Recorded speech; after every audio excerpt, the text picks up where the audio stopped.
I brought you some food. What is it? Bread, cheese, some sausage. Hardly a banquet. And some wine. I might have expected better from my own brother. Food is scarce, perhaps even scarcer for priests. You would be a priest.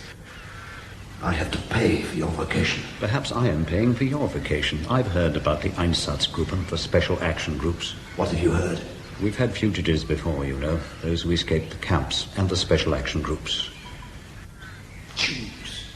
You gave assistance to Jews. Of course. Jews, gypsies, Poles, Russians.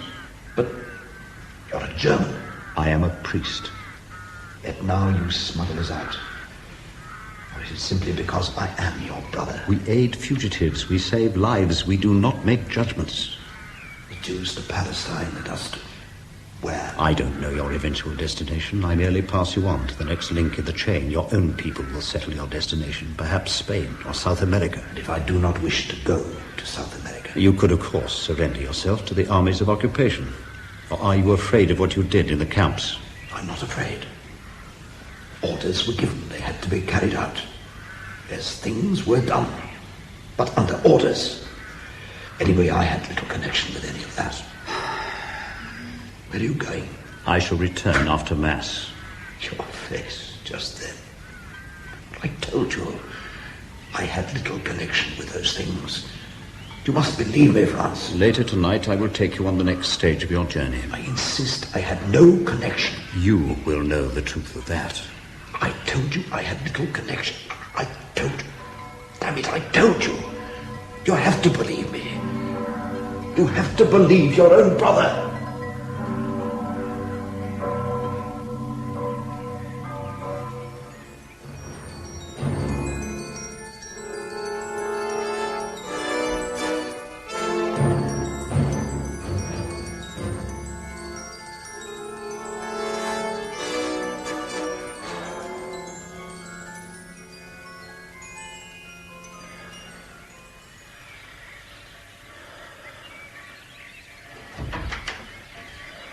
Good morning, my lord. Yes. Good morning, Joseph. It is 6:30. I trust you slept well, my lord. Slept well,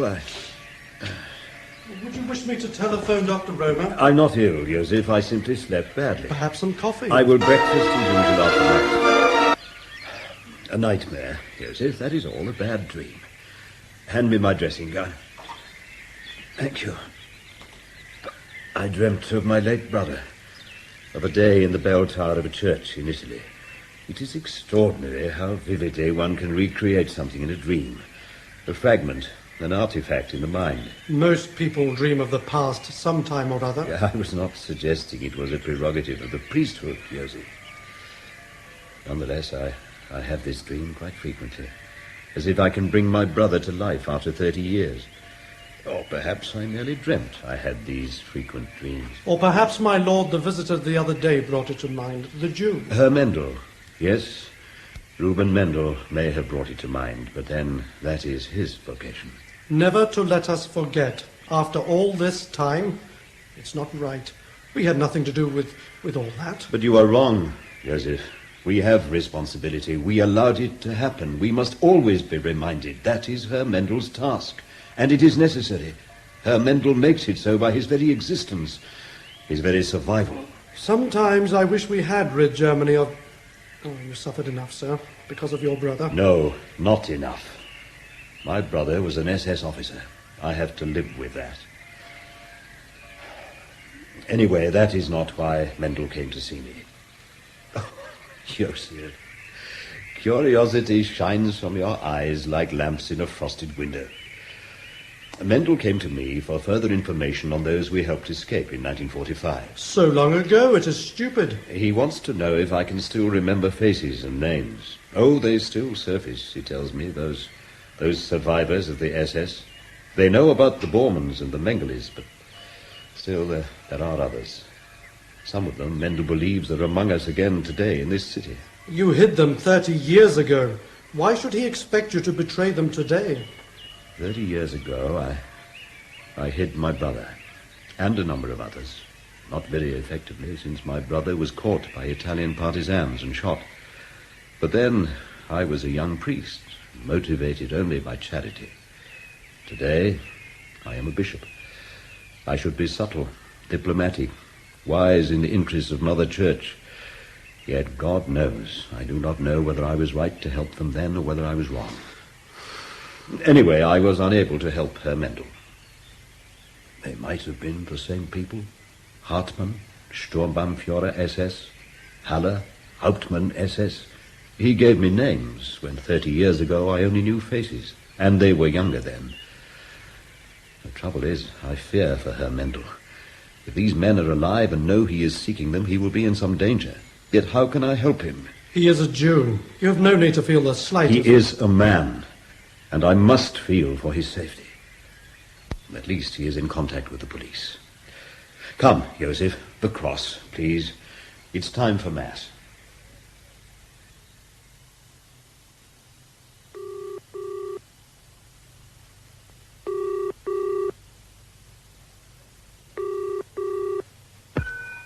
Yes?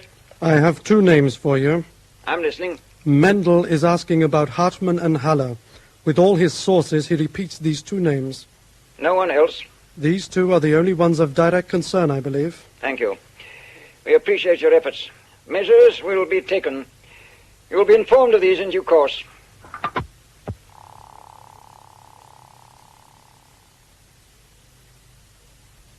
Herr Mendel, I appreciate all you're telling me. I appreciate these dossiers you've prepared, but what can I do?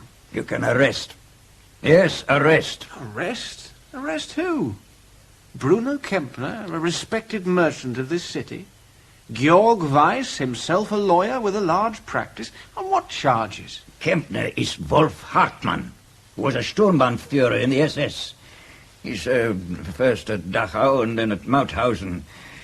In that dossier are details of his duties, eyewitness reports by survivors of his personal involvement. I've read the dossier. Georg Weiss is Konrad Haller, who served under his command. You'll have read the documentation, Inspector Horner. Mendel, I know, and I believe it. But the proof, after 30 years, what proof can you give me? There are identifications. 2 identifications. Kempner and Weiss will produce many others who will testify that they served in the Wehrmacht as ordinary soldiers, or they worked in factories. At least you will submit them to higher authority. Of course. But Mendel is higher authority interested. These men are murderers. They served in a death squad under Hans-Georg Marek. Do you think my higher authority wants to bring all that back? Anyway, there are limitations to these crimes. They can be revoked. They have been revoked in many cases. People are still brought to trial. I know, but with increasing reluctance. Perhaps you too, Inspector, are reluctant. No, you cannot accuse me of that, Herr Mendel. Now, all these things happened when I was a child. I've grown up abhorring everything that was done. And I've worked to put many of these people in prison. I know. I'm sorry, Horner. But they still must be sought out, still be hunted. How? When some of the men above me, some of that higher authority, cannot themselves look back with a clear conscience? People are tired of revenge. The older people. And the young, well, they begin to doubt it ever happened. Is that not reason enough for going on? It's not revenge I care about now. Oh, at first, yes. Among the ruins and the corpses, there was only revenge left to many of us. But now, it is because those same young people you talk of, they have stopped believing it ever happened. They must not be allowed to forget. I'll put your dossiers forward. It's all I can do, at least on this evidence. Oh, thank you, Inspector. And again, my apologies. You've done a great deal. You'll forgive a tired old man. Of course. And if we can find further, more concrete evidence, I shall put it forward to the state prosecutor. But come, it's lunchtime. I'll walk you to the Oswald restaurant and you'll lunch with me. My secretary expects me back, but thank you nonetheless. Of course, there is something else you may not know, Johnny. Well, Hartman and Haller, they were part of an SS Special Action Group. A death squad, that's correct. Now, that death squad was commanded by Hans-Georg Marek. Now, Marek had a brother who was a priest, Franz August Marek. And that priest is now bishop of this city. You knew? I'm an information bureau, my dear owner. Also, I had an audience with Bishop Marek a few days ago. You had an audience? Oh, sometimes it's easier, Inspector, for an old Jew to see him than perhaps yourself, one of his flock. Anyway, here's a man who carries not only his brother's conscience on his shoulders, but perhaps our whole country's conscience. People do not wish to embarrass the bishop with his brother's past, despite his own feelings. Another reason for higher authority to put obstacles in front of us. Perhaps that. Perhaps their own consciences are not so clear. Anyway, the bishop puts no obstacles. Of course, it's not easy with him. And we understand one another. Two old men with consciences, eh? We have one other thing in common. And that is? As a young man, I was destined to be a rabbi. Unfortunately, the National Socialist Party created obstacles. So, you see, Franz August Marek and Reuben Mendel were both religious young men. Well, the bishop helped a number of SS men to escape at the end of the war. Indeed, yes. And before he helped them, he aided Jews, gypsies, many fugitives. On both sides. I'd hoped he might even have helped Hartman and Haller. He doesn't know the names, only faces. And those of 30 years ago. I will never understand how our priest could help those murderers to escape. Without their help, the Odessa route could never have operated. My dear Horner, you must respect the religious position. They're not setting themselves up as judges, as we do. Mendel, my friend, how can you be so naive? There were pro-Nazi priests. Oh, a few, I know. Bishop Hudal. Oh, the poor man tried to reconcile Catholic philosophy with National Socialism. One can only feel sympathy with the contortions of thought involved. But our Bishop Marek was in those days only a young priest who helped refugees in danger. Anyway, Hona, those days are long gone. And they'll not return if they are not forgotten. Bishop Marek and I agree on the necessity to keep those memories alive. And that's the aim and essence of your mission, eh, Mendel? Well, I'm on your side. You sure you won't have lunch with me? Oh, I have a great deal of work to do, and perhaps little time. I'll say goodbye. There's my bus across the road. We'll keep in touch. Goodbye, Herr Mendel. Give my regards to your...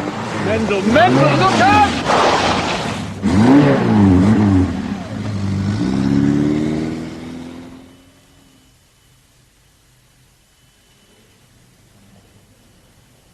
How is he?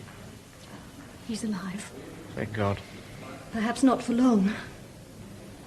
We're trying to trace the car. You will not find it. Perhaps not.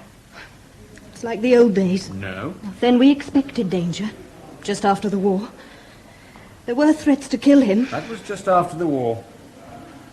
How could you know? I remember. I was 9 when the war ended, Inspector. Reuben Mendel found me wandering in the ruins. He adopted me. I didn't know. Yes. I remember when he first started his work. There was Wiesenthal in Vienna and Reuben Mendel here. Well, later, when I grew up, I became his secretary. He never mentioned the adoption. Oh, he preferred not to. He felt I might be in danger. Oh, had they known I was his adopted daughter, I would have been a target. His words, Inspector. A target. Yes, I see that. But now there's been little danger for some time. You can say that now. The car didn't stop. Do you really think this was some grotesque accident? It's possible. Or perhaps you prefer to believe it was. I prefer the truth, Fräulein Walter. I'm glad. If he dies, his work must not die with him. You're not Jewish, Fräulein? No, I'm not a Jew. Why do you ask? It's simply your determination. Does one have to be a Jew to hate them? That man in the bed saved me from death. from many things. No one else cared. There were organizations, assistance. There was also rape, starvation, death. The child wasn't safe from those things. Surely. I learned all about them. You learn quickly in dark alleys and ruined buildings. The rats come out. Two-legged rats. Foraging rats. Animals in the shadows. He saved me from all that. The rats are still with us, Inspector. Oh, now they're fat, well hidden, but still predatory, still killing to survive. That's why he's lying there. You believe that? They've struck out at him. I believe that. And if he dies, you'll carry on? I will find someone to help me. There are relatives of Mendel's abroad. I have telegraphed to them. And meanwhile? Oh, the doctor told me to go home and wait. I have a car. Thank you.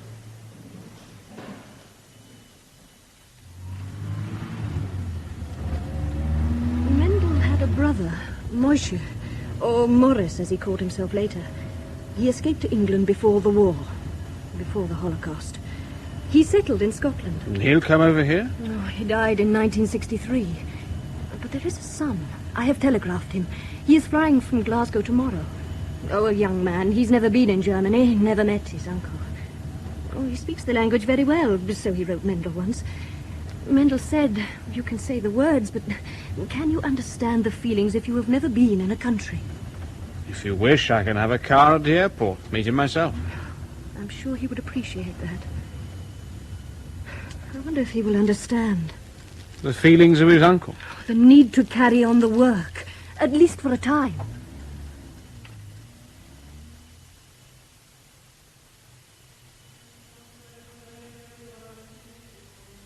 My lord, Joseph? you have seen the newspaper. Reuben Mendel was hit by an automobile yesterday. He's dead? He is not expected to live. Poor Mendel. I was... The car did not stop. They do not waste time, then, Hartmann and Haller. You think they might be behind this? For them, it will be a matter of survival. You forget, Joseph, I once knew one of them very well. Your brother?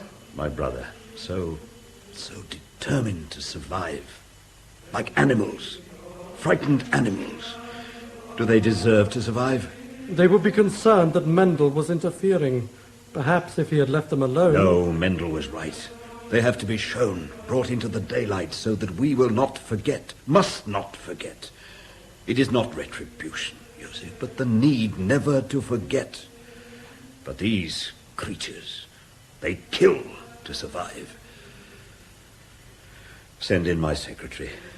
I will write to Mendel. Perhaps he will cheat them and live. And Joseph... My lord? I will say Mass for his recovery. A Jew? A man. A friend.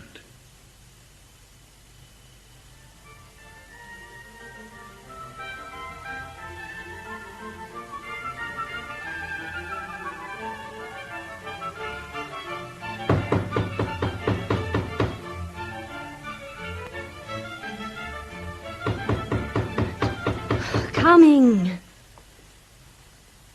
Coming.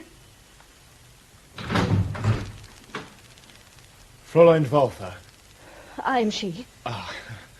I'm Benny Mendel. Oh, yes. Do come in. And welcome. I have prepared a room for you. Thank you. A police car met me at the airport, a man called Horner. He said he would do so. Why the police? I understood my uncle had been in a car accident. The car didn't stop. That makes it a criminal matter. Oh, I see. What a nice room. Is it? Oh, yes, I suppose it is. Would you like some food? As a matter of fact, I'm pretty hungry. I can't eat on airplanes. I will prepare you something. You're my uncle's secretary. Yes. And you live here too? Yes. I see. Do you? Fräulein Walther. You may call me Sarah. Yes, well, Sarah. My mother wanted me to tell you something. Tell me. It was... Well, if anything happens to my uncle... It has already happened to him. Yes, of course, but... If he should... If he should die? If he should die. And since you have lived with...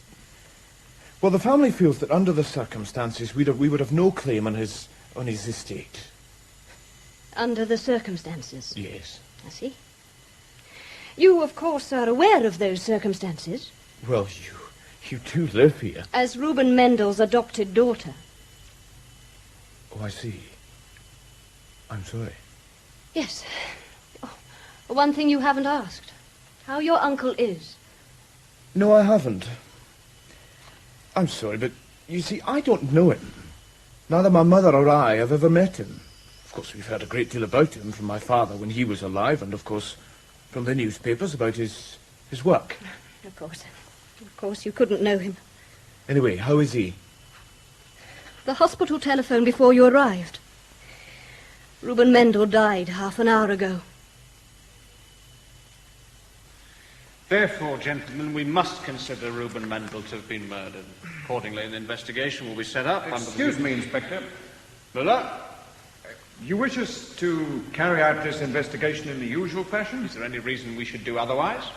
No, of course not, Inspector, but... But what, Muller? Speak out, man. The victim is Mendel.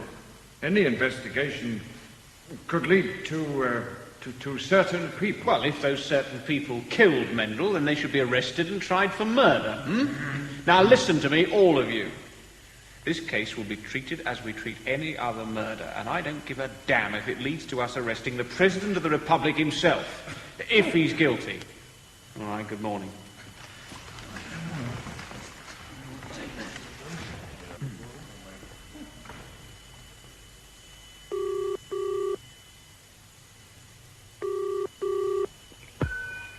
Yes? I have it on good authority that the police are treating the death of Mendel as a criminal matter. A hit-and-run accident is always a criminal matter. But they are treating it as murder. Herne is in charge. If they should follow through and find... They will find nothing. Pressure will be brought. The main thing is Mendel is dead. The insect has ceased to dig in the mire. And thank you for your help in this matter. Only too pleased. There is something else. Go on. Mendel has a relative, a nephew. He arrived yesterday. He will leave. If he doesn't? Then you will receive instructions. Thank you again for your assistance.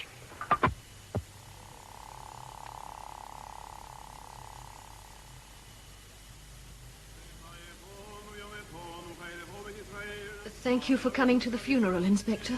Yes, indeed. Thank you. You'll be returning to Scotland, eh, Mendel? Yes.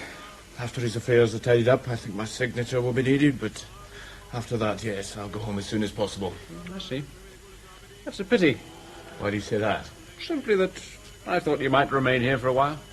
While your murder investigation goes on. Your presence might be helpful. Inspector, my uncle was hit by a car that did not stop. Now, in Britain, that might well be considered culpable homicide. But you people instantly presume that it was deliberate murder. Now, why should anyone wish to murder an old man? He knows nothing, Inspector. He knows nothing, and he does not wish to know anything. That's not so. But murder... In your environment, Mr. Mendel, that is something that happens to other people in other families, If you wish to put it that way, yes. God, you say you have read about your uncle. You have been told about him. Yet still you know nothing. You shut your eyes very tight, Mr. Benny Mendel. Your uncle was the hunter. The man who never stopped in 30 years from searching for those Germans who were responsible I for... wasn't born 30 years ago. How very fortunate for you. Otherwise you might not have survived. You see, Herr Mendel, for us, it has not ended. Your uncle had recently identified 2 former SS officers alive and prospering in this city. And there are others. So, after 30 years, why still hound them? Old men... You have read at least of the Holocaust. 6 million people were murdered. 6 million Jews. I know it. And it was terrible.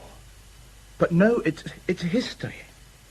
So my uncle traced a few old men who were in the SS. Can it even be proved that they were the guilty ones? Yes. What purpose would it serve? Revenge? Anyway, it's nothing to do with me. Not simply revenge. The need to prevent it being forgotten. But perhaps we're too hard on you, Herr Mendel. As you say, you were not yet born when these things happened. Perhaps, Fräulein Walter, Herr Mendel should be shown his uncle's files, the records of his work. Might help you to understand. If I have time. Make time. One day. Tomorrow. Read and learn. Fräulein Walter will show you. Very well. Though I shall wonder at the value of it. Wonder at the enormity of the crime. I'll say good night, Fräulein. Herr Mendel. Good night, Inspector.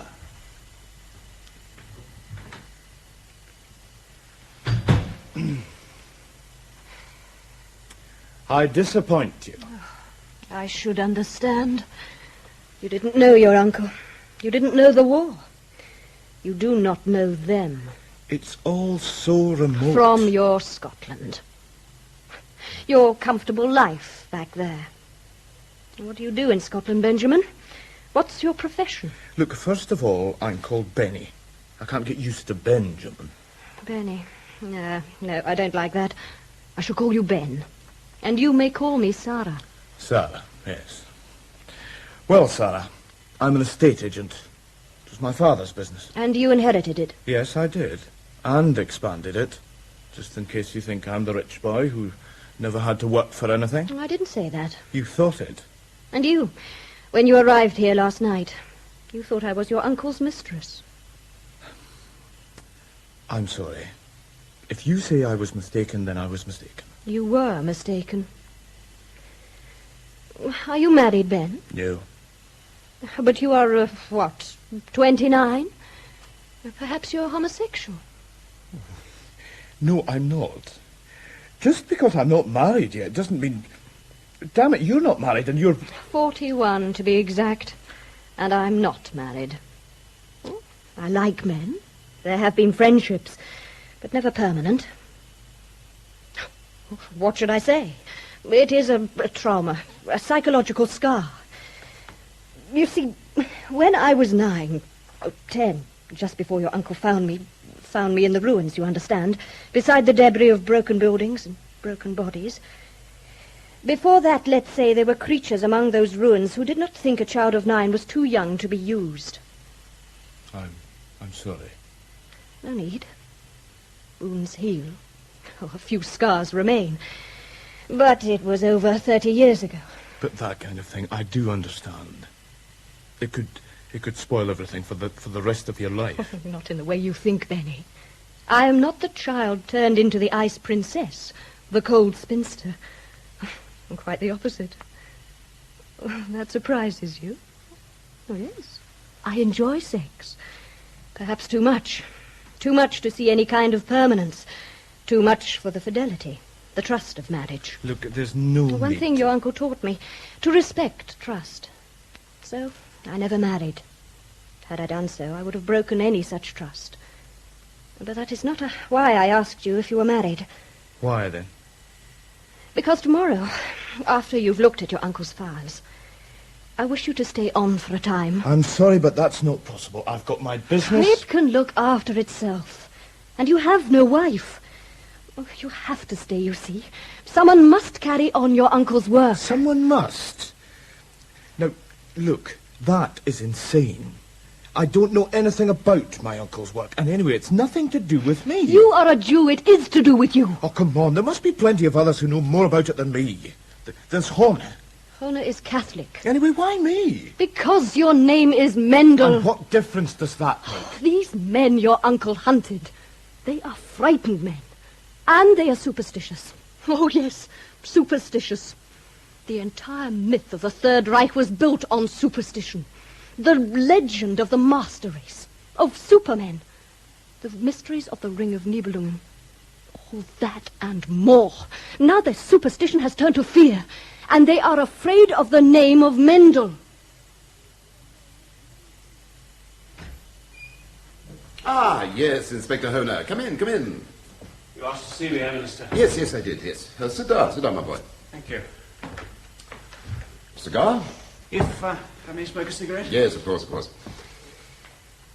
I've been looking at your record, Hona. Very impressive. You seem to be a good policeman. Thank you.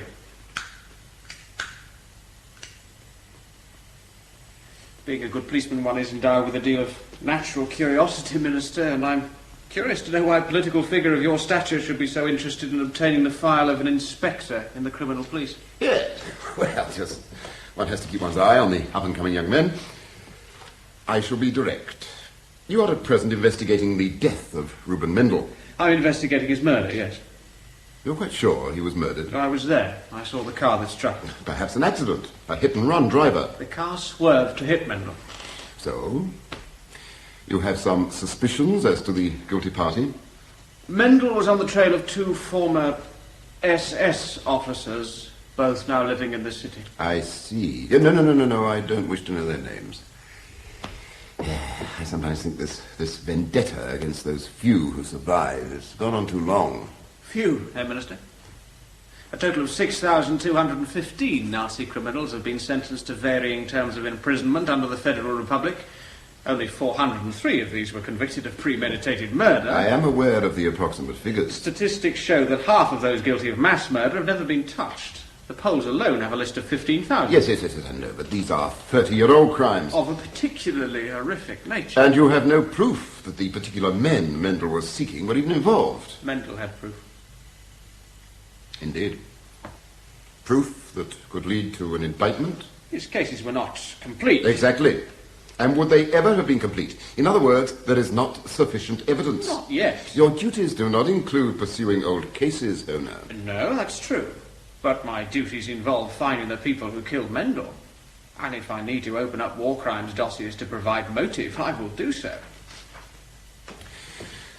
Inspector Honer, I do not wish to have prominent citizens, reputable businessmen in this city annoyed, persecuted over rumours and whispers.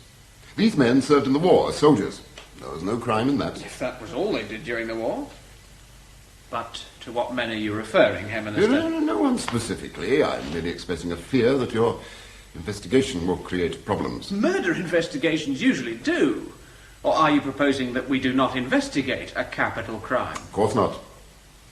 But the head of your department and myself, we do not feel that an investigation of an affair which may turn out to be a simple hit-and-run accident merits extensive use of time and men. I see. My resources will be limited.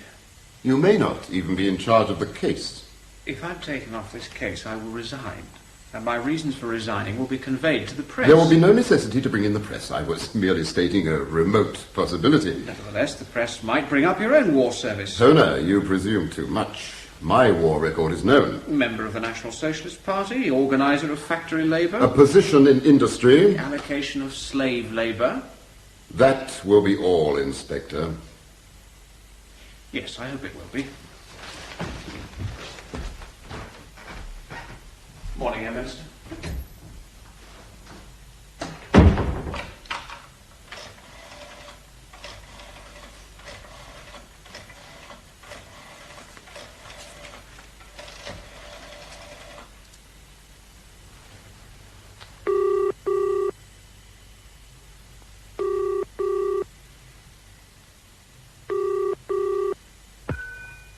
Yes? The Minister here. Yes? It will be difficult to prevent an investigation of Mendel's death. However, facilities for such an investigation will be limited. But there will be such an investigation. That's not encouraging. I assure you the limitations will make the investigation a formality. You must realize that death cannot be ignored. I'm very sorry, but I can do no more, not without compromising my own position. It would be a pity if others were compromised. I assure you that will not happen. We will make sure it doesn't.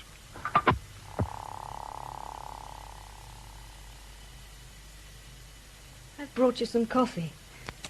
Thanks. You've been reading the files? Yes. Is that the time? It's nearly 8 o'clock. Well? It's terrifying. An intimate record of genocide in practice. Of course, one knew about the concentration camps and the killings, but this... Eyewitness descriptions by the survivors. But why? A nation taken over by the gangster and the psychopath. A reversion of the natural order. No, that's not my question. Why did 6 million Jews walk into the gas chambers, Why did they allow themselves to be murdered? Why didn't they fight? Some of them did. In Warsaw, in the ghetto. So few. Out of millions. The others let themselves be killed. Why? Perhaps they consider themselves to be completely accepted. Consider themselves good Germans. And when the Holocaust came, they couldn't believe that the government would cease to accept, cease to tolerate, and then would destroy. Well, suddenly they are no longer good Germans. And in the shower rooms of the camps, they expect cleansing water up to the moment they hear the hiss of the gas. Yet some survived, as witnesses. Those in my uncle's files. They were lucky. Were they? In those camps, you know, there came a point where humiliation strips the individual of humanity, where the personality is degraded until it ceases to exist. Are the survivors so fortunate? Or are they hollow shells, ghosts, lamenting their being left behind? Ben, you must read on. You have barely touched the material. Will you stay? At least for a time. I don't know, sir. It's nothing to do with me. This isn't my country. These aren't my people. All of you to me are foreigners. Reuben Mendel was your uncle. Another stranger. His family. Your own grandparents were murdered. You don't know. File 32, Section 5, under Mendel. It is documented. I know. I have to think. Perhaps if I stay for a time, now that the funeral is over, perhaps I should move to a hotel. But why? There's a perfectly good room. You weren't comfortable last night? No, it's not that. It's just... Well, this is your flat now. And perhaps it's not quite right for me to stay here alone with you. I think you're frightened of me, Mr. Ben Mendel. Oh, have dinner. Then we will talk of where it is proper for you to stay. My lord. Herr Minister, I have not seen you recently. Affairs of state of the city. Yes, of course. They keep you from looking into the face of God on earth. But he is always with you in your work, You know I believe that. Really? I think you expressed the sentiment in your last election speech, not usually the context in which to express a humble belief. Oh, please sit. No, thank you. There is something about marble palaces like this. They drain the energy. Cold, very cold. I've always wondered why we talk of hellfire, never heaven fire. The devil always usurps the more comfortable aspects of life. What can I do for you? I felt you should be kept informed. Of what? The Mendel affair. Why? Why should I be informed? Well, I believe he was in contact with you regarding certain men he believed to be alive. Yes? However, with Mendel's death, his work, however well-meaning to some, is over. I'm sorry if that is so. And the investigation into his death? Will be most fully carried out.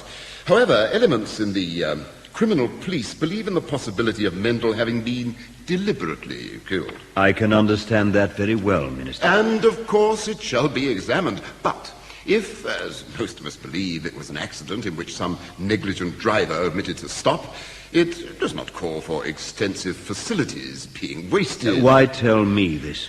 Well, I thought you should understand we do not wish to disrupt the lives of innocent citizens, some of them of our faith. You thought. I tell you this now. None of us, none of our generation can claim innocence. Your policemen have their tasks. Let them be carried out unstintingly. The truth must be known. But, my lord... Whatever the consequences, Herr Minister. And now, if you will excuse me... No, please. It's cold and dark here. The stone cuts into my legs.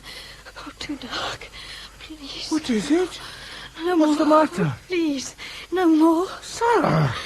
Sarah, wake up! Oh. What's the matter? You cried out in your sleep. Yes.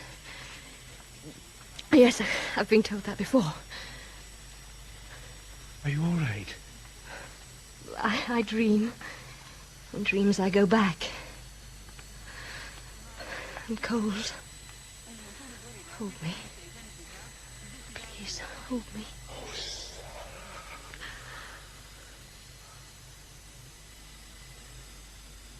Sarah? Yes? Was it all right? What? Us. Ben. Oh, you're so insecure. No, I'm not. Well, only here in Germany it's different. I don't know. Strange to me. As I am? Yes. In time you will become more confident. You will have to. For as long as I stay. For as long as you stay.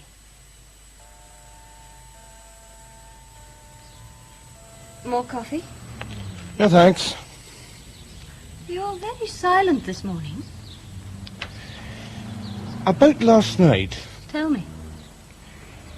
You did it deliberately.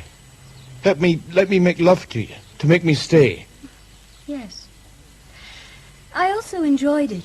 But it was mainly to make me stay. To make you stay comfortably. Like an insect in aspic. You will have to determine your own feelings. Do you wish to go on reading your uncle's files? Not just files. What would I do if I were to carry on his work? Where would I start? Ben, that's good. Very good. I'm pleased. The files on Haller and Hartman, they have to be completed in order to present the police with a fully documented case. Oh, that is what you must do. I don't know where to start. We have to trace some witnesses. We have names. There are ways of finding out whether they are still alive. We have a network of people all over Germany and Austria who will help. You can show me. We also have connections in many of the criminal police departments. Oh, some are helpful, like Hohner. Others, oh, well, we try anyway. Then we have local informants and newspaper sources. Oh, much of the work is checking and rechecking. Sounds pretty dull. It is, mostly. Dull enough to be killed for doing it.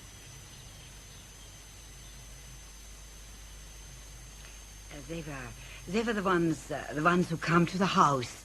They say Special Action Group 3, and of course I remember them. When will I ever forget? They shot Professor Morgenstern when he tried to reason with them, and then they shot my husband. These photographs, do you recognize the men in these photographs? All as if it happened yesterday. Yes, as if it happened yesterday. In my head. The photographs, Frau Bernstein. We believe these could be the men in charge of Special Action Group 3. These were taken recently? A month ago, in the street. The men didn't know they were being photographed. But it was young men that did these things to me and my family. That was over 30 years ago. Now, could any of these men be the ones who did these things? I don't know. How can I say? How can I recognize young men from photographs of old men? Thank you anyway, Frau Bernstein. We have your deposition anyway. Thank you, Fräulein. You will try and find these men? We will try. But remember, they were young, yes, young men. Goodbye, Herr Mender. Goodbye. Young men, remember. Goodbye, Frau Bernstein.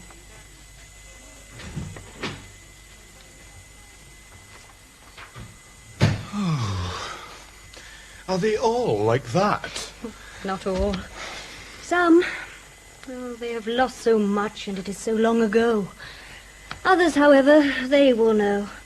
They will be able to make the identification. Oh, come, that is enough for the first day. There is tomorrow. More reading, more letters, more interviews, and what will there be to show for it? Something small but definite. Every day something else to build up the picture. You will see. It all takes time. This letter from the woman who came out of Treblinka. She would testify, but she's living in Saxony. We ask her to make a deposition, and then if there is a trial, we will bring her here at our expense. Yes, we have funds for such purposes. Where do these funds come from? Oh, many places. Donations, bequests. Well, some from America, some from Israel. You see, Ben, your uncle was an important man. 2 months, Sarah. I've made up my mind. I can stay here for 2 months, then I'll have to go back to Scotland. It will possibly be long enough. Others will take over then. You'll stay? I will help as long as I am needed. Now, I will go to the post office. The sooner these letters are sent, the sooner we will have replies. You're very efficient, At everything? I try to be. At everything. Oh, I will be back shortly. You will be careful. Of what? Oh, it is not only our helpers who will hear that you have taken over. The others, too. Hartman and Haller. They wouldn't try. If you are a threat, they will try. I will be back shortly.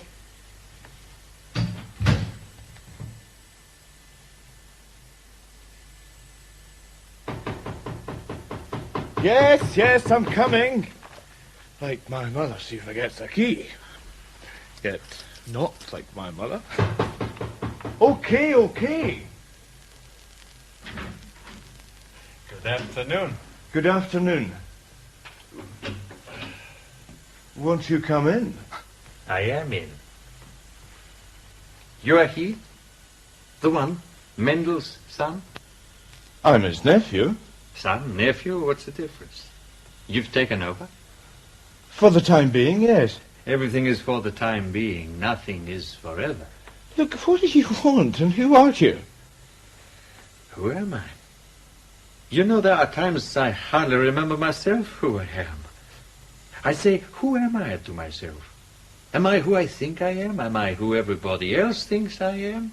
Or am I someone entirely different? That's the human situation. I will tell you this. I'm not the man I was. Who were you then? I'm sorry. Philosophy takes precedent over manners. I am Sigmund Erich von zu Meyerhoff. Well, it sounds impressive, eh? Sigmund Meyerhoff is almost a nothing. Everybody calls me Ziggy. Ziggy? Yes. All right, Ziggy, what can I do for you? It's I who do for you, and for what I do, I get paid. I'm sorry, but I don't understand. It's simple. I come here, I tell your uncle things he wishes to know, he pays me for them. I see. You have information. Have I got information? What else would I have? Who told your uncle about Haller and Hartman? About Rauschnig last year and the year before? And before that? Who knew where Eichmann was even before he got there? Well, I don't know exactly what my uncle paid you, but... I should cheat you? You can check with Fräulein Walter. 80 marks if the information is good, 40 if it's not so good, 20 if it's only so-so. Today I give you the best. In that case, I'll be glad to hear anything you can tell me, Herr Meyerhoff. Ziggy is easier. So, I tell you, there is Haller and Hartmann, former SS group officers under the command of Hans-Georg Marek. I've read the files.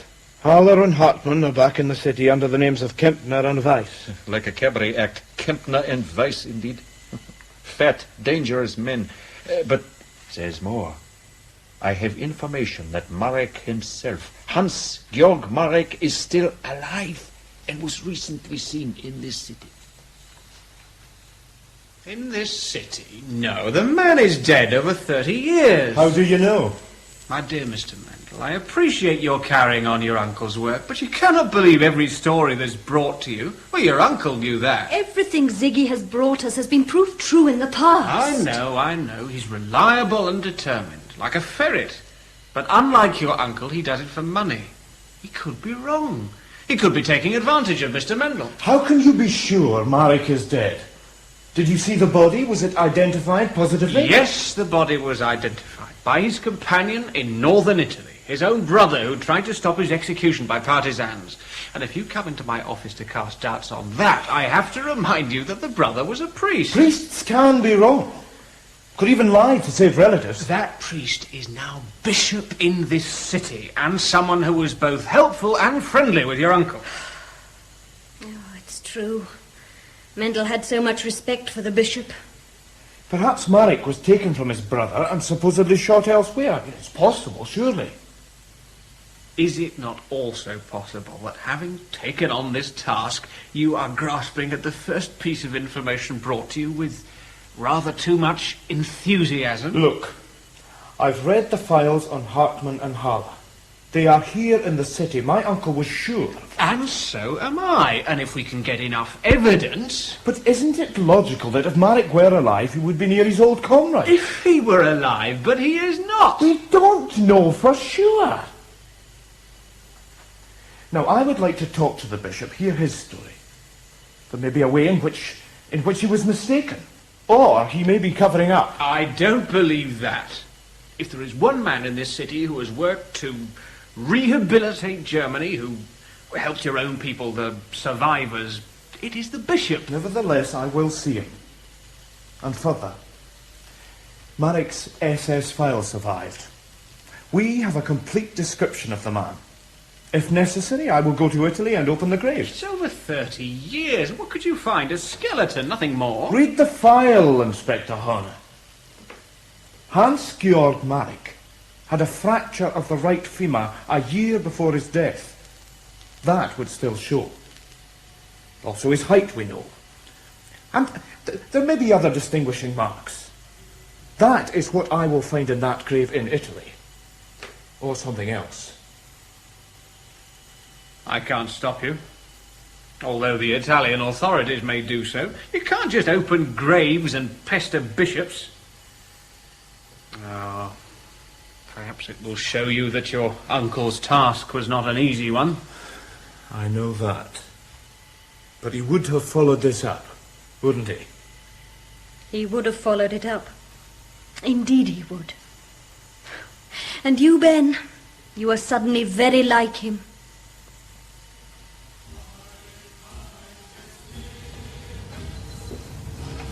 Oh, I see.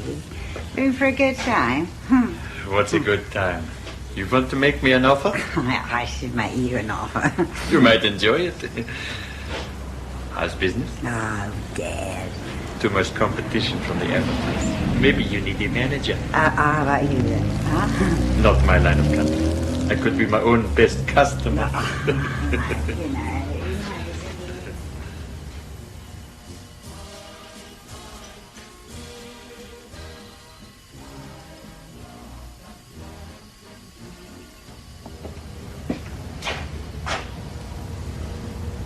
Somebody there? An echo.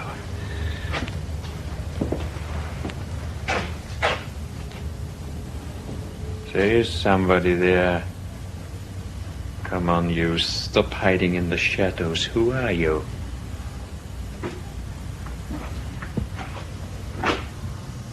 Oh, come now. Are we miming to music I cannot hear? Do I know you?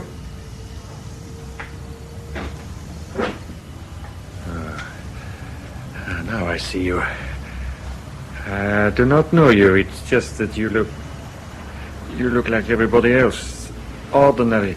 Yes, I do look ordinary. So what do you want? If you want to rob me, then rob me, but quickly, please. I got a living to make just as you have. A living? You don't have to make a living anymore, Ziggy. You know my name? Of course. Well, doesn't everybody? Can I help it if I'm well known? Notorious as an informer. How much were you paid this time, Ziggy? 40 marks, 80? What was the information? I should dissipate my assets by telling strangers. Look, it's a cold night. I'm in a hurry. Take what I have and let me go. I intend to take what you have. No, not your money. Put it away. You don't want money? I want to make sure there will be no more information to sell.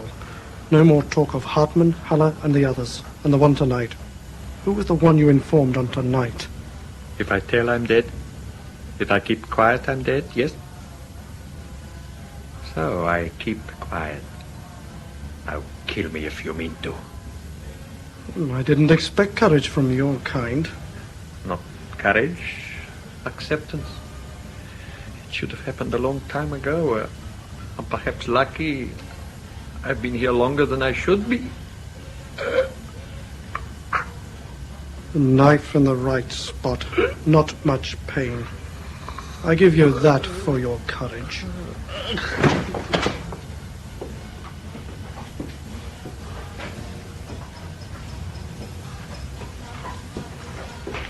Hi, dearie.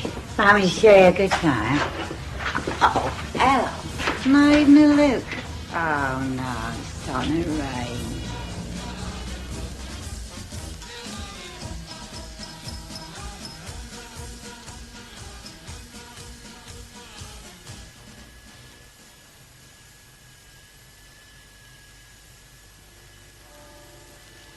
So you believe my brother is alive, Herr Mendel? It may be possible. You know, I knew and admired your uncle.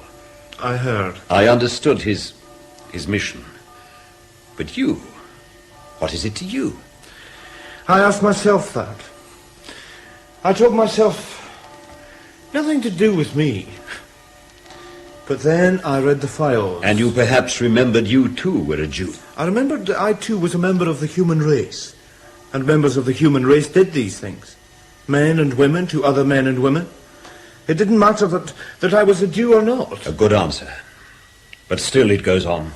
Torture, injustice, murder, in many countries. But here and now in this city, the murderers are still free. My uncle believed he could do something about that.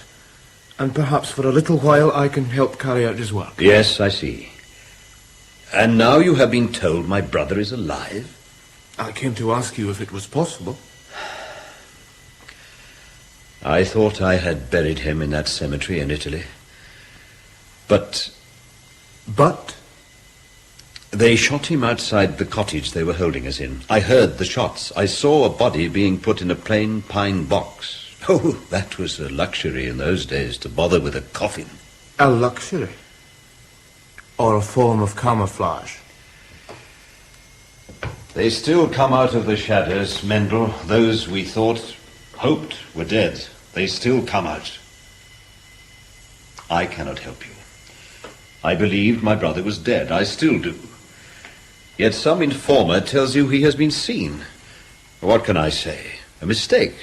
A confusion. The man who brought me this information was stabbed to death in the streets late last night. May God have mercy on his soul. First, your uncle. Now this other man. It must end. It must finish sometime. Or do we have to wait until all those who come from the shadows die of old age, unknown, unpunished? What will you do now? Take a trip to Italy. You needn't have come. You may need me.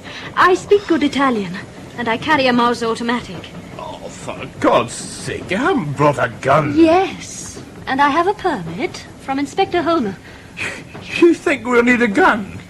Sarah, what possible They reason? killed Ziggy and your uncle. We don't know that they killed Ziggy. Ziggy lived on the edge of the underworld, and in that district at that time of night... It was an ideal place to get rid of him. We're coming to the frontier. Won't be long now.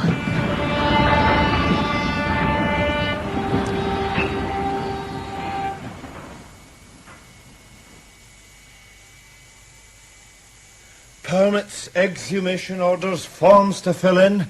It'll take weeks. Months, if we receive permission.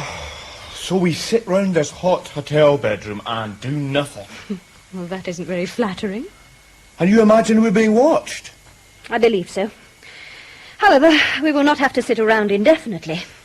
I have made arrangements. What arrangements? We will not wait for exhumation orders. I have paid 2 reliable men. They will ask no questions and the body will be reburied. We can't just go in there... Tonight, Ben.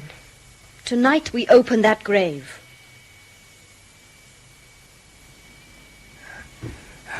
Nearly pure now. Open the lid. Do it then. I'd stand back if I were you. Hold your breath. You never know with these things. Maybe just the smell of earth. Maybe the smell of death. It's a sweet smell, that is. I'll look. I have seen worse than I will see here. Anyway, it may be empty. Oh, don't worry, Signora. And they're dead, they're dead. This one's been here a long time.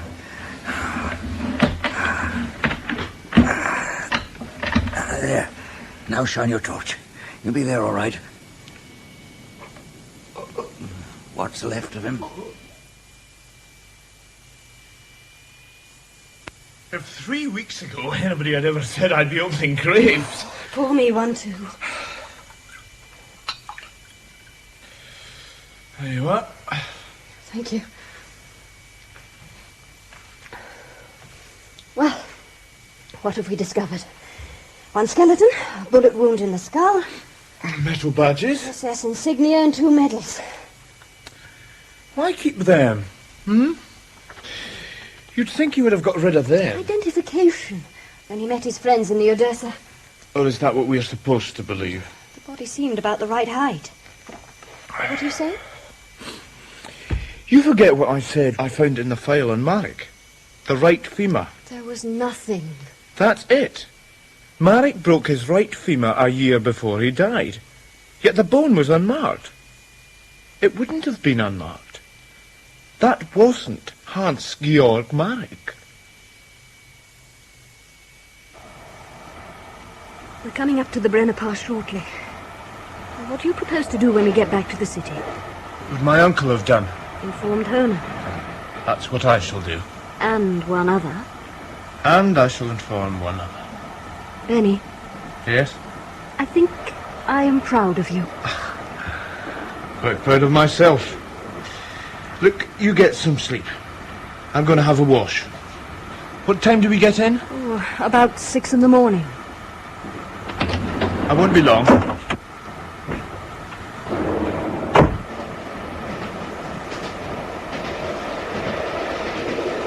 Excuse me. Sir, Thank you. we're coming to the Brenner shortly. Yes, I know. Herr Mendel, You know me? I know of him. May I ask what you discovered in that cemetery in Italy? Who are you? Man on a train.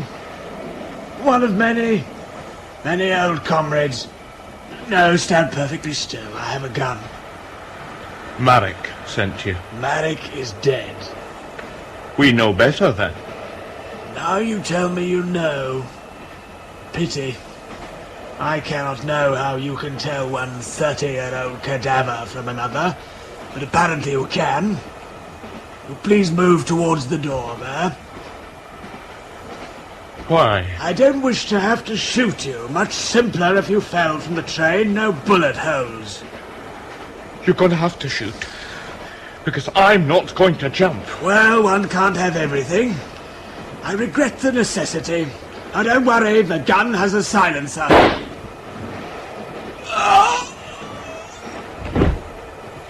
Mine didn't have a silencer. God, you shot him. What did you expect me to do? Let him shoot you. I think I feel sick. Oh, later. But first, open that door. We have to get him out of here.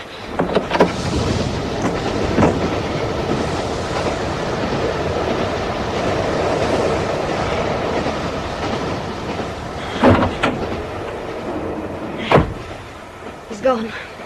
On the Italian side. Any investigation will be rather involved. Come, let's get back to our compartments.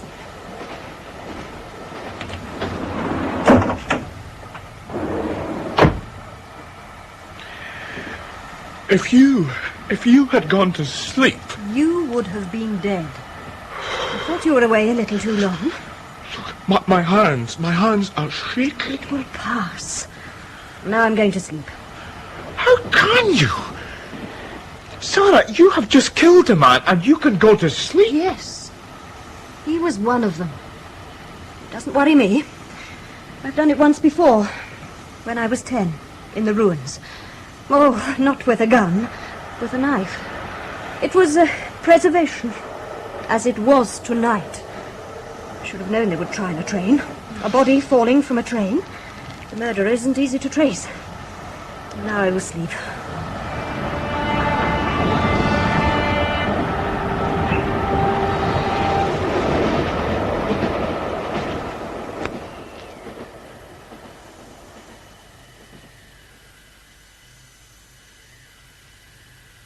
In here, Herr Mendel. Well now, I read your note.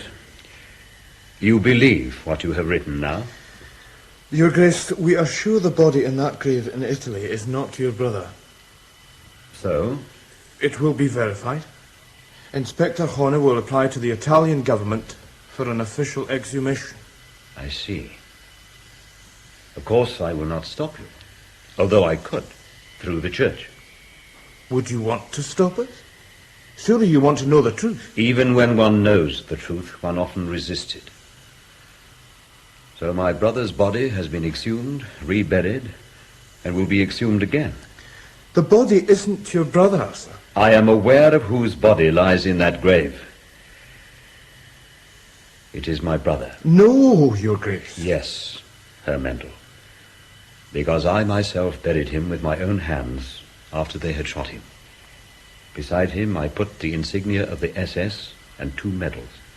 And from him I took this crucifix. His crucifix, Mendel. I buried my brother, Franz August Marek, priest, in that parish wherein he lies. You are surprised, I'm telling you. Don't be. It is the shedding of a heavy burden. May I anticipate your next question, Mendel? You see, in those days, the Italian partisans, they were quick and careless, too anxious for revenge, no time for verification. They nearly shot us both. 2 men running, one a priest, the other an SS officer, but neither wearing the uniform of their vocation. When they mistook my brother for me, I said nothing. You let him die in your place? In those days, I was determined I would survive. The strange thing was, my brother said nothing. He looked towards me once and gave a slight nod of his head, almost imperceptible, almost a benediction, as if to reassure me I was correct in saying nothing. They killed him and you took his place? As if he wanted martyrdom for both of us. The martyrdom of death for him, of living for me. That slight movement of his head before they shot him, that was to change my life utterly. Of course, I couldn't go back to his church. I went to Rome. I had his papers and was received as a priest who had escaped from communist partisans. But could you pass yourself off as a priest? Both France and I were studying for the priesthood. Then, of course, came the rise of Adolf Hitler, and I found myself a different deity to which I could dedicate my services. But from an ordinary priest, you rose in the church. As my brother would have risen. But there is one thing you should understand, Mendel. Perhaps in a much lesser way, you have experienced it too in these last days. A man dies, a man takes his place, and it becomes as one man. You see, I believe I became my brother. No.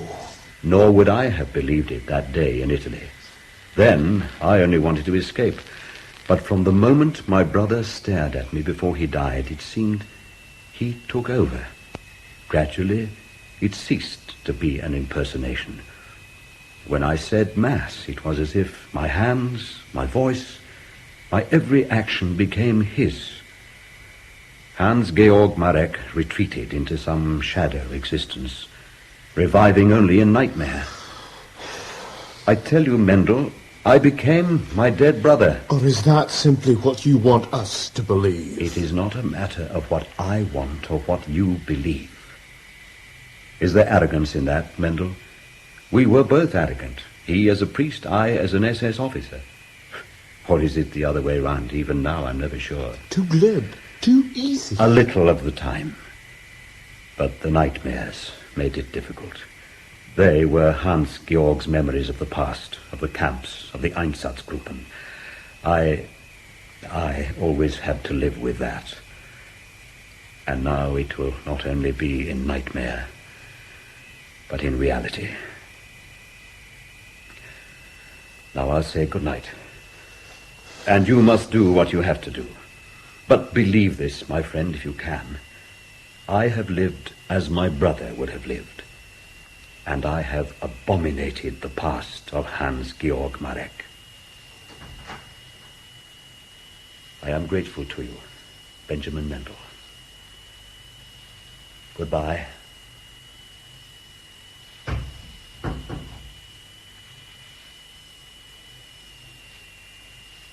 I don't believe it. But he's sincere. Oh, it is a performance, carried on for years. I don't think so.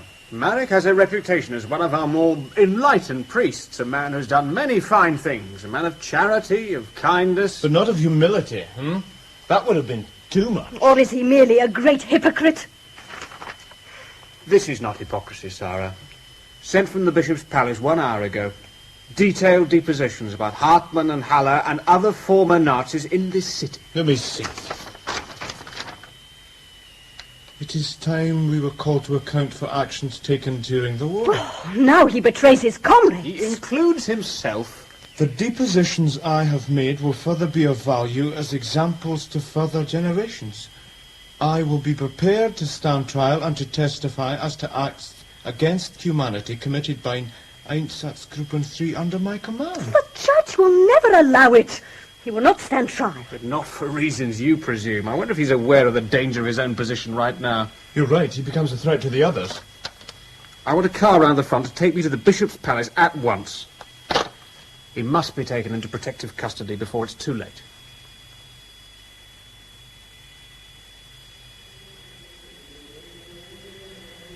Joseph? Joseph? My lord? I want to sleep now. I'm very tired. Yes, of course. You will, of course, have informed your friends of the depositions I have sent to the criminal police. My lord? Oh, come now, Joseph. You were placed here to watch over me, weren't you? I don't understand. I've known since you came here. How long ago? 8 years? 9. They used you as a spy, Hartmann and the others, to make sure I did not betray them. Oh, I used you too, Joseph, as a reminder to my conscience. I made one mistake. I believed I could carry on my brother's work and erase the past, yet I told myself the others were not my affair. I was wrong. You were very wrong. You were sent merely as an informant. More than that. More? An instrument to be used when necessary. Reuben Mendel. And Sigmund Meyerhoff. Orders received and carried out. And as your servant, well hidden. My one regret was I couldn't go to Italy after young Mendel. That operation was botched. And now there is myself. I thought they might send someone. No need, with you already here. They cannot afford to let you bear witness against them. Yet, as usual, they are late. I have sent my deposition. Oh, I warned them a long time ago you could not be relied upon. That was perceptive of you, Joseph. I, too, was brought up as a Catholic. Then you can understand how I became my brother. I could, but not them. They could never believe it. They were dazzled by your position. The old comrade elevated to such a high place, you might prove useful. Can they not understand? What we did those years ago must be expiated. They must save themselves from damnation by standing trial. Don't they see? Today they won't even be executed, and they can make amends, as I tried to do, as I have done. But who did this? Hans-Georg or Franz August? They are one and the same. You see that? You understand? I understand you have found a way of calming your conscience. But even if they were willing to do as you ask, I wouldn't permit it. You? But you act under their orders. I am also their executioner. 2 recent murders, you see. I cannot expect such consideration as my masters may receive, but they cannot expect my obedience unless they realize why I am doing these things. Tell me then. I am as you were over 30 years ago. Brigadeführer, Action Squad. The way to build the new Germany. But now, today... I see. Why, Joseph? Why? You weren't one of us. You weren't old enough to see it as it was shown to us. I could see it without the mistakes, the imperfections. That is why. I wanted to be part of it. Now I am. Of that Germany and all it could have been. All it was. All that we make it again. You don't know what it was. Nothing. Worse than nothing, an obscenity. Night and fog, they called it. Walking corpses in the camps and walking corpses in the streets. The smell of death coming from the shadows. and above the death of the body, the death of thought, of faith. No, the birth of greatness, of strength, and some of us waiting to step into the light, waiting to start again, to rebuild the Germany that should have been. No, no, not again, Joseph. It can be won back. It can rise again. The phoenix from the ashes. It will rise again. And now, Brigadeführer Marek, I am ordered to carry out sentence of execution on a charge of high treason. If you will turn your back. I know the method. One shot at the base of the neck. I used the same method on a number of occasions. Marek did die in Italy, you know. Hans-Georg, he died in the person of his brother. It might have been better if he had. Now, please, my time is short.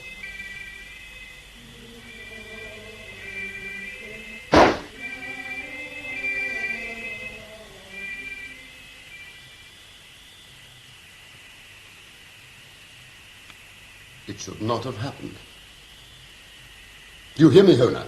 It should not have happened. It has happened, Herr Minister. I am aware of that. Oh, God, I'm aware of it. Do you see that telephone? It has not stopped ringing. It has been ringing all day. It would appear to have stopped now, Herr The Minister. President of the Federal Republic, the Vatican Secretariat, 2 cardinals, all phoning. Questions, questions, questions. And how can I answer them? Well, tell me that. Tell me. That does not come into my area of operations, Herr Minister. That is an evasion of responsibility. If you had not insisted on this investigation... If Mendel had not been killed... If Mendel had not persisted in digging in the mire... If the SS had never been created, if there'd been no concentration camps, if... Herr Minister, do I have to remind you? I do not need a lesson in history. We are now faced with a situation wherein action is demanded by influential groups. Of course, the details of the bishop's death will be suppressed as far as the public is concerned. Also, as a dead man, his previous life is not relevant. But these groups demand action. What do you propose, Inspector? Hartmann and Haller have been arrested already. Yes, I suppose that was necessary. Also, several minor accomplices. The man who actually murdered the bishop? No, not yet. The bishop's valet, one Joseph Braun, has disappeared. He is the one? Well, it would appear so. Have you established his motive? There is probably a connection between Braun and Hartmann. You have proved that? Is it not possible that this Joseph Braun might be connected with some terrorist group of the left? Everything about him would indicate links only with neo-Nazi organizations. That's a pity. Inspector Hona, if such a link could be proved with the left, it would not harm your career. Do you understand? Perfectly. Very well. Now, the matter of this man Braun is in your hands. That is all. Yes, Herr Minister. Hona, you understand, if Braun stands trial, he will attempt to bring out the problem of the identity of the bishop. It will not be admissible. Question one man's identity and you question everyone's, is that not so? Therefore, it would be better if, when Braun is apprehended, Braun could be persuaded to resist. Shot while resisting arrest? Something like that. I see. Herr Minister, in my career I've arrested many people, and a number of them I've wished dead. Justice. Simple justice. In the old days... Don't talk to me about the old days. I arrest. I do not judge, and I am not an executioner. I will not be contaminated by the old ideas, by the ideas of your generation. You will not go further in your profession, Inspector. Perhaps not. But I will not end my days looking over my shoulder. And I will be able to sleep at night. Can you sleep at night, Herr Minister?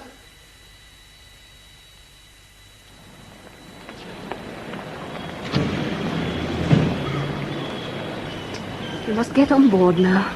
You mustn't miss the train. I don't really know that I want to go back, sir. You've done your work. It could be dangerous for you to stay. Don't look at me for encouragement, Herr Mendel.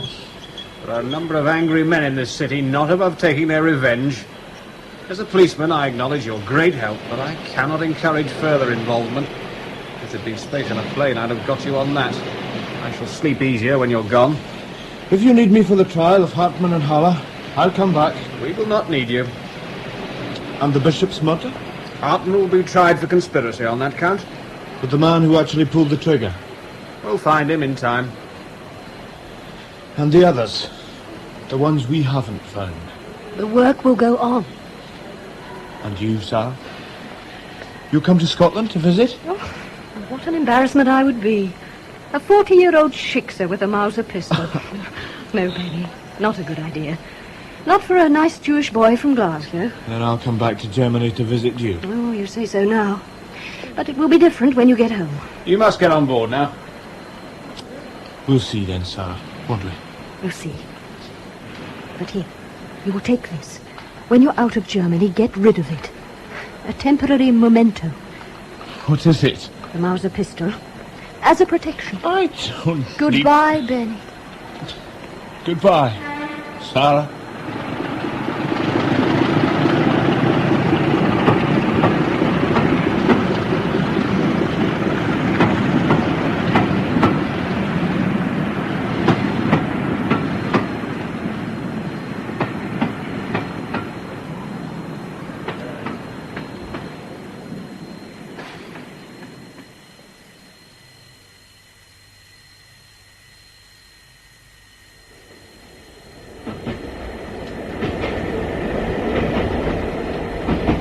Excuse me, I think this seat's been reserved for me. that is correct. Allow me to assist you. Thank you. You are Herr Mendel. Yes. You know me? Are you from Inspector Horner? Not exactly, but I know you. Permit me to introduce myself. My name is Joseph Braun. I had some connection with your late uncle.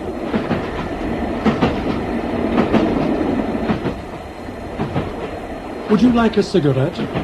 As you see, we are leaving the city, coming to the countryside. And then we go through a tunnel. If you will turn your back, you will see from the window.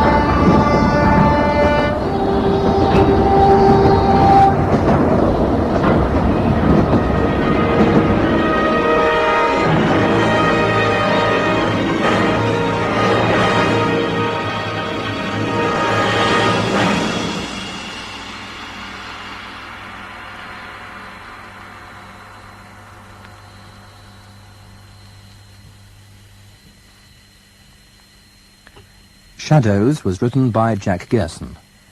The cast was the Bishop, James Cairncross, Joseph, Patrick Hannaway, Inspector Honer, Patrick Malahide, Mendel, David Stewart, Sarah, Alison Gollings, Benny, Gregor Fisher, Minister, Clement Ashby, Muller and Ziggy, John Shedden, Frau Bernstein, Katie Gardner. And the play was directed in our Edinburgh studios by Stuart Conn.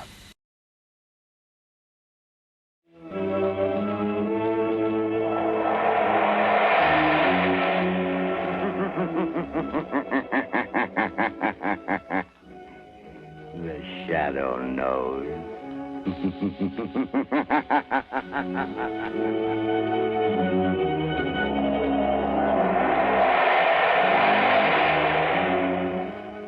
Again, Blue Coal dealers present radio's strangest adventurer, The Shadow, mystery man who strikes terror into the very hearts of shopsters, lawbreakers, and criminals. Today, Blue Coal brings you The Shadow's latest adventure, The Silent Avenger. The Shadow's exciting adventure begins in just a moment. But first, I'd like to remind you homeowners that right now, when winter is changing into spring, is the most treacherous time of all the year. But you can protect your family's health and save valuable dollars by burning blue coal. It's Pennsylvania's finest anthracite. Order a trial ton from your nearest blue coal dealer tomorrow. And if you want to read the adventures of the Shadow in complete novel form, in addition to numerous detective stories, crime problems, and features, simply write us for your copy of the Shadow magazine absolutely free. Remember, all you have to do is mail a penny postcard to Blue Coal, 120 Broadway, New York City, or to Blue Coal in care of this station. Send for your free copy of the Shadow magazine tonight.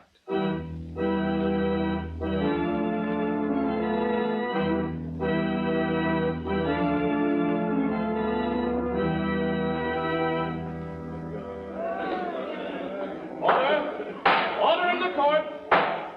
Joseph Brecker, you have been duly tried by a jury and found guilty of murder in the first degree. You now appear in this court that sentence may be passed upon you. But before I pronounce sentence, have you anything to say? Yeah, I have.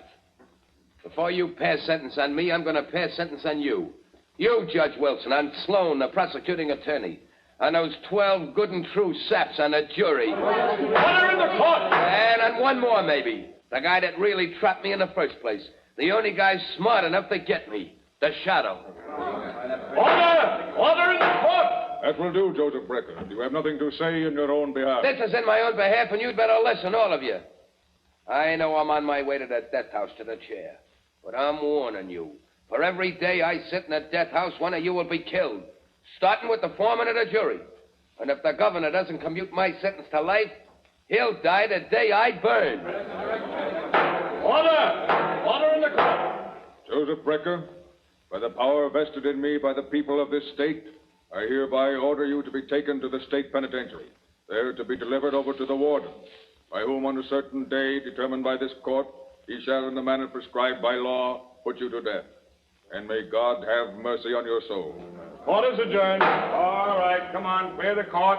Outside. Well, it's a sheer bluff, I tell you. How can Brecker kill a whole jury? The DA, Judge Wilson, even the governor. I tell you, he's crazy. Well, I'm glad I wasn't on that jury. Yeah, you bet. Counting on his gang to wipe him out. Brecker's gang are all dead or in jail. I know, but you can't get that crack Yes, about the I Shadow. Nobody's ever seen the Shadow. He could appear right in this courtroom and not be seen. I'd hate to have anybody like that here. Now, Margot, let's get out of here. It must be very flattering to inspire such awe and fear, Lamont. It has its disadvantage, Margot. Unfortunately, the mystery surrounding the Shadow inspires fear and terror in the innocent as well as the guilty. The unknown is so often associated with evil. There's no help for it. The Shadow must remain a shadow. Lamont, what do you make of Brecker's threat? Do you think it's just bluff? I wish I did, Margot. Meaning? Meaning, Lamont Cranston is going to don the Shadow's cloak and call on Joe Brecker in prison.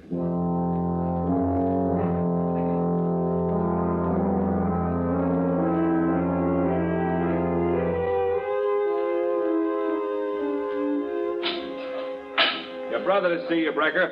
Okay. Hello, Danny. Hello, Joe. You got 5 minutes. Better make the most of it.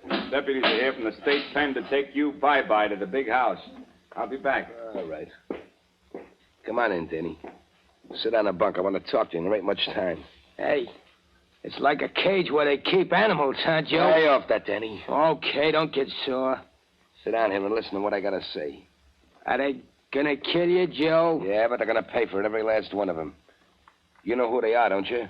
I've told you over and over again. Yeah, Joe, you told me. And you know what you're to do. You remember everything I told you. Don't you, Danny? Yeah, Joe, I remember. I won't forget. When the newspapers say they put you in a death house, I killed one of them. That's right, Danny. And don't forget, these people I told you about, the judge, the jury, that prosecuting attorney, are the same ones that drafted you into the army, sent you over to France, let you get shell-shocked so it's hard for you to remember things. Sure. I won't forget. Hey, will it hurt much when they kill you, Joe? Stop that, will you? Okay.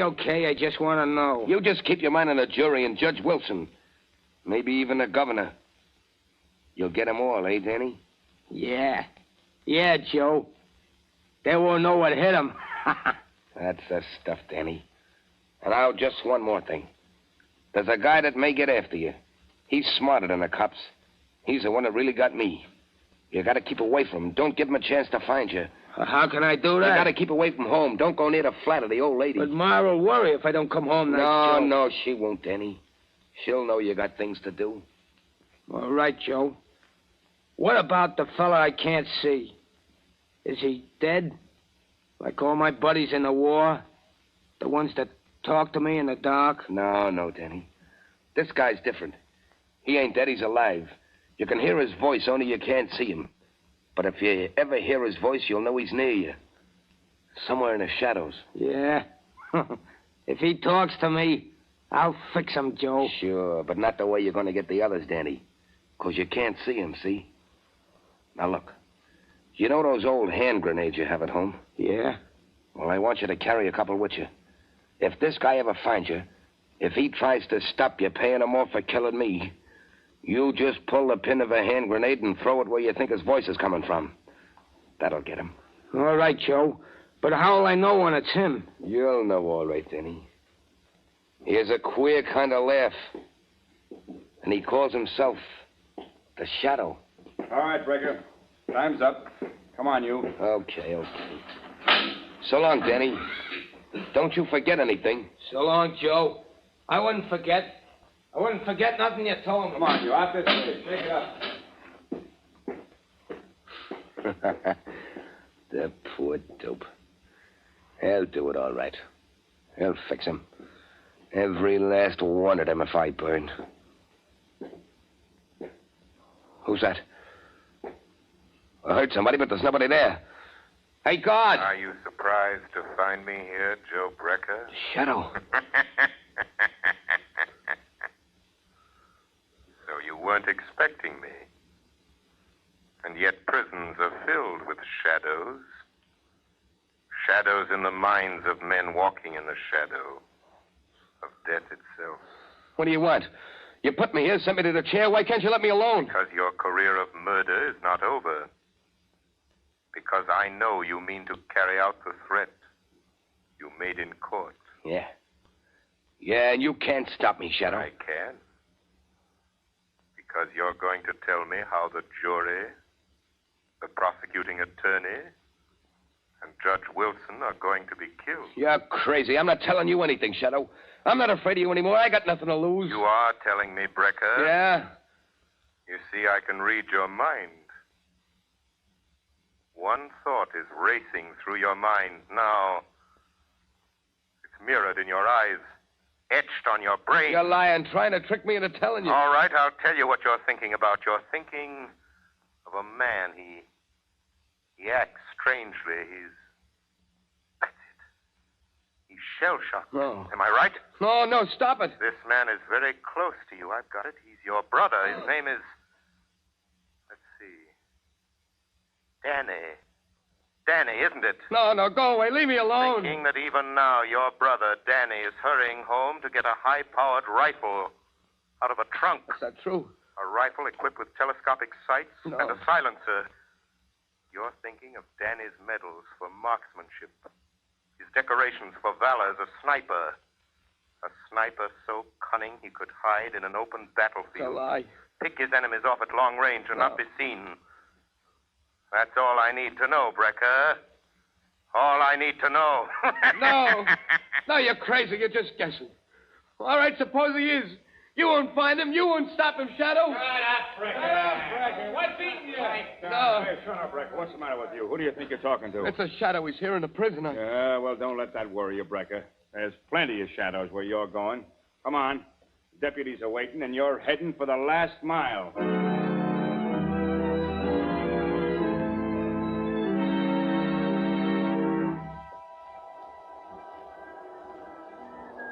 Now, look, Mr. Hanson.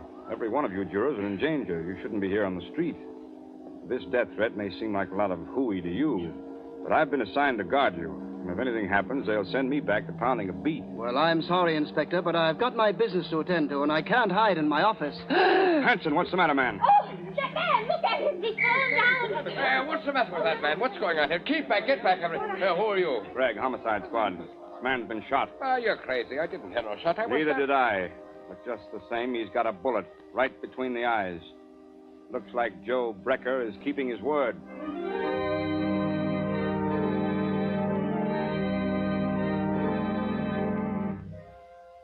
Lamont, can't you do something? Can't you find Danny Brecker? No, Margot. He got away. He hasn't been near his mother's home since his brother Joe went to the death house.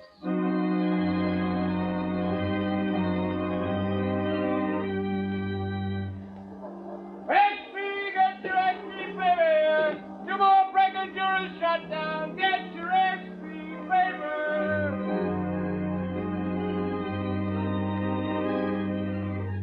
I've got to find Danny Brecker.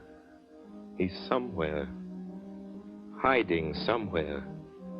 Waiting to strike again. I've got to find him.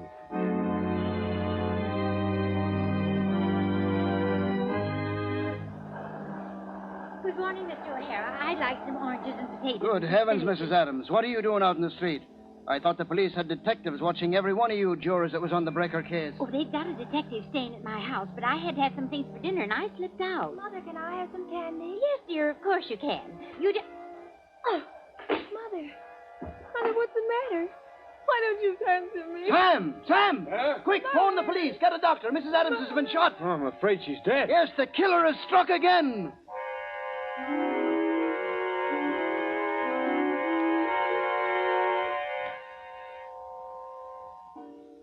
Judge Wilson. Yes, Harvey? Judge, don't you think it'd be, well, safer with a killer still at large if you had those window curtains closed? No, that's not necessary. This apartment's on the 20th floor. Yeah, I know, Your Honor, but just the same, I'll answer it, sir. Thank you. Hello? Yes, Judge Wilson is right here, Your Excellency. Oh, the governor's on the wire, sir. Oh. Here you are, sir. Hello? Yes, Governor. Yes, of course you couldn't commute Joe Brecker's sentence. If you did a thing like that, even to save the rest of the jury, there'd be no more law and order. But look, Governor, don't you think it'd be wise for you to cancel your engagement to ride in the parade tomorrow? It'd be in an open car and a perfect target for any... Judge Wilson! Governor! Judge Wilson has just been shot. He's dead.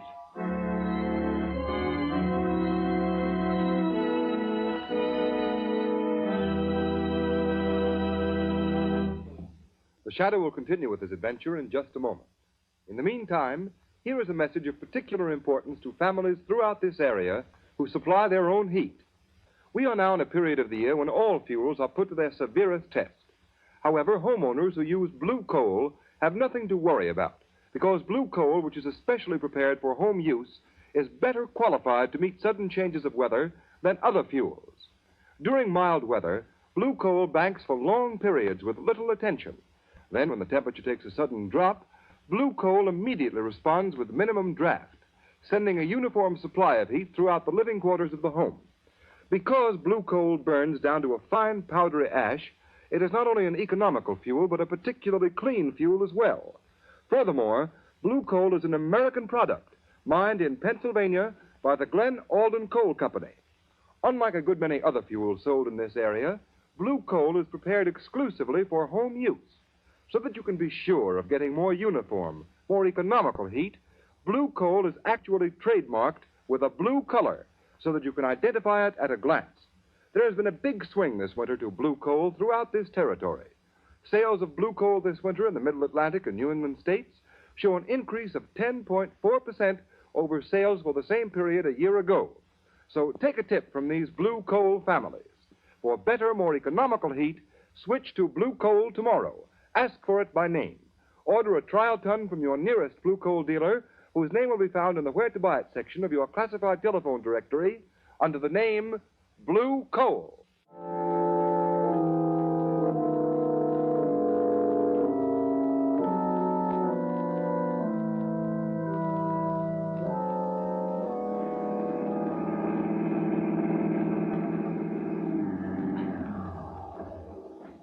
Good work, Margot. Hello, Lamont. It'll take you long to get here. Let me help you out of the car.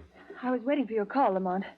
As a matter of fact, I've been waiting for days. Where have you been? What are you doing? The same thing the entire police force this city's been doing, Margot. Chasing a will-o'-the-wisp. Are you sure it's Joe Brecker's brother, Danny? Yes, there doesn't seem to be any doubt of it, but the police can't find him, and I haven't a single clue to go on. What do you know about I him? looked up his record. He was shell-shocked during the war in France. He was an expert marksman, a sniper.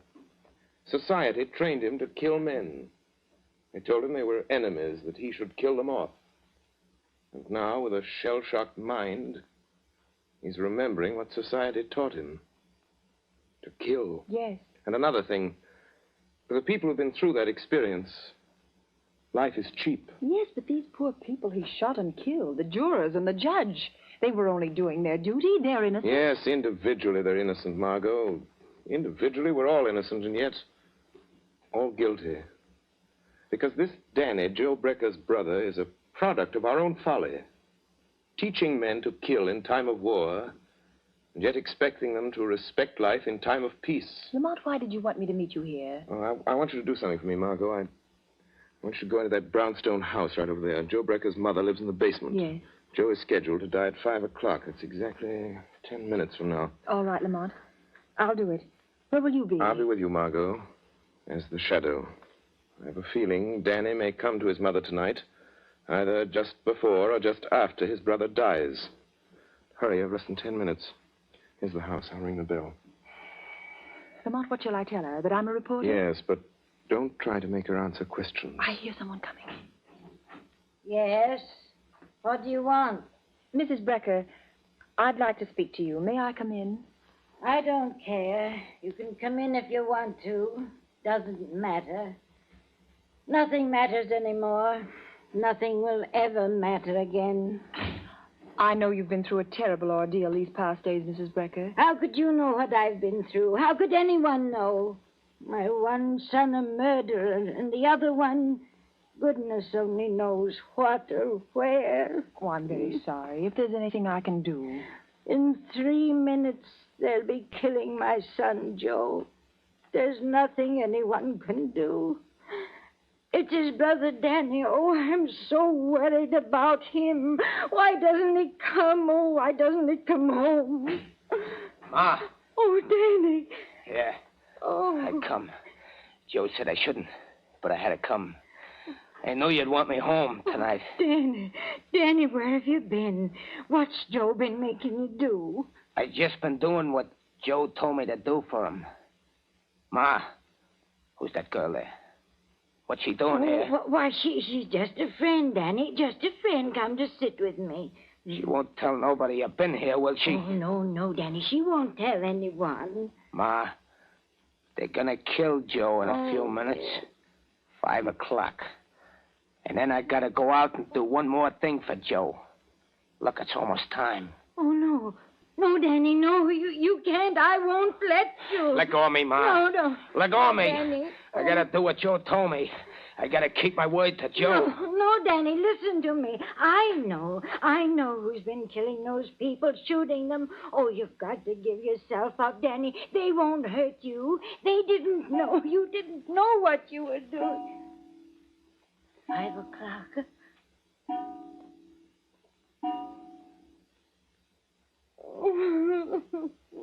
It's time. It's time. 5 o'clock. Joe's dead. Now I gotta go back to the tower and do the last thing Joe wanted me to do for him. Danny, don't. You've done enough harm. You keep out of this. Joe told me to do this. I can still hear a voice telling me to do it. Now you hear a voice telling you not to, Danny. Voice? I know. You're the shadow. Yes, Danny. And for your own sake, your mother's sake, Danny, Joe told me what to do with you. He knew you'd find me. That's why I got this hand grenade. Oh, Danny, don't. I got my hand on a firing pin. I'm going to pull it out. Stop, Danny. I'm warning you. The voice came from there, in the corner. Joe told me to throw the grenade. Goodbye, Shadow. What happened? It's all right. I managed to pick up the grenade and throw it through the window into the court before it exploded. Oh, thank heaven. I don't mind saying that's the closest call the Shadow ever had.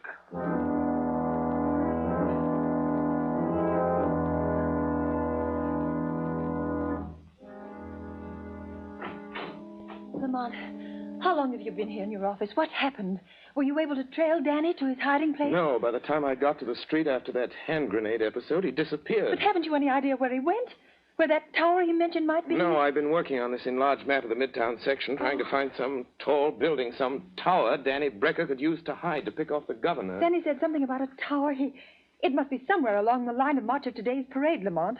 Margot, that's the Wardman Tower. But it isn't finished. They stopped work on it. It's nothing but a steel frame. What could be a better place for a sharpshooter like Danny Brecker? There's no work going on there, just a watchman down on the street level. Margot, it's a long chance, but it may be the answer. Come on, there isn't a minute to lose. My car's downstairs, Lamont. I'll drive you over there. But what if he isn't there? What if he's somewhere else, waiting to strike? In that case, Margot, I'm afraid we'll have a new governor of this state.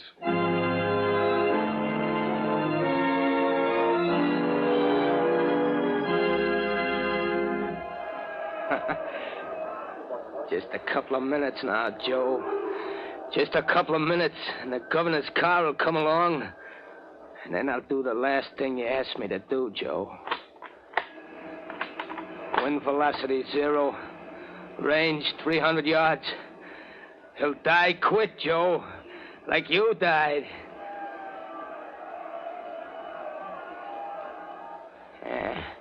The governor's coming now, Joe. That's his automobile with all the flags on it. That's him, sitting in the back with all those fellas around him. But I can pick 'em out. I won't miss, Joe.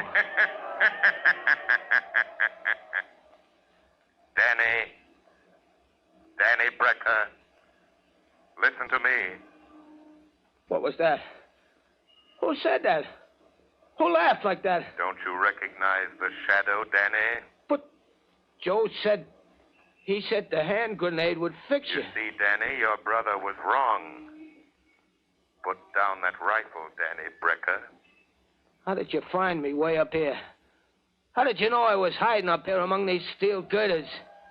Just like I used to hide in the trees in the war. That doesn't matter, Danny Brecker.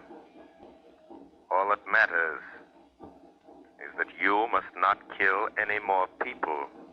But I got to. Just one more, Shadow. Just one more. The governor. Down there in that car. I promised Joe. No, Danny. You will never keep that promise. Put down that rifle. Put it down, Danny.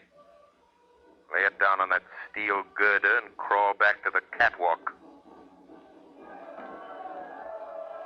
All right. All right. I'll put it down. I'll put it down. Where are you, Shadow? I still got another grenade. Talk to me, Shadow. Say something so I can tell where you are. Crawl back to the catwalk, Danny. Crawl back to the catwalk, I say. No. No, I won't. I won't. You can't make me. Come here and get me if you want me, Shadow. I don't want to have to do that, Danny. Don't you come near me, Shadow. Don't you touch me. If you do, I'll drop this hand grenade. I'll throw it down there among all those people. I'll kill dozens of them. There. I'll pull the pin. I'll throw it. Danny, listen to me. Hold that hand grenade, Danny. Hold it tight, Danny Brecker. See, your fingers tighten about it. Your mind obeys mine. Do you hear me, Danny? Danny, hold it. Don't throw that hand grenade. Hold it. Hold it tight.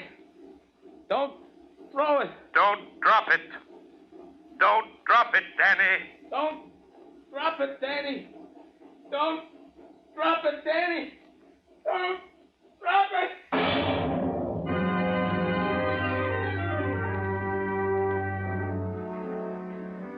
Yes, Commissioner Weston. A high-powered rifle fell into the street. Fell right in front of the governor's car. I'm glad no one was hurt. This is the 30th floor. This is where the bomb went off. Blew the guy to pieces. Good heavens, he must have had a time bomb that went off too quick. Any idea who it was? Yep.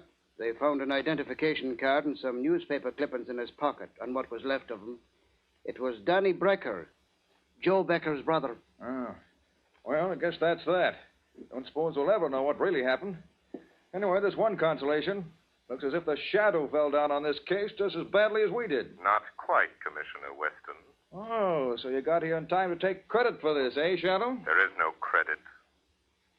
No glory in the death of Danny Brecker, Commissioner Weston. He was a victim. A human instrument of destruction. Fashioned by mankind.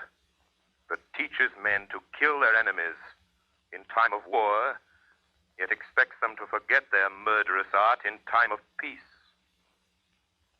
Danny Brecker was an enemy of society, a killer.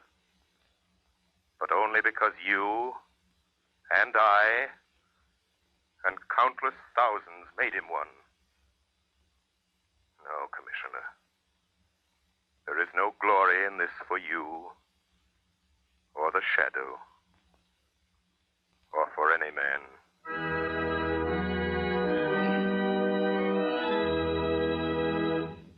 Now, Mr. John Buckley, Blue Coal's heating expert, has a few words of valuable information for you.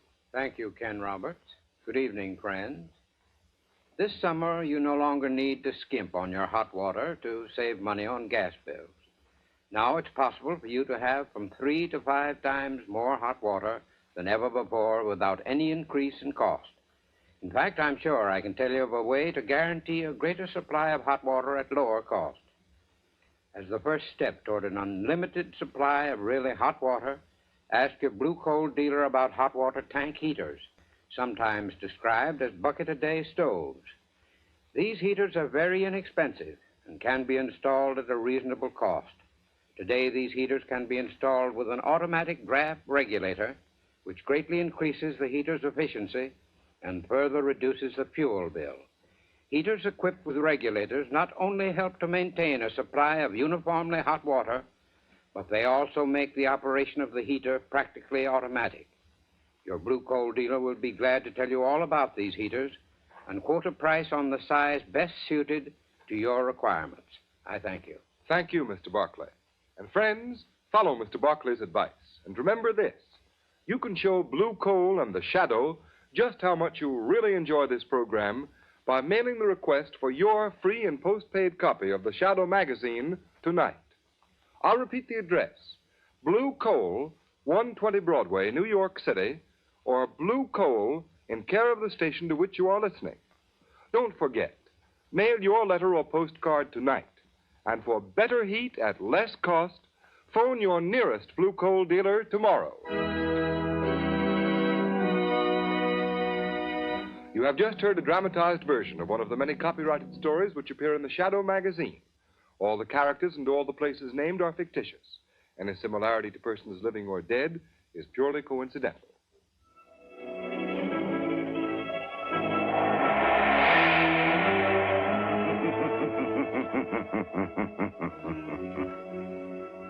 As you sow evil, so shall you reap evil. Crime does not pay. The Shadow knows.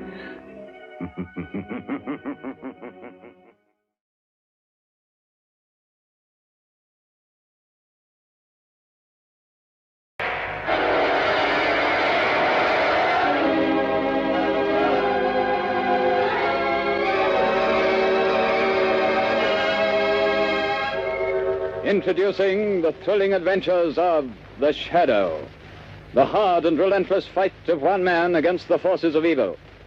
These dramatizations are designed to demonstrate forcibly to old and young alike that crime does not pay.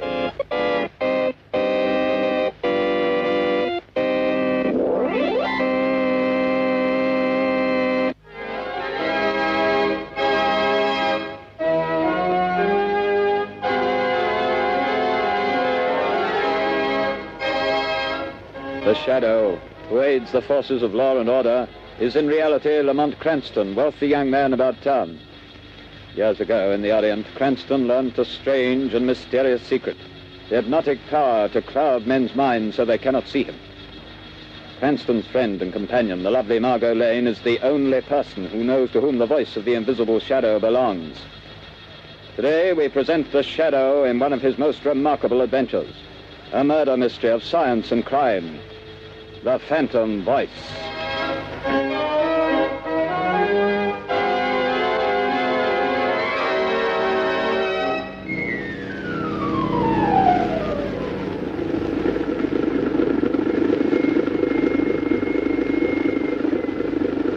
Here we are, Margot. Let me take your arm. Thank you, Lamont.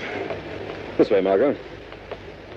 Lamont Cranston, where on earth are you taking me? We're on our way to the Supreme Court, Margot. The Supreme Court?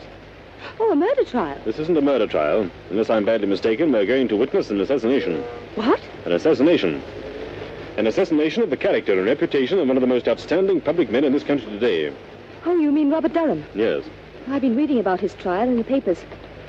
They've certainly unearthed plenty of evidence that he accepted that bribe from Stephen Reynolds. Yes, Margot. But unless I've made a mistake in character analysis, that evidence is forged. Durham is more than a political figure, Margot. He's a statesman. He's devoted his life to unselfish public service. He's a very wealthy man. Yes, Margot. Robert Durham has given away 10 times the amount of money he's accused of taking as a bribe. Well, if that's true, Lamont, the whole thing doesn't make sense. Why should a man like that risk a 15-year prison term for taking a bribe he doesn't need? That's the point that worries me.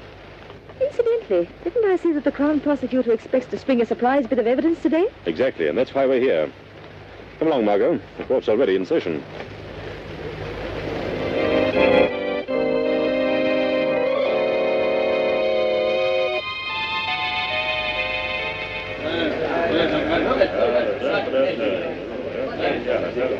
Silence! Silence!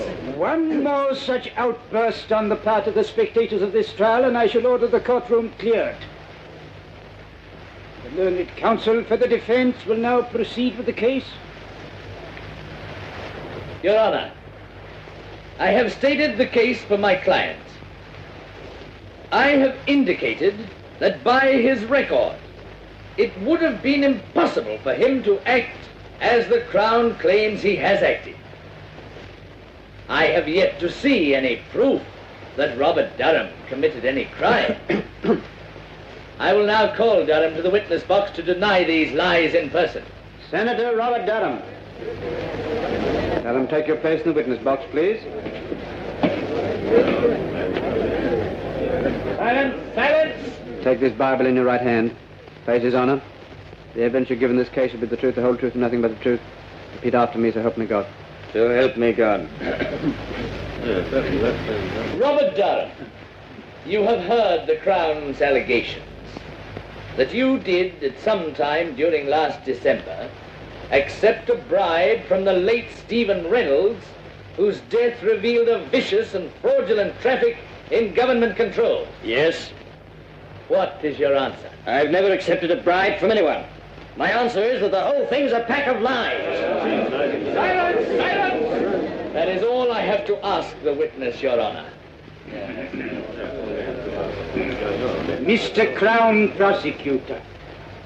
Robert Durham, do you deny that on the 16th of December last, you received a visit from the late Stephen Reynolds in your room at the Maximilian Hotel? I know. He came to see me. Just answer yes or no. I'll ask you if I want you to enlarge on a question. Yes.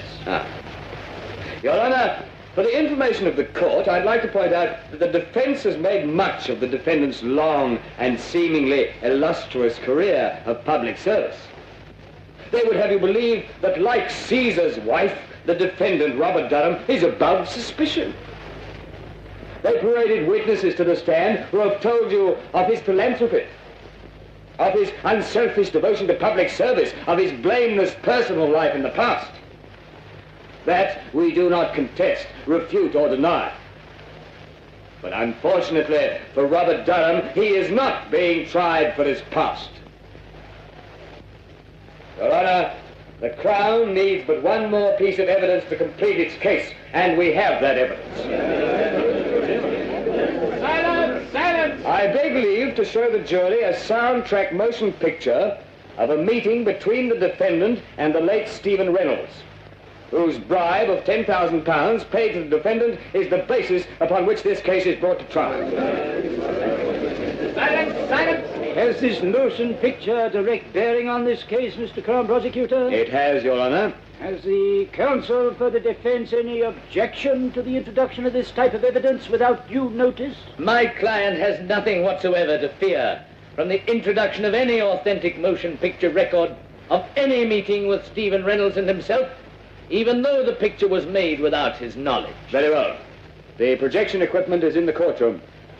With Your Honor's permission, will you order the shades drawn and the lights extinguished? The court constable will please draw the shades. Again, I caution spectators against any outbursts of any kind. Furthermore, none will be allowed to leave the court until the introduction of this evidence is complete. You may proceed, Mr. Crown Prosecutor. With the court's permission, we will place this screen in full view of the jury. Your Honor. Counsel for the defense has a question. For the sake of the records, will the Crown state at whose request this motion picture was made? It was made at the request of Anthony Vogel, a solicitor in this city. For what reason? As a citizen interested in public welfare. Ready to run the film, Mr. Crown Prosecutor? Very well. Now, if the constable will turn out the lights. Certainly, sir. Silence! Silence! The Crown will submit affidavits to prove that this is an authentic film record of a meeting between Durham and Stephen Reynolds on the evening of December the 16th. You may turn on the machine. Yes, sir.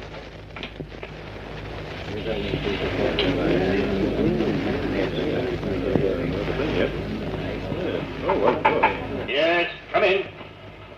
Oh, hello, Reynolds. I've been expecting you. Now, look here, Durham. Why haven't I got the building contract for that new government housing project?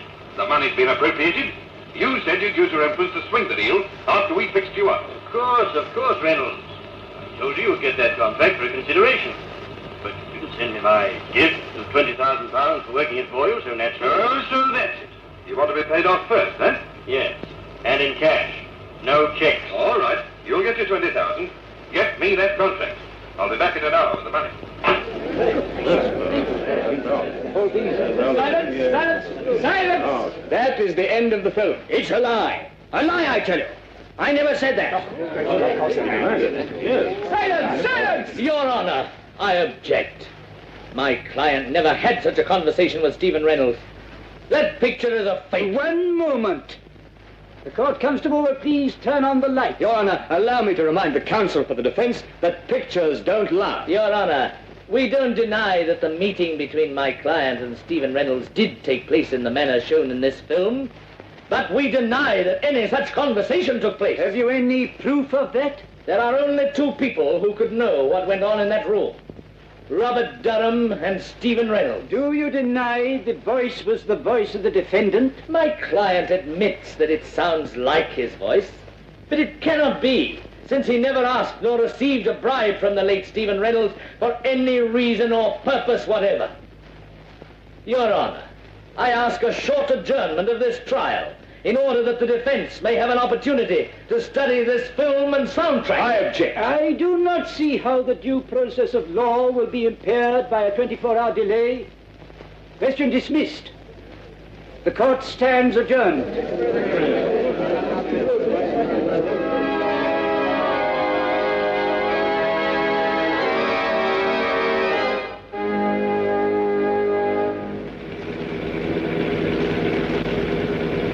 Lamont, after seeing that talking picture of Robert Durham meeting Reynolds and practically demanding a bribe, how can anyone doubt his guilt? Margot, the Greeks had a philosophy that ran something like this. Only believe half of that which you see and nothing you hear. Oh, but Lamont, that wasn't hearsay evidence. That was Durham speaking. That was his voice. Even he can't deny it. No man knows the sound of his own voice, Margot. Besides, Durham never spoke those words to Reynolds. But you saw him. You saw the motion picture. Exactly. But because I did see him speak in the film, I know that he did not say the things that were on the soundtrack. What do you mean, Lamont? Have you ever watched the movement of a man's jaw's muscles? The way he speaks certain words? You mean you know what he really said? No, his face was half averted from the camera. I couldn't see his lips. I don't know just what he did say, but I know that he didn't utter the words we just heard. Oh, but it was still Robert Durham's voice saying those other things, demanding that bribe. I'd swear to it. Yes, and so will the jury, Margot. Unless something is done within the next 24 hours, one of the finest men in the country, an innocent man, Robert Durham, is going to be sent to prison for 15 years by his political enemies. I'm stopping here, Margot. I want you to wait in the car, please.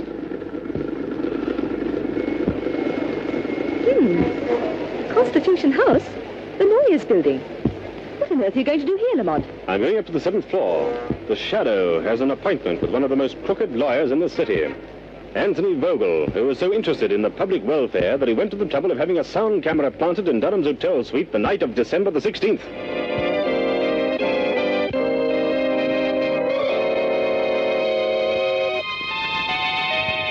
A man's reputation at stake. But the Shadow is not going to stand idly by and watch an innocent man be sent to prison.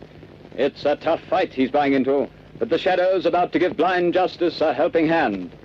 Stay tuned in for further developments in a few moments.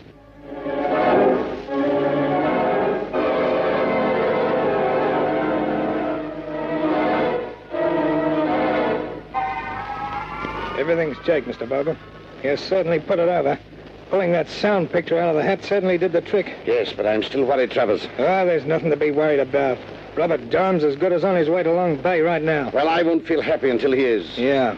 Well, getting on to something personal, boss. When are you going to get me a wrestling bout? Wrestling bout? Yeah, it's about time I got in the ring again. Well, I could do with the extra sugar. Forget you're a wrestler, Travers. You'll make more money as my bodyguard.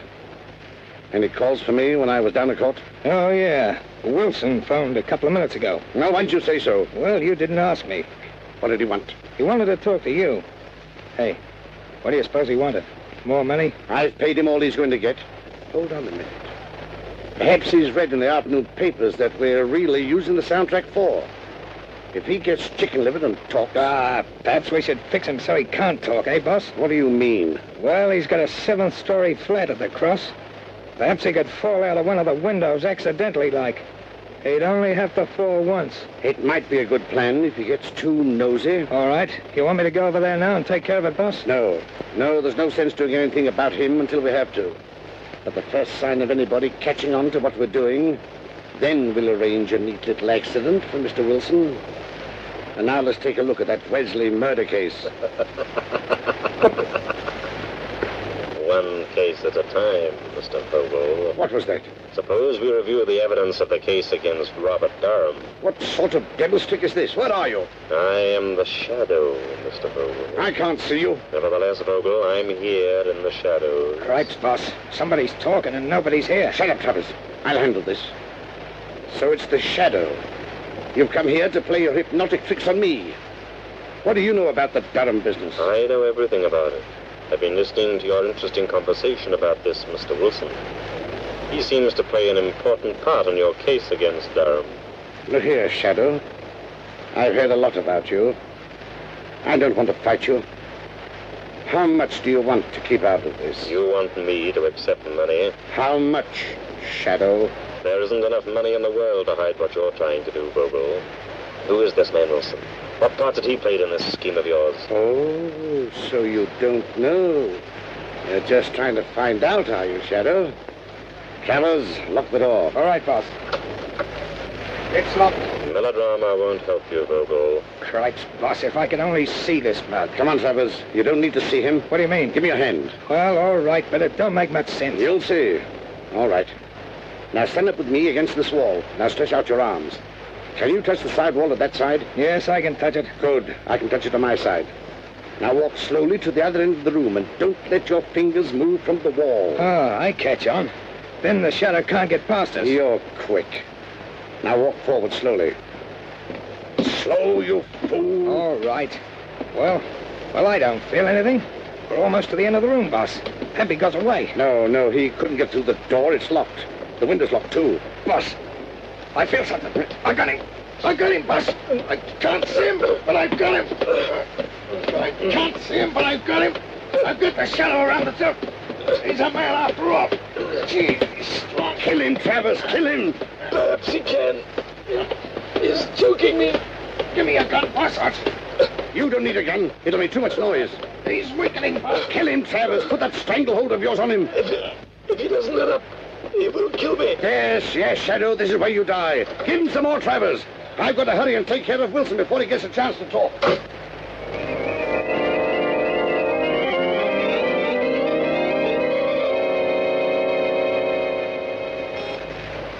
I wonder who that can be. Oh. Good evening, Mr. Vogel. Hello, Wilson. I heard you were trying to get hold of me earlier this evening. Yes, that's right. I want to talk to you. Won't you come in? Are you alone? Oh, yes. Good. Well, Mr. Vogel, when you asked me to do some work for you, I didn't ask to know what you were going to do with it. I needed that money. Got myself into debt. Needed it for my wife, Alice, and the kids. Very touching. You got paid, didn't you? Yes, I mean, well, all this stuff in the papers, Mr. Vogel, about... Frankly, I don't like it. Oh, you've been having a little attack of conscience, Wilson. Well, doing a job is one thing, but sending a man to prison on a false charge is something else. So I intended to tell you... Tell me what? Well, that I refuse to let it go any further. Oh, you refuse? Yes. After all, Mr. Vogel, if I told what I know about Well, what are you going to do about it? Just this. Don't move, Wilson. But come down. Don't be a fool, Vogel. I'm not a fool, Wilson. Now turn your back to me. That's right. What are you going to do? I'm going to assist at a little accident. Now walk to that window. No, wait, you can't do this to me. You can't. Walk. All right. Now, open the window, Wilson. Climb up on the windowsill. Just a moment, Mr. Vogel. Shadow. I thought Travers took care of you. You thought Travers took care of me, did you, Vogel? Well, I admit he's a good wrestler. But there was one little hold, Vogel, I learnt in the Orient that he didn't know. He had me beaten for a moment. But that was my one chance to get you to lead me to Wilson. You mean you followed me here? Yes, I followed you here. It wasn't very difficult to get away from Mr. Travers. It seems I arrived just in time for my proof. In time? No! There's Shadow. There's your proof lying dead on the floor. You crazy fool, Vogel. You'll go to the gallows for this. I'm not as crazy as you think. Yes, I'm a fool. You're the fool. You're the fool for coming here. The police will find you locked in this room with Wilson's dead body. They'll find you. I'll see that they do. And here's the gun you killed him with. Why don't you try the window? It's only 7 stories to the ground. Shadow. Shadow. Wilson, quick, tell me. I'm finished. Quick, give me the proof. The proof, Wilson. The proof that you framed Robert Durham. Oh, Robert Durham? Robert Durham. Come on, Wilson, come on. Tell me how you framed Robert Durham. Alice. My baby.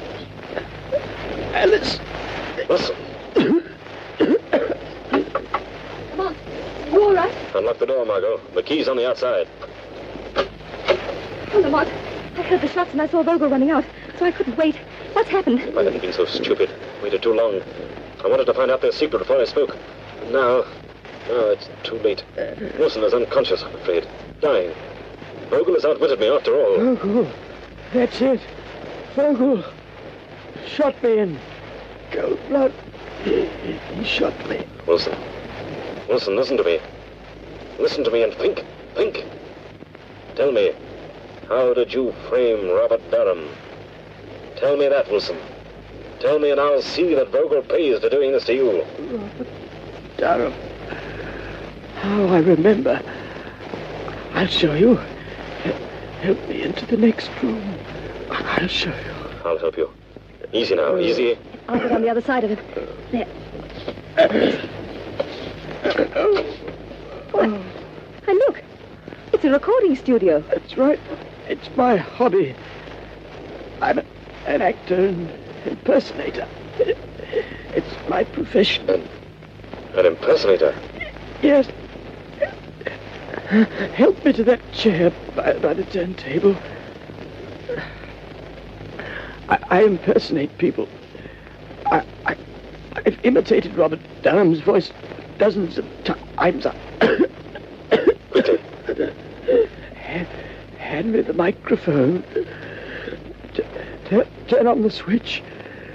There. I can't hold out much longer. Here's the microphone. Drop that needle on the wax record. And then the switch. This is Hugh Wilson speaking. I've just been shot by Anthony Vogel.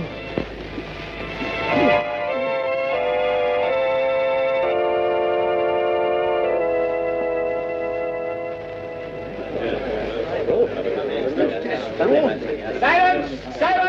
Your Honor, I move that the case against my client Robert Durham be dismissed. On what grounds? On the evidence contained in this record found in the flat of the late Hugh Wilson, the radio stage impersonator who was found shot last night. With the court's permission, I will now play it. Permission granted. You may stop the record now. Yes, sir.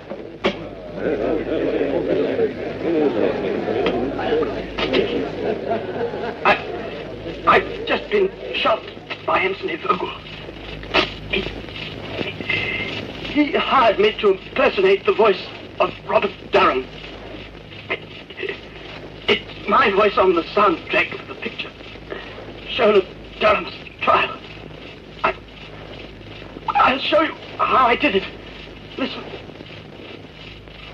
Of course, Reynolds. I told you you'd get the contract for a consideration. But you didn't send me my gift of £20,000 for working it for you. So, that naturally, that's how it was done. Yes, that's how I did it. Durham's innocent. He never uttered those words. I did it for him.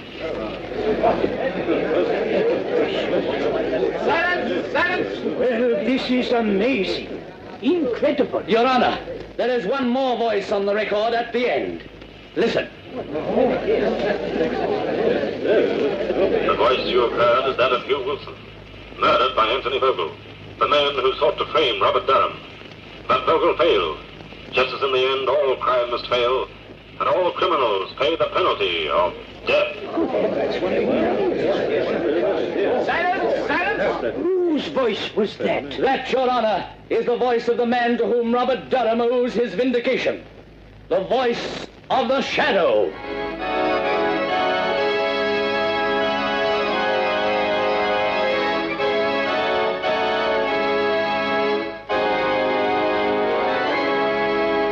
So concludes today's adventure of the Shadow, the Phantom Voice. Next week at the same time from this station you will hear I Must Never Sleep Again, a psychological mystery drama featuring the Shadow.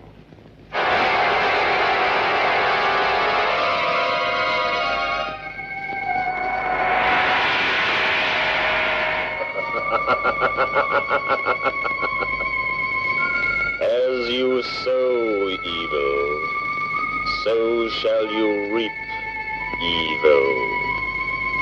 Crime does not pay. The Shadow knows.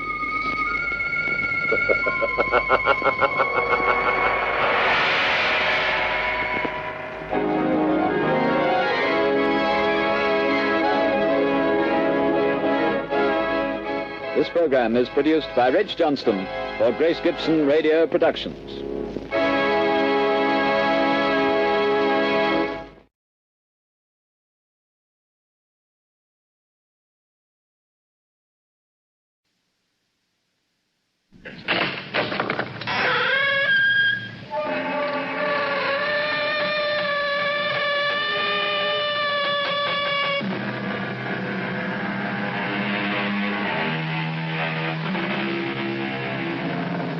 Come in. Welcome. I'm E.G. Marshall. If your nerves are steady enough, I'd like to be your guide into and through, we hope, a place and a time where things happen which we ordinarily think of as supernatural, where grisly events do not necessarily have their moment and go their way as time moves ahead, but may stay and stay and still stay. The home we enter first is not the sinister place I'm talking about. It's a well-appointed apartment, bright, cheerful, normal in every way, occupied by Ken Harris, who at this moment is reading a novel, and his wife, Martha, who is working on a needlepoint project. Well, now, who can that be at this time of night? Only one way to find out. Oh, couldn't have waited 2 more pages. I was about to find out who done it. Oh, hello, Stu. Here, come on in. Let me take your coat. No, I can't stay. I just wanted to let you know that I've been out to the lake. Shadow Lake? What on earth for? Well, the thing is, Ken, your cottage has been broken into. Unless somebody you know is out there. Well, no, nobody. But what makes you think? I saw lights, and I saw a shadow move across the living room window. No question about it, Ken. There was somebody in your cottage.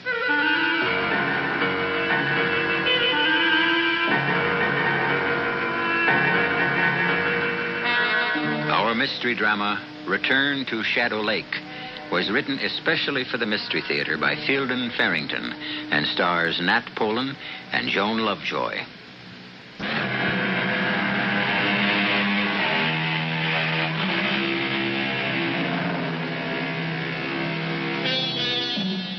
When you come to think of it, there's something rather sad about a summer cottage in midwinter.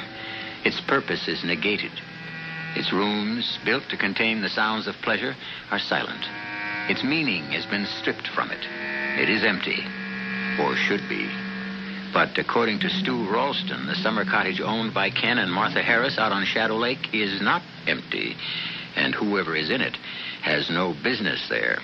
You say you saw lights in the windows, Stu? That's right. Well, but all the utilities have been turned off for the winter. There's no electricity. But we left a couple of hurricane lamps in the utility room, Ken. Couldn't somebody have found those? It was a dim light. It could very well have been a lamp or even a couple of candles. Huh.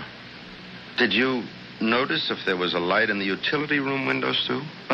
No, I don't think there was. All I was aware of was the light in the living room and the shadow of a man walking past the front window, or maybe a woman. I couldn't be sure. Stu, what on earth were you doing out there in the first place? Oh, I just thought I'd drive out, you know. Looking for Claudia. Did you actually think you'd find Claudia out there? No, of course not. I suppose that was in the back of my mind, but I didn't really expect to find her. Our cottage was empty. Stu, Claudia has been missing since...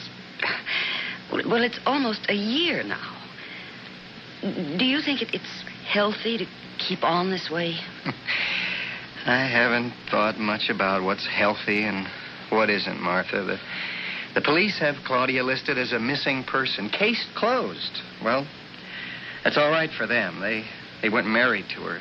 They didn't love her. I do. I can't just give her up that easily. But out at Shadow Lake, in the middle of winter? Well, she used to go there when she was upset about things. Even in the wintertime. She liked to be alone sometimes. Stu, I know it's a hard thing for you to believe, but don't you think it's likely that Claudia just took off on her own? She was always restless. Claudia might have left me, yes. But she would never have gone without telling me she was going. No, I wouldn't have thought so. So, what does that leave? She was abducted. Maybe killed. I don't know. If she could, I believe she'd have got in touch with me by this time. I just wanted to let you know about the cottage.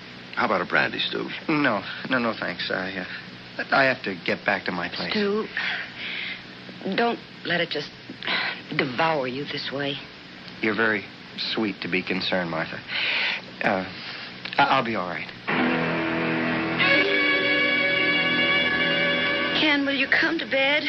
Or are you going to spend the whole night roaming around worrying? Well, I'm disturbed about the cottage. I think I'll drive out there tomorrow. To Shadow Lake? Yeah. What in the world for? I want to see if any damage has been done. You know, just check up on things. Well, I think it's silly. Now, you haven't been feeling too well. And I don't think going out there all upset would be any good for you. I'm all right. A drive into the country will do me good. But you don't have to go. Oh, I'll go if you insist on going. Well, I'd really rather you didn't. Why? Well, what if they should still be out there? I'll pick up a club and go for them. Same as you.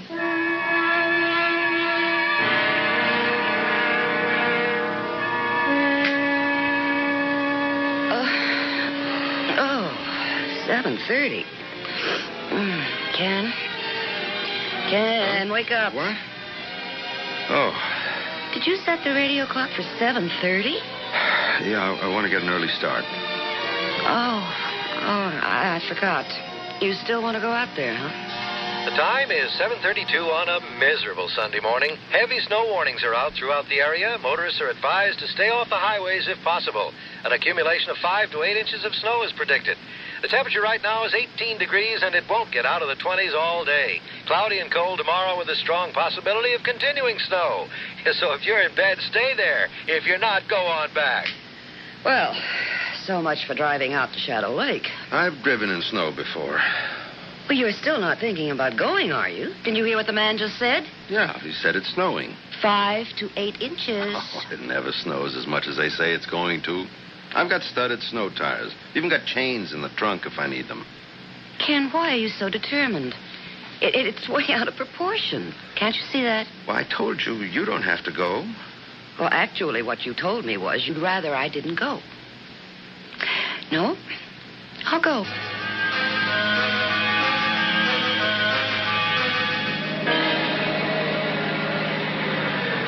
Ken, come on. Enough is enough. Let's turn back. I can't even see where we're going. That's all right, as long as I can. Now, just be still and let me drive.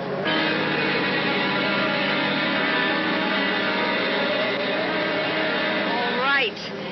We've managed to get as far as Gibbsville, the last civilized outpost before the lake. Now, look at it, Ken. It's practically buried under now, and the snow's coming down harder than ever. Now, will you be sensible for once in your life and let's turn around? I want to stop at Pot's Grocery. Why, for heaven's sake? I want to pick up a few things. Is that the store? Doesn't look the same as in the summer. Nothing does. What do you want to buy, anyway? Well, if it's really going to keep on snowing like this, we might be stuck at the cottage overnight. In that case... Oh, Ken. Well, if we should have to stay over, we'd better load up on food. Ken, I don't want to spend the night out there. We'll freeze. That's a summer cottage. We can't spend the night out there. Sure, we can. We've got the fireplace. It'll keep the living room comfortable enough. If we have to sleep over, there are plenty of blankets. And what are you going to burn, the furniture? For heaven's sake, Martha. There's a good half-quart of firewood in the utility room. There is? Funny, I never noticed it. How often do you go into the utility room when we're out there in the summertime? Well, just the same. Come on. Let's get those groceries. The roads up ahead aren't getting any better, and we sit here arguing. You know, I still can't understand how I could spend practically a whole summer in that cottage and never notice all that firewood. I guess you're just not very observant. Been there since the middle of last winter. Go ahead. Howdy, Mr. Harris. Hi. Mr. Harris, I'm surprised to see you folks out this way, weather carrying on like it is. What can I do for you? Well, we want a box load of provisions, just in case we have to stay overnight at the cottage. Martha, you know what we'll need better than I do. Well, just take one of those baskets, Miss Harris, and help yourself to whatever catches your fancy. 150 degrees below zero and cooking over an open fire. Boy, this is going to be a lot of fun. You better get some candles, too, dear. The cottage, you're saying? Yeah. Stu Ralston was out here last night, and he thinks our place was broken into. I thought I'd better just check it out. Now, you ain't seriously figuring on going all the way out to Shadow Lake in this kind of weather, are you, Mr. Harris? Yes, I thought we would. Well, tain't none of my affair, of course, but I sure wouldn't if it was me doing it. Not for love or money, I wouldn't. Oh, well, it won't be easy, I suppose, but I want to make sure nothing's been tampered with. Ain't going to let up for a spell. You can count on that. Not that I think for a minute you're going to make it out to Shadow Lake. You don't? Not for a minute. Not up that wagon track to the lake itself. Okay. This ought to hold us. You want to add it up, Mr. Potts? Sure thing. Got everything you need now? I guess so, yes. All right, let's see. $1.76.43. If you ask me, I don't think we're going to need any of it. What did Mr. Potts say about going out to the lake? Took a dim view. And you're not going to pay any attention, I suppose. You know something, Martha? You're really getting a little tiresome about this. What? $12.97 it comes to, folks. Seems like an almighty lot. We're used to it. Let's see, 10. Let's see if I have 3 ones. 1, 2, yeah. Here you are. And here's your 3 cents change. I thank you. Come on, Martha. You take my advice, folks. You'll turn right around and go back. Gonna be a mess up there toward Shadow Lake. Please, Ken. He knows what he's talking about. He's a native. Come on. We may not even be able to turn around if we go much further. I don't intend to turn around.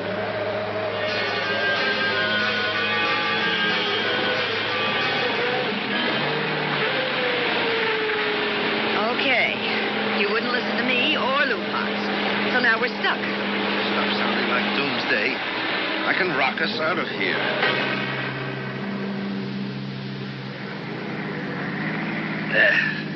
Is that the turnoff to the cottage up ahead there? Yes, there's the old oak with broken limb.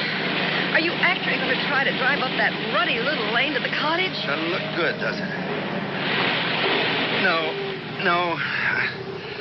I guess I better not try it. Oh, thank goodness. Well, we've had a nice Sunday morning drive. Now I just hope we can get back. Listen, there's plenty of gas in the tank. You sit here. keep the motor idling so the heater works and you'll be perfectly comfortable. I'm going to walk back to the cottage. Oh, Lord, give me strength. I've got boots and fleece-lined gloves and a warm coat, cap that pulls down over my ears. Now, why shouldn't I walk? Snow up to his armpits, and he wants to know why I shouldn't walk. Oh, what is it, a mile and a quarter? If I can't walk that far, snow or no snow, I'd better give up. Okay, I'm coming with you. Are you out of your mind? Sure, we both are. Well, what are we sitting here for? Let's get going.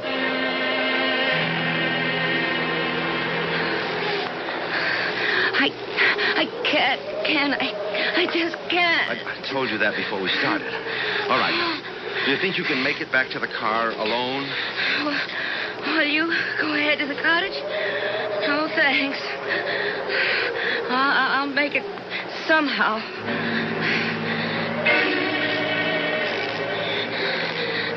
Ken, please. Don't lie down. And this, don't you know better than to lie down in snow now? I have to. Ken, I'm so tired. Stay on your feet. Martha. Just a little. Don't lie down. If I can get this box of groceries, blood, and this tree fort. There. Now, Martha, I told you not to lie down. Just for a little while. All right. I can carry you if I have to. Can we go back? It's further back to the car now than it is to the cottage. You can't. I can't carry you. We could rest a couple of minutes, couldn't we? No. If we stop now, we stop for 1 minute to rest now. We're dead.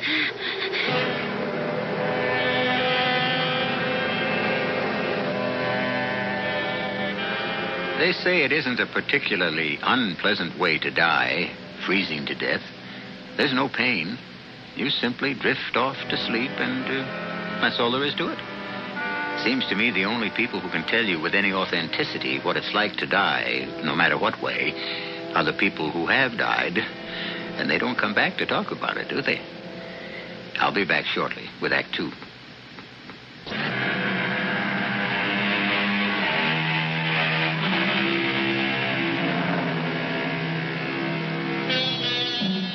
Ken and Martha Harris would seem to be in enough trouble, just as things are. Martha has collapsed from exhaustion and exposure, and Ken, carrying her the rest of the way to the cottage, is near exhaustion himself. He plods through the nightmare of snow to another nightmare.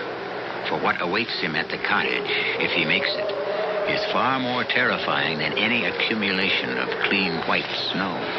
Martha, I can see it. I can see the cottage. Oh, Lord, don't, Martha. Don't go to sleep. We're going to make it. Don't let yourself sleep. Oh, we're here. Look, here are the steps. So heavy. Why should she be so heavy? Martha! Oh, worst thing. Panic. I'm tired, that's all. The keys. Martha, do you think you could stand up for a minute while I just get into my pocket? I've got only these two hands, and I have to... Martha, could you just try... Hey, you are helping. Oh, thank heaven. You're not... Okay, now, just... Oh, we made it. You hear me, Martha? We made it. Oh, now, just as far as... Just to the rocking chair, remember? You always liked the rocking chair. Are we home? We're in the cottage, Martha. We made it. Going to be all right. Can I just take a little sleep? No, not yet. I've got to start a fire. It'll warm the room up. But until it does, I want you to stay awake. Oh, poor Ken. I give you such a hard time. If you just stay awake, everything will be all right. Just don't go to sleep.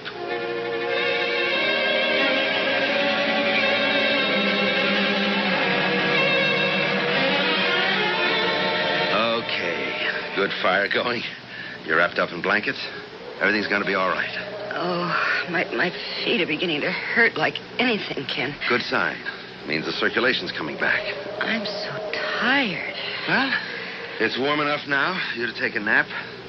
I've got to go out for a while. Out? Yeah, I'm all right. My feet don't even feel cold. I'm dressed for it better than you are. I've got to go back and get the box of groceries. Oh, Ken, can't we just forget the stupid groceries? I don't see how you can make it all by yourself back to where you left that carton. Well, I've got to. There are 3 cans of tomato soup in the pantry. Now, that's all. Ken, does it look like somebody's been here? Not that I can tell so far. I'll go over everything better when I get back. I wish you wouldn't leave. Come on, it's not all that far. Well, the truth is, I'm scared. Scared? Well, if somebody was in here last night, what if they came back? In this kind of weather? Forget it. Yeah, I guess you're right. Okay. Okay. I better get going. I may be a while. It'll be pretty slow, especially on the way back with that load of groceries. Okay. I feel as though I could sleep for about a week anyway. Good. You just sit there and fall asleep. See you later. Ken, be careful. I'll be fine.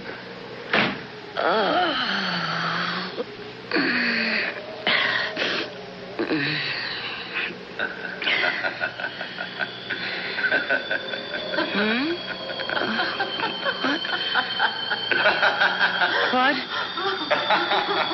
Who? Ken? Ken!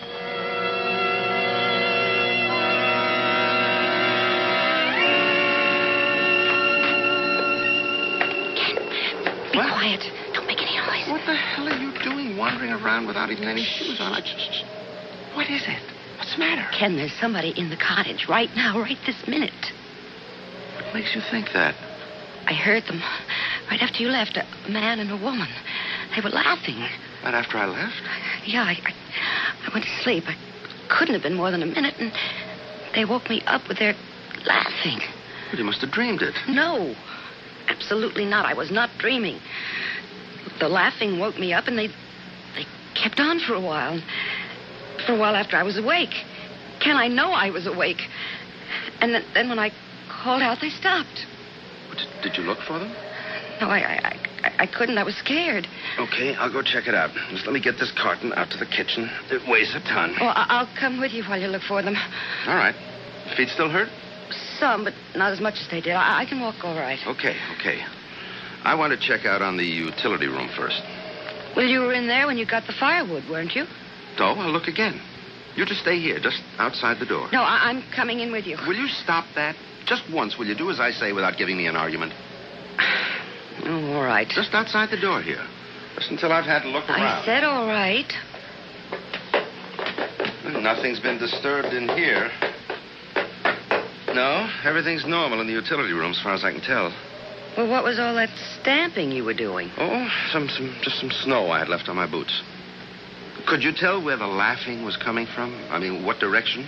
No, not really. It sounded like from... kind of all around. All around, okay. Let's check the bedroom. Actually, it was sort of odd. It seemed to come from farther away than in the house.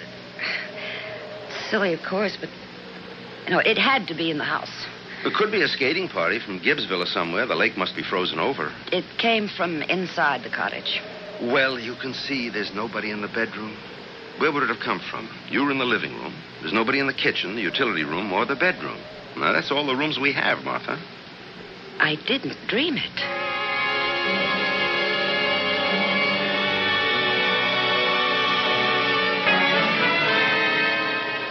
Do you want another hot dog, Ken? Good Lord, no. I've had 3, not to mention about a pound of French fries and 2/3 of that big can of baked beans. For a lady who doesn't know how to cook over an open fire, you whip up a pretty solid meal. I'm glad you enjoyed it. It would be kind of cozy, wouldn't it? With only the lamp and the firelight. Except that... Except that what? I didn't dream that laughing, Ken. There was someone in here. You want to know what I think? I think you and Stu were both dreaming about last night and about today. Now, I've been over this place with a fine-tooth comb. There couldn't have been anybody in here. No locks were broken. There's not so much as a chair out of place. Everything's exactly the way we left it last fall. Well, I don't know about Stu. I didn't dream it. There's nobody but us in the house now. At least we know that. And I've got a full belly, and the fire makes the room nice and cozy. You know, Ken, I'm worried about Stu. He seems so lost without Claudia. Yeah. I feel sorry for him, too. But he's not the first guy whose wife walked out on him. No, that's just it. He can't believe she did. I mean, he can't believe she would, without at least telling him she was going. Yeah, well, she didn't tell him, did she? What more proof does he want? You've got it just backwards from his thinking. He thinks her not telling him is proof that something happened to her. Yeah. He also sees people in other people's cottages. Hey, I just had an idea. We left the Scrabble board out here, didn't we? Up on the shelf in the bedroom closet. How about a game of Scrabble? I don't know. Okay, if I can keep my mind on it. Give me a chance to beat you for once. I'll go get it. And, Martha, if you say you want to come with me, so help me, I'll clobber you. Okay, I'll sit right here. I won't budge. Now, I'm pretty sure I left it in there up on the closet shelf. I won't be a second. Don't hurry. I won't be going anywhere. It's no good, I tell you. I can't do it. What did you say, Ken? Well, I didn't say anything. Can't do it or won't do it. All right, won't, if you like it better that way. We'll see about that. Ken! What's the matter? What happened? Ken, I heard them again. They were talking this time. Didn't you hear them? I didn't hear a sound. You mean the people you thought you heard laughing before? I did hear them. But they were talking this time. He said he couldn't do something and... Ken, where are they? Well, I'm afraid they're just in your head, Martha. Oh, no, you don't. Just because you didn't hear them, you're not going to make me out to be off my rocker. Come on, Martha. You're nervous, you're upset, and who wouldn't be? So am I. Okay, let's play one game of Scrabble and get to bed. I piled enough blankets on that bed to smother us, never mind keep us warm. All right. But I heard them. They've got to be here somewhere.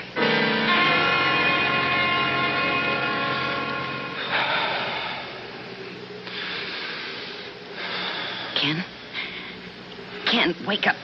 Ken, come on, will you wake up? What? What is it, Martha? Look. At what? Can't you see it? The flickering? The fireplace in the living room is burning. Oh. Well, it's probably just part of a log that wasn't all the way burned up. Smoldered for a while and then caught again. Go to sleep, Martha. No, that's a fire, a whole fire. We couldn't see an ember or something from clear back here. What are you doing? I'm going in there to see what's going on. A fire like that just doesn't build itself out of ashes. Somebody built it. Don't you want to catch them?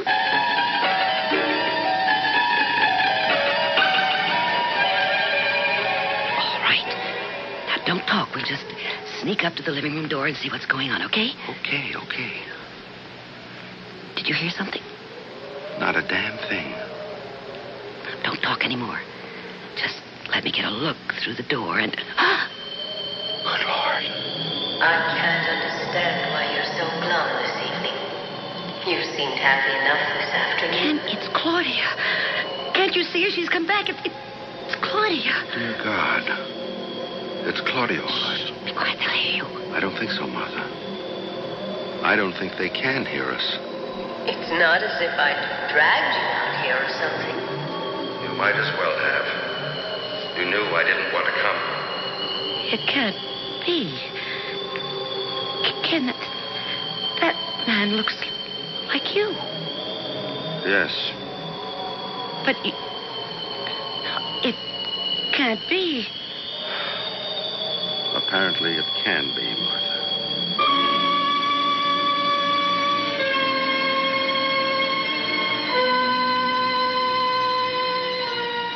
Ken Harris stands beside his wife, watching a scene in which he, Ken Harris, sits in front of the fireplace talking to Claudia Ralston. That adds up to 2 Ken Harrises in the same house at the same time. Impossible? Well, very unlikely, except that there it is. And Claudia, the long-absent Claudia, is she real? We'll find out when I return shortly with Act 3.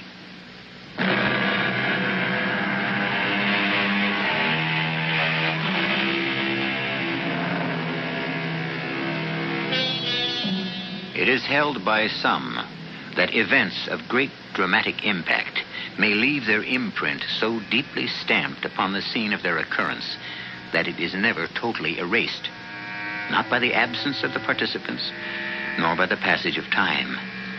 Perhaps this is what we're witnessing here in the living room of the Harrises' summer cottage. Perhaps something is about to happen which has happened before and left its indelible mark on Shadow Lake. Ken, how could it be you? You're standing right here beside me, and yet you're sitting there in the living room talking to Claudia. I don't see how it could be. It's something beyond our understanding. They're not really here, Martha. I mean, not really in this place at this time. I don't understand it either. I just want to get away from it. She's talking again. It isn't easy for me either, Ken. Not one bit easier than it is for you. I told you in the beginning, weekends are out. I hate lying to Martha. You know that. So we steal a weekday when we can. We come out here and have a cold, miserable afternoon and a short evening together and then go back to the city and wait for our next chance to sneak away. We said in the beginning, and you agreed that... I know what we said in the beginning, and I can't stand this hole-in-the-corner business much longer. That was all it was ever meant to be. You should never have let it start. Well, we did let it start. You can't undo that. And now it's not enough. It's too much. I think we have to stop now. It's gone much further than we meant it to. They just faded away. They're gone. They were never here, Martha. They weren't real. And the fire is dead. And everything is just gone. It was, I don't know, some kind of illusion. We imagined it. It was something that happened before, wasn't it? Something that actually happened. You and Claudia out here together. Martha, if you're just... Which weekend was it, Ken? The time you had to go to Chicago to close that deal with whoever it was that time? That's enough.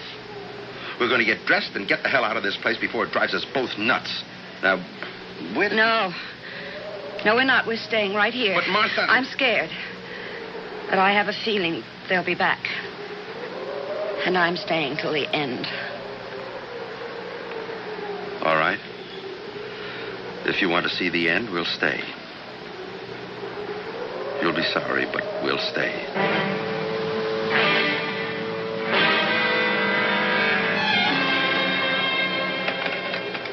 Operator. Hi, Mabel. This is Lou Potts. Hello, Lou.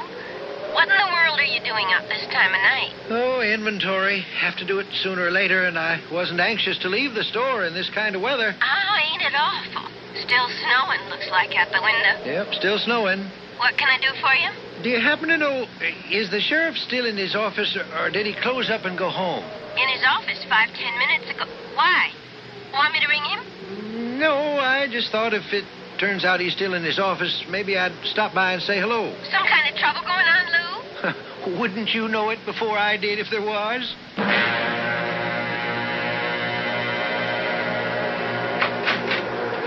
Lou, what are you doing out on a night like this, for Pete's sake? Oh, got something bothering me. Gosh, it's cold out there. It happens every winter, seems like. How come you're still around this late at night? Oh, waiting for folks like you to show up. Got something bothering them. Well, what is it you got on your mind? Well, you remember the Harrises? Got a summer place up there by the lake? Harris? Oh, sure. Pretty little thing she is. Well, they stopped in at the store this afternoon and filled up with a box of provisions to take out to the cottage with them. Today? I told them might near in so many words they was damn fools. I've been watching all day, waiting for them to come, and I ain't seen them. I would have, too, if they drove past. I must be stuck up there. Yeah, I guess there's nothing for it, but I go on up there and see, or try to. I knew it, Ken. They're coming back. I knew they would. We shouldn't be here. We should have gone away. Shh, be quiet. You want us to stop seeing each other. You've had your fun, and now you're ready to go back to Martha. Is that it? We agreed in the very beginning that it would have to end this way, Claudia. I may have agreed to that at the start, or seemed to. But I won't have it that way now. I don't really see that you have much choice. You don't? No. I love Martha, Claudia. This was never more than just a little affair. Is that what you mean? A little fun. Something you could toss aside whenever you got tired of it. Claudia, we both agreed. No, you and we're both agreed. I don't give a damn what I agreed to. All right. What do you want from me? I want you to tell Martha tomorrow that you want a divorce. That's simple enough, isn't it? And if she asks you why, tell her. I won't do any such thing. You know that, Claudia. Do you want to bet? I won't. All right, then. I'll tell her myself. Her and Stu both.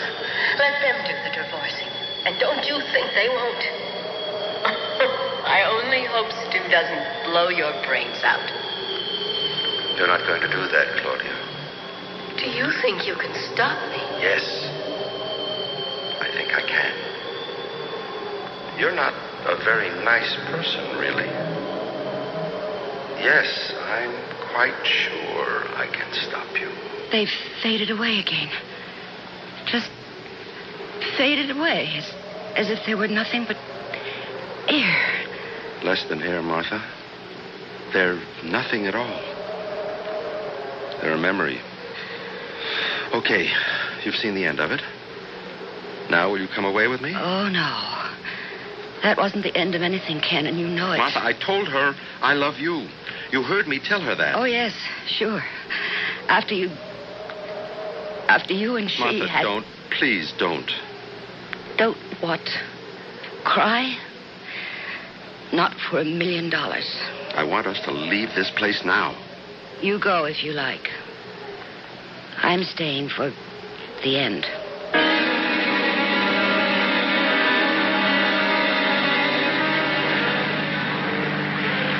Well, they must have made it as far as the turnoff anyway.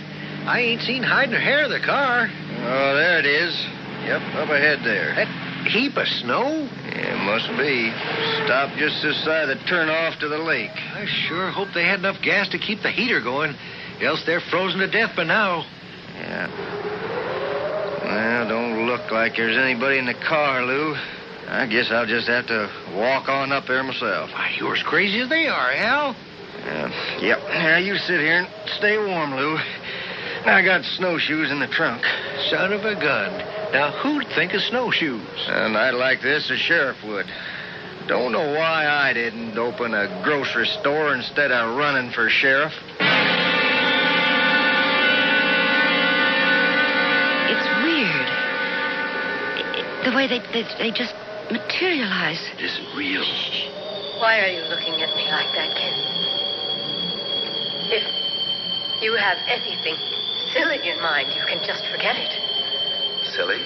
Just don't look at me that way. What way, Claudia? As if you could... Almost as if you could kill me. I wouldn't, of course, if there were any other way. But there isn't. Come on, Ken. You're kidding. I won't have you telling Martha about you and me. I won't put her through a thing like that. If I have to kill you to prevent it, why then... Okay. Then I'm sorry. I didn't realize you felt so strongly about it. We'll just forget the whole thing, okay? Well, don't just sit there shaking your head at me. I won't say a word to Martha or to Stu either about us, Ken. I promise you. I don't believe you. But that's just the point, Ken. I'm telling you, you can believe me. I promise. A moment ago, you said you don't give a damn what you promised. That was just... Oh, you know it was just talk. Oh, Ken, you've got to to believe me. I can't. But if you don't... No, Ken. Please. There's only one alternative. No. I'm sorry, Claudia. Keep your hands off me. Don't touch me. If you fight me, Claudia, it's only going to make it worse. Now, what's the good of that? Just a little more now. It'll all be over in just a minute, Claudia. Just a little while, and the whole thing will be behind us. Ken, you killed her. That was the weekend she disappeared. You killed her. Yes. I couldn't figure anything else to do. But... Oh, God. A murderer. Martha, don't say that. Adulterer and murderer. What did you do with her? What did you do with her body? I tore some boards off the floor of the utility room and buried her under there. The utility room? You mean she's under there now, under that floor right this minute? Yes. All last summer. Every weekend, all last summer, we were out here laughing and having fun, and she... I wasn't having much fun. So, what do we do now? I'll go to the sheriff's office and give myself up. You intend to confess? What else is there to do? I'm glad it's over. I don't think I can walk to the car. I'll carry you. We can make it.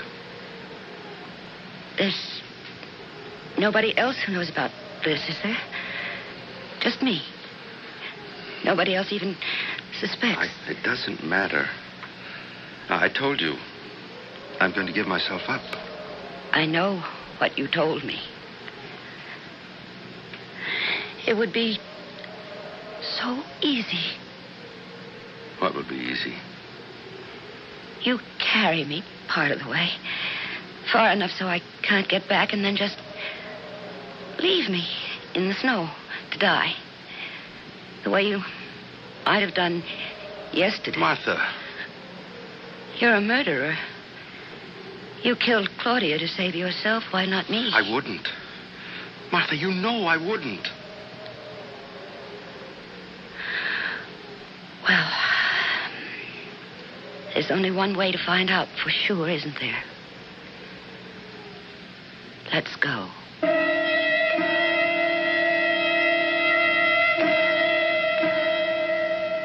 Ken Harris does not know that the sheriff is making his way toward the cottage, but the going is slow. It will be some time before the two meet. If Ken chooses to leave his wife to die of exposure, he can do it and get away with it. But will he? You may have it either way you want it, or can believe it. Whatever you decide, I'll be back in a few minutes. Hi, Tom Bodette from Motel 6 with a tip for the gardener. All summer long, you've been out there puttering in the yard. Sure, it's good therapy, but you can get too much of a good thing. So here's the tip. Cut the grass, get out the weed whipper, and put a good edge along the driveway and sidewalk.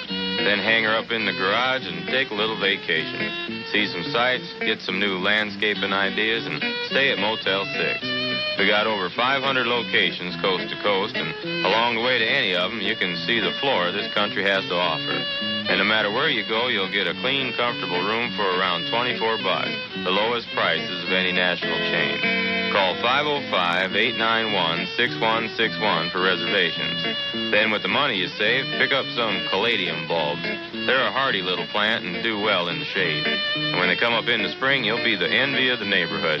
I'm Tom Bodette from Motel 6, and we'll leave the light on for you. For a young girl, Growing up in today's world is no easy job. She needs a lot of adult time and attention, sometimes more than a busy mother can give. A Big Sister volunteer can provide this extra support with just a few hours a week of friendship and guidance. For information on the Big Sisters program, call your Big Brothers Big Sisters agency. Because little people need big people.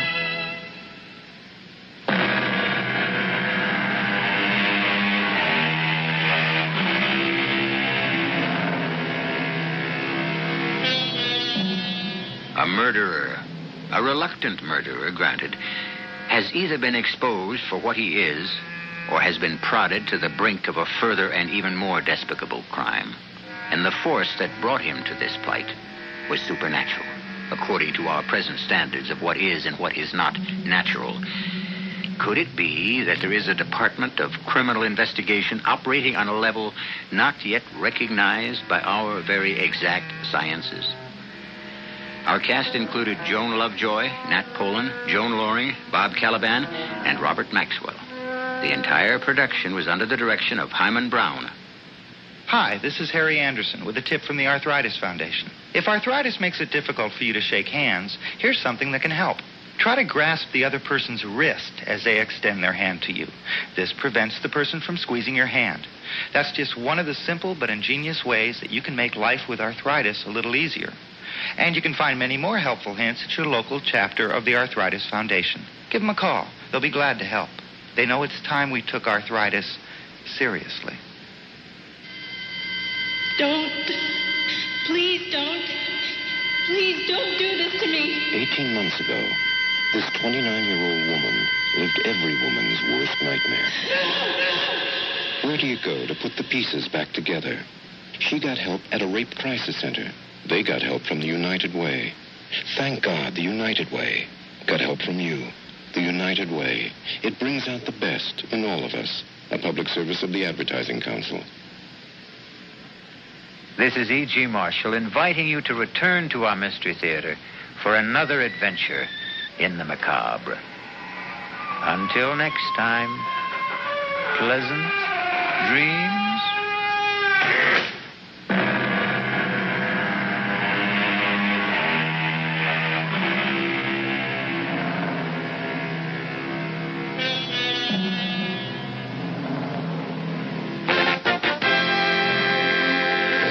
You're listening to WWJ News Radio 95. I'm Earl Dickinson. In the next few minutes, we will have complete details on these stories. Detroit police have a teenager in custody for the shooting of a 13-year-old boy on the city's east side.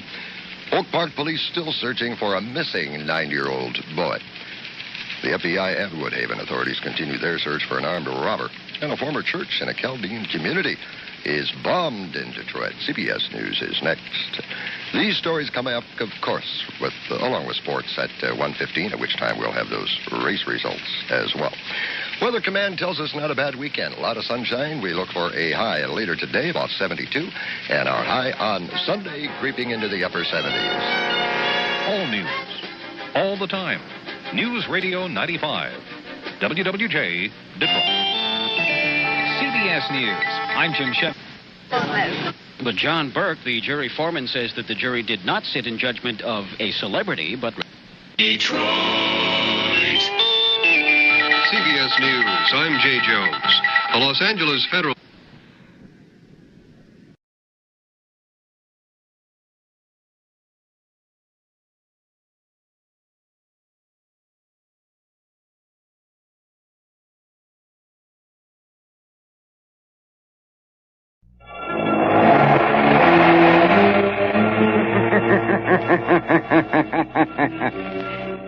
Who knows what evil lurks in the hearts of men? The shadow knows.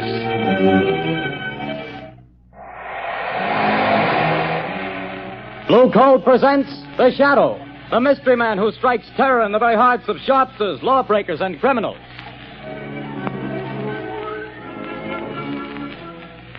Ladies and gentlemen, when you hear the Shadow's blood-curdling laugh, you can be sure that exciting entertainment will follow. And here's something else that you can be sure of. When you buy blue coal, you're getting the finest of Pennsylvania hard coal. The harmless blue coloring that identifies blue coal is your guarantee of clean, even, safe, dependable heat all winter long. So don't take chances. Insist on blue coal. Ask for it by name. Phone your order to your nearest blue coal dealer tomorrow. And be sure to hold on for John Barclay's important message at the end of this program.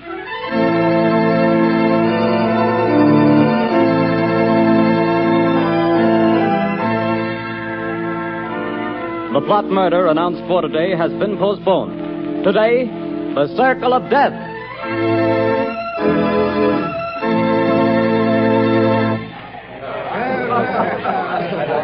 Oh, Jack, what a delightful show. What a wonderful way to start our honeymoon. Darling, when it comes to shows and girls, I'm a swell picker. Now watch me pick a nightclub. Oh, taxi! Hey, taxi! Darling, I think you're wonderful. I've never had such a marvelous time in my life. Hop in, honey.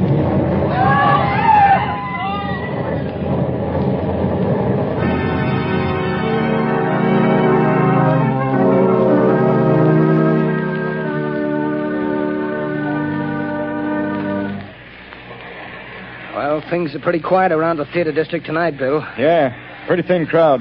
I don't blame folks for staying away. After those 3 bombings and 15 people being blown to pieces, I wouldn't be here myself if it wasn't the commissioner's orders. Same here. Boy, has this town got the jitters. Commissioner Weston's hopping around like a cat on a hot stove. I hear the Midtown Association is going to ask for his resignation if he don't catch the nut that's scattering bombs around here like confetti on New Year's Eve. The guy that's pulling these jobs sure must have it in for a lot of people. Yeah, he's a real screwball if you ask me. Look at the way he's always sending warnings to the newspapers before he blows another batch of pedestrians to Hades. Yeah, and have you noticed? He always ends his notes by saying, I hate crowds. Yeah. Well, this is the time that crazy goof warned he'd set off another blast. Maybe his watch is slow. Things are going to pop if he pulls another job and kills any more people. Well, maybe all the cops have him scared off. Maybe. Maybe not. Bill, look at that car. Blown to smithereens.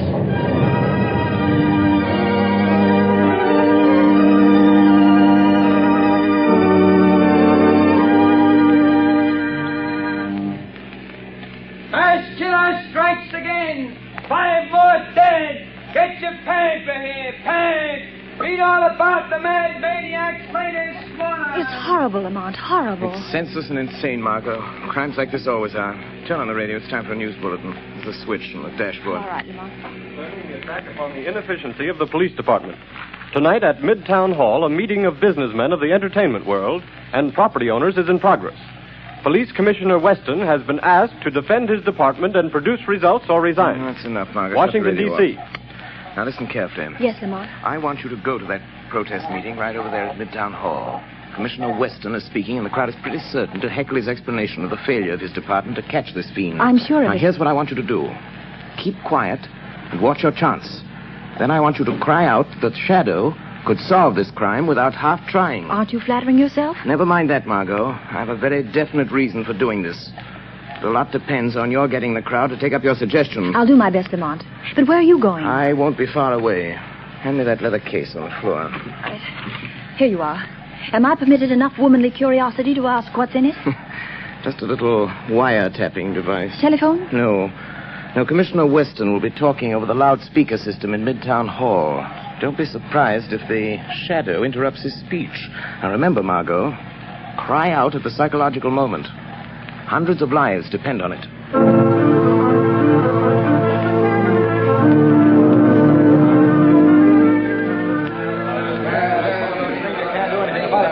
We don't want alibis, Commissioner. We want action, Weston. Crazy man's making a fool of you, Weston. Gentlemen, as I have explained to you, every available resource of the police department has been thrown into catching this fiend. Our bomb squads have combed the city. Every known criminal with psychopathic tendencies has been rounded up and questioned. Not one fragment of a bomb has been found. No buildings have been damaged. No one person has been singled out for death. This is not an ordinary crime. We are not dealing with an ordinary criminal. Alibis! Alibis! We've had enough. 15 people dead. 50 injured, and you talk! Talk! Business is at a standstill. We're being ruined. The whole city's in a panic. Get this killer or resign, Weston. Get out and let the mayor appoint somebody with brains enough to catch this maniac. Before he strikes again. The shadow could solve this crime without half trying. There's an idea. A shadow. Yes, the shadow would get him. He's cracked cases for you before, Weston. Why don't you call him in? He wouldn't have to do much to do a better job of it than the police have. Get the shadow, Weston. What about it, Commissioner? You've done nothing in 2 weeks. You're late. Wait a minute. Hold on. What makes you think this man who calls himself the Shadow is interested in law and order? He's helped to trap plenty of criminals, hasn't he? Yes, he's tipped us off occasionally, but it may have been to get rid of rivals. We have no assurance he isn't a criminal himself. What of it? A thief can catch a thief. I don't run my department that way. You're not running it at all. That's a matter of opinion. You're not running it. I was asked here to tell you what we've been doing. You seem to think my department works with the Shadow. We don't. We never have. And as for the Shadow, and you reporters can spread it all over the front pages, I challenge him to uncover one single scrap of evidence that my men have overlooked. I challenge the Shadow to find this maniac. Wait a minute. I am the Shadow. I accept that challenge, Commissioner Weston. I am working on the case.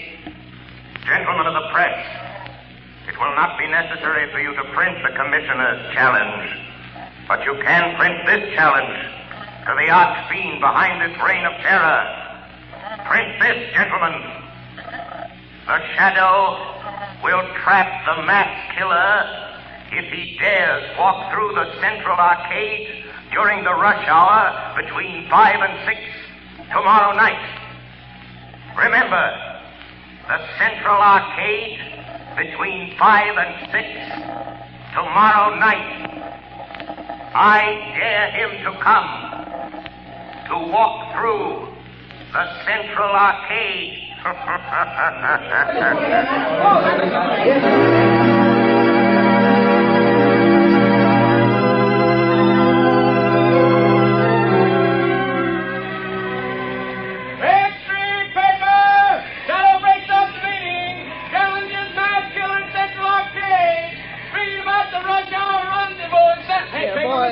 Boy, you here. Give me a paper. That's 2 cents, mister. Here's your 2 cents. Well, thanks. Here's the paper. No, not that one on top. Crowds have seen it. Well, so what? They're all the same. No. Give me that one underneath. Okay, the customer's always right. Hey, you mass murderer challenged by the Shadow. Get your extra paper. The Central Arcade tomorrow. So he's daring me, this Shadow fellow. He knows I hate crowds, and people pushing and getting in my way, voices talking and shouting. I hate them. And I'll show them. I'll show the Shadow fella, too. I'll fool all of them. I'll accept his challenge. I'll be there at the Central Arcade. And the Shadow fella will know I was there. The whole world will know. After I've gone.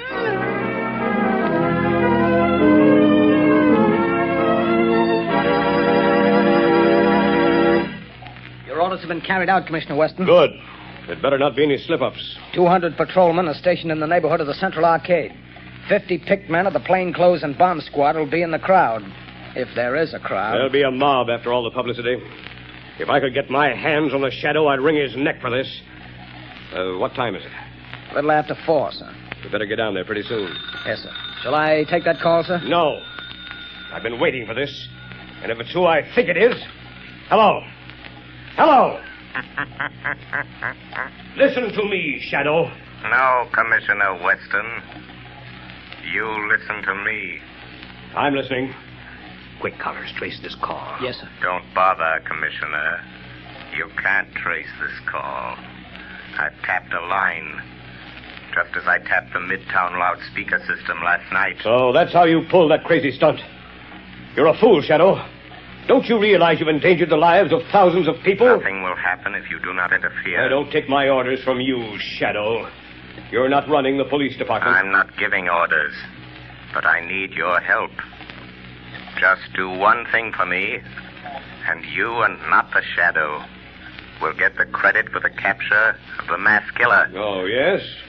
Well, what do you want? Just keep the crowd moving through the narrow arcade. Just keep them moving. Keep them moving. Everything depends on that. What are you trying to do, Shadow? To find a needle in a haystack. A man in a million. You haven't a chance. The maniac won't come. You overlook the fact that a dare is a powerful psychological magnet that no egotistical, crazed mind can resist. Just keep that crowd moving, Commissioner. Keep them moving.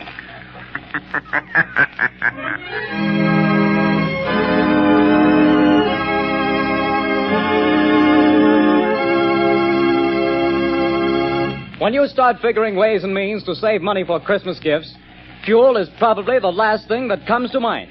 Naturally, you don't want to jeopardize the health and comfort of your family. But did you know that you can actually have better heat for less money simply by burning blue coal? Here's why.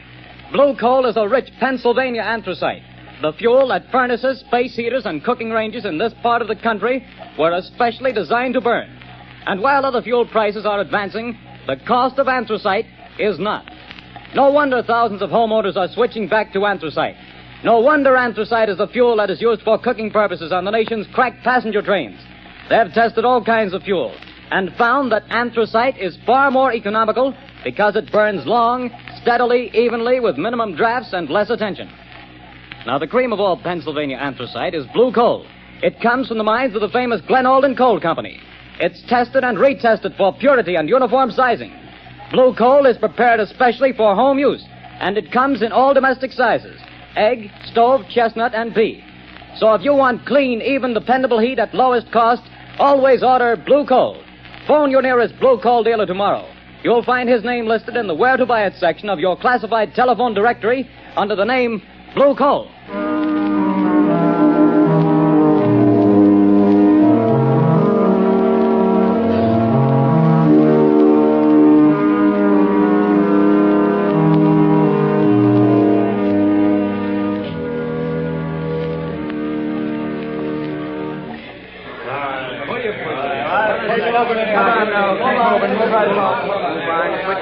Arcade. Keep moving.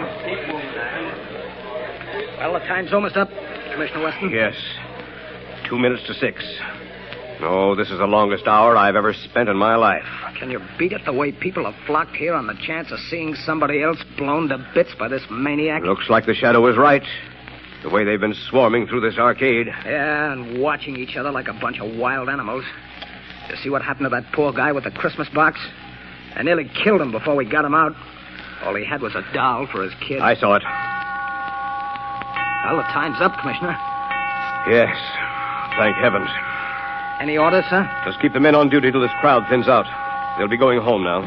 Commissioner Weston, look. What is it? The maniac. He's been here. Look at this piece of paper. Where'd you get it? In the arcade. He must have dropped it. Oh, what's it say, Commissioner? Tell that Shadow fellow I'll kill me a lot more people at 11 o'clock tonight.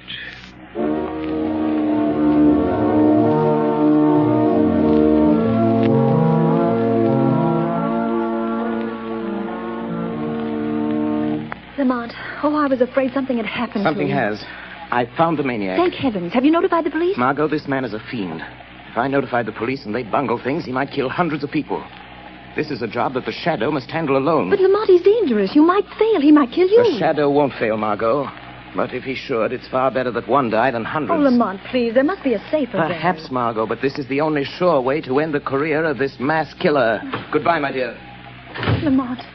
Oh, Lamont.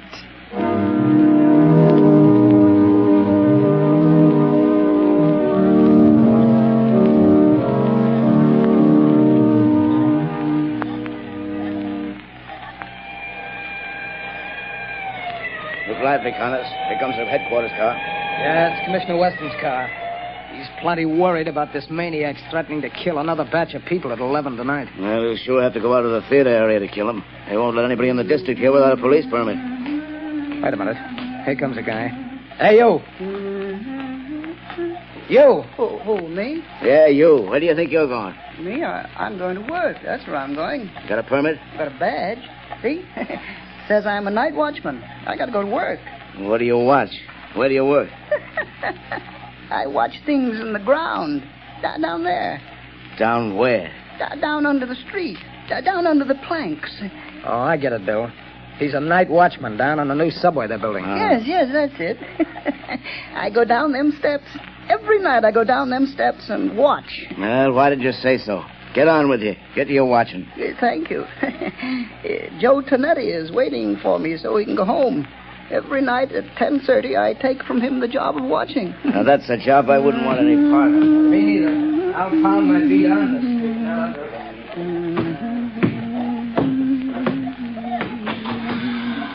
Oh, Joey Tonetti. Joey, you can go home now. I'm here to watch. Hey, what's the matter? You're half a big speakerback fella. You're 5 minutes late. I want to go home. Here's the keys to everything now. You watch out. Don't you go to sleep. The police don't want to let me come to work, but I show them the badge. You can go home now, Joey. I'll watch everything. Okay. See you in the morning. Goodbye. Goodbye.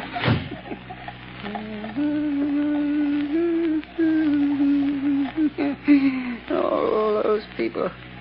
So many people always pushing me. But I'll show him. I'll fix them good. I'll kill him. That shadow fella, I'll show him, too.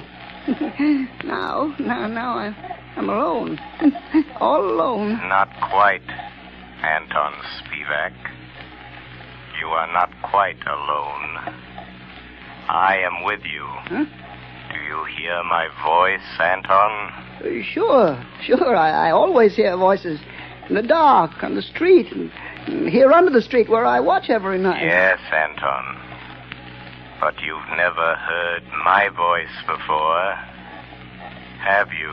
Well, maybe. I don't think so. What's different about your voice? It's the voice of the shadow. Oh, you're a pretty smart voice. How'd you find me? Where's that shadow fella the newspapers talk about? I am more than just a voice, Anton Spivak. I am the shadow. You're the shadow? Yes.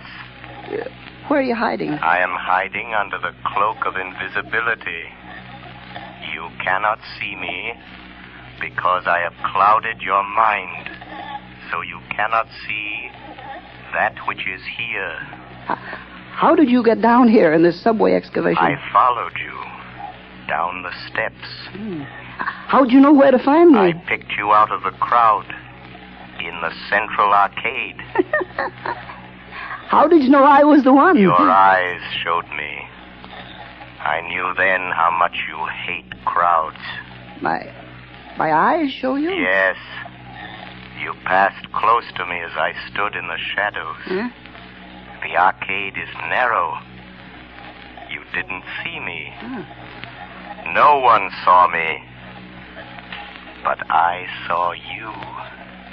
How'd you find out my name? I followed you to the place where you live. I found out you work here. In the tunnels. Then you followed me here from my home tonight? Yes, Anton Spivak. All the way. Good. You're a very clever shadow. But you must go now and let me do my work. I ain't got much time. Now go quick before I get mad. You're plenty smart.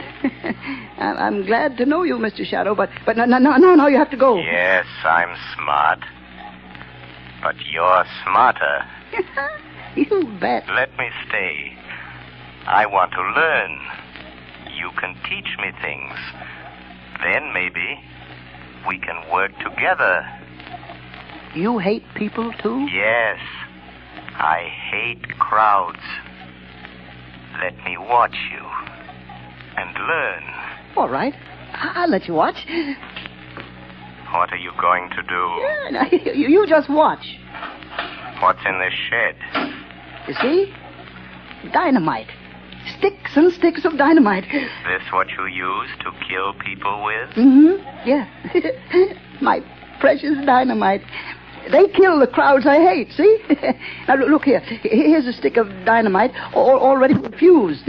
There's 1, 2, 3, 4, 5, and 6 sticks of dynamite to go with it. Now, you watch. See, Shadow, I tie them in a bundle. But how do you take that dynamite to the place where you killed all those people? It's a block away. How do you carry it? That's where I'm smarter than you, Mr. Shadow. Show me. I'll show you. Now, look, see, it's almost 11 o'clock. Now, here. You see this little hook? I hooked the dynamite to it. Then what, Anton? Wait, you hear that car overhead on the boards? Yes? Well, if the light is red, it will stop right over our heads. Now listen. There, you see? The light is red. Now I take this crowbar. I go up this ladder. Come on, you come with me. Yes, I am still here. Although you cannot see me. Now you watch. I pry the end of this plank back, see? And I hook the dynamite on the brake rods. I strike a match. And I light the fuse. And when the light changes, the car takes the dynamite with it. And when the dynamite explodes a block away, I'm still here. While the... Oh, no. You put out the fuse. You've tricked me. And here is the dynamite. No. You took it off the car. It's gone without the dynamite. And I promised I'd kill a lot of people tonight. Now I have to wait. Tomorrow the crowds will be still pushing me. Scaring me. You tricked me. That's what you did. You tricked me. Where are you, Shadow? Shadow. Come here, Shadow. Nice, Shadow. I'm here, Anton Spivak. Yes, I hear you.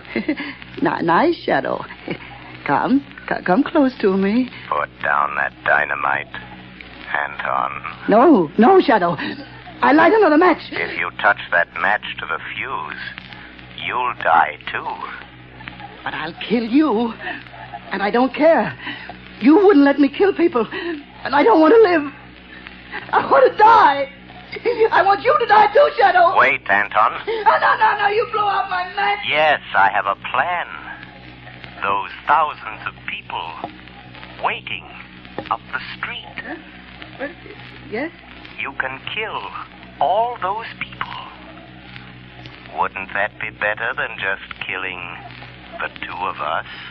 How? Tell me how. Take your dynamite and come with me. Up the steps. Up to the street. Oh, no. There's policemen out there. I saw them. But they won't see you any more than you can see me. No. They will see me. Hypnotize them. Huh? Hypnotize them. Look straight at them. Stare at them. And then they won't be able to see you. No, I'm afraid. Think of all those people waiting to be killed. Come. Just a few more steps. I am with you. You'll be safe. I'll try.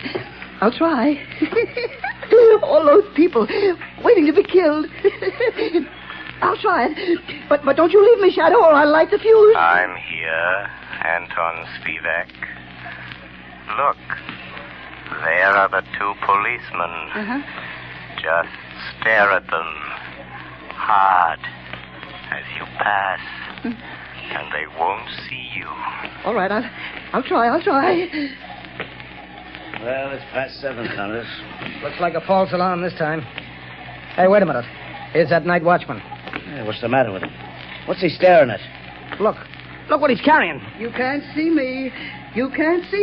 Dynamite, grab him. No. Take it away from him. Let me go. Hold it. No, I said no. I got him.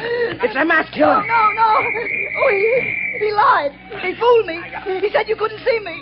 No. Give me my dynamite. I want to kill all those people. Hold him. No. Here's Commissioner Weston. No. We got him. We got the maniac, Chief. Good work. Here, let me look at him. No. He tricked me. He said you couldn't see me. Where'd he come from? About a subway excavation, Commissioner. He's a night watchman. No. He tricked me. The Shadow tricked me. Oh. It was the Shadow. Yes, Commissioner Weston. The Shadow. I found the killer, but the glory is all yours.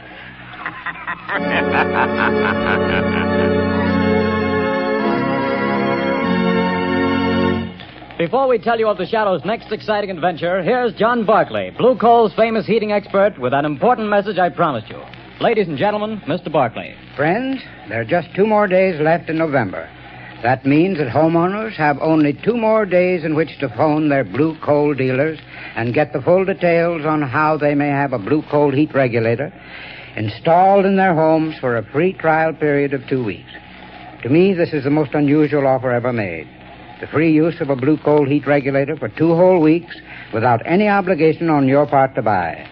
Believe me, friends, until you've used one of these marvelous thermostats, you don't know what real comfort is.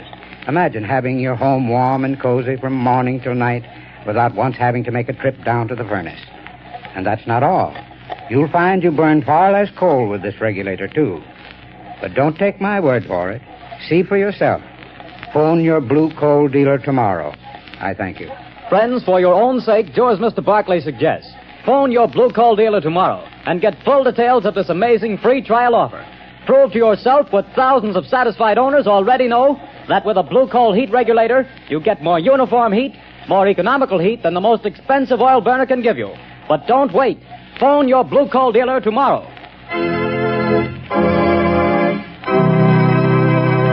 The story you have just heard is copyrighted by the Shadow magazine. The characters in this story are entirely fictitious. Any similarity to persons living or dead is purely coincidental.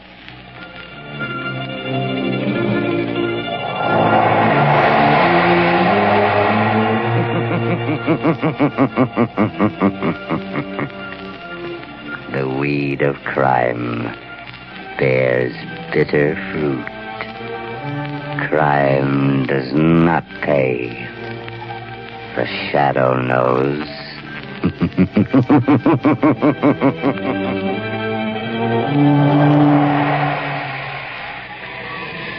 Extra!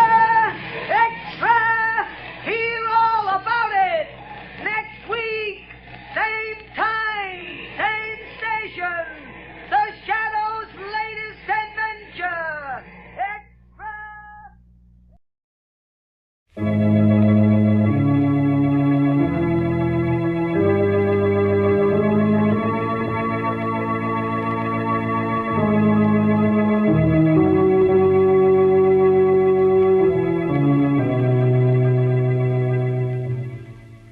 Who knows what evil lurks in the hearts of men?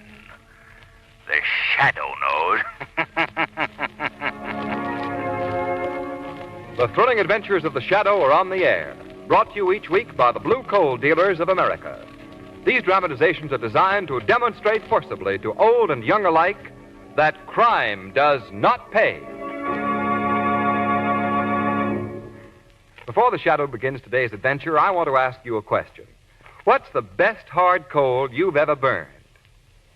Well, if you burn blue coal, I'll bet you can answer that question right off the bat. And if you don't burn blue coal, I sort of feel it's my duty to tell you just what you've been missing. Clean, radiant, invigorating warmth that takes the chill off the house in a jiffy. That's the kind of heat you get from blue coal. And find out for yourself. Order a trial ton from your neighborhood blue coal dealer tomorrow. He'll show you the easy, economical way to heat your home. The Shadow, mysterious character who aids the forces of law and order, is in reality Lamont Cranston, wealthy young man about town. As the Shadow, Cranston is gifted with hypnotic power to cloud men's minds so that they cannot see him. Cranston's friend and companion, the lovely Margot Lane, is the only person who knows to whom the voice of the invisible Shadow belongs. Today's story, Death Rides a Broomstick.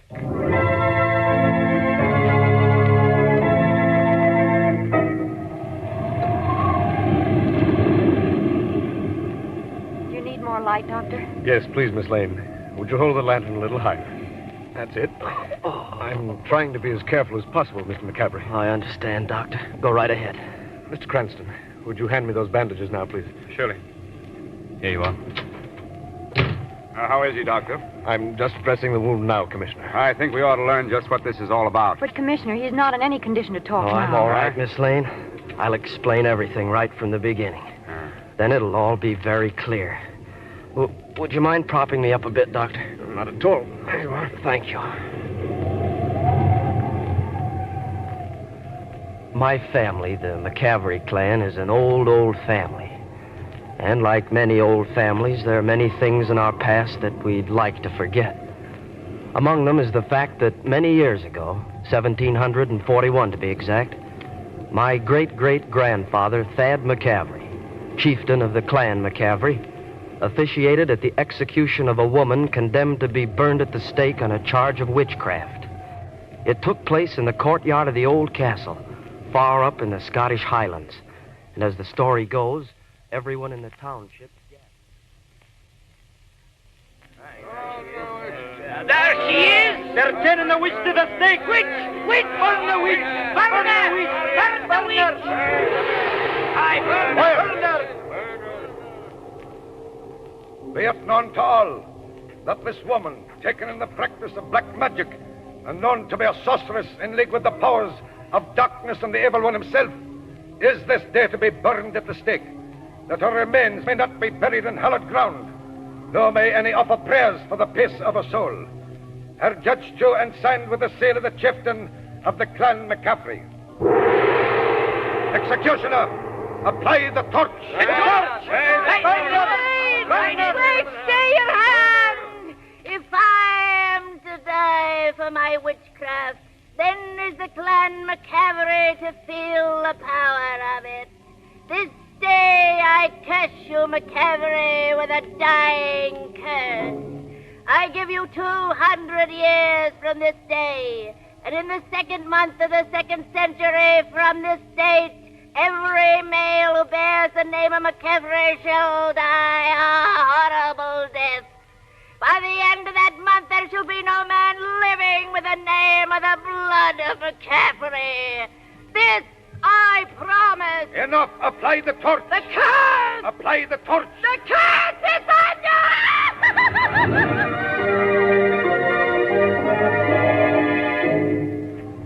The curse was nothing more to my Uncle Garth or my brothers Tom and Donald and myself and just an old wives' tale. A forgotten skeleton moldering in the family closet. But what has all this got to do with... Let him continue the story, Commissioner. Please go ahead, Mr. McCavery. Well, as you know, the family prospered through the years. My Uncle Garth, who took care of the finances, was custodian of over $2 million. And none of us paid attention to the fact that 1941 was the 200th year of the curse. But at the beginning of this month, the second month of the second century, things began to happen. Just past midnight, February 1st, on a small merchant vessel some 200 miles off the coast of Labrador.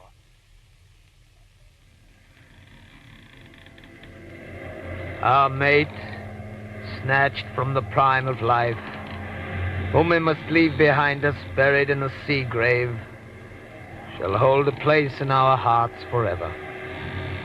May God in his goodness see fit to bring to him at last peace and bring him home to harbor. Amen. Amen. Amen. Commit the coffin to the sea. Hoist away. Over the edge.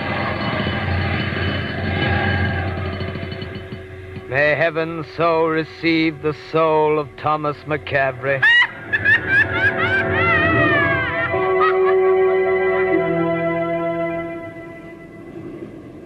He was the first to die. This was your brother? Yes, Miss Lane, my younger brother, Tom, dead at sea. I remember the night that I received word of his passing. Without knowing why, I found myself looking at a calendar. And for the first time in my life, I gave serious thought to the family curse. Later that evening, I paid a hurried visit to my brother Donald's apartment to bring him the fearful news.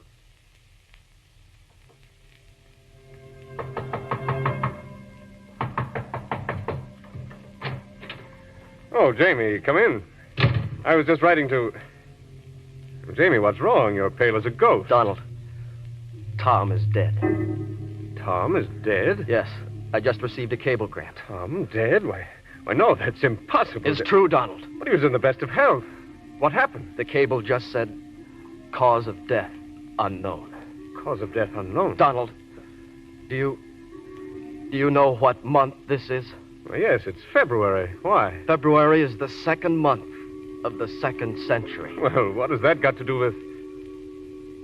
Oh. Yes, I see what you mean. Now, Jamie, you don't think... I do. I believe that the curse of the clan is now at work. Oh, come now, man. In this day and age, no one can believe that a story that's been handed down... Donald, someone fired that shot from outside this window. Look, they threw the gun in through the glass. Why in the name of heaven should they... Look, it's mine. That's my gun. How in the world... Jamie. Jamie. Donald, what's the matter? I've been shot. Donald. Donald!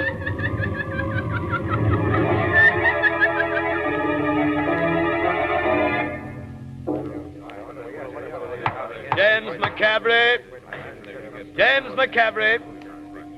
This court finds you guilty in the first degree of the murder of your brother Donald and sentences you to the state penitentiary where you will be imprisoned for life.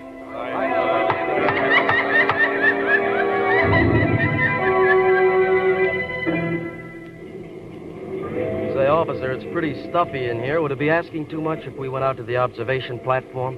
You know, just for my last fresh air as a free man. Well, okay, McCaffrey. But no funny stuff. No funny stuff. Come along, then. But remember, you and me are going to be closer than Siamese twins till we get to the big house. I could hardly forget it with these handcuffs on. Oh, boy, that smells good. Cigarette? Thank you. Tell me something, will you? What's that? What'd come over a young guy like you to bump off your own brother? I didn't kill him. Now, look, Buster, you aren't talking to the judge now. You were found with your gun in your hand. The door locked, and you were trying to smash your way out the window. What does that look like, a tea party? I repeat that I didn't kill him, so don't ask me any more questions, please. Okay. Have it your own way. Well, good evening, gentlemen. Evening. It's lovely weather, isn't it? The days are getting longer. I'll have time to put around in my garden before the light's gone. You fond of gardening? No. It's excellent for the health. Yeah, I know. I specialize in hydrangeas. You like them? Yes and no. Oh, it's a beautiful flower. Last season they didn't do well for me at all at first. No? No, I used some of Dr. Webb's silica extract on them, and you know what? No, what? There's a gun in my left-hand pocket that's going to blast a hole right through your midsection any second now. What? Yes, so I'll just bet you're going to be a good boy and unlock those handcuffs, aren't you? I don't get you. Unlock them. Sure, okay. Say, who are you? They call me the Smiler. Well, what's this all about? You'll find out after we're off this train, Jimmy. Now, over the side with you.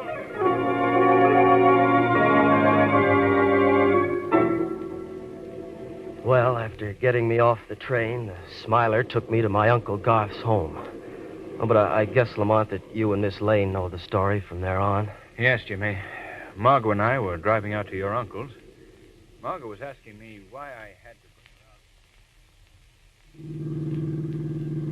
Lamont, will you tell me why you picked the dead of night to pay a call on the McCavery mansion? Well, Margot, I thought old Garth might need a little cheering up. This trouble between his nephews has hit the old boy pretty hard. Wait, this looks like the turn here. Yes, I remember those big stone gates. Lamont, is that the McCavery mansion? That Karloff Castle? Yes. Old Garth lives there all alone. I wouldn't say that. What do you mean? He must have any number of ghosts to keep him company in that weird old place. It is a bit spooky looking, isn't it? That's an understatement. Well, here we are. Yes, here we are. Shall we put our sheets on now? Now, Margie, you're going to like old Garth. He isn't like his house at all. Well, if he is, I'm going right home. Gee, Lamont, it's so dark I can't see a thing. Well, just hold on to my arm. Front door's right over here. How are you finding it? By the Braille system? Uh-huh. Here we are. I don't see any lights on in the house. And Garth's rooms are upstairs at the rear. Oh. Yeah, it's enough to wake the dead, I guess. Lamont, could you possibly use a more cheerful figure of speech? Oh. Old Wellesley, the butler, is usually very prompt in answering the door. I don't understand what's keep... Oh. Good evening. Is that you, Wellesley? Who? Is that Mr. McCavery? McCavery? I'm sorry, I can't see you. It's so dark. Who did you wish to see? Mr. Garth McCavery. Sorry, but there's no one here but me. And, who are you, may I ask? I'm known to my friends as the Smiler. Well, this is the McCavery mansion, isn't it? No, I'm sorry. I imagine you've lost your way. You've gotten mixed up. Good night. What in the blaze? This is the McCavery mansion. I've been here dozens of times. But, Lamont, why should that Wait a man... minute. If this is the place, there'll be a little family graveyard just within a clump of trees near the car. Uh-oh, here we go again. Let's do a little deducting. If we're looking for a graveyard now, I hope we are in the wrong estate. All in all, this has been a fine night. What with... Lamont, you were right. There's the graveyard. Yes, of course. I knew this was the place. Look. That grave in the middle, the one with the big stone, it's all dug up. Yes, so it is. So it is. Margot, I'm afraid we've got a flat tire.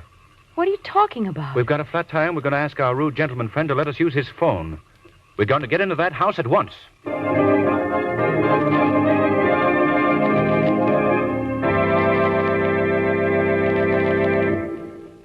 Will Lamont and Margot succeed in getting into the house?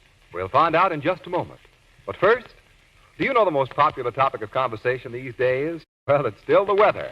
But nowadays, people don't just talk about the weather. They do something about it. Yes, sir. Millions have the last laugh on Old Man Winter by burning blue coal. For they've discovered that blue coal gives them greater heating comfort at less cost. And no wonder. Blue coal is America's finest hard coal. Mined deep down in the ground where only the choicest hard coal is found. Consequently, there's no finer fuel your money can buy. Yes, blue coal distributes steady, longer-lasting, healthful heat. And a blue coal automatic heat regulator makes it doubly easy to keep your house at the exact temperature you want. Just a flick of the finger and the thermostat is set, and your furnace dampers open and shut automatically. Blue coal and a blue coal heat regulator make the modern combination for low-cost, convenient heat. So try the easy blue coal way to heat your home. Phone your neighborhood dealer tomorrow. Ask him for a free furnace inspection, and let him help you enjoy better heat at less cost. His name is listed in the Where to Buy It section of your classified telephone directory under the words Blue Coal. And now, back to Death Rides a Broomstick.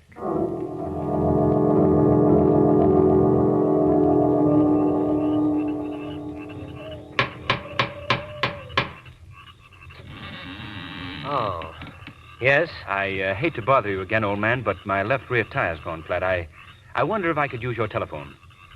Haven't you got a spare? No, I haven't. You're sure of that? Quite sure. I'll come in. Thank you. Go ahead, Margot. All right. The phone is... I know where the phone is. How do you know? I'm gifted with a sixth sense. Yes, everyone tells him that he's psychic. Well, he's most fortunate. You say that you're known as the Smiler. Is that because you're always so cheerful? I'm afraid your humor is lost on me. I must get back to my work. Lamont, what do you suppose his work is? Something very grisly, no doubt. Operator, hurry with that call to Commissioner Weston, will you? I'm ready with it now, sir. Oh, put him on. Hello, Cranston. Good evening, Commissioner. What's on your mind? Well, Margot and I are out at the McCavery mansion, Huh? and... McCavery Mansion. You mean Garth McCavery's place? Yes. Is he there now? No.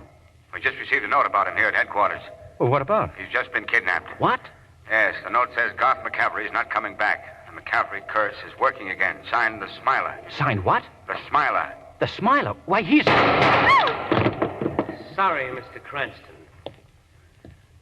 You must have a bad connection. Yes.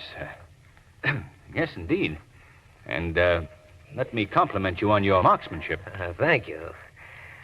And now I'm afraid I must persuade you both to stay here for the evening. What's that? That flat tire that you haven't got will make it quite impossible for you to return to town. Yes, very interesting. Tell me, sir, have you ever used your name, the Smiler, as a signature? Yes, at times. A signature to a note that you might have sent the police? My good man, I haven't the faintest idea what you're talking about. Oh, I see. And now I'm going to ask you to retire to your rooms, if you please. And where would they be? Right up those stairs, and I advise you not to try to leave. You see, the next time I won't be aiming at a telephone. Lamont, what do you suppose this Smiler has done with Garth McCavery? I don't know. If I did, Let me out! Let me out of here! What's that, Lamont? Sounds like we have a fellow prisoner, Margot, somewhere in this wing of the house. Do you think it's old Garth? There's only one way of finding that out, Margot. Out, I say! I'm going to investigate just what goes on around here as the Shadow.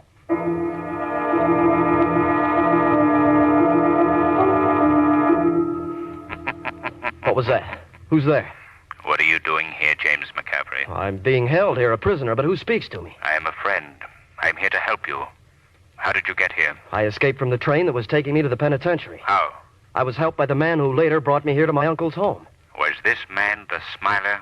Yes, he was. Is he the one who locked you in this room? That's right. Why are you being held prisoner? I don't know. Do you know where your uncle is? I believe so.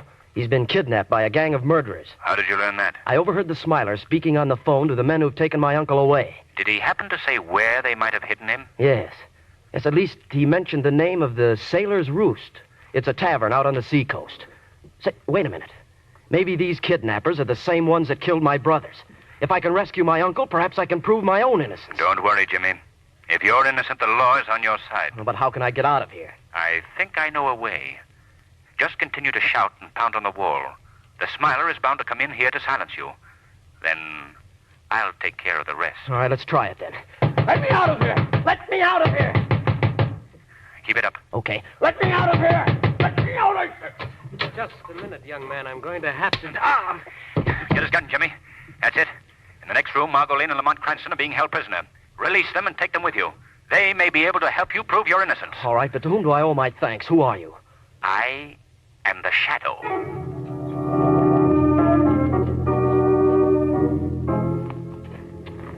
Well, according to the sign, this is the Sailor's Roost. I have an idea they aren't going to give us a very hearty welcome. Well, Margot, at least we have never been thrown out of any lower dive than this. You get 100 for that little gem. You have the gun, Jimmy? Yes, Lamont. Very handy. All right, then take a deep breath and in we go.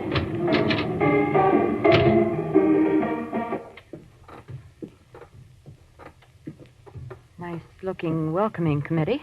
Yes. Chummy-looking group of cutthroats. Where'll we go? Straight ahead to that back room. Follow me. All these hoodlums are watching every move we make. I know it. All we can do is Wait hope... a minute. Where do you think you're going? Why, we thought we'd have a drink back there. You'll have a drink in here, buddy. There's more room, and it's nicer for a lady. Now, what'll it be? Well, something warming. Brandy and Benedictine be all right for you two? Well, that's swell. Yeah, it's fine. Okay. Anything else on your mind? Else? Yeah. Else. Well, only that we're looking for someone. Who? Mr. Garth McCavery. But I don't suppose you'd know anything about him. No, I somehow didn't think you would. You'll have to wait a second for your drinks. I've got to get some Benedictine in the back room. Oh, interesting chap. Isn't he? And what's more interesting is that right behind the bar, there are at least 6 bottles of Benedictine. He wouldn't be notifying someone that we're here, would he? James, I think he would. Well, we're certainly the object of all eyes. Every thug in this place is glaring at us. Say, I was just talking to the boss, and he says there is a Mr. Garth McCavery here after all. Well, what do you know? His room is right up at the top of the stairs there. The boss says that a couple of you can go up to see him. If you wanna. Oh, well, thank you very much. Don't mention it. Oh, Lamont, it's a trap. Undoubtedly. Jimmy, there's a phone out by that door. I want you to call the police while Margot and I go upstairs to your uncle. Right. Come on, Margot. Lamont, what are you doing? I'm putting a brand new shiny nickel in the piano. We who are about to die salute you.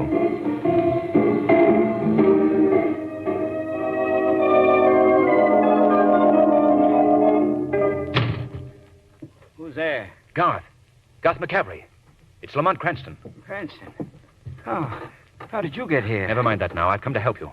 Oh, thank heaven. What happened? Who brought you here? A man known as the Smiler. Yes, we've encountered that gentleman. A very interesting chap. Lamont. Someone's coming up the stairs. Oh, no. Listen. Oh, they're coming after me.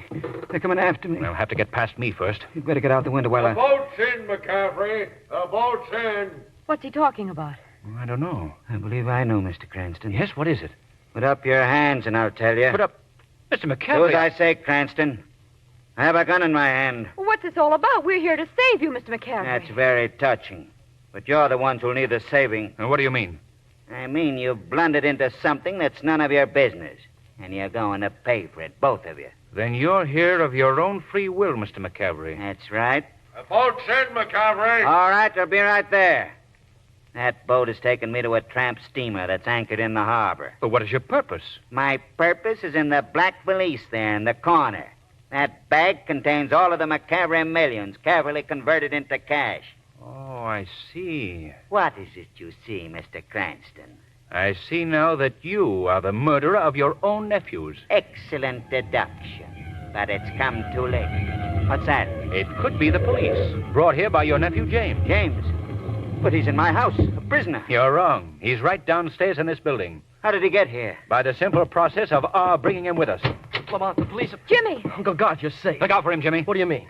He means I engineered your escape from a term of life imprisonment so I could personally give you a quicker death. Death from this gun. You don't mean that, Uncle Garth. Yes, he does, Jimmy.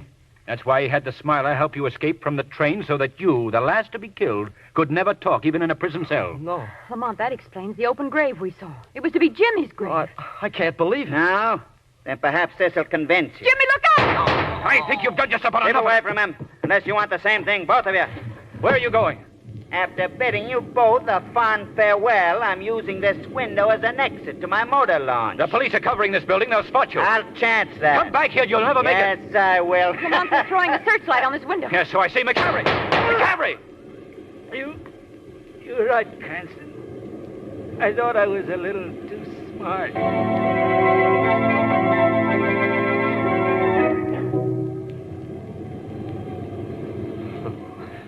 So you see, at least I know now that it was Uncle Garth that was responsible for all the murders, not the McCaffrey curse.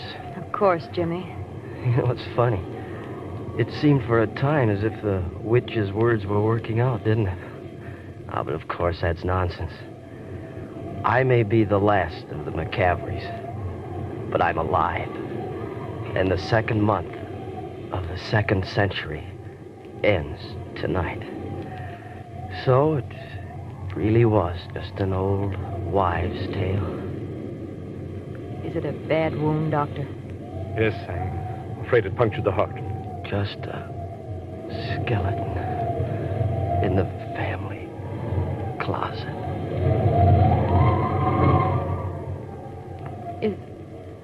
Is he dead? Yes, Miss Lane. There was nothing I could do. Well, that's that, I guess. You coming below, Cranston? In just a moment, Commissioner. The poor, poor boy. Lamont, what was that? Nothing. Only the wind.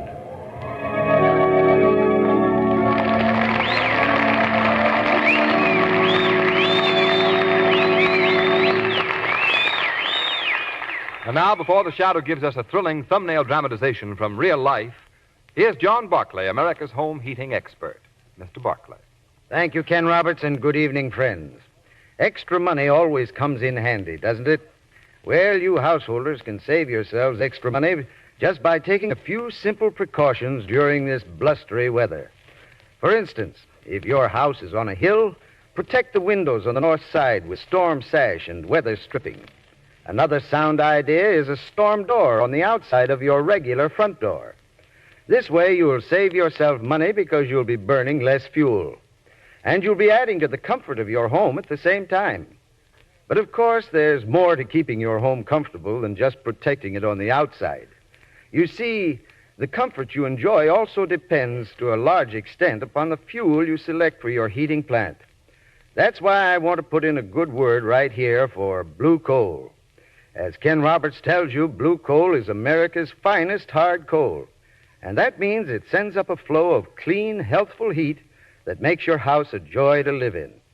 But before I close, I want to remind you again that a John Barclay trained serviceman is qualified and willing to help you solve any heating problem you may have.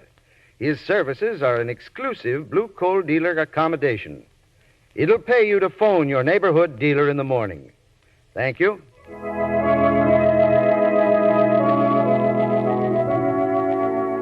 Today's program is based on a story copyrighted by the Shadow magazine. The characters, names, places, and plot are fictitious. Any similarity to persons living or dead is purely coincidental.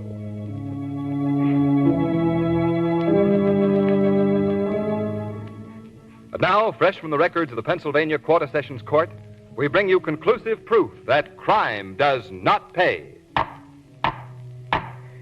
The defendant, Robert J. Bolts, a financial counselor, stands accused of defrauding his clients of more than $1 million. The plea, guilty. Philadelphia, Pennsylvania, February 24th. Robert J. Bolts sentenced to from 20 to 40 years in the Eastern Penitentiary. Crime does not pay. The Shadow knows. Next week, same time, same station, the Blue Coal Dealers of America bring you an adventure in which the Shadow risks life and limb in a daring battle against the forces of evil.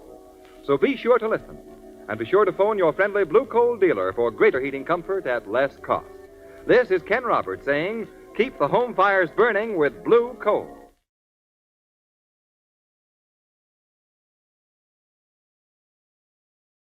The CBS Radio Mystery Theater presents...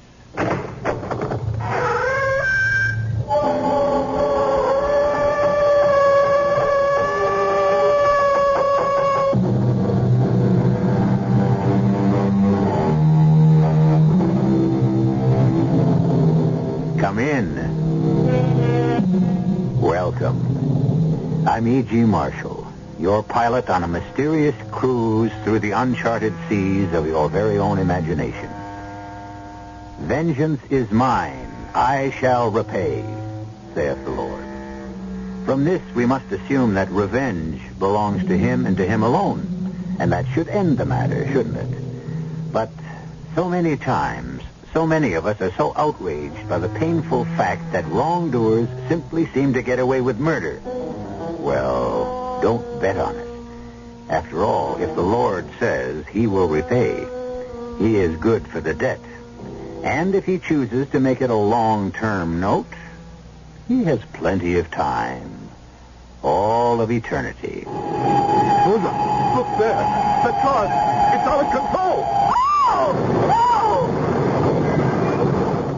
Rosa, hurry. Maybe we can help these people. Benno, are they... Oh, no. They're dead. There's nothing I can do for them. Are you sure? I'm sure. The impact of the crash, death was immediate. It's the Konigs. The Konigs? The people I told you about. The ones who have the papers and a visa to go to the United States.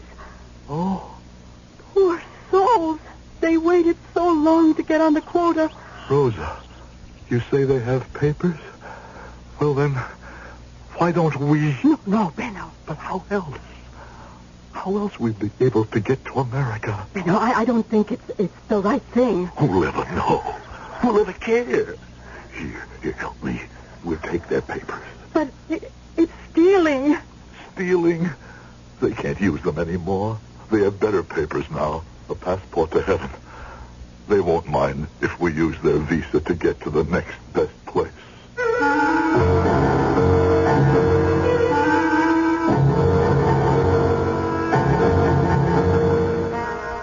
Our mystery drama, The Shadow of the Past, was written especially for the Mystery Theater by Sam Dan and stars Howard Da Silva.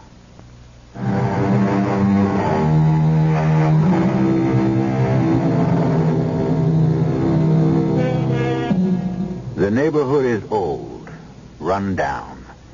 The buildings are crumbling and grimy. The neighborhood used to be a ghetto, a procession of many ghettos, as succeeding waves of immigrant nationalities pause here before moving on to the full promise of America. Now the neighborhood, strictly speaking, is no longer a ghetto. Some would call it a slum. Whatever. It still teems and pulses with closely packed humanity. It is still a melting pot, a crucible, a place for dreams and despair. Men and women throng the streets, move in and out of dingy shops, chat animatedly on the sidewalks, on the steps, from the windows. Little kids play jacks, hopscotch, jump rope. The older ones play stickball in the gutter, dodging the automobiles. That wiry kid at bat right now looks like he could hit that ball 3 sewers at least. See that swing, and there it goes. That ball must be at least 6 stories high. It'll pretty near make the end of the block.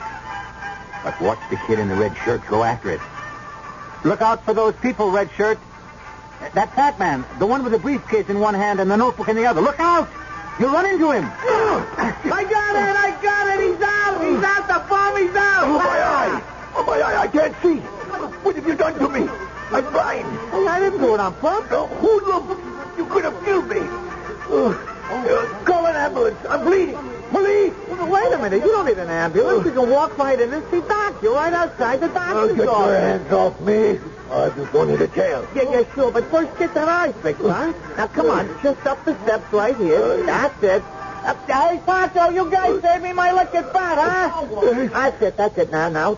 Through the hall. I'll teach you to attack law-abiding citizens on the street. Okay, here we go. Now, ring the bell and walk in. Hey there, Mrs. Koenig. Oh, my. What is this, Joseph? I ran into him and banged up his eye. Is Doc Koenig I'm in? blind. I'm going blind. No. Everything will be all right. Mister, I leave you in the best hands. Let me help you. This way. The doctor will see you immediately. Benno? No, bring him in, Rosa. Now, just sit down there. I'll answer it outside in the office. Well, now let me look at the eye. I'm blind. No. Nothing like that. Here, let me wash it out first. Then we can see what we have. I know it does sting just a little bit. Did someone hit you? Hoodlum. One of those gangsters playing ball in the street. It's really quite superficial. Superficial? To who? To you? You don't feel it? I don't even think you'll have a black eye. I promise you. Now just relax. You don't live around here, do you? Me? Live in this pigsty. I just collect the rents. Well, it's hardly a pigsty. Mostly poor, hard-working people. Lazy, shiftless bums. I think I'd better put a dressing on. You're a good doctor. Really? How can you tell? Hands. You got good hands. Sure. Swift. Light. Why do you waste yourself in this godforsaken neighborhood? I don't think God ever forsakes any neighborhood. Yes, that looks all right. It'll get better soon. Good. How much I owe you? Nothing. How do you expect to get rich if you charge nothing? Have we met before somewhere? No. I don't believe I had that pleasure. Your face is familiar. And your voice. You know what they say. They say everybody looks exactly like another person someplace in the world. Everybody has a double. Perhaps. And somewhere along the line, you must have met my double. It's possible. What kind of fellow was he, this double of mine? The fine figure of a man, I hope? No, he was the scum of the earth. That's funny. That's very funny. The face. The voice. And now the laugh. Meyer. You are Karl-Heinz Meyer, Commandant of the Oberdon concentration camp. That's a lie. Is it? You don't remember me, Meyer? Why should you remember me? I was merely one of tens, hundreds of thousands. But I was a doctor, and I was useful, and so I lasted longer. I don't know what you're talking about. You thought I went up in smoke like all the others, but I didn't. You're making a mistake. You don't remember Sternberg? Dr. Benno Sternberg? Here, allow me to roll up my sleeve and present my credentials. Here, you can read the number you personally inscribed on my arm. What can you do? That's right. What can you do? Nothing. No one has anything against me anymore. I was clear. You know yourself, all I did was obey orders. Place yourself in my position. I had a wife. I had a baby. What else could I do? I only obeyed orders and did what I was told. That's why I was acquitted. That's why I'm free. Karl-Heinz Meyer. How I dreamed of this moment. No, it's over. Now, listen, Benno. Whatever it was, it's over. It's gone, forgotten. It's a past. It's dead. And now that the impossible moment has arrived, all I want to say is, get out. The past is dead. Get out before I disgrace myself in the eyes of God. No, wait. You are Benno Sternberg, huh? But why have you taken the name Koenig? Get out before I throw you out. Why have you taken the name Koenig? Are you in hiding? I said to get out. Or perhaps you are not in this country legally? That touched the nerve, didn't it? Is it true? Have I guessed it? You didn't really expect to fool your old camp commandant now, did you? Well, say something. Oh, still the same stubborn swine, huh, Benno? So you are here illegally. Don't be afraid. Oh, I shall not betray you. Well, shouldn't you be grateful? Shouldn't you make it worth my while to keep my mouth shut? Oh, say, I remember. You had a wife. She was a pretty little thing. Oh, yes, indeed, I do remember. You dog, you nothing do. What did you do that?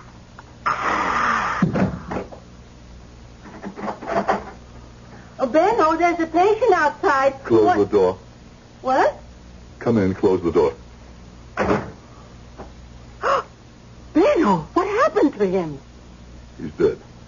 Dead? What do you mean dead? Why? I killed him. What are you saying? I drove a pair of scissors through his heart. No. You didn't recognize him when he came in, did you, Rosa? Recognize him? Meyer. Karl-Heinz Meyer. Do you remember? You had no right to kill him. I don't know what happened. Something. I looked at his face and I heard his voice. And suddenly, he became all their voices and all their boots and their bludgeons and their pistols and their faces. And there was the barbed wire, the stone walls, the screams, the smoke. All of us heard it together. To be beaten, tortured, murdered. And now, Benno, are you better than he is? You are a murderer, too. Rosa, the beast, he knew it once. He knew it once I was here illegally. At our age, to be homeless again. Homelessness is nothing new for us, Benno. But murder? No, you had no right to kill him. I know I had no right to kill him. But I did, and he's dead. You must call the police. And go to prison? Is that what I must do now? At my age? But the law says... Laws are made by politicians. Not this law, Benno. This law was made by God. I know. And this law is broken every day, everywhere, by hundreds, thousands of people. And he doesn't seem to be too upset about it. Oh, Benno, what are you saying? I am saying I will not give up my life for Karl-Heinz Meyer. I need your help, Rosa. I need your help. Oh, yes, Benno. I will help you.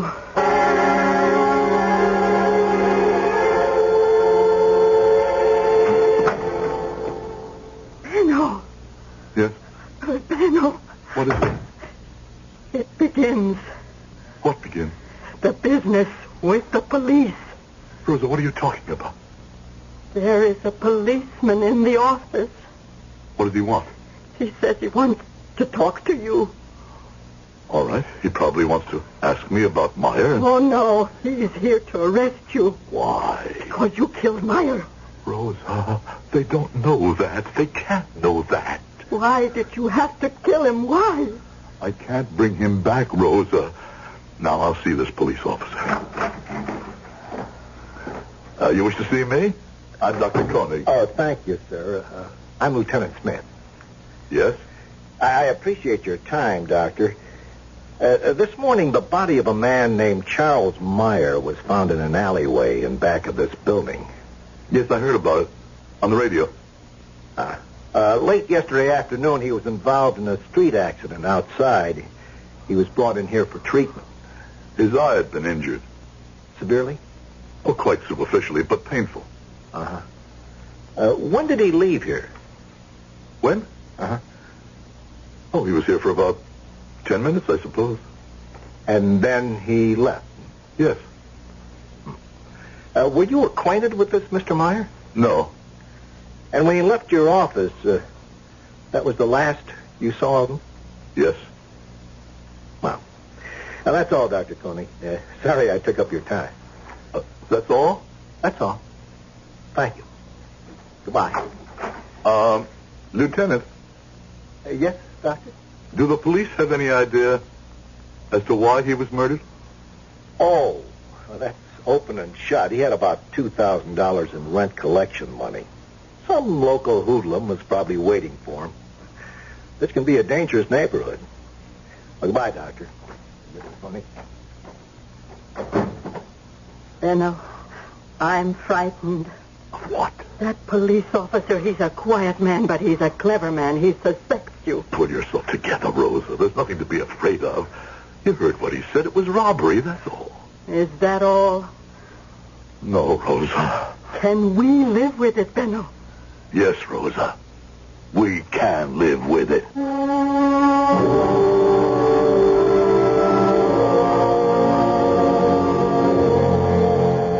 Benno will have to fight the habits and the personal morality of a lifetime. But if history teaches us anything at all, it is that man is adaptable. We'll see how well the good doctor adapts to his new role in just a few moments when I return with Act 2.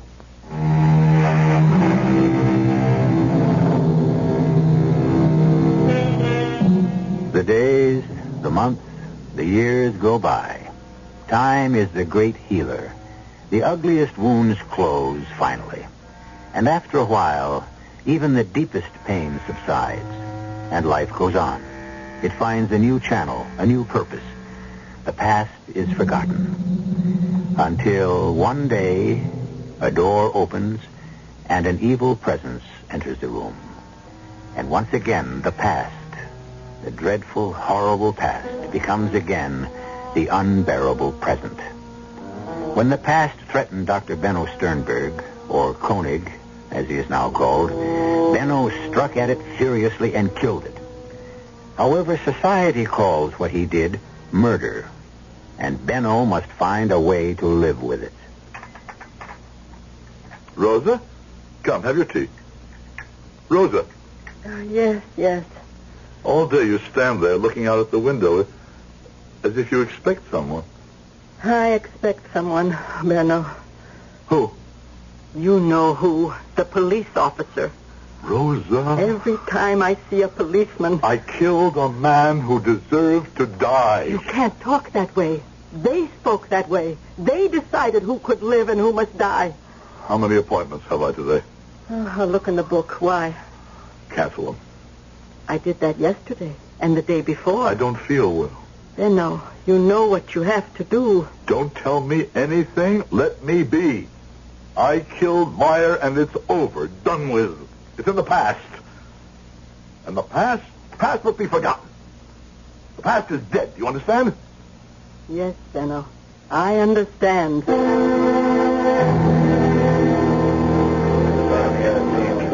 Well, yes, Lieutenant. It was the first of the month, and Mr. Meyer, he comes into the place to collect his rent. I give him his money in $20 bills.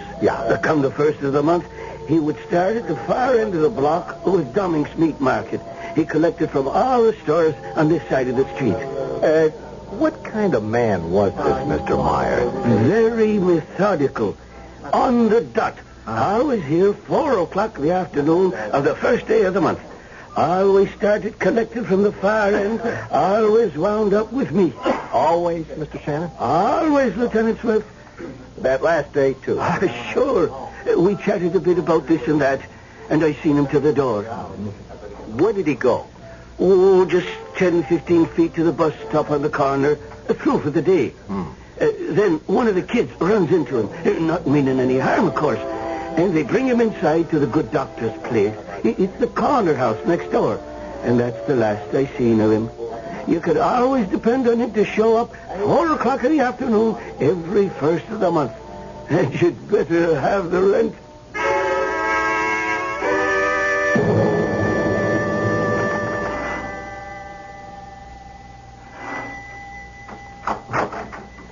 Hello, Mrs. Coney. Oh. I'm sorry to bother you again. Is the doctor in? Yes. Won't you have a seat? This really won't take a minute. I'll tell him you're here. Thank you.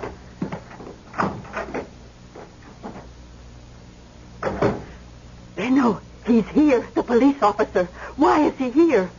Perhaps he wants to ask me a question. What? He was already here once. I don't know why he's here. He knows, I tell you, he knows. Be quiet. There's no way for him to know. I'll tell him to come in. Yes, but please, Benno, don't ask me to stay in here with you. Rosa, I need you. I can't help you, Benno. I'm too frightened. I would give us away. Please, go inside, officer. The doctor will see you now. Oh, thank you. I'm sorry to impose again. It's all right, Lieutenant. I neglected to ask you something the other day. Yes? You said Mr. Meyer had been here for about 10 minutes. It might have been 15. I didn't think that... Oh, well, that doesn't matter. That doesn't matter. Now, when he left the office, where did he go? Where did he go? I would say he went out. Out to the street? Well, yes, out to the street. Well, there's also a back door that leads to the alleyway where his body was discovered. Could he have gone out that back door? No, he went out the front door. I see. Well, I'll have to pick up the trail from there somehow. Well, thank you again. It's nothing. Goodbye, Doctor. Goodbye, Mrs. Coney. Goodbye. Rosa. Yes? I must lie down for a while. But you have an appointment to examine Mr. Kavlik in 15 minutes. I have to lie down. Cancel it. But that man doesn't have a telephone. That's not my problem. Benno. I can't do any work this afternoon. What did the officer want? Nothing. Then what's bothering you? Nothing's bothering me. I don't feel well. I'm 62 years old. Don't I have the right to feel ill once in a while?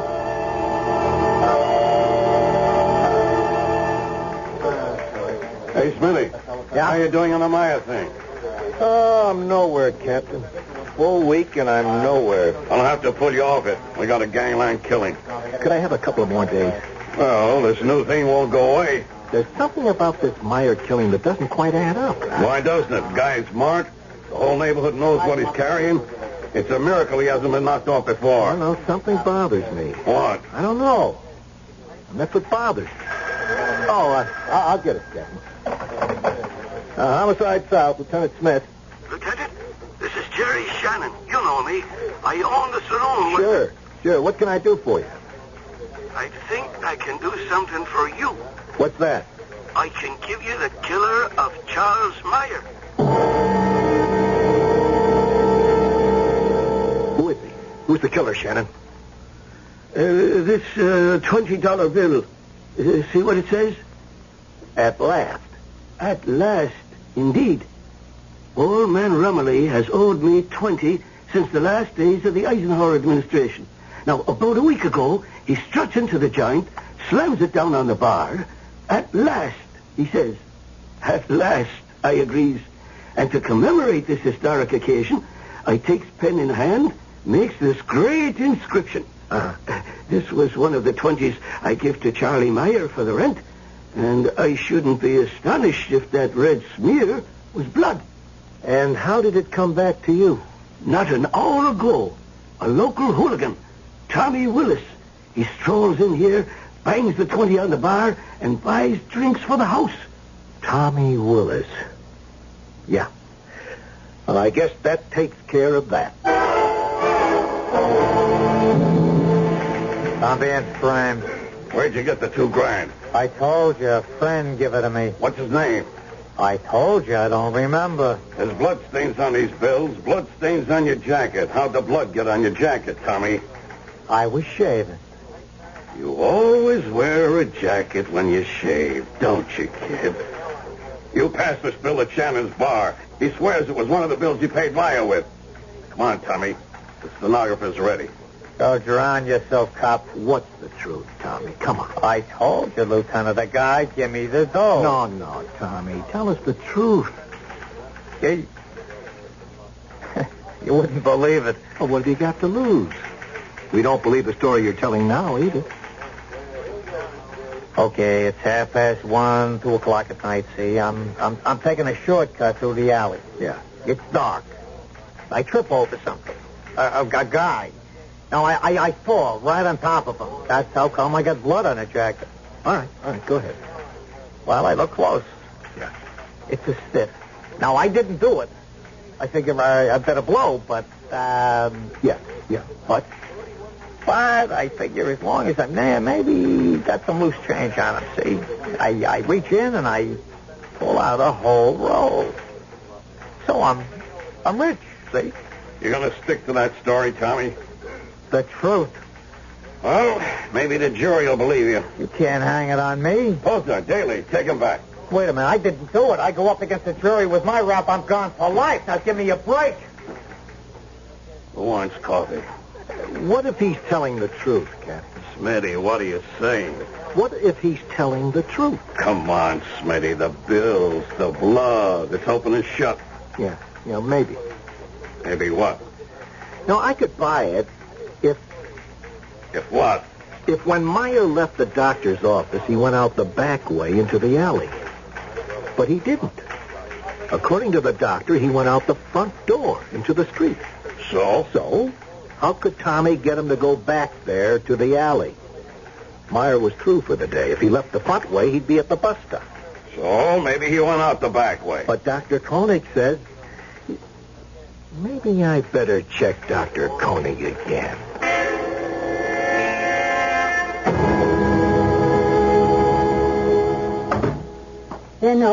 That police officer's here again. He wants to see you. Well, can I refuse to see him? What can he want? This is the third time he's been here. He must know something. Rosa, you must control yourself. Please, come in, sir. Thank you, Doctor. Thank you. I'm sorry to intrude. It's about Mr. Meyer again. We've made an arrest. What? We're positive we have the killer. Who is it? A young thug named Willis. Tom Willis. What will they do to him? Life, at least. But, there's one thing that has me stumped. I would be more certain it was Tom. You mean you're not sure? Well, I'd be 100% sure if I could resolve one detail. Now, you said Mr. Meyer left your office through the front door. Are you positive he didn't go out the back door? I'm only positive he left the office. I took it for granted that he went out into the street. Oh, then actually you didn't see him go out into the street. Oh, let me think. Well, it was over a week ago, and Is something the matter, Doctor? I saw him. You saw him? Yes. I'm sorry you didn't ask me. Well, perhaps I should have asked you. I saw him come from my husband's surgery, come here into the waiting room. And I saw him to the door because he seemed a bit unsteady. And in the hallway, he turned to the right, which leads to the back entrance. So I remember I called to him. I said, "That's the back door." And he answered me, "It's all right. I know where I'm going." Well, then that clears it all up. I'm sorry I contributed to the misunderstanding. It was just that I naturally thought he would go. Oh, no harm done. I don't think I'll have to bother you again, Doctor, Mrs. Koenig. Goodbye. Goodbye, Lieutenant. Oh, Rosa. Now I'm in it too, Benno. Now I'm also a part of it. And that should be the end of it, shouldn't it? The police have a suspect with whom they're very happy. And certainly he would seem to be the ideal killer. If you were on the jury and didn't know what we know, wouldn't you vote to convict on this evidence? Of course you would. Is this Lieutenant Smith's last visit to Benno's office? You know it isn't. Be here when he calls again in just a few moments, when I return with Act 3.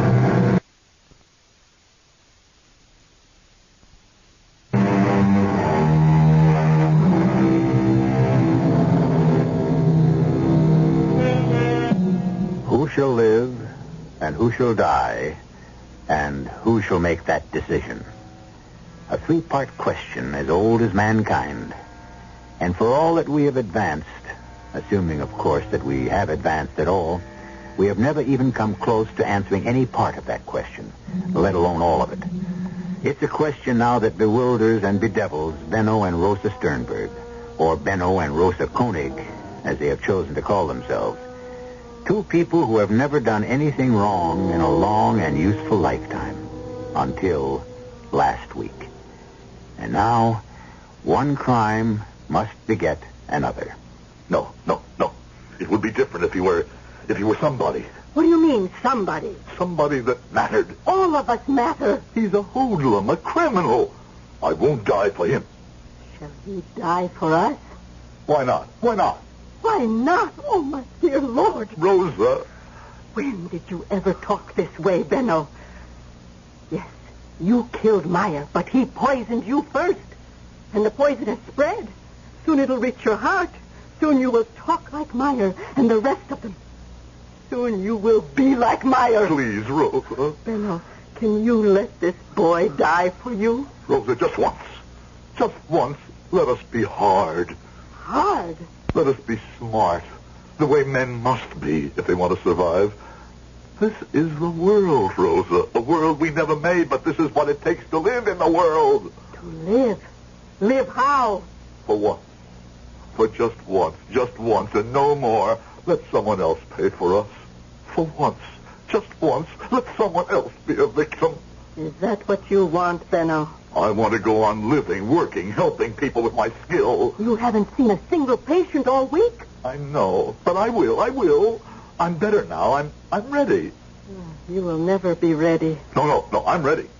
Your right hand. See how it shakes? It's cold in here. It'll always be cold in here. You must help me, Rosa. Oh, if I only could. But, Ben, that right hand of yours, it was used to kill. How can it ever be used to cure again, unless you... I don't want to hear any more.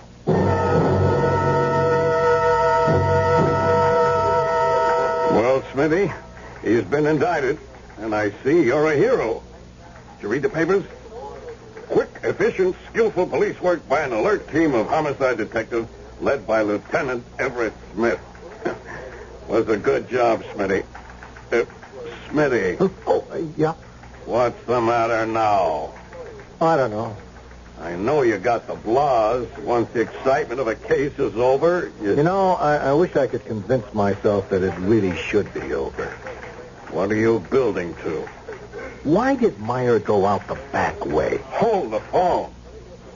When he went out the front way, you were unhappy because you didn't see how he could wind up in the back alley. Yeah, I know. Well, so now that we established he did go out the back way, shouldn't that tie it up? No. Why not? It does what it has to do. It puts him in the alley, where you needed him. I know, but... Yeah? What was he doing in that alley? Oh, come on, Smitty. No, look. Meyer was a smart apple. He had to be. Now, he's carrying a lot of money in a tough neighborhood. He's true for the day. The habits of 25 years should send him to the bus stop right outside of Shannon's bar, just outside of Dr. Koenig's apartment. So? So why doesn't he go right to the bus stop right after Koenig treats him? Well, maybe... Maybe what? What does he want to go into that back alley for? What sense does it make? You can't figure some guys. But you could figure him. He had a routine as steady as the clock, as regular as the calendar. Now, why would he go into the alley? Look, it's an interesting mental exercise, but we got work to do. Now, Billingham, don't fight me. Go with me, just for a minute. Now, let's say that Tommy Willis didn't kill Meyer. But he did. The evidence This is for the sake of argument. Say we didn't have Tommy, all right? Where would we be? We would be exactly nowhere. And who would have been the last person to see Meyer alive? Dr. Koenig. That's who.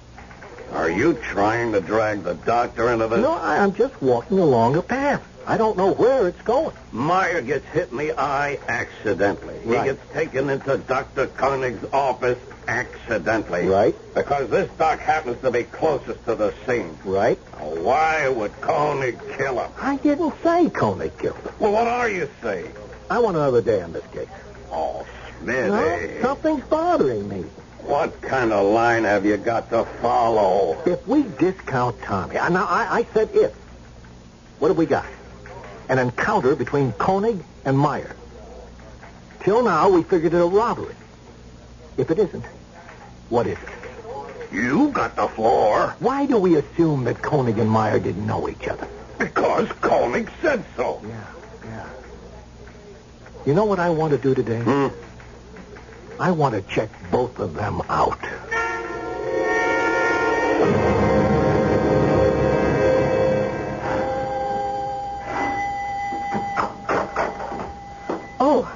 Oh, good afternoon, Lieutenant. Hey, good afternoon, Mrs. Koenig. Is the doctor in? Who rang the bell, Rose? Oh, I'd like to talk to you, Doctor. Do you have some more questions? Well, I'm not here as a detective. I'm calling on you as a patient. A patient? Mm-hmm. Is something wrong? I have a problem. Yes? I don't know what to do. About what? I must reach a decision. Concerning something physical? No. It's a matter of, morals, ethics. But how can I help you? This sounds like more of a problem for a psychiatrist. A man like you, Doctor, who practices in a neighborhood like this, he knows quite a bit about human behavior. I've asked around. Folks here seem to think you're some kind of god. That's not really true. I just practice. Oh, I don't know what to do, and I want you to help me make up my mind. Well, if there's some way I can help. It has to do with Mr. Meyer. Mr. Meyer? Yes. You see, we have a young punk named Tommy Willis for the murder. It's a dream case for a prosecutor. He'll be set up for life. Understand? Yes. And he should be. Now, on the other hand, and I can't prove any of this, we have a Dr. Benno Koenig. Yes? A great man. What are you trying to say, Lieutenant? What I'm trying to say is very difficult, Doctor. That's why I'll need your help. Now, I checked out a Dr. Benno Koenig at the local medical association. They never heard of him. Benno. Let me continue, Mrs. Koenig. And no hospital ever heard of him either. So, I must assume that this Dr. Koenig, if he is a doctor, is practicing without a license. I am a doctor. Oh, I'm sure of it. I survived. Rosa and I, we survived the camps. Don't ask how. But when it was over, I wanted to come to this country. But I couldn't get on a quota. A friend of mine and his wife, they did. And they were killed in an accident. His name was Benno Koenig. We took the visa, the papers, but the only thing was, Koenig wasn't a doctor. I could come to this country under the name Benno Koenig, but I couldn't practice medicine. I see. But I must practice, or die. All those years in the camps, the thought that one day I could once again be a doctor, that's what kept me alive. I understand, Doctor. And so, for all these years, I have hidden myself here. I treat the poor, the forgotten, the hopeless. Who would bother me here? Who would think to ask? And then Meyer walked in. Meyer. Now, I can't prove any of this. Remember, I can't prove it. But Meyer, now he must have been part of your past. An evil part of your past. No. Don't answer me. And so, You killed him. I can understand that. As a human being, I could even justify it. No. Please, don't talk. Remember, I can't prove any of this. Even if we could establish that you did know Meyer, even if we could establish a motive from the past, we couldn't prove it. But I have a problem. Yes. What to do about the fact that I have no license, no credentials to stop me from practicing? No. I'm a homicide detective. I'm not concerned with that. Well, maybe I should be, but in my business, on a practical basis, we have to overlook things every day. No, my problem is Tommy Willis. The boy. Now, I don't know what to do. I could forget everything and go on to my next case. Should I? I mean, after all, why shouldn't Tommy pay for Meyer? Why? Whom means more to the community? You or Tommy? And let me tell you something else. If Tommy beats this rap, he'll be back again in a day, a week, a month. He'll commit murder. That's where he's headed. Isn't this the best solution to the problem? Well, what? I've come for advice, Doctor. What should I do? I can't advise you. You can, Doctor. You can. You're a man of experience and wisdom. No. I want your advice. No. Benno. No. You must do what your conscience commands. What does your conscience command, Doctor? I say... Now, remember, the case against Tommy is ironclad. No one need ever know except us. There are poor people out there. You're their only hope. Isn't it better for you to stay here and help them? But I can't help them. I can't, not anymore. My hands, they're no longer the hands of a doctor. They're the hands of a murderer. Benno. Yes, Ruth. You were always right. I must pay. But Meyer was trash. This boy is no better. Remember who you're paying for. Still, I must pay. We must pay. And this is how we survive the Meyers. Lieutenant, let me treat you for the problem you came in with. I can do it. Now I can do it. I murdered Camp Commandant Karl-Heinz Meyer. Hey, Doc. Oh, Joseph, that arm. What happened? It went right through a plate glass window. Come inside quickly. Oh, may I, Lieutenant? Well, go right ahead, Dr. Coney. You mean Dr. Sternberg? First, we must stop the bleeding. Oh, would you mind waiting, Lieutenant? Dr. Sternberg will be with you in just a few minutes.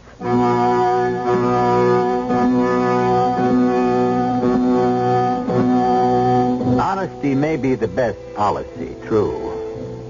So why don't more people follow it? The answer is that the best things usually cost the most. And sometimes the price is too high to pay. But in the end, Benno and Rosa Sternberg paid it, the way they always paid it, gladly. Because once you're accustomed to the best, it's hard to settle for less. I'll be back shortly.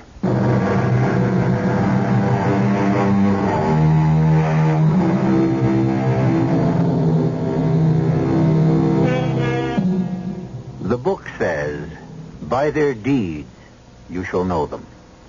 And it's always true. In the long run, they will do the same deeds over and over again. After all, the leopard doesn't change his spots, does he? The mayors of this world will go on being the mayors. And so will the Sternbergs. And where will it end? That depends on who will survive. And on whom each of us will choose to be. Our cast included Howard Da Silva, Clarice Blackburn, Sam Gray, Gilbert Mack, and Jack Grimes. The entire production was under the direction of Hyman Brown. And now, a preview of our next tale. Everyone in this town seems to know what's wrong with my house except Helen and me. They know there's something wrong. That's all they know. Oh, and you know more, beautiful Zoe. Ah, yes. Behind those beautiful green eyes lies secret. And your attitude is one reason why I can't tell you. You wouldn't believe me anyway. Try me. All right. The house you're living in doesn't really belong to you. That house was stolen from the daughter of Marie Laveau. Marie Laveau? Who's she? The most powerful Bokor in the history of voodoo. The beautiful black woman who ruled as the voodoo queen of New Orleans for half a century. You, Douglas Fenton, are living in the house of the voodoo queen. And she wants you out. Radio Mystery Theater was sponsored in part by Contact, the 12-hour cold capsule. This is E.G. Marshall inviting you to return to our Mystery Theater for another adventure in the macabre. Until next time, pleasant dreams.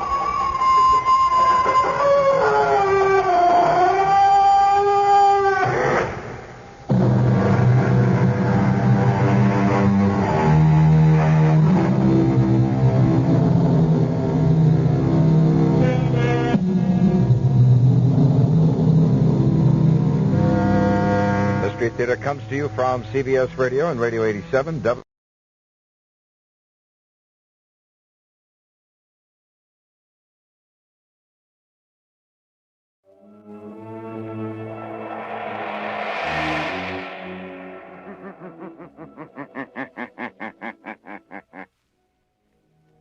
shadow knows.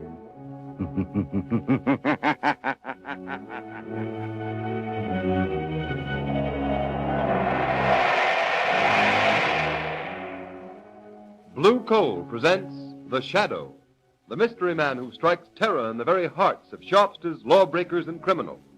Today, Cold Death. Ladies and gentlemen, an event of unusual interest will be broadcast from this studio at the end of the program. Be sure to listen. And before today's exciting adventure with The Shadow begins, I'd like to offer a suggestion for home heating comfort. The next time you need fuel, order Blue Coal, America's finest anthracite. You don't have to get a full supply. The Blue Coal dealer will be glad to send you a trial ton. Use it, compare it with your regular fuel in every way. It's 10-to-1. You will find Blue Coal gives you better heat at less cost. So order Blue Coal by name. Phone your order to your nearest Blue Coal dealer tomorrow.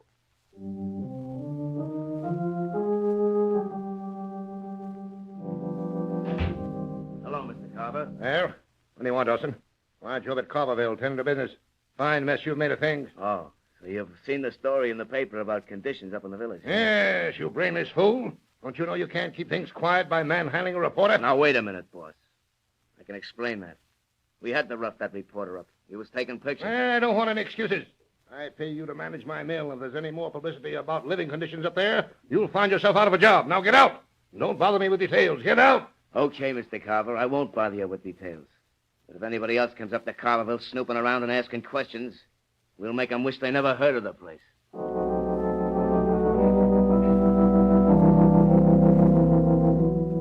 Commissioner Weston, I tell you it's an outrage. Don't you agree, Cranston? It's a pretty sorry state of affairs, Commissioner. Granted, the conditions existing in this little mill village Daniel Carver owns are an outrage. Why, he ought to be kicked out of this club. What do you think, Cranston? I agree, if the newspaper accounts are true. Sickness, half a dozen deaths recently.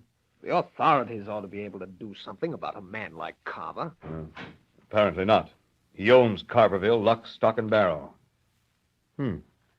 Speak of the devil, here's Carver now. Yeah, good evening, gentlemen. I gather you're discussing me and the maliciously distorted story about Carverville that appeared in the papers? As a matter of fact, we were, Mr. Carver. Won't you sit down and give us your side of the story? There's nothing to discuss. There isn't one word of truth in that reporter's story. The people in Carverville are perfectly satisfied. They don't complain.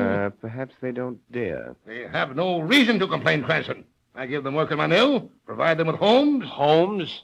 Why, they make the worst city slums look like Park Avenue. Carverville is my affair. Well, maybe so, but this club may have something to say about your membership, Daniel Carver. This club, a bunch of mawkish busybodies. What do I care? Vote me out. No one ever speaks to me here anyway. Go ahead. Vote me out. Vote me out. Go ahead. Must be some justice, some law. Oh, he's within the law.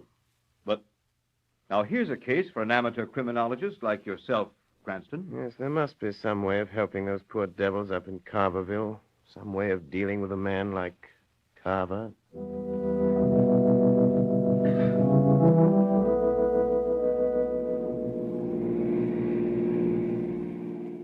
Lamont Cranston, would you mind telling me the reason for this long drive in zero weather? You'll soon see the reason, Margot. We're now entering Carverville. Take a good look at it. Oh, how drab. How awful. Look, Lamont, broken windows stuffed with paper. I'm beginning to understand why you're here. But how did you hear about it? Daniel Carver, the man who owns this charming little mill village, is a fellow club member of mine. What are you going to do, Lamont? I don't know exactly until I've talked to some of these people. As Lamont Cranston or the Shadow? As a nameless social worker for the present, Margot, but I have a strong hunch the Shadow will have to play a big part if anything is to be done to help these people. Here we are. You want some gas, mister? No, thanks, but could you tell me how to get to Mrs. Tucker's house? What do you want? Ma Tucker's got enough trouble already, what with her old man and kid dying since the cold set in. I read about it in the papers. We've come here to help. Listen, mister. Carverville folks ain't got much, but we ain't asking or welcoming no nosing around from strangers. If you'll just point out Mrs. Tucker's house, I'll see what she has to say. Right over there by the creek. But don't say I didn't warn you, mister. Thanks. Come along, Margot. I may need your help to get Mrs. Tucker's confidence. Well, I'll do anything I can. You know, Lamont, there's something terrifying about this village. How so? Oh, that man and the way people are watching us from behind curtains in the windows of every house along the street. I'm afraid of something, Margot. Of what? That's just what I hope to discover in this house. Oh, there's something sinister about this place. Wait, Margot. Someone's coming to the door. What do you want, mister? Are you Mrs. Tucker? I'm Ma Tucker. What do you want? May we come in? You say what you got to say. Please, Mrs. Tucker, we've come to help you. No, you... Oh, all right. Come in. It don't matter. Nothing matters now. Thank you. Mrs. Tucker, we realize you've been through a terrible ordeal. Losing your husband and son within a week. Well, I ain't no worse off than anybody else in Carverville. What are you going to do? I got one boy left, Sam. He works in the mill. Mrs. Tucker, how much rent do you people have to pay for these houses? Hey, you better get out of here, mister. You don't want to get me in more trouble for talking to you at all. You better get out. Who would make trouble for you because you talk to us? Never you mind that, mister. And if you know what's good for you, you'll get out of Carverville before Dawson and the others from Carverville get here. Hey, Ma, who are these folks? This is my son, Sam. Hello, Sam. Well, howdy. You welfare workers from the city? You might call us that. We've come here to investigate conditions. They've been asking questions about the houses, Sam. I didn't tell them nothing. Well, why didn't you, Ma? What? I'm sick of all this fear old man Carver and his spies. We kept quiet for years, and what's it got us? What did it get Pa and young Jim? We slave in the mill, and they rob us at Carver's store, and we live in these pigsties that Carver calls houses, and when we're old and sick, he lets us die off like a lot of mangy dogs. Shut up, Sam. Don't talk like that. Somebody'll hear. Well, let him hear. It's time somebody heard the truth. Can't you do something, mister? Can't you help us? If somebody don't help us, God only knows where this will end. Thanks for speaking out, Sam. You'll have to help. Lamont, there's a crowd gathering outside. What? I knew it. I knew there'd be now, trouble. You be quiet, Ma. Listen, mister, I got a notion you're all right. Come on, Tucker. Sam, open up. We're going to chase them smart out you strangers out of town, like we did that reporter. Listen, Sam, we'll have to leave or there'll be trouble. But will you meet me in the next town in a couple of hours? I've got to know everything that's been going on here if I'm to help you. Yeah, I'll meet you. Look for my car on Main Street. Come on, Margot, keep close to me.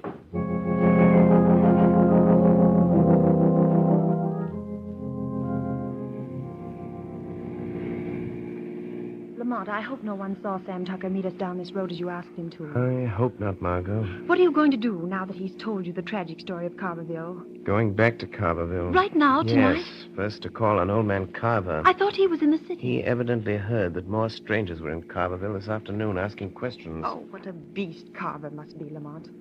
If he could only be made to see the misery and suffering he's caused. He's going to see it, Margot, tonight. Lamont, there's Carverville. Oh, not that I'm afraid. We're stopping. That's Carver's house right ahead there. Yes, I see a light downstairs, Lamont. What are you going to do? Margot, do you remember Scrooge in Dickens' Christmas Carol? Yes, and Carver is worse than Scrooge ever thought of being. Tonight, Daniel Carver is going to feel more remorse than Ebenezer Scrooge ever did. He deserves it. I'll wait in the car, Lamont. It's bitter cold. Well, if those poor people down there in those flimsy houses can stand it, I can. I'll wait here. But how are you going to make Carver visit those poor people? Margot, tonight Daniel Carver is going on a sightseeing tour. Personally conducted. by the shadow.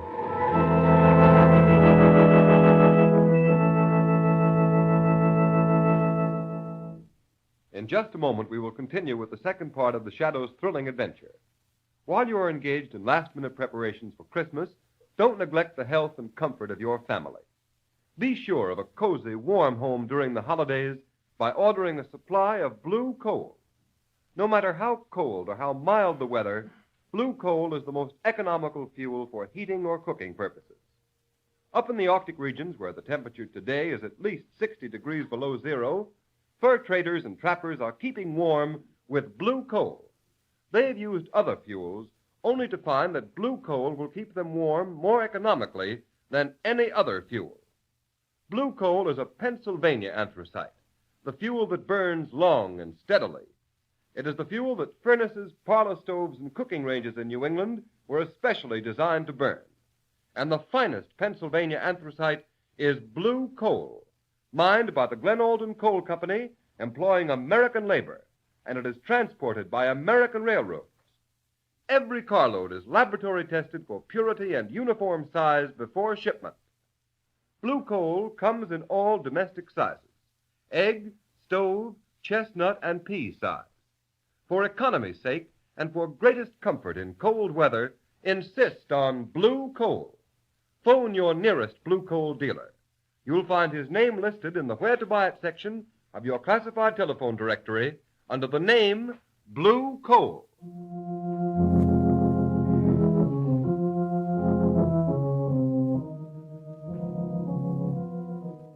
Dawson, I told you if there's any more trouble up here in Carverville, I'd fire you, didn't I? Yeah. Well, there ain't been no trouble, Mr. Carver. Not yet. If that guy that was here this afternoon comes back tonight, we'll make him wish he never heard of Carterville. What makes you think he will come back? I know he's coming back. Tonight. You got Sam Tucker to meet him down in the next town. How do you know that? I took a rubber hose to the kid when he came back about an hour ago. He wouldn't talk. We got enough out of him to know that social worker is up to something. Well, I don't want any shooting and killing now. You just leave that fella to me, Mr. Carver. You said you didn't want to be bothered with details. What are you going to do, Dawson? Nothing much. But don't you worry. There ain't no law against a fella being shot accidental while he's snooping around in the dark. You just leave the details to me. So long, boss. Yeah.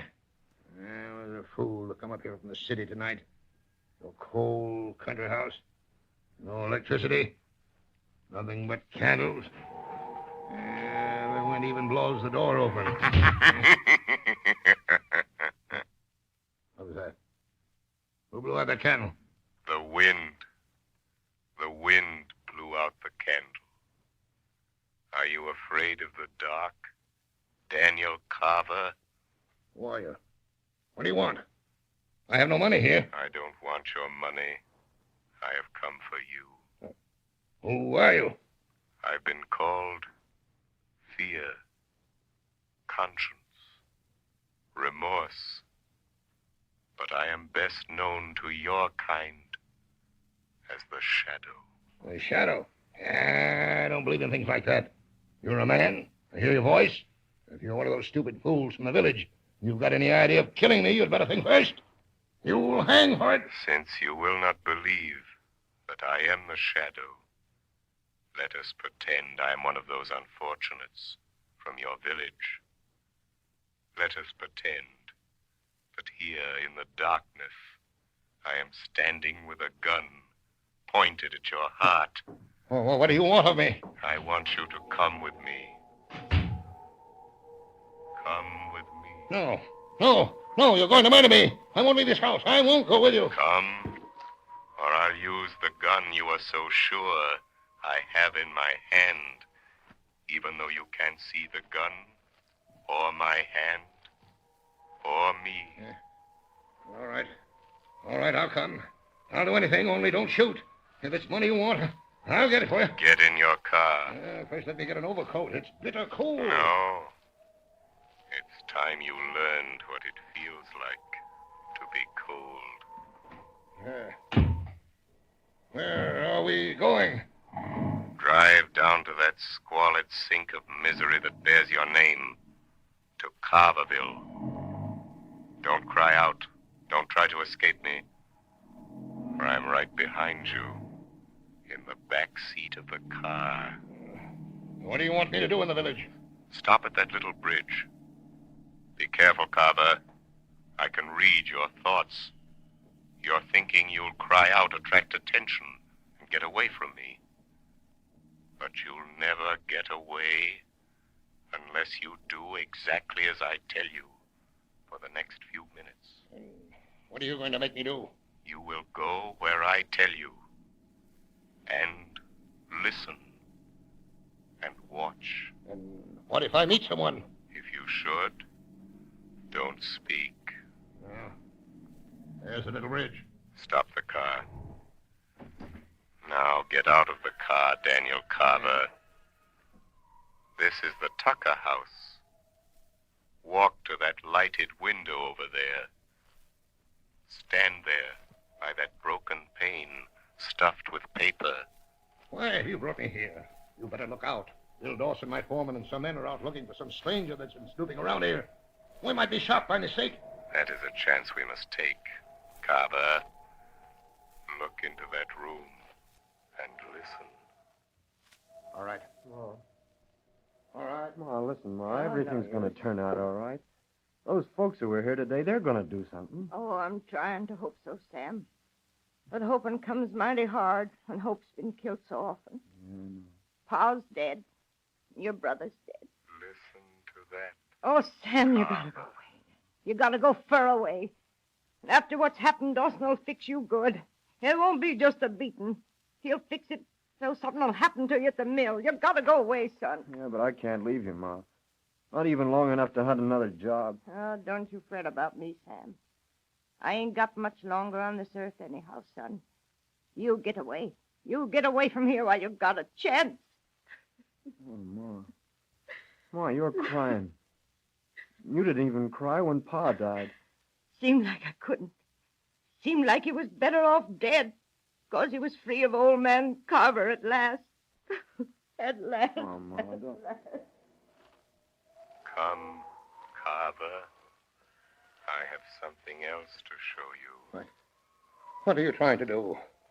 Where are you taking me now? You will see. Tell me, Carver, have you ever heard the story of Scrooge? What does the story of Scrooge got to do with me? You are Scrooge, Daniel Carver, a 20th century Scrooge. And this is Christmas. You'd never believe it to look down the streets of this mill town of yours. Would you, Carver? And what do you expect me to do about it? You are not your brother's keeper, are you, Carver? Let me go. My hands are freezing. Still thinking of yourself? Is that the Christmas spirit, Carver? Let me go, and I'll do something. Send some Christmas baskets. That would ease your conscience, wouldn't it? No, Carver.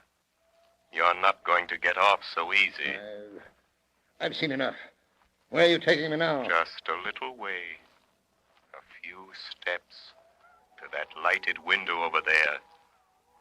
To that house with a car standing in front of it. If they can afford a car... That is a doctor's car. Your villagers don't own cars. They don't own anything. Go to that lighted window there. Look in. See what is happening. Listen. There's frost on the glass. I can't see. There's another broken pane. The hole is filled with paper to keep out the cold. Like the Tucker's window. Push the paper aside. All right. I will. Try and be calm, Mrs. Anderson. I know it's hard, but you must for the child's sake. I'll try, Doctor. I will try. I can't help feeling the way I do. My husband dying of pneumonia only last month. Now Judy going the same way. Oh, there's still hope. I'd move her to a hospital if there were one near enough. I wish there were only some way of keeping these rotten Carver houses warm. But you might as well try to heat a barn. Mommy. Listen, Carver. Mommy. Yes, darling. I'm right here, Judy, dear. Mummy's here. Mommy, could I have Cecile? Of course you can, honey. Here's your doll, Judy. Mommy, do you think Santa Claus will bring me a real doll? I hope so, Judy. I'll ask him. Come, Mrs. Anderson. She may sleep now. We'll try to keep the room warm. That's all we can do now. That and hope. Hope for the best.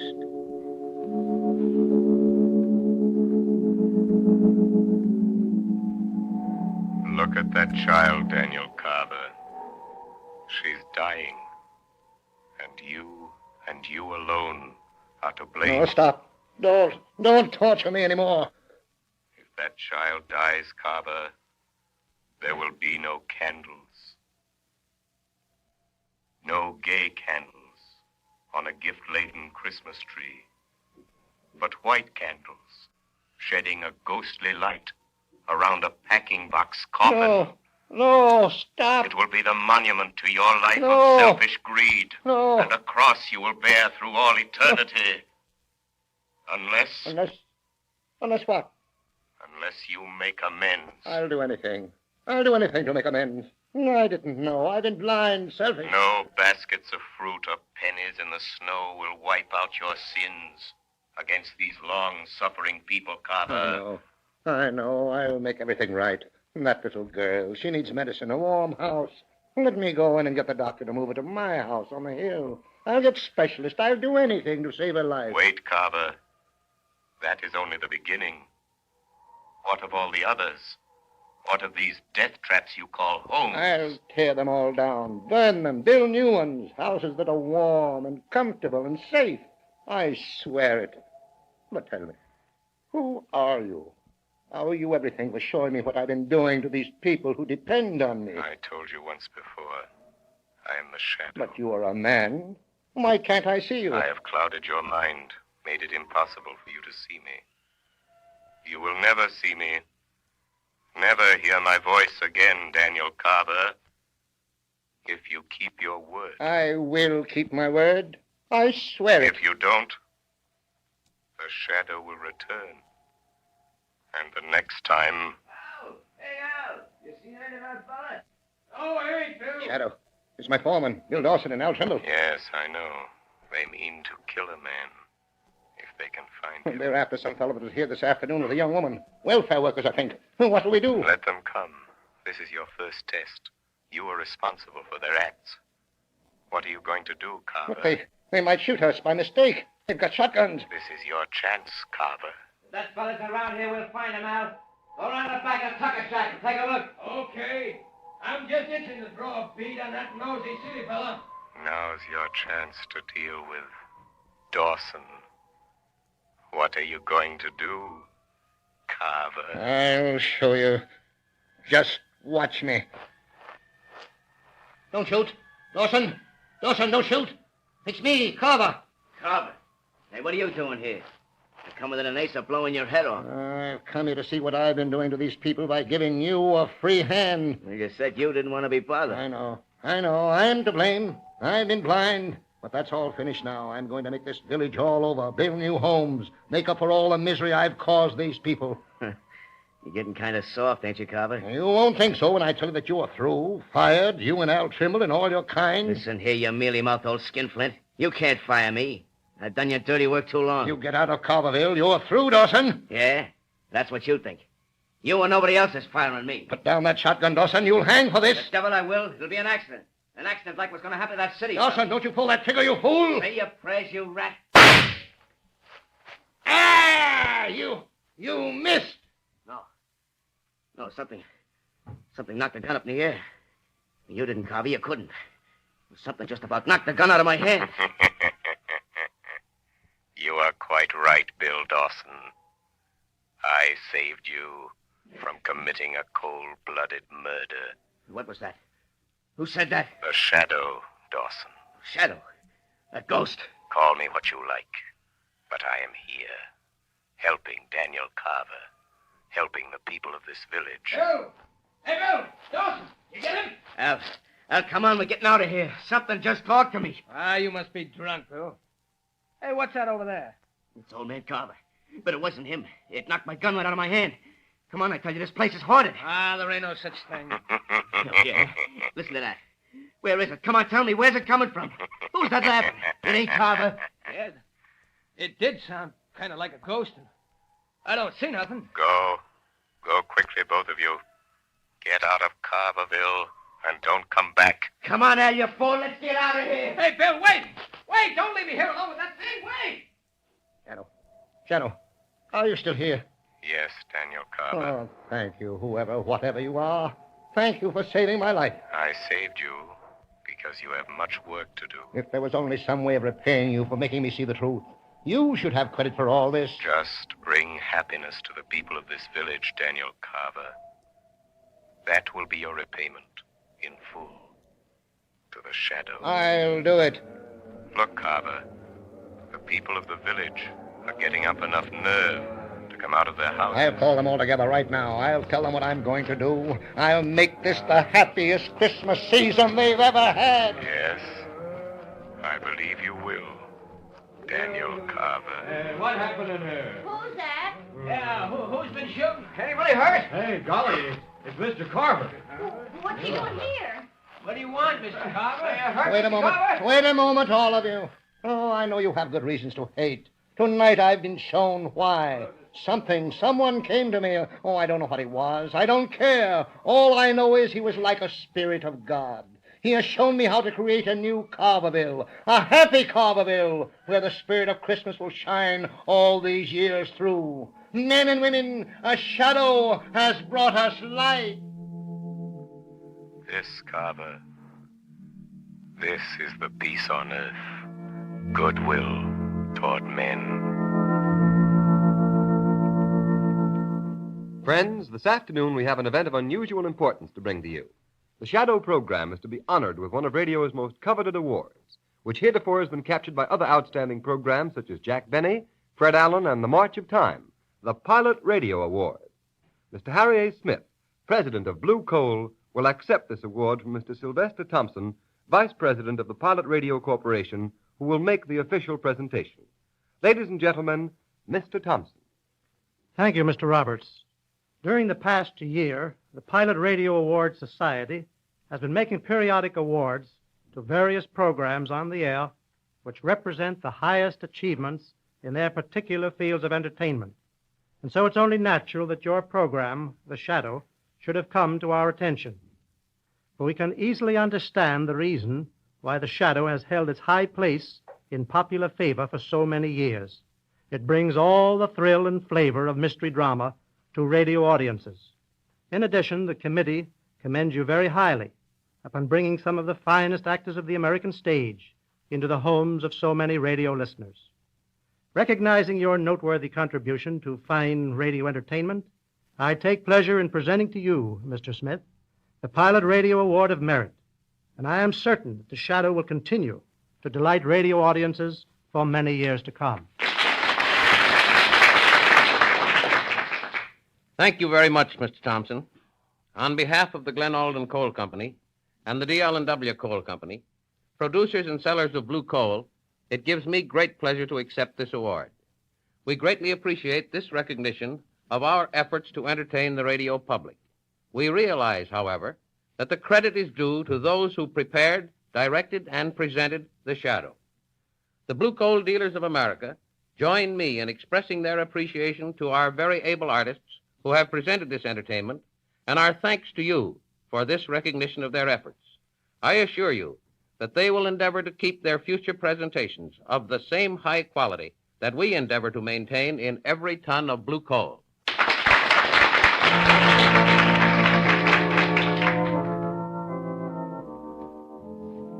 The story you have just heard is copyrighted by the Shadow magazine. The characters in this story are entirely fictitious. Any similarity to persons living or dead is purely coincidental.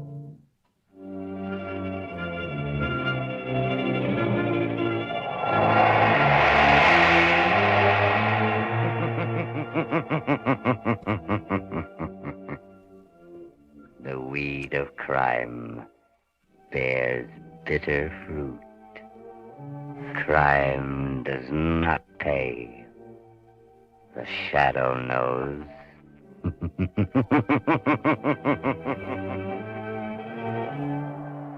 Next week, same time, same station, Blue Coal, America's famous anthracite, will again present another thrilling adventure of the Shadow.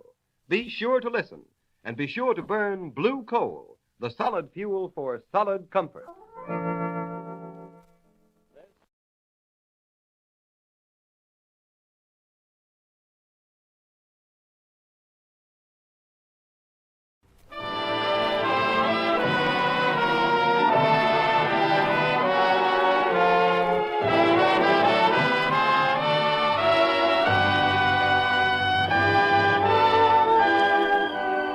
Good evening, ladies and gentlemen.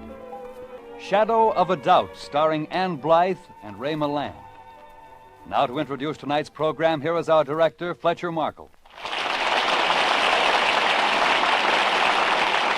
Tonight, we introduce to you rather nervously a gentleman known as Mr. Charles Oakley, also as Mr. Charles Spencer and Mr. Charles Otis.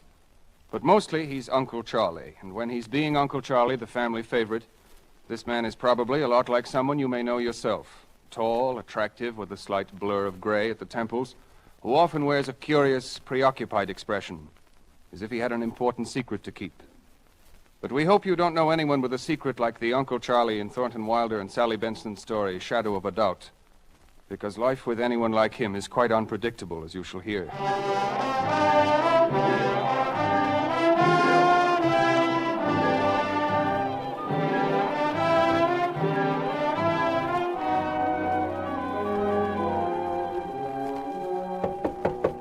Mr. Spencer.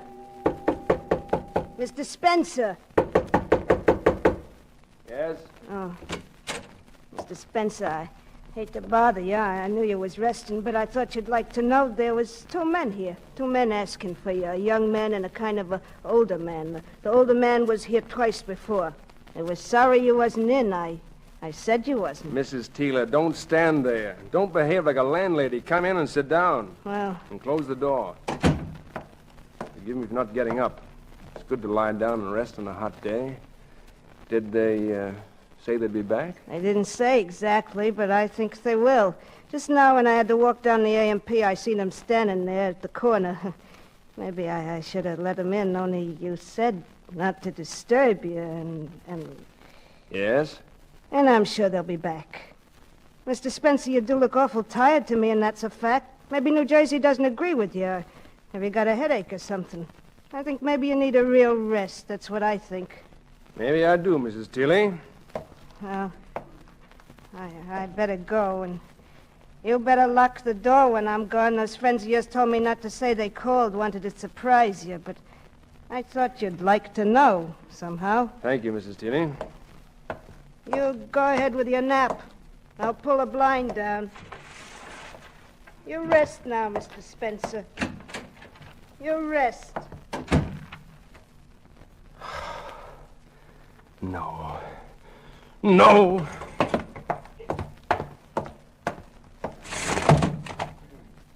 Yes. You're there. Down at the corner. But what do you know? You're bluffing. You don't know anything. You've got nothing on me. I'll get out the back way.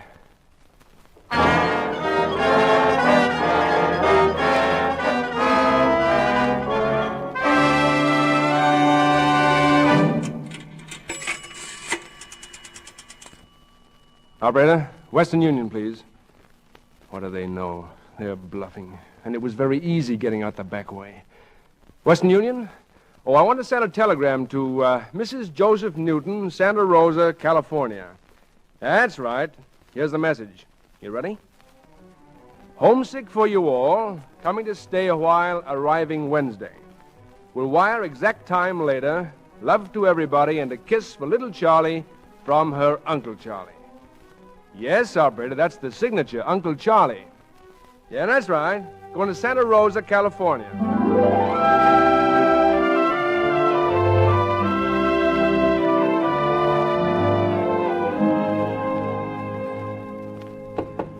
Charlie. Charlotte. Who is it? It's me. Oh, come in, Papa. Well, look at you all stretched out on the bed at 5 o'clock in the afternoon. What's the matter? Don't you feel well? Oh, I'm perfectly well. I've just been thinking for hours. And I've come to the conclusion that I give up. I simply give up. I'll sit down if you don't mind. What are you going to give up?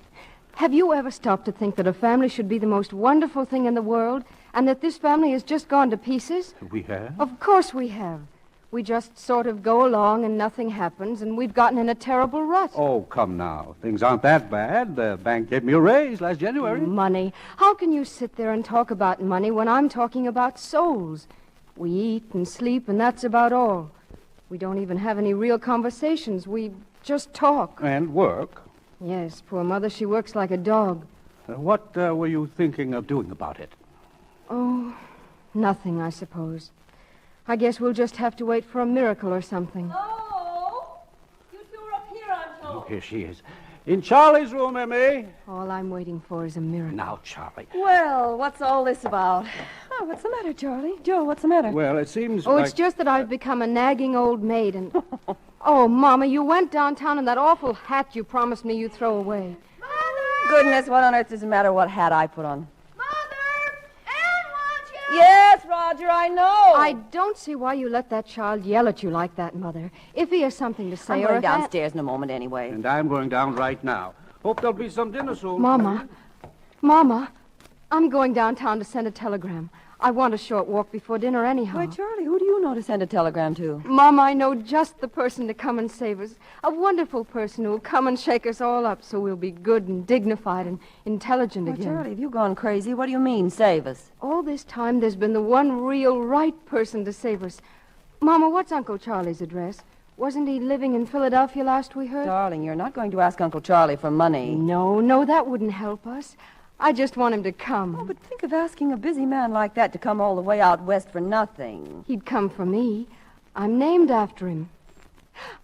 I'm going to go right now and wire him right away.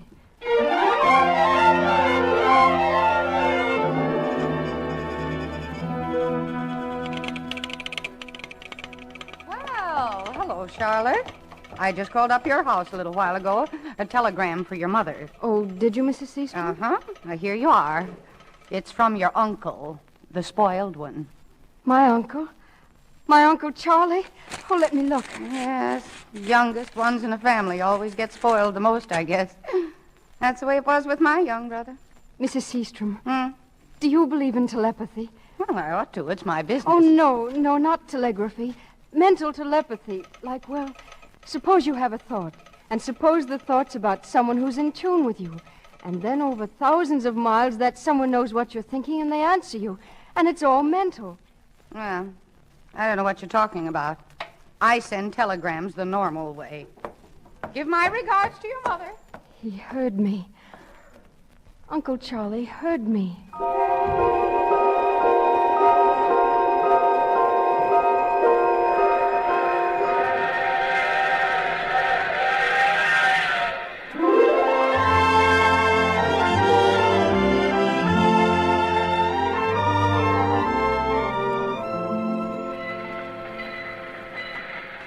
Sir, you'll like it here in Santa Rosa, Mr. Otis. Nice little town. I'm sure it is. I got all your bags here ready to unload. I'll help you down, Mr. Otis. Here, let me take your arm. Thank you. That's it.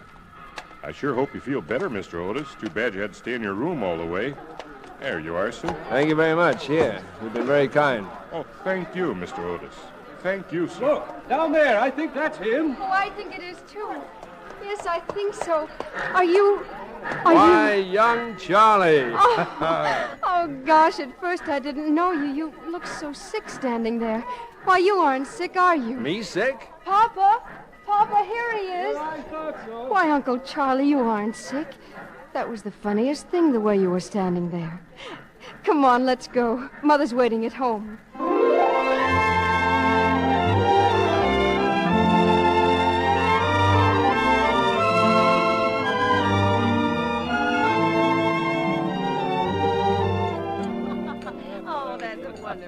But that's enough talk about my travels. All that's past. Dinner's almost over, and we haven't talked at all about you folks. And say, I've been forgetting something all this time. These parcels on the sideboard here. few things I brought along with me. Now then, here we are. These are for you, Emmy. One new and one old. Oh, Charles, you didn't have to think of me. Presents are for children, Charles. Of course they are. Here you are, Anne, Roger. Oh, thank you, Uncle Charles. What is it? It's sort of lumpy. Open up and see. And this is yours, Joe. For me, Charles? Oh, Joe, look. Oh, really, Charles, a fur scarf. It's Kalinsky, Mama. 4 skins. Oh, I wanted one all my life. Oh, and it's exactly right, Mama. It's what you should have. Open the little one, Emmy. Why, look at this. Say, I've never had a wristwatch. Fellows at the bank will think I'm quite a sport. I got a big brown bear. And look what I got. Isn't it wonderful, children? Oh, thanks, Why, Uncle Charles. Charles, the portraits of Mother and Father in a leather case. Yes, Emmy? Charles, did you have these all along? All along. All these years, safe in a deposit box, stored away safe, no matter where I was. Grandpa and Grandma? Yes. Look, everybody. Let me see, Mama. Gee, 1888 it says. That's over 60 years ago. Oh, she was pretty, and he's sweet, isn't he? Everyone was pretty and sweet then, Charlie. The whole world. A wonderful world, not like the world today. It was great to be young then. But we're happy now, Uncle Charlie, now that you're here. Why, look at us. For once, we're all happy at the same time. And now for your little present, Charlie. Oh, I don't want anything. Right now, I have enough. Before you came, I didn't think I had anything, but now, I don't want another thing. I'll go get the coffee. Excuse me. Charlotte. She's crazy. She doesn't mean it, really. If you ask me, I think she's putting on. She's not crazy. Smartest girl in her class at school. She'll like this when she sees it. You folks just sit here and I'll take it to her. Well, tell her the sugar and cream are on the kitchen table, Charles. Charlie? I meant it. Please don't give me anything. Nothing? Why? I can't explain. You came here, and Mother's happy, and I'm glad that she named me after you and that she thinks we're both alike. I think we are, too. I know it. It would spoil things if you should give me anything. You're a strange girl, Charlie. Why would it spoil things? Because we're not just an uncle and a niece. There's something else. I know you. I know that you don't tell people a lot of things. I don't either. I have a feeling that inside you somewhere there's something nobody knows. Something nobody knows? Something secret and wonderful, and I'll find it out. It's not good to find out too much, Charlie. But we're kind of like twins, don't you see? We have to know. Give me your hand, Charlie. Now, you wear this ring for me. Thank you. But you haven't looked at it. I don't have to look at it. No matter what you gave me, it'd be the same. Yeah, now, let me show it to you. It's a good emerald, a really good one. And good emeralds are the most beautiful things in the world. Why, look, Uncle Charlie, you've had something engraved on it. Oh, that's different. I haven't, but I will if you'd like me to. Oh, but you have, Uncle Charlie, you have. It's very faint. It's way down under the stone. T.S. from B.M.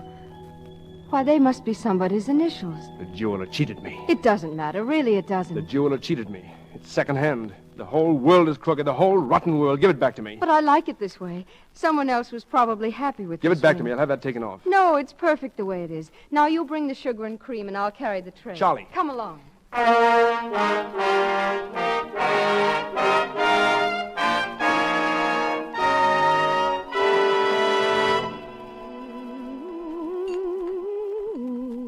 Charles, more coffee? Not yet, thank you, Emmy. What is that tune I'm singing? Anybody know? Sing at the table, you marry a crazy husband. Superstitions have been proved 100% wrong. Well, to finish what I was about to say, Emmy, I've been thinking about transferring some of my money out here from the East. Deposit it in Joe's bank, say, until I see what's what. I suppose you take money at your bank, Joe? That's one thing we do all right, Charles. Rake in the dough. Can't promise to give it back, of course. Well, I'll go down tomorrow morning and open an account, 30 or 40,000, just to start things off right. Say, that's a lot of money. I can't get that tune out of my head. If somebody will tell me what it is, maybe I'll stop. It's a waltz, dear. Of course it's a waltz, but what waltz? You know, it's the funniest thing, but sometimes I think of a tune and I can't get it out of my head. And then pretty soon I hear somebody else whistling it or humming it, too. I think tunes jump from head to head. What is it, Uncle Charlie? I don't know. I know what it is. It's right on the tip of my tongue. It's a waltz, and it's Victor Herbert. Victor Herbert wasn't a waltz. He was the composer who composed operettas. It's the Blue Danube Waltz. Oh, of course. That's what it is. No. No, it isn't, Uncle Charlie. It's not the Blue Danube. It's the Merry Wind. Oh! Oh, now look what I did. A half a cup of coffee. I'm terribly sorry, Emmy. Hand me another napkin, Ann, will you? Golly. Oh, now it's nothing to make a fuss about. Charles, while we do the dishes, you go in the living room and stretch out on the sofa and read the evening paper. You look tired. Yes, you do that, Charles. I'm going to walk down to the corner and get some tobacco. Come on, Uncle Charlie. Lead a life of luxury. Thank you. Thank you, everybody.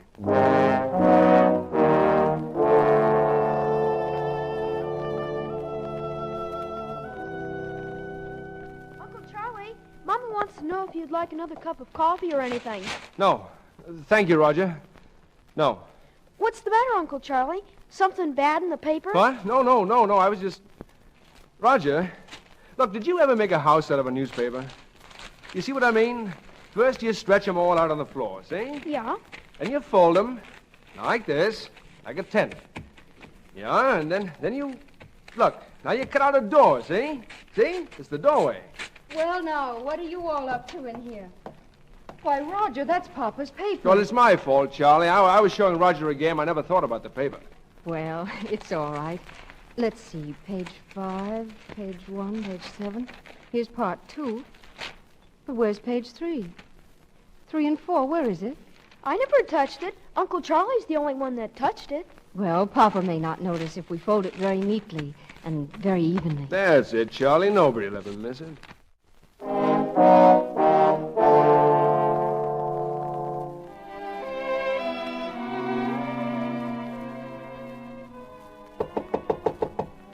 Uncle Charlie. Come in.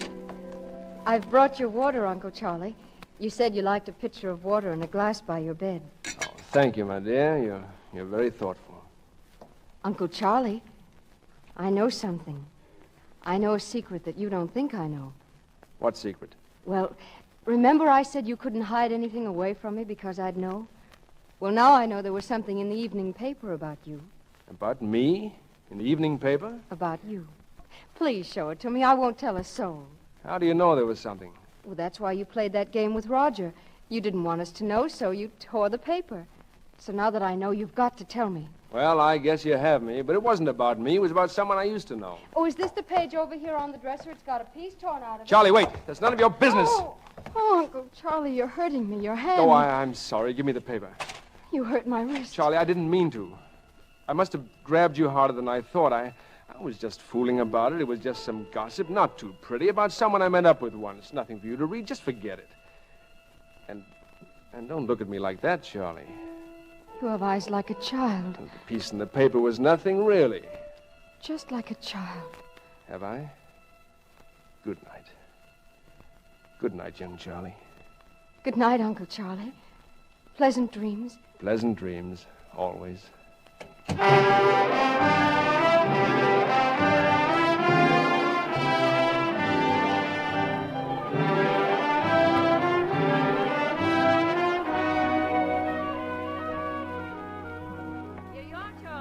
Breakfast in bed. Such spoiling. Oh, Emmy, you're magnificent. You know, I really can't face the world in the morning. I must have coffee before I can speak. What are you all up to this morning? Well, a young man called on us about an hour ago, said his name was Graham, and he wants to interview everybody in the house. Interview everybody? Yeah, that's what he said. He's been sent around the country by a committee on an institute or something, and he's to pick out representative American families and ask them questions. It's kind of a poll.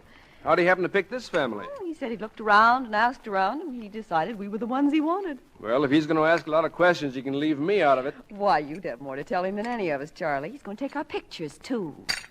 Pictures? Yes. You see, there were really two young men. One takes the pictures. Oh, so there were two of them? No, Mr. Graham was the nicest. He doesn't want us to dress up or anything. He wants us to act just the way we always do. Oh, Emmy, women are fools. They fall for anything. Why you let two strangers come into your house and turn the place upside down? Why expose your family to a couple of snoopers? I thought you had more sense. Charles. Good morning, Uncle Charlie. My, isn't this grand? Good morning, Charlie. Well, the way Mr. Graham put it, Charles, it wasn't like snooping at all. It was our duty as citizens. Look here, Emmy, I won't have anything to do with it. I'm just a visitor, and my advice to you is to slam the door in his face. Oh, I couldn't do that. I think it's kind of exciting. And they'd take a photograph of you, and then we could have it. It would be free. No, thank you. I've never been photographed in my life, and I don't want to be. Why, Charles, what makes you talk that way? I had a picture of you. I gave it to Charlie. I tell you, there are none. I guess you've forgotten all about it. Get it, Charlie. Oh, that. It's over here on my desk. I think you were cute, Uncle Charlie. Let me see it. Here you are. See? Oh. Oh, I don't remember this at all. Well, you were 9, Charles. You had it taken the Christmas you got your bicycle. Uncle Charlie, you were beautiful. Oh, wasn't he, though? I always said Papa should never have bought him that bicycle. Charlie, he took it right out on the icy road and skidded into a streetcar. We thought he was going to die. I'm glad he didn't. Well, he almost did, let me tell you. He had a fractured skull, and he was laid up so long, and when he got well, there was no holding him. It was though all that rest was too much for him, and he had to get into all sorts of mischief to blow off steam. The whole world is rotten. The whole world's changed. Oh, I can remember that Christmas day when this picture was taken. Mama wanted a picture of you with your curls. Did she? Then that very afternoon you had your accident. And when the picture came a few days later, how Mama cried. She wondered if you'd ever look the same. She wondered if you'd ever be the same. Oh, what's the use of looking backward? What's the use of looking ahead? Today's the thing. That's my philosophy. Today. Well, Charles, if today's the thing, you better get your clothes on, get down at the bank. Joe'll be waiting. He's arranged for you to meet Mr. Green. Mr. Green? He's the president of the bank. And don't be late back. The questionnaire man's coming at 4 o'clock.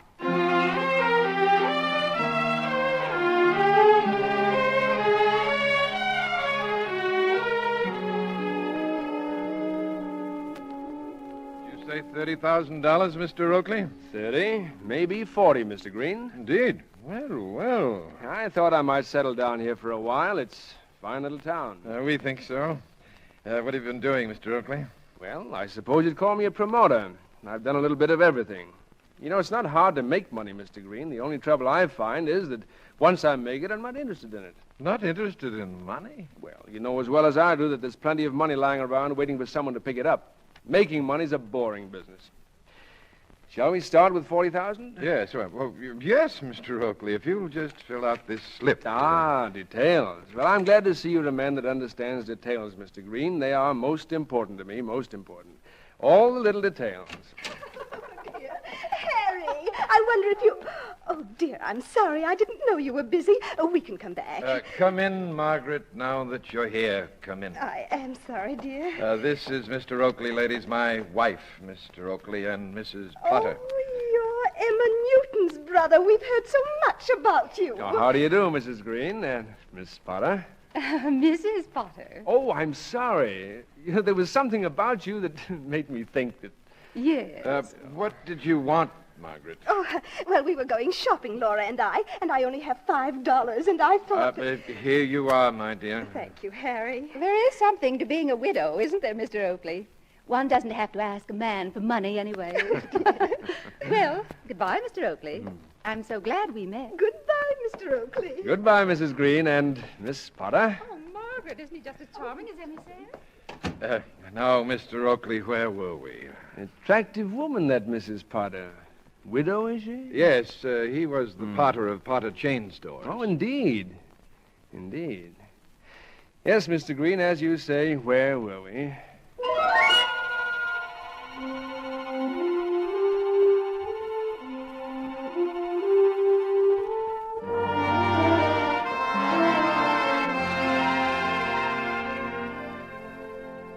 This is my room here, gentlemen, but my Uncle Charlie's visiting us, and I've given it to him for as long as he stays. Can we have a look, Miss Newton? Mr. Saunders might be interested. Well, if you like. Thank you. Hey, nice room. You mind if I take a picture or two as long as your uncle isn't around? I sure don't want to disturb your uncle after what you said. Well, I suppose so. But I can't imagine anyone being interested in my room. I mean, it isn't really the way I'd like to have it. I like it fine. Worth a few shots. We'll stay out here in the hall, Miss Newton. Might as well let him work in peace. Besides, I'd like to talk to you. It's funny your survey happened to our family. Why did you pick us? Oh, we looked around, asked some questions. Thought you were about what we wanted. And why not choose your family? You haven't got any skeletons in your closets, have you? Of course we haven't. I wish we did have a few. We're pretty prosaic. You know, your picking us out as an average family gave me kind of a funny feeling. What kind of a funny feeling? Oh, I don't know. I guess I don't like to be an average girl in an average family. Oh, average families are the best. Look at me. I'm from an average family. As average as ours? Sure. Besides, I don't think you're average. Oh. Oh, why, Uncle Charlie, you scared me. I got the back stairs in the kitchen, Charlie. All through in here, and I better get one in the hall. Mr. Saunders has been taking pictures of my room. Well, my sister's just asked me to tell you she was ready for pictures in the kitchen, gentlemen, and I don't like to be photographed. I'm afraid I'll have to ask you for that roll of film. Oh, Uncle Charlie. Give it to me, please. Give it to him, Fred. Too bad. There's a picture of Mrs. Newton and the children on this roll. Thank you. I'm sorry to have troubled you, but that's the way it is. I'm sorry, too. Excuse me. I'm sorry, Mr. Graham. We want to help you in an important work, but Please. You've been very helpful. And, I'd like to ask another favor, if I may. Can I borrow you tonight for a walk around the town? I'd like to pick up a little atmosphere, and you know everybody. Why, of course. Anything I can do. Thanks. I'll call around about 6:30. You can show me the best restaurant in town, and we can have dinner. All right. See you then. Come on, Saunders.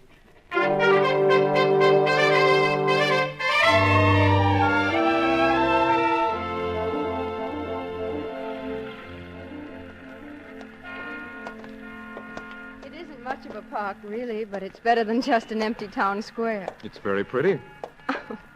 I can't get over your breaking your arm when you were 10 and my breaking my arm when I was 10 in exactly the same place. Right at the elbow. And my wanting to run away from home, and you're wanting to run away from home. Oh, I didn't want to, really. It was just a gesture. I didn't want to either. Want to sit down? Sure. This is a peaceful sort of town. Yeah, it seems to be. I think you have an awfully interesting job.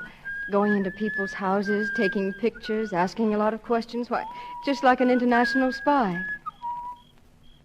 Yes. That tune. I know what you are, really. You're a detective. Yes, there's something the matter and you're a detective. Charlie, listen. I don't want to listen. You're a detective. Why, you're not making a survey at all. You just lied to us. What do you want? What are you doing around here lying to us? You keep away from us. Charlie, come back here. Keep away. Look, Charlie, you've got to listen to me. Just wait until I tell them. Just wait until I tell my mother you lied to her. Charlie, you can't tell her. I'll tell her. You'll see. I'll tell everyone. I'm not afraid. Charlie, I don't want you to be afraid of me. You've got to trust me. Trust you when you've done nothing but lie. When you probably didn't want to take me out at all tonight the way I thought you did. When you probably only took me out to ask a lot of questions. Have I asked you a lot of questions? Have I? All right, I'm a detective. A pretty bad one, I guess. Now, won't you even listen to me? Why should I when you lied to me? I had to. You've just got to believe I had to. When I came here to this town to find a man, I hadn't counted on you. I hadn't counted on your mother or your family. Find a man? What man? There's a man loose in this country. We're after him. We don't know much about him. We don't even know what he looks like. Charlie, this man we want may be your uncle. I don't believe you. Get away from me and leave me alone. We're after one man. Your uncle may be that man. But in the east, there's another man who's being hunted, too. Hunted through Massachusetts and into Maine. He may be the man. My uncle hasn't done anything. Why don't they arrest that man in the east? Why don't you go away and leave us alone? If it weren't for you, you don't think I'd care when or how I caught up with your Uncle Charlie, do you? Because if he's the guy, I am going to catch up with him, Charlie. Remember that. If your Uncle Charlie's the man we want, we'll get him out of town quietly. We won't arrest him here. Arrest him here in town with Mother? I'm trying to tell you we won't. Charlie, you've got to help us. All right. I won't say anything. The parking lot's over this way. Take me home, please.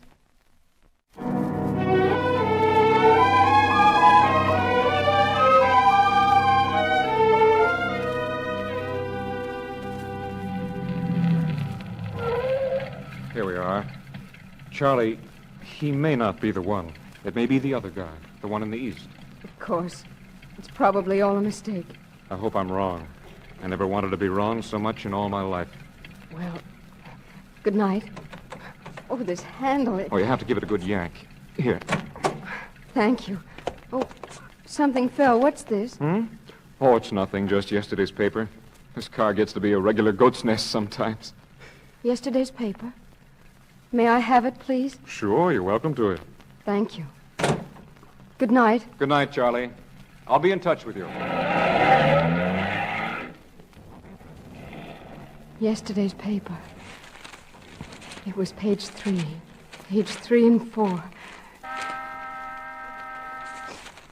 Let me see. Record storms in Midwest. Edward Fairbairn appointed to new post. No, that couldn't be. Where is the Merry Widow murderer?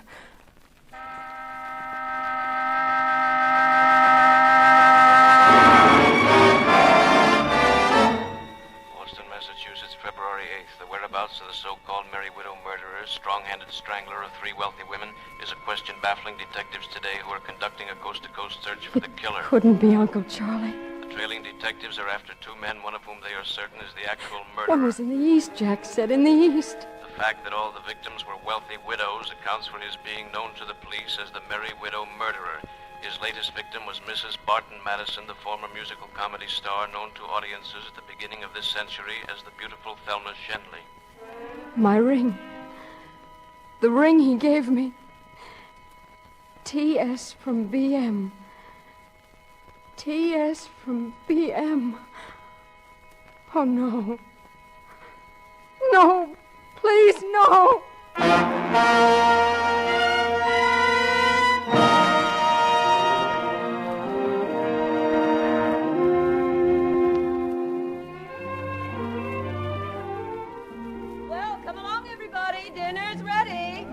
Well, where's our little Charlie? I've missed her all day. She'll be in the kitchen in a minute. She's getting some things in the kitchen. Well, she slept very late today. She was tired, I guess. She doesn't look quite herself.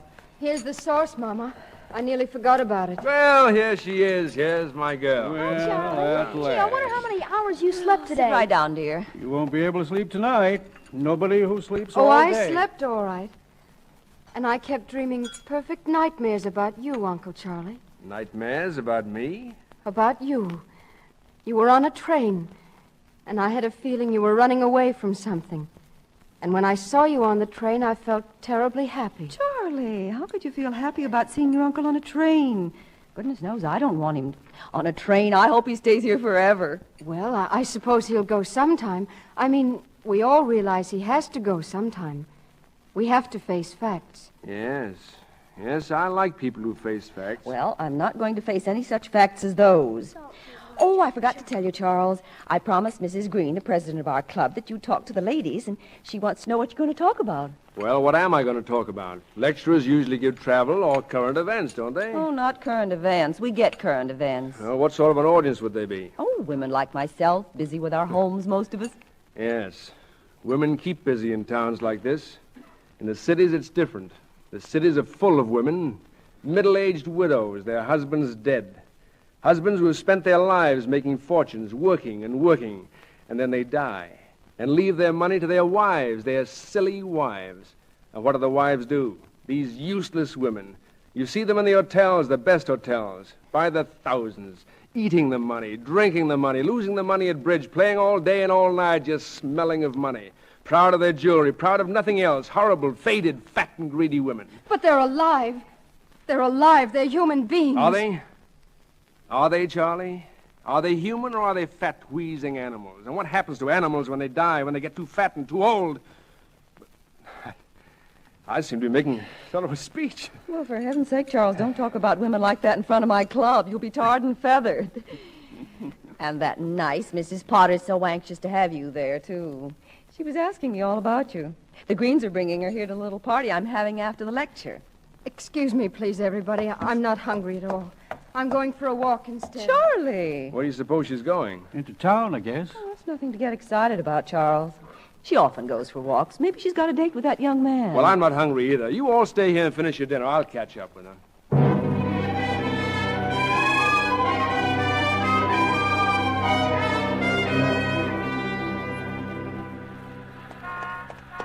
Charlie! Charlie, wait! Please go away. What's the matter, Charlie? What's the matter with you? Oh, please, you're hurting my arm again. Look, I've got to talk to you. Come along. Let's go in here, this little bar. Please, my arm. Well, come in here with me. I can't. I've never been in a place like this. Come on in. Why do you make me come in here? It's an awful place. What does it matter where we are? Let's sit over here. Little table in the corner. Hello, Charlie. Hello. Oh, hello, Louise. Uncle Charlie, this is Louise Finch. Hello.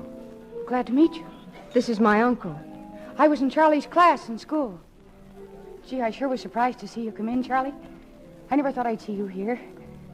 I've been here 2 weeks. I lost my job at Kearns.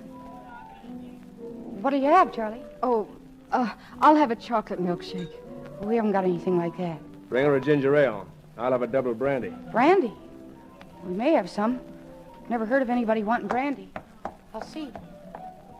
Well, Charlie, Well, you think you know something. That young fella told you something. Jack, why should he know anything about you?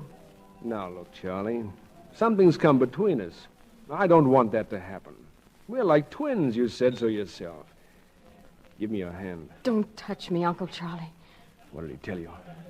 What did that boy tell you? He's got nothing to do with it. I hope he never knows anything about you. Charlie, you're a pretty understanding sort of girl. Now, if you've heard some little things about me, I guess you're a woman of the world enough to overlook them.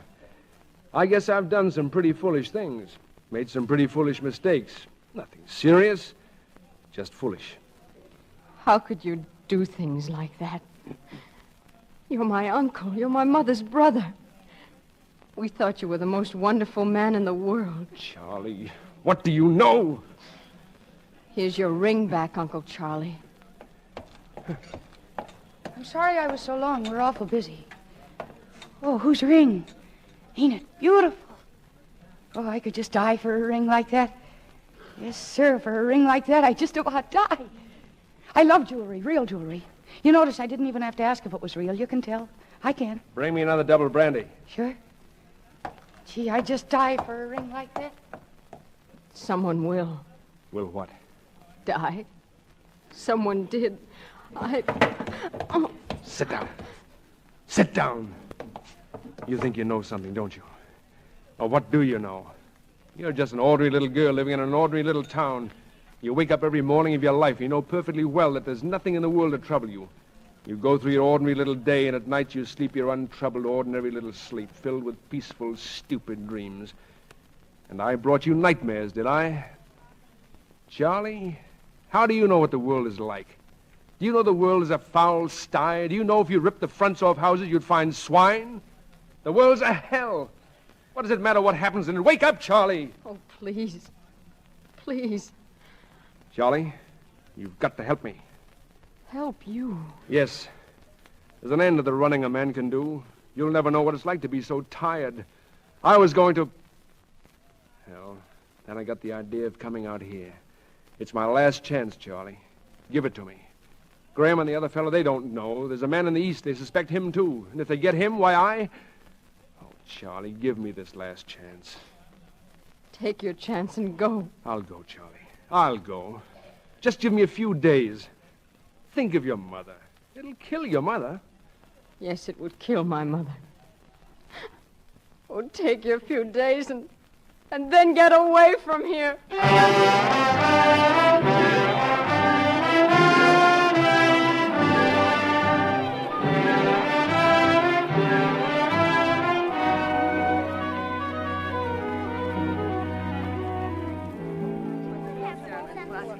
Well, everybody's back from church, I see. You're all looking very pleased. How was church, Charlie? Did you count the house? Turn anybody away? No.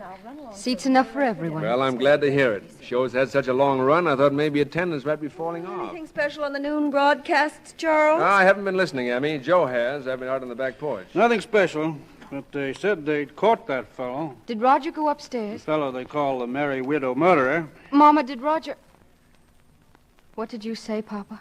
They caught that Strangler fellow Oh, they did they? Where? up in Maine, Portland, Maine. Didn't catch him exactly. He was running from police at the airport. They were about to nab him when he ran plunk into the propeller of an airplane. Cut him to pieces. They identified him by his clothes. Shirts were all initials C-O''H. Pretty fancy having your shirts initialed. It must have been an Irish fellow, C-O''H. Well, he deserved it. Never cared much for reading about that case. Come help with lunch, Charlie. As for me, I think I'll go upstairs and wash up. I'm hungry. Oh, Charlie, that young fellow from the survey was around asking for you. He was? Yep. Said he'd call around again after lunch. Well, I really don't know when I've been so hungry. See you at the lunch table, Charlie.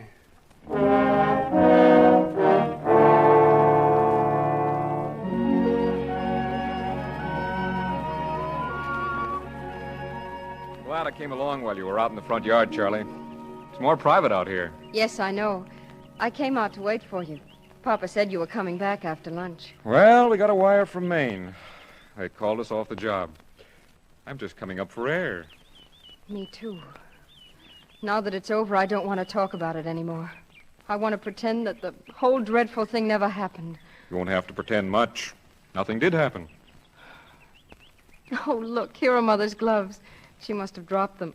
Oh, Mother and her gloves. She's always losing things. What's the matter? I was laughing. It's been so long since I laughed. I like it when you laugh. And I like it when you don't. I guess I like you whatever you do. I guess I like you. I'm glad. I like you, too. Funny how you happen to meet someone and like them and like them. Isn't it, Charlie? Yes, it is. I'd like us to be friends. I know that we are friends. I'd like to have that to think about. Nothing more? I don't know, Jack. I just don't know yet. All right. But I'd like to come back. Oh, please do. Please come back. Well, what are you two doing standing out here in the middle of the lawn? When I was your age, we sat in the parlor. Hello, Mr. Oakley. I was saying goodbye to Charlie. You all finished here, Mr. Graham? All finished. But I'll be back. You'll be seeing me around. Oh? Not on business, though. Well, I can understand you coming back. Charlie's a fine girl. She's the thing I love most in the world. Really? Yes, I mean it. Well, have a nice trip, Mr. Graham, but don't take any more photographs without permission. Rights of man, you know. Freedom. We'll have a talk about freedom someday, Mr. Oakley. Goodbye. Goodbye, Mr. Graham. Goodbye, Charlie. For now. Goodbye. You like to go for a walk, Charlie? When are you leaving, Uncle Charlie? Oh, come now. That other business, it's all over. I'd like to forget it. We're all happy here, and I'm going to build a new house for you folks. Give it to you as a present. When are you leaving? I'm not going, you see. I'm not going. I want to settle down. Live in a place where people know me, have some money in the bank, some sort of business, be part of the family. I see. The most sensible thing for you to do is to be friends with me. I can do a lot for you, Charlie. I can do a lot for all of you. No, not you. We don't want anything from you. Oh, I wish I'd told my mother about you. I wish I had. What could you tell? Who'd believe you? A waltz running through your head? You don't like the initials in a ring, and you connect it all up with a newspaper clipping. And now you haven't even got the ring. I don't know what became of it. Why, you have it.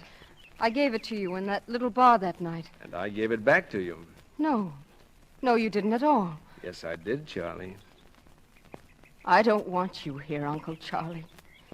You and your lies and your fears and your evil. I don't want you to touch my mother. So go away. I'm warning you. Go away or I'll kill you myself. You see, that's the way I feel about you.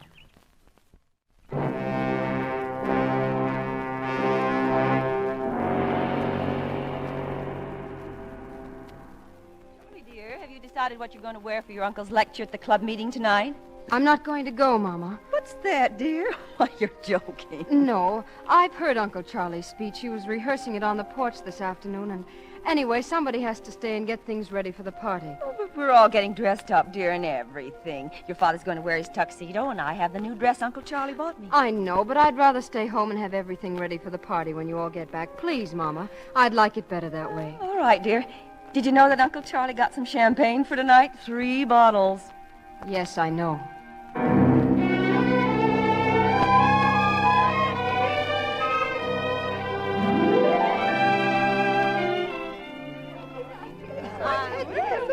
Now, Mr. Oakley, I thought champagne was only for battleships. Not tonight, Mr. Green. I'd like to propose a toast to... Well, where did young Charlie go? Yeah, she disappeared a moment ago. I guess she's out in the kitchen for a moment, Mrs. Potter. Will you have another sandwich? Oh, thank you, Emmy. No, I have to remember my figure, you know. Well, then how about you, Mrs. Green? What would you like? Oh, I'll have just one more little one, Emmy. Ladies and gentlemen, I'd like to propose a toast myself. To our distinguished visitor, to the man who has made the best speech heard in this town for years, to that very good fellow, Mr. Charles Oakley. We don't get many speakers of your caliber, Mr. Oakley. Yes, isn't he just wonderful? Why, thank you, Mrs. Potter. I particularly appreciate that from you. Why, here's Charlie now. Where have you been, for goodness sake, dear? Well, I nearly forgot my ring. I took it off in the kitchen while I was fixing things. Oh, yes, Charlie, show everybody your ring. It was a present to young Charlie from her uncle, you see. It's an emerald, a real one. Yes, Uncle Charlie's been keeping it for me. I nearly lost it last week, but I remembered it tonight and went up and got it while you were all at the lecture. Isn't it beautiful, everybody? Isn't it beautiful, Uncle Charlie? Yes. Yes, it is. Good emeralds are the most beautiful thing in the world. Charlie, you're just in time for my toast. A farewell toast. I hate to break the news to you like this, but tomorrow I must leave Santa Rosa. Why, Charles? Oh, not forever, Emmy. Well, if that isn't the strangest coincidence. Why, I was planning to go to San Francisco myself tomorrow morning. Well, is anything wrong, Charles? Oh, Emmy, darling, I didn't mean to spoil your fun tonight, but I got a letter today, that's all, and I have to catch the early morning train. Oh, but I can't bear it if you go, Charles. Oh, Emmy, I'll be back. Well, you see, everybody, we were so close growing up, and then Charles went away, and I got married, and then, well, you know how it is. You sort of forget you're you. You're your husband's wife. Yes, Mama, that's what you are. But you're you, too. We'll be looking for you, Mr. Oakley. We feel you are one of us, don't we, Margaret? Oh, indeed we do. And I want to thank you on behalf of our club members. Thank you, Mrs. Green. You've all been very kind.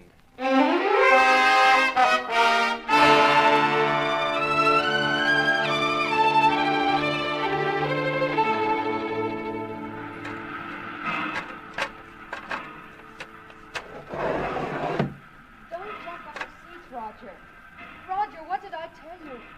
You the gentleman in room B? I am. Well, there's a Mrs. Potter in room F in car 142. Wants to see you after we pull out, sir. Oh, thanks.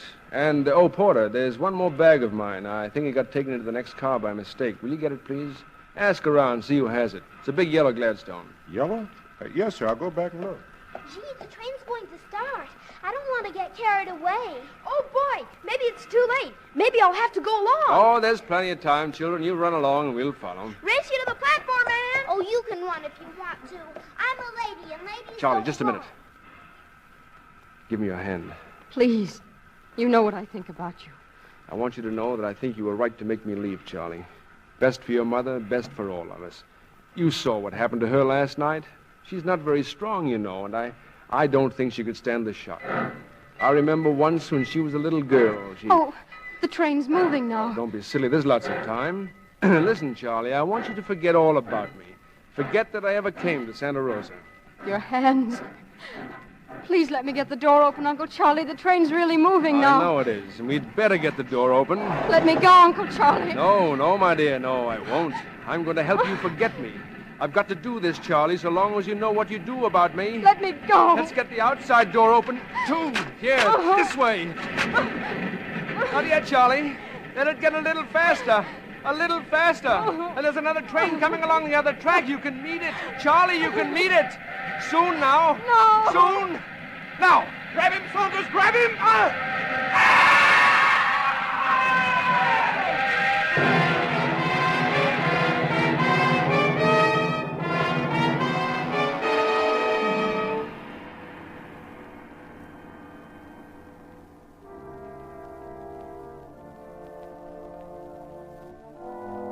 Santa Rosa has gained and lost a son that she can be proud of. Brave, generous, kindly, with all of the splendid dignity of fine... I'm glad you were able to come, Jack. And thanks for standing outside here with me. I couldn't bear it inside the church. I couldn't have faced it at all without someone who knew. I did know more I couldn't tell you. I know. He thought the world was a horrible place. He couldn't have been very happy ever. No. He didn't trust people. He seemed to hate them. He hated the whole world. You know, he said that people like us had no idea what the world was really like. Well, it's not quite as bad as he thought, but it needs a lot of watching. Seems to go crazy every now and then. Like your Uncle Charlie. The memory of our loved ones, the beauty of their souls, the sweetness of their characters, live on with us forever.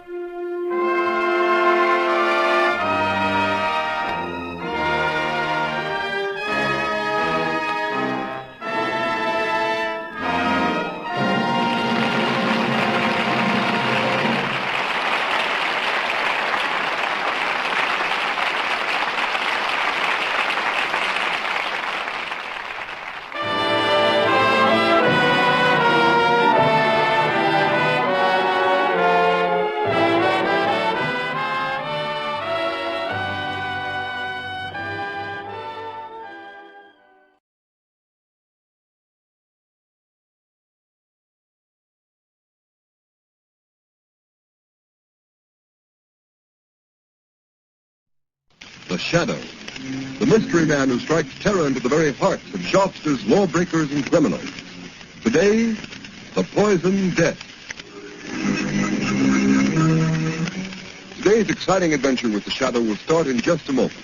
But first, I have an unusual free offer of great interest to all listeners.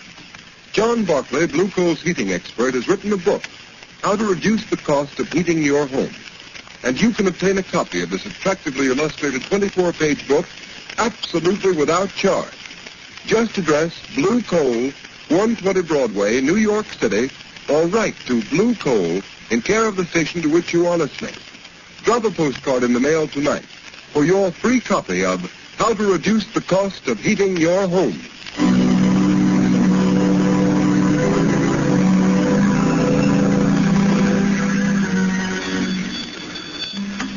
Mercy Hospital. Quick, send an ambulance to 217 Shoreview Road. My children, they're poisoned, dying. Oh, hurry, hurry, please, hurry.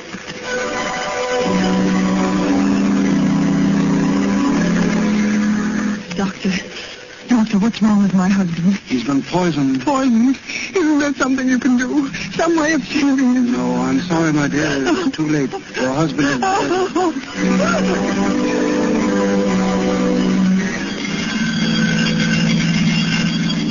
What's this, Bill? Another poison case? Yes. The calls are coming in faster than we can answer them. Well, this one will have to go to General. The emergency ward is full. Not a cot left. The same thing in every hospital in town. They're swamped, all poison cases. And nobody knows how they're getting it or what it is.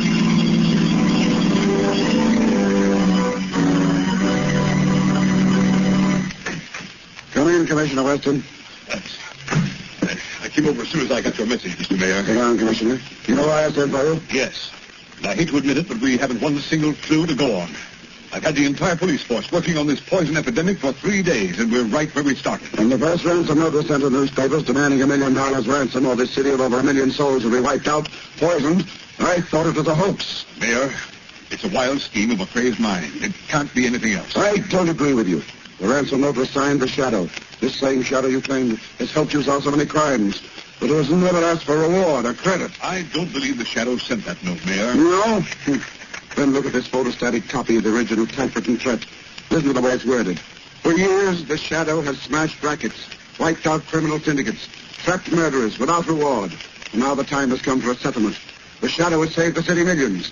Now the city will pay the Shadow $1 million, or the hospitals will be filled with the dying, and the morgues will be filled with the dead. I'm still convinced that it isn't the real Shadow who's guilty. You say that because the Shadow has helped you so much in the past. I resent that, Mr. Mayor. Well, 8% it. Well, it's up to you to get busy and find out who's responsible. The fact remains that no clues have been found. Well, I've got to have action. I'm doing everything I can. Maybe you are, but you ought to do better.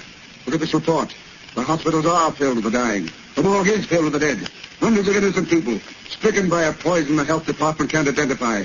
A poison for which there seems to be no antidote. What is it? How is it being fed to the people? Find out or we'll get another police commissioner. Just a minute, there's the phone. Hello? This is Clyde Burke of the Classic, Your Honor. What is it, Burke? We just received another note signed by the Shadow. What this time? Listen to this. I can strike at random, but I can also single out any one of you for death. To prove it, I am going to poison Dan Brinkley, Commissioner of Sanitation. When you get this through the mail, Brinkley will be dead.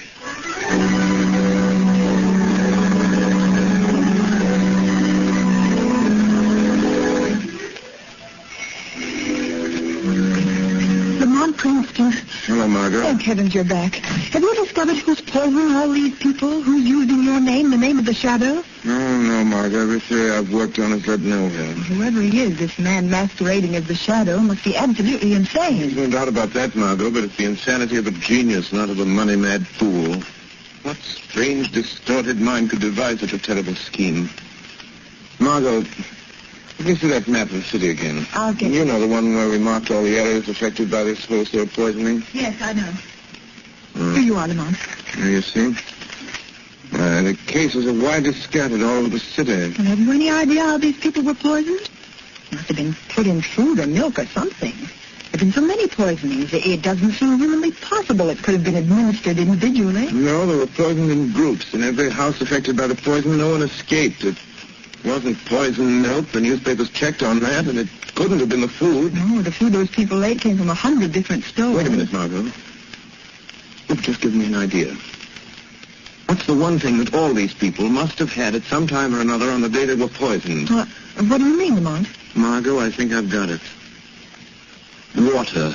Yes, water, that's it. How could that I be? don't know, Margot, but that's the answer. I'm sure of it. That explains the grouping of the poison cases. But how? Could have been done at the water meter introduced into the main pipe in the basement somewhere. So many different places without somebody Yes, noticing? and Margot, who could tamper with the water pipes in the basements of any building in the city and not arouse suspicion? Why, only someone from the water company. The man who reads the meter. Exactly, or someone posing as a representative of the water company. Oh, sir. Margot, come on, let's open the window. Something else has happened. Oh, Lamont, it's like a nightmare. What's he saying? The President, Commissioner of Sanitation, found poison after warning. We know about it. The Shadow... Close the window, Margot. Lamont, why do you suppose Commissioner Brinkley was singled out? Margot, a distorted mind, especially that of a brilliant man, will very often move along a straight line from cause to effect. This case follows a line so simple and so straight that the police do not even suspect who he is, Margot. But in killing Brinkley, he deviated from his original purpose long enough to settle a grudge. This is that one mistake the greatest of criminals make. You mean it's somebody whom Commissioner Brinkley wronged? Yes. But Brinkley may never have wronged anybody. To a man with a warped mind like this, an imagined wrong can inspire revenge just the same. Maybe it's someone who worked under Brinkley, someone in the Department of Sanitation. Margot, the pieces of this crazy puzzle are beginning to fit together. Where's yesterday's paper, the one with the photostatic copy of the ransom note sent by the man masquerading under the name of the Shadow? Oh, here it is, Lamont. I kept it along with all the other clippings. Let's see. For years, the Shadow has smashed rackets, wiped out criminal syndicates, trapped murderers without a what? Margot, look at this. The letter E, it appears 6, 7, 8 times, and every time it appears out of line. And look. Look here, the letter A is blurred. Margot, it's like ABC, the obvious clue. We could only find that typewriter. Lamont, out of all the typewriters in the city, it would be like looking for a needle in a haystack. Don't you suppose the police have considered that angle, tried to find that machine? Well, perhaps they have, but without first logically working out the problem as to the one place where that machine might be, they're wasting their time. The one place is the Department of Sanitation. It's so logical as to be incredible. Come on, Margot. Get your hat and coat. We've got work to do, and there's no time to lose. But, Lamont, you're not going to the Department of Sanitation at this hour of the night. Why not? Well, suppose you were caught. Don't worry, Margot. The real Shadow won't be caught. I need your help if we're going to try out all the typewriters in those offices. It's a job for Lamont Cranston and his assistant, Margot Lane. But if we're caught, how long a sentence can they give us for breaking into a public building? It's worth risking, and far better than sitting here building up theories and knocking them down again while this mad masquerader carries out his monstrous schemes of wholesale murder. Come on, Margot, let's go.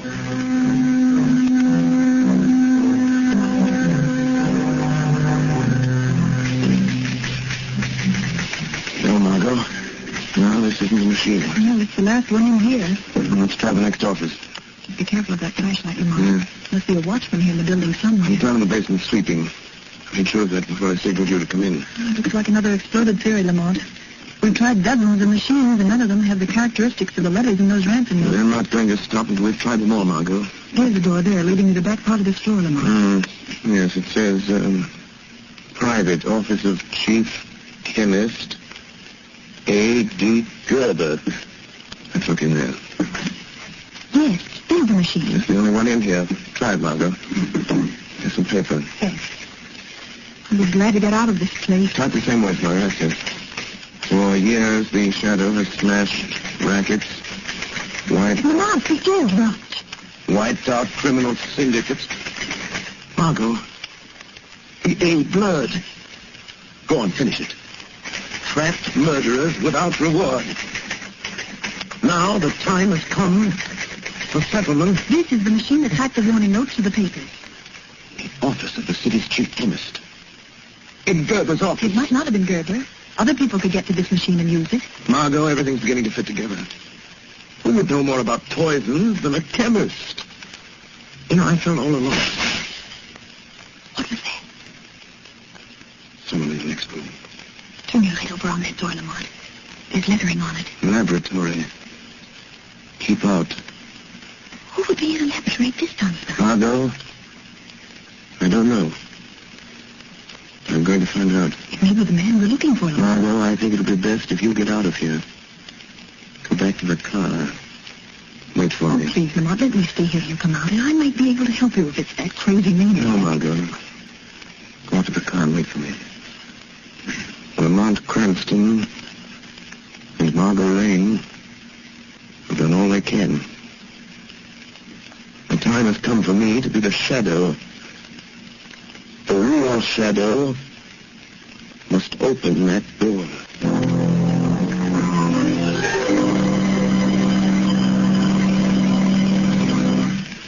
The second part of the Shadow's adventure will continue in just a moment. In the meantime, let's talk about how to save money. You will begin saving money when you use blue coal. Blue coal is Pennsylvania anthracite. It is an American product mined by the Glenolden Coal Company. Unlike many other fuels, blue coal is especially prepared for use in American homes whose heating plants were designed to use anthracite. And to be sure of getting the best anthracite, order blue coal. Its blue color identifies it at a glance. Blue coal is a long-burning fuel that sends a steady, continuous flow of uniform heat into the living quarters of the home. There is no waste because blue coal burns completely to a fine, powdery ash, and it is such a clean fuel to use. These are just a few of the reasons why sales of blue coal in Stroudsburg, Pennsylvania this winter are 22% greater than last winter. Stroudsburg families have been using blue coal in increasing quantities. These are the families that not only enjoy more comfortable homes, but now save money on fuel bills as well. So I urge all families who have not yet tried blue coal to order a trial ton tomorrow. Find out for yourself how much better this specially prepared home fuel is than any other solid fuel. Order blue coal by name in any one of 4 popular sizes: egg, stove, chestnut, or pea. The name of your nearest blue coal dealer can be found in the Where to Buy It section of your classified telephone directory under the name Blue Coal.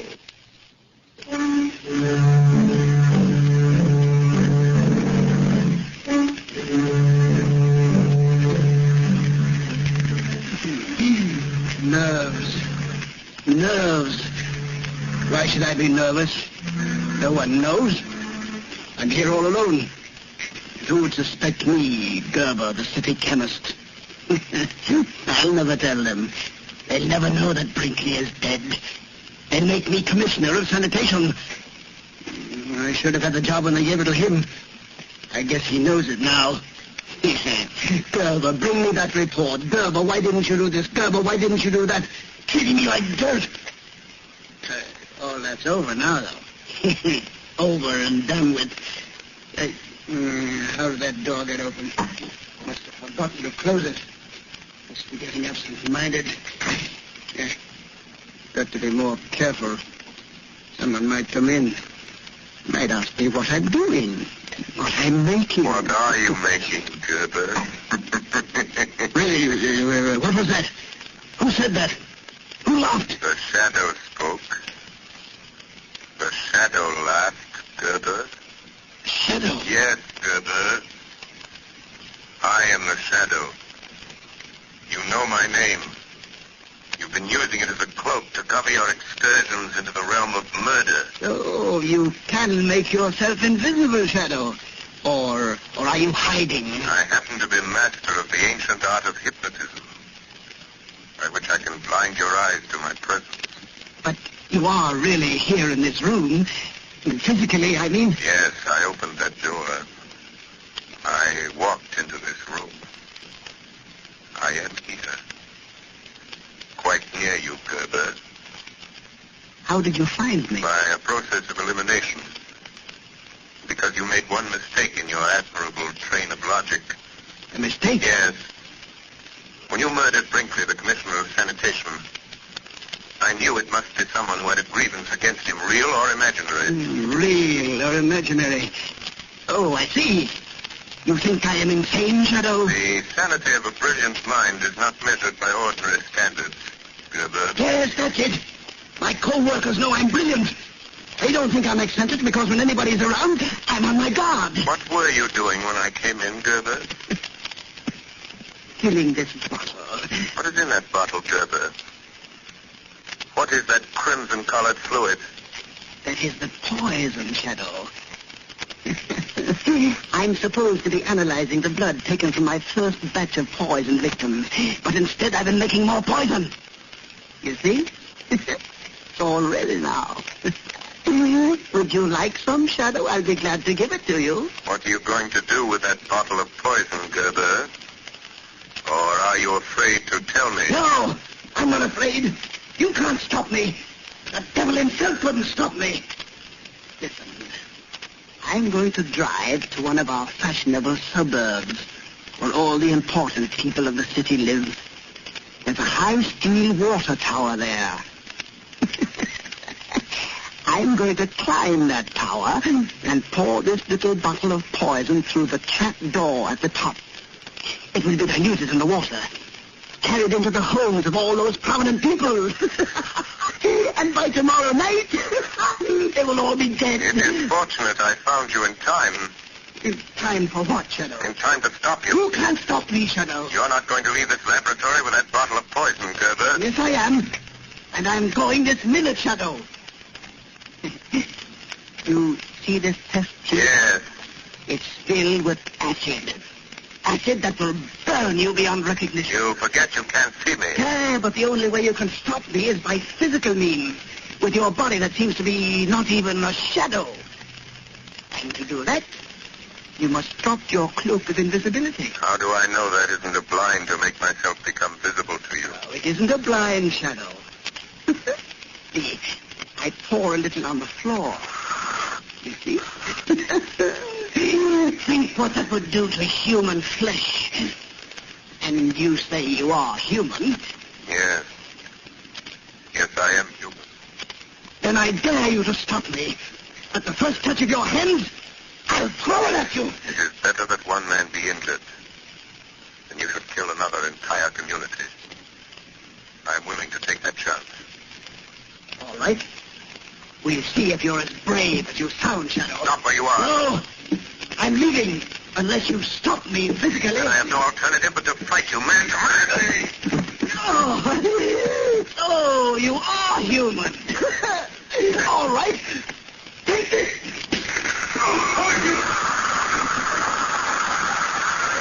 I warned you, Shadow. You will be burned beyond recognition. That acid will eat into you to the very bone. Goodbye, Shadow. At last you've met someone who is your match. Now there's no one to stop me putting the poison in that water tower.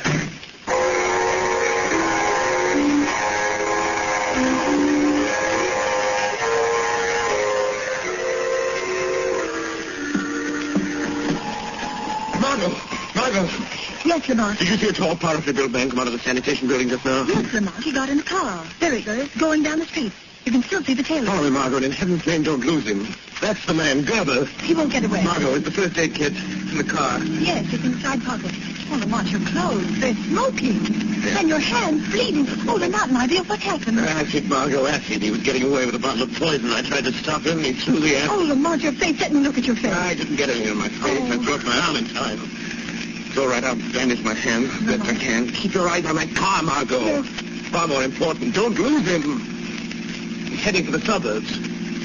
This time, Gerber really means business. Margot, we set the poison the whole community. It's going to dump a bottle of that deadly stuff in the water tower. Lamont. Oh, you're in terrible pain. I can see it. Let me take care of you. Let me stop at a phone booth and call Commissioner Weston.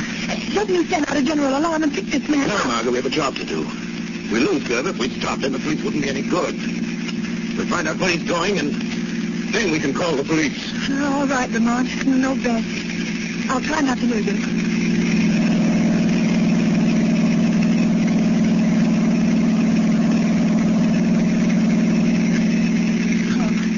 Is the pain any easier? You've got to get to a doctor as quickly as possible. Infection might set in. I will sooner. Margot, look. Yes. I think Gerber is nearing his destination. He's taking that road up the hill.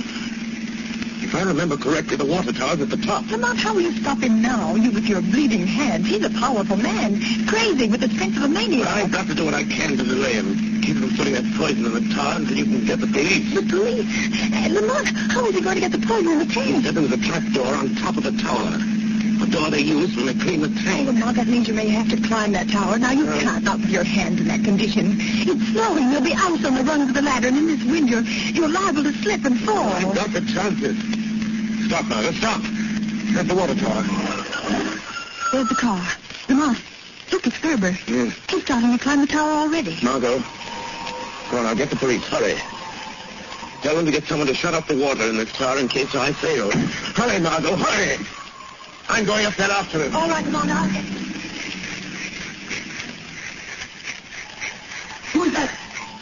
The man you thought you'd left in your laboratory.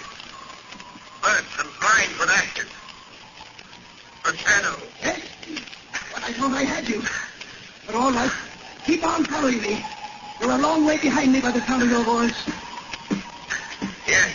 Yes, but you have to stop when you get to the top. And I shall catch up with you. Yes. By that time, I shall have poisoned the water. You forget the trapdoor to the tank may be locked. It will be rusty and easy to break. But it will take time, and I shall be gaining on you. You need to hurry, Gerber. That's too bad you missed my face with that accident, Mr. Gerber. Some of it went on you. I heard it sizzling into your flesh. On my hands, that's all. Don't you want to see them? Then you must be suffering holding onto the ice-covered ladder. Not as much as you'll suffer once I reach you. All right, hurry, Shadow. I'm on the top already. Well, you were right, Shadow. The trapdoor is locked. But that won't stop me. I'm going to blow it open with my revolver. The lock is broken, Shadow. You'd better hurry up. I'm not far below you now, Gerber. Now I'm opening the trapdoor, Shadow. Yes, I hear it, Gerber, but you'll never put the poison in the water. I have the bottle in my hand. I'm pulling out the stopper. And I'm here to knock it out of your hand. Yes! You broke it! You spilled the poison! You spoiled my revenge! You spoiled it! But you'll pay for it! You're leaving blood marks on the snow with your hands. You can't get off the top of this tower. You can't get past me to the ladder. I don't need to see you to find you.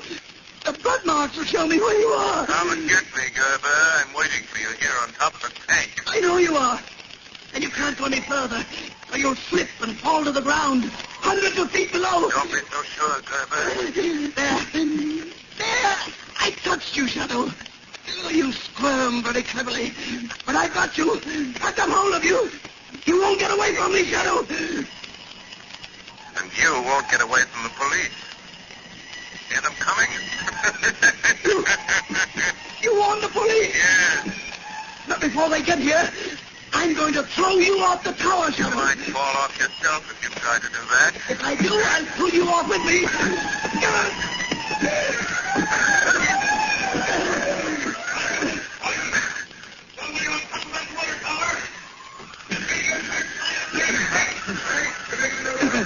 Commissioner Weston. He's come to take you himself, Gerber. You should feel honored. He'll never get me. He'll never take me alive.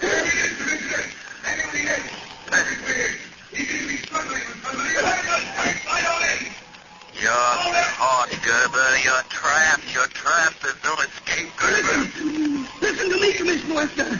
You'll never get me. Never. I did it. I killed all those people. I made you think it was the shadow. Commissioner, he's trying to get down. You'll be killed, Gerson. I'm not afraid. I'm not afraid. Because you're coming with me, Shadow. Come on, Shadow. Come with me. Come with me. He's dead. He jumped. Throw your light over there to the foot of the tower. See who it is. That's our man, the poisoner. There's the body. You must be Chesterton torn here. Yes. No man could fall that distance and live. Turn him over. Let's see his face. He's dead, all right. Neck's broken. Why, it's Gerber. Gerber. The chief chemist of the sanitation department. Who would ever have thought a man in his position? He was struggling with someone up there on the top of the tower. Where's the other man? Look around the base of the tower. See if you can find another body. Look in the bushes. I suppose we should on this, but I don't fear. I see a thing in these snow flurries. Swing the searchlight around. Anything over there, Sergeant? No. No sign. No. Don't see anybody here, Sergeant. Nobody over here. Nothing over on this side. Listen.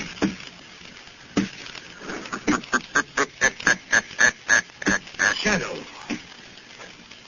Yes, Commissioner Weston. The shadow. I am walking down. And, Commissioner, don't bother to search anymore. I am the man Gerber was struggling with up on the tower. So, you trapped Gerber? Yes, Commissioner. I trapped him. Gerber's your man. The man who tried to poison the people of this city into paying him $500,000. Well, you won't poison any more by the looks of him. And now, would you do something for me, Commissioner? By all means. If you don't mind, Commissioner, I'd like to publicly take the credit for solving this mystery. Gerber committed his crimes in the name of the shadow. And I rather think the real shadow deserves to be vindicated. Don't you?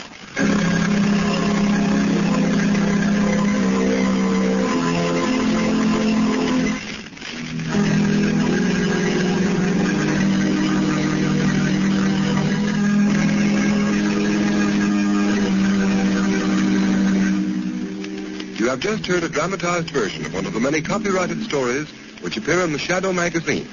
All the characters and all the places named are fictitious, and the similarity to persons living or dead is purely coincidental.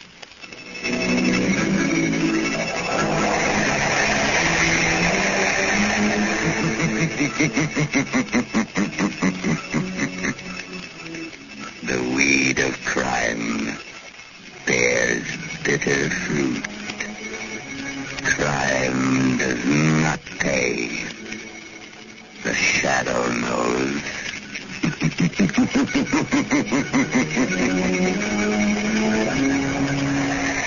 Next week, same time, same station, Blue Coal, America's finest anthracite, will again present another thrilling adventure of the Shadow.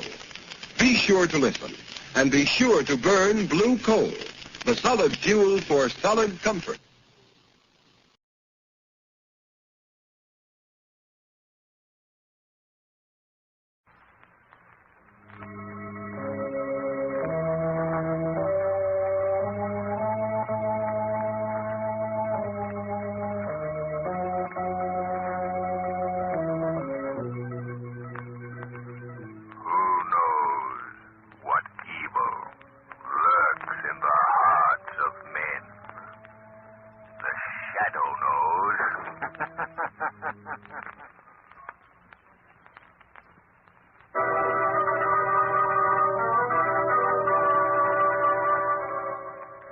The Shadow, mysterious character who aids the forces of law and order, is in reality Lamont Cranston, wealthy young man about town. The Shadow uses his hypnotic power to cloud men's minds so that they cannot see him. Cranston's friend and companion, the lovely Margot Lane, is the only person who knows to whom the unseen voice of the Shadow belongs. Today's story, The Stockings Were Hung.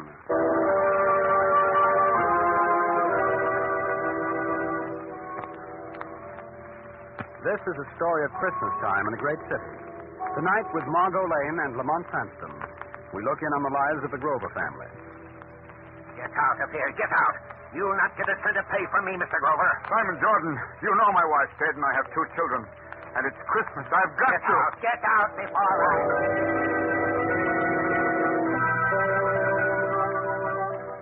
It's Christmas time in a great city. As our scene opens, we find Margot and Lamont coming down on the elevator from Margot's apartment. Yeah, here's where we get out, Margot. Where now? Over to the club, Lamont, to pick up a Christmas basket of food to deliver. Good. Oh, look, Lamont, it's snowing. What do you think of that? I want to stop the corner and see my friend Spike. Spike? Yes, Spike Grover. He's a newsboy. I always sign my papers for him. There's Spike on the corner. Busy little man, isn't he? I always give him $5 for Christmas. In spite of all you've said about organized charity, giving one isolated newsboy $5. Oh, but Lamont, this is different. I should say it is different. It isn't even Spike. Paper, mister? Paper? Yes, the young lady would like a paper to cover her new hat. If you can call that Christmas tree ornament a hat. Where's Spike Grover? Spike's got family trouble. He's a pal of mine, Spike is. Tells me everything. He knows I can keep a secret. Family trouble? Well, it's very confidential. You see, Spike and his sister Jane, you see, they haven't got any mother. They only got a father. And you see, I don't tell anybody, but Spike's grandfather owned the Grover Importing Company. Wait a minute. You're way ahead of me. Now, look. Spike's grandfather owned the Grover Importing business, and Spike's name is Grover. So Spike and his father should own the Grover Importing business. And, well, it seems there's a fellow named Jordan worked for Spike's grandfather. And the way I figure it, this fellow Jordan put the snatch on the whole business. Did what?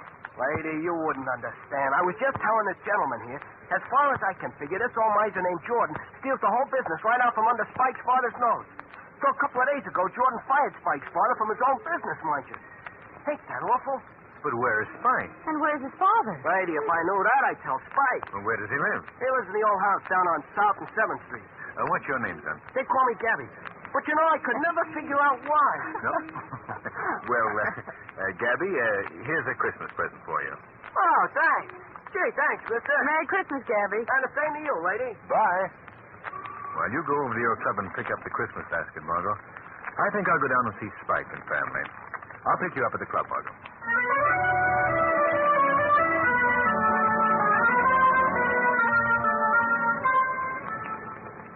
A cab? You want a cab, mister? You want a cab? Yes. Take me to South and 7th Street, please. South and 7th Street, yeah, South and 7th. Thanks. Oh, by the way, I want to stop at a pet shop on the way. Do you know a good one nearby? Well, I don't know where that is. There's one. Oh, yeah, I do know where there's one on the next block, that is. Well, that's where we're going, then. Oh, driver, are you busy tonight? Yeah, I gotta drive this cab. Ain't it awful, ain't it? That's what I mean. That's what I... Now you've got me doing it. Doing what? Hiring the cab for tonight. You mean it? Sure. Gee, Santa Claus. I didn't know you without them whiskers. That's a joke. Hey, there's a pet shop, mister. There it is. Well, that's fine. Thanks. What's your name? Louis. Well, come on, Louis. Let's buy a pup. Buy a pup, huh? Buy a pup, oh boy. Hey, the red one in the window? Sold, Louis, sold. Oh, that's a cute pup. That's a cute pup, all right. How much is the red setup up in the window? Oh, that's a very fine animal. $35. Fine. Wrap it up. I beg your pardon? Put it in a cardboard carton with some holes in it. We'll take it with us. Very good, sir. Now, Louis, you'll take the pup in front, see? It's a surprise for a young lady we'll pick up later. She mustn't know about it. Yeah, sure. Say, but suppose it begins to bark or whine or something. Well, if she asks what it is, you just tell her a box of books. Hey, yeah, that's smart. But wait a minute.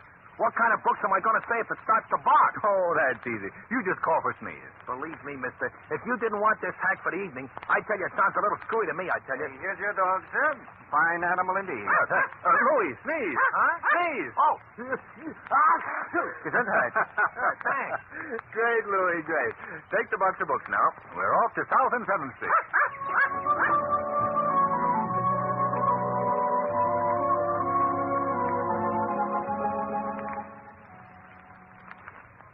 Mother would be very mad if I didn't make these cookies just perfect for Daddy. Let me see. Here it is, Mother's recipe for Christmas cookies. 1 1/4 cups of flour. I've got that. 1 1/2 teaspoons vanilla. Maybe nobody'd notice if there's no vanilla in them. 1/3 cup of sugar. 1 egg, and 1/2 cup of butter. 1/2 cup of butter? I haven't even got half a cup of butter. And I wanted so much to surprise Daddy. Well, that's no way to feel on Christmas Eve. What's the matter, Jamie? I haven't got hardly any butter. Well, we'll take care of that in a minute, Jamie. But I came here looking for your brother Kingsley. But I don't know where my brother is because he's looking for my father. And I don't know where my father is. Daddy hasn't been home for 2 whole days. Oh, easy, Jamie. Well, Kingsley says Daddy will be home for Christmas. I'm sure he will.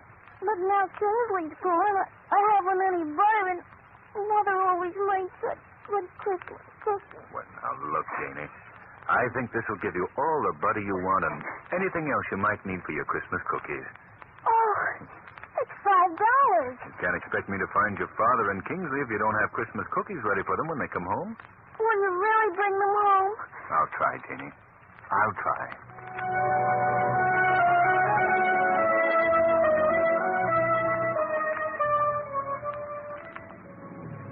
Hey, is this where we picked the young lady up? Yes, Louie. And don't forget, that's a box of books you have in front and not a dog. And don't forget, if he barks, you sneeze. Okay.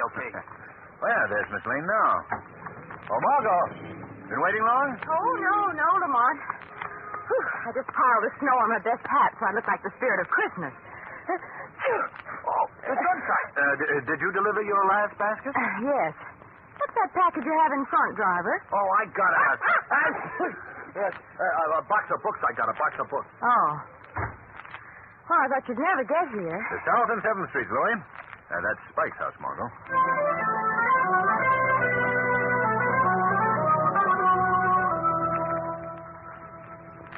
You wait here, Louie. Yeah, sure, boss. Sure. Margot, this is Spike's house. Let's go in and see Jenny, huh? Oh, good. I want to meet her. Lamont, look. Those 2 boys are fighting. And that smaller boy is Spike. It is? Hey, you youngsters. Let go of that tree. It's mine. Stop picking on him, you big bully. Oh, scram. See, Miss Lane, I found this You tree. did not. Come on, you young hoodlums. Hey, now, wait a minute, one at a time. Saw it in the gutter. Listen, young man. I suggest that you run along and let Spike have his tree. Who's going to make me? Why, you young rapscan. Oh, Lamont, remember, peace on earth. I'll get you, Spike, when you haven't got your gang with you. What a piece of the society column. The well-known clubman Lamont Cranston seen brawling. Ow! Why, that hit me with a snowball. Remember, Margot, peace on earth. Well, if you were half a man, you'd do something about it. Never let it be said. Well, here, you're not going to throw a snowball at him. It wouldn't look well if I shot him, would it? Why, what a way out! Hey, who do you think you are, Lefty Gomez or something? I'll get you, Spike. Mister, and it isn't even a good Christmas tree. Oh, Spike, it's a beautiful tree. It hasn't got many needles, but see, you gotta have a Christmas tree when you got a girl in the house. You're right, Kingsley. Kingsley, have you been talking to my sister? Yes? Nothing's happened to my dad yet, has it? Why, of course not. We know your dad's missing, so we just came down to help. Have you any idea where your father is, Spike? Oh, gee. He'll show up. Have you been to the place where he works? Where he used to work. That old skinflint Mr. Jordan won't let him work there anymore. I see. Have you asked the police for help? Well, that's just the trouble, Mr. Cranston. I can't. Why not, Spike? Oh, it's kind of private. Well, here, you must tell us or we won't be able to help you. Oh, well, all right. See, I went there yesterday, and Mr. Jordan said he hadn't seen Dad, and when he did, he was going to have him thrown in jail. What? Yeah. Mr. Jordan said my dad did something to the books or something, and that he was a thief. My dad wouldn't do anything like that. I'm sure he wouldn't, Spike. Bet he wouldn't, especially because that business really belongs to him, and it's supposed to belong to me someday when I get big. If anybody's a thief, it's that old skinflint Mr. Jordan. Now, look, Spike. The first thing we've got to do is to find your father. Yeah. The best thing to do is to get the police to help us. Oh, but maybe they'll arrest him. But you and I both know that your dad didn't do anything wrong. Yeah, that's right. Maybe they can find him, huh? Maybe they can find him. Sure they can. You tell me what he looks like. Then you and Miss Lane go in the house, and I'll go to police headquarters.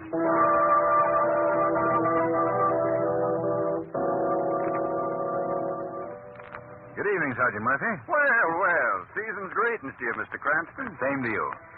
Sergeant, Kingsley Grover Sr. has been missing for 2 days. Tell me what he looks like, and we'll start looking. His son Spike told me that he was 5 feet 10, weighed about 165, was wearing brown overalls. Calling all cars. Missing since last Friday. Kingsley Grover Sr. Height 5 feet. Harbor Patrol. This is headquarters.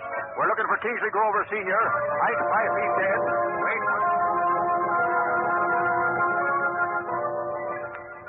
Kitty Morg. Hello, cheerful. Headquarters calling. Merry Christmas.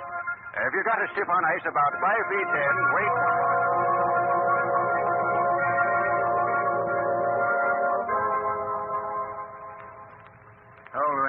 Hello, Mr. Cranston. Did you find out anything about Spike's old man at police headquarters? No, not yet. Miss Lane's still in the house? Yeah. She's there with Spike and his sister. Say, the dog's all right. I didn't have to sneeze or nothing. He was so quiet I thought he was froze or something. So put my hand inside the box. You know what happened? No. He bit my finger. He's a card, all right. He's a card. Keep up the good work, Louie. I'm going in the house. Okay, boss, okay. Hello, everybody. You were gone a long time, Mr. Cranston. The police find him? They'll get him soon, Spike. Don't be impatient now. No, I won't be impatient. Say, would it be bad if you and Miss Lane went into the other room for a minute? I want to talk to my sister. Do you mind? No, of course not, Spike. Come on with me, Lamont. It'll only be a second. Take your time, Spike. Look at Janie. We'll find him in time for Christmas.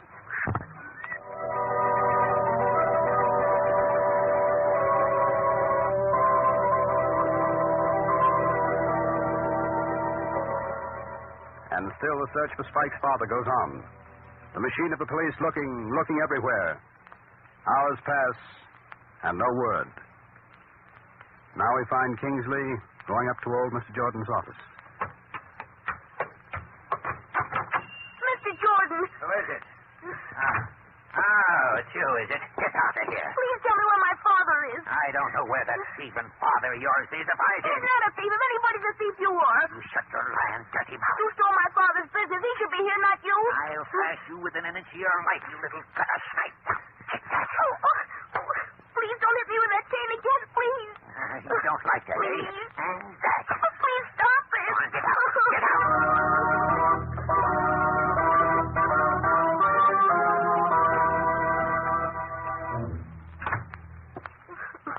Spike, what's the matter? Kingsley, you're hurt. You poor kid. How did you get that red welt across your cheek? Mr. Jordan hit me with his cane. Oh, you poor child. Come here, I'll wash it out. Now we have to plan what we're going to do. Have you any suggestions, Spike? Only one, Mr. Cranston. What's that? Well, it sounds kind of silly, maybe even to try it, but you see, Dad and me, I mean Dad and I, well, we always used to walk up the avenue on Christmas Eve. Oh, it stings a little, doesn't it? It's all right. Well, anyway, we'd look in the store windows and we'd see what we'd buy for ourselves and Jamie and Mother when she was alive. If we had all the money we wanted, I thought I'd walk up the avenue tonight and... Well, I guess it sounds kind of silly, but I would like to. That's a wonderful idea, Kingsley.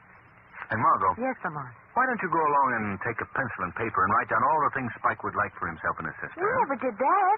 No? Well, just think what fun you'd have. Talking it over with Janie afterwards if you had a list. Gee, that's right. Let's go. Wait, you know, we might even run into Dad. Well, sure you might. Aren't you coming with us, Mr. Cranston? Well, yes, of course. I'll join you on the avenue, but first I want to get to the police station again and check up. Oh, Jamie. Yes, Kingsley? You better stay here and watch those cookies don't burn again. All right. I'll be with you in a little while.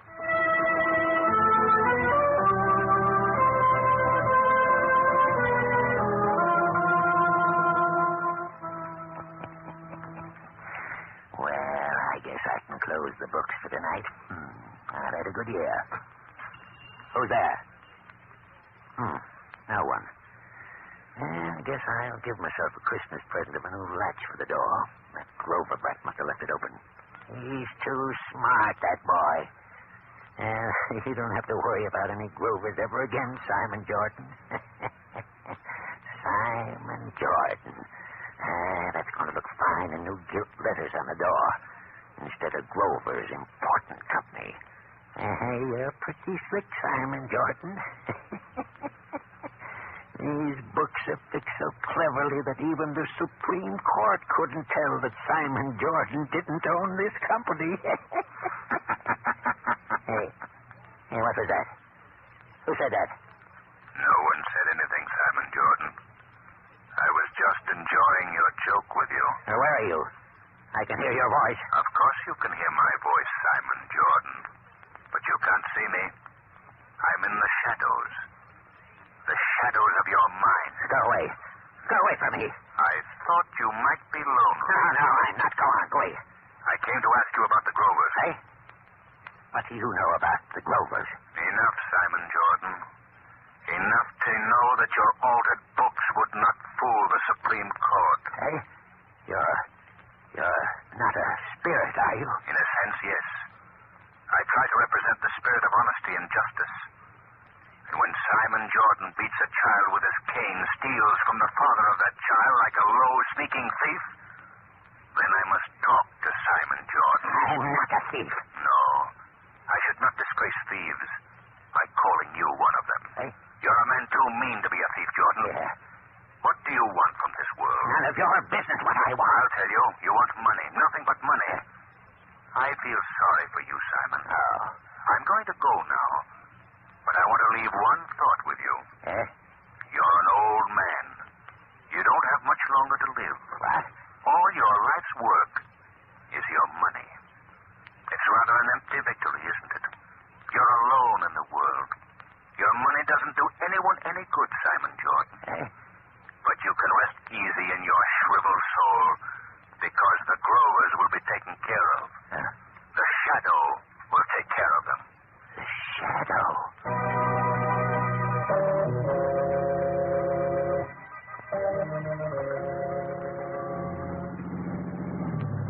There they are, Louis. Stop here. Margot, Spike. Oh, hello there, Lamont. Oh, I thought I'd never pick you up. Well, we're beginning to worry, too. How are things down at the police station? Well, not much news yet, Spike. But they've got a couple of leads that might amount to something. That's good. Are you pretty near the end of your Christmas Eve walk, Spike? We've got one more stop. Pop and me always stopped in here at the cathedral, just to get out of the cold for a minute. You don't have to be afraid. They'll let you in. If you take it, they will, Spike. Up these steps. Lamont, I didn't know there were as many windows in town. I'm dead. I've got a list of presents as long as... Oh, there's your arm. Don't sweat, Miss Lane. I hope you've got a preferred list. Oh, I have. Here, in here. Boy, this door is heavy. We can stand back here and listen. All right, Spike. Look, Lamont, that poor man over in the corner. Yes. Mr. Cranston. It's my dad. What? It's my dad. Daddy. Dad, speak to me. Speak to me. You won't speak to me. Mr. Grover. Mr. Grover, this is your son. Don't you know him? Dad. I can't remember, Margot. This man has been hurt. Let's get him outside, Lamont. Do you remember your name, sir? Gee, there's something wrong with him. My name? You must try to remember. Truck. Skidding. Hit me. Oh.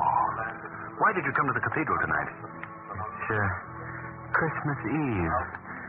Always come here. Who is we? I can't remember.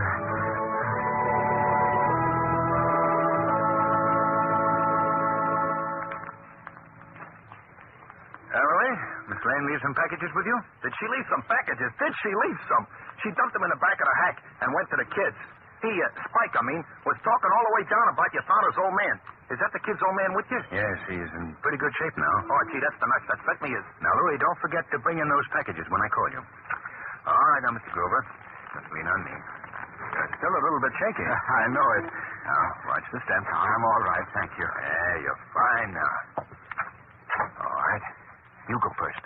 Merry Christmas, children. Daddy! Oh! How is the lady of the house? Oh, it's just wonderful now that you're here. Oh, Daddy. And I make Christmas cookies, too. Fine, fine. And how about you, young man? How have you been behaving? I've been getting along all right. Where did you get that nasty welt across your cheek? You haven't been in a fight, have you, son? So I'll go. Oh, no, sir. It was only an accident. Mr. Jordan, what are you doing here? I came to speak on a matter of business. I don't believe this is the occasion for a business discussion. Oh, I think it is, Mr. Grover. In going over the books tonight, I found that a great and terrible mistake has been made. Huh? The Grover Importing Company has been making more money than I thought, and over half of it is rightfully yours as partner in the company. Partner? Yes, part owner. And I hope you'll find it within your heart to forget any misunderstandings we may have had, and that you'll take over the responsibilities of partnership immediately. Yes, that's all I've got to say. Good night, and Merry Christmas to you all. Oh, how can such an awful old man say such beautiful things? Well, we haven't time to talk about whether he's awful or not. We have things to do. Louie! Well, you don't have to yell. You don't have to yell. I'm right here. I got all the stuff right with me. Good. Bring it right in. Look, presents. Are they for us? Quiet, Jenny. Of course they're not. But they are, Kingsley. Oh, don't kid me, Mr. Cranston. You're not getting frightened. I don't know how I can ever repay you for what you, Miss Lane, and Mr. Cranston have done tonight. We've been more than repaid, I assure you. Louie, don't bring that in here. I didn't tell you I wanted you to bring that in. It was my own idea, and I'm not even going to have to sneeze. Oh, I dropped. Oh, Lamont, you're a darling. Did you get that puppy? Well, yes. Gee, is that for us, too? Why, oh, of course, Spike. Mr. Cranston got that for you as a surprise. Margot, hear ye. It's about time for all three of you, and that means you too, Mr. Grover, to sit down and open some packages. We've got to go. You ready, Margot? Where's Louie? He went outside. Merry Christmas to you all, and to you all, good night. Merry Christmas. Merry. Well, Margot, earlier tonight, we disagreed on our interpretation of charity. Silly, wasn't it? I know what you mean, Lamont. There should never be a thing called charity. There should never have been the necessity to create the word. In this short span we call our lives, if each man would only realize that every other man has dreams and hopes, this world wouldn't be a topsy-turvy place. Then peace on earth would be a fact. Goodwill would be for every man. Is that you, Louie? Oh, me? Yeah, Mr. Cranston. Have you got a cold? A box of books. Box of books? But you brought that inside. Yeah, but this is another one. Another one? Yeah, another one. It's for you, Miss Lane. You mean it's another puppy? Yeah, it's my own idea.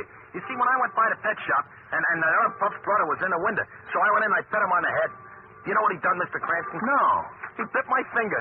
Oh, he's a card. So I had to go and get him for Miss Lane. And I charged him to you, I did. Aunt. Yes, Margot. I'd like to say something. Why, certainly. What do you want to say? Merry Christmas to everybody. Thank you, Margot and Lamont.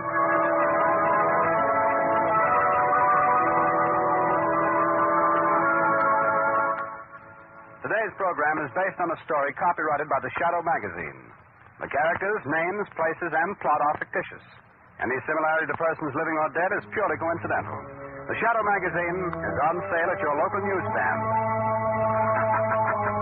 The weed of crime bears bitter fruit. Crime does not pay. The Shadow knows.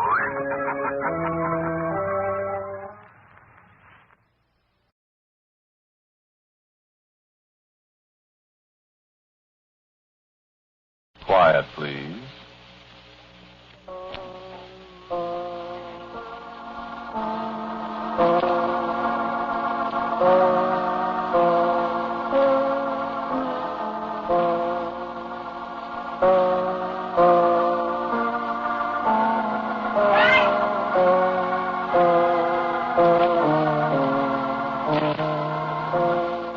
The American Broadcasting Company presents Quiet, Please, which is written and directed by Willis Cooper, and which features Ernest Chappell. Quiet, Please, for today is called Shadow of the Wings.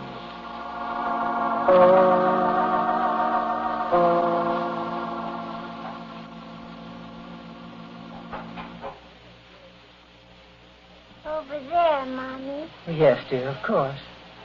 Of course you saw him. Not his face, though. Of course not, darling. I wish there was some nice medicine. I know it tastes awful, honey, but it's medicine. It doesn't make me well. It will, dear. Open your mouth. I've been taking it ever so long. Have you got to go away, Mommy? Dr. Sam says you must have your rest, Carol Sue. I just rest all the time. I know, dear. Mummy doesn't like to leave you all alone so much, but... I wish he'd talk to me. Shall I put your dolly on the bed beside you, dear? She doesn't talk either. Besides, aren't I getting too big for dollies now? Do you feel all right, dear? I hurt. Oh, darling. I always hurt, Mommy. It doesn't make any difference. I just get lonesome. Mummy's right in the next room all the time, dear. I know. Maybe the medicine will stop the hurt. Wouldn't you tell me a story, please? Honey, it just breaks Mummy's heart she can't stay and tell you a story, but Dr. Sam says you mustn't get excited, don't you see? I wouldn't get excited, Mommy. I have to do what Dr. Sam says, Carol Sue. I wouldn't get very excited. And you try to sleep now, dear. Will you? I do try. And have nice dreams. He's not a dream, Mommy. I know, dear. He just stands there by the window, and he never says anything to me. Of course, dear. I wish he'd talk to me or tell me a story. Maybe he will, dear, if you go right to sleep. He never says anything. Where is he now, dear? He goes away whenever you come in or anybody comes in. And where does he go? Just away. What's he look like, dear? Won't you drink the rest of the medicine? I drank ever so much, Mother. Like, I don't know. Don't know what, Carol Sue? What he looks like. I don't really see him. He's always there by the window, and when I look real hard... Just another little drop, dear. Look real hard, I don't see him. Of course. But he's there, Mother. Of course. Now, Mommy must go, dear. Just another little minute, Mommy. Darling. Mommy. What, dear? He really is here. And he's thinking about me all the time, Mommy. Yes, darling. I can hear him thinking. Carol Sue, all the time. I wish he'd talk to me.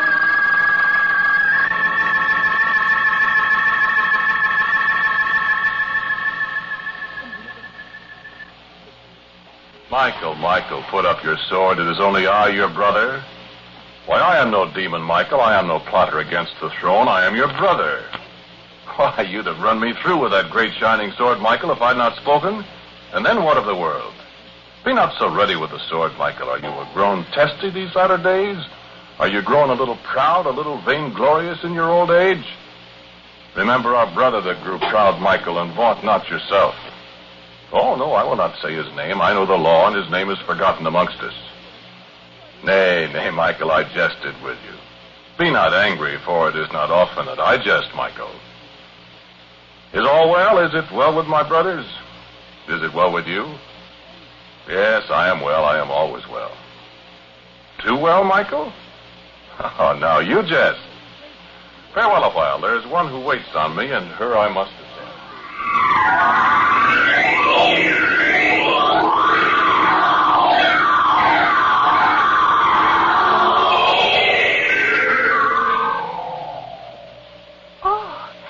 You did come back. I was so lonesome all by myself. Mommy says she can't stay here with me. Mommy says I have to be alone so I won't get excited, and she won't stay with me. But you did come back. I knew you'd come back. I'm so sick. But I'm not so lonesome now. Why do you stand by the window where I can't see you? I won't get excited, really. Wouldn't you come and sit on the bed and talk to me? Tell me a story? Please. Mommy doesn't think you really come to see me. Wouldn't you come away from over there in the shadows so I can see you? Oh, please. If you'd only just talk to me. I wouldn't get excited. I promise I won't get excited because I know what'll happen if I do. I heard Mommy talking to Dr. Sam. Dr. Sam says if I get excited, I'll die. Won't you come and talk to me, please, mister? Are you a ghost? I don't think you're a ghost because I'm not afraid of you. Please come and talk to me. Please. Carol Sue. Carol Sue, are you awake, dear?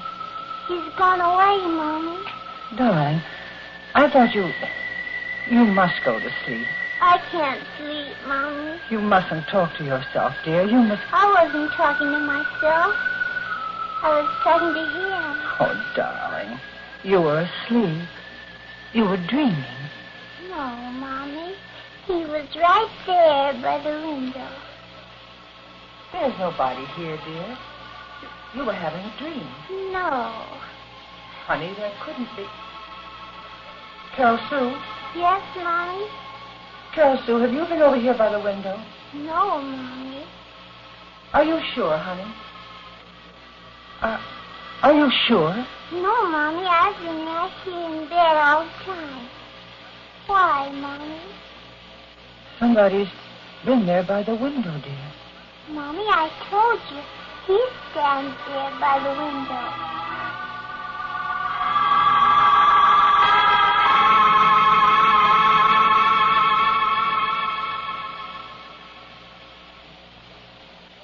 Well met, Raphael.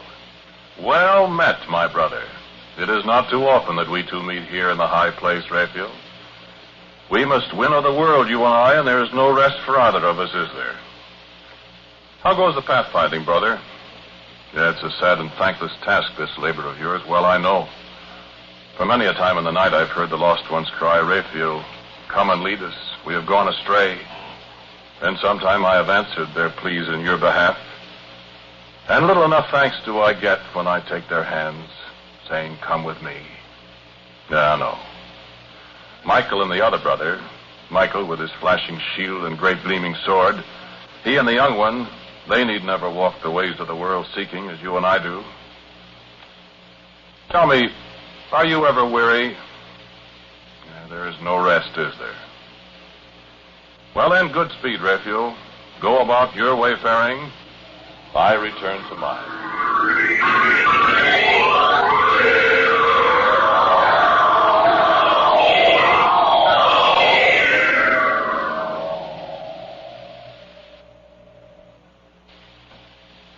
Tell me, Dr. Sam. I can't understand it, Margaret. I simply can't understand it at all. She's not getting better. I can't understand it. She's taking the medicine that you prescribed, Dr. Sam. Every day, just as you said, I stand right there beside her bed and watch her drink it. I know, Margaret. I can tell she's taking the medicine. Well, what are we going to do then, Dr. Sam? Margaret, the child simply must be kept quiet at all costs. She is being kept quiet. Look, Margaret, I know a little about mothers myself. I know how you feel. Margaret, you've got to stay out of Carol Sue's room. I do stay out. Then who goes in her room? What did she tell you, Dr. Sam? Who goes in there? Dr. Sam, what did she tell you? Has she mentioned it to you? Did she tell you about by the window? She did. It wasn't I, Dr. Sam. It was an extraordinarily vivid dream then, Margaret. It wasn't a dream, Sam. Well, Margaret? There was somebody there.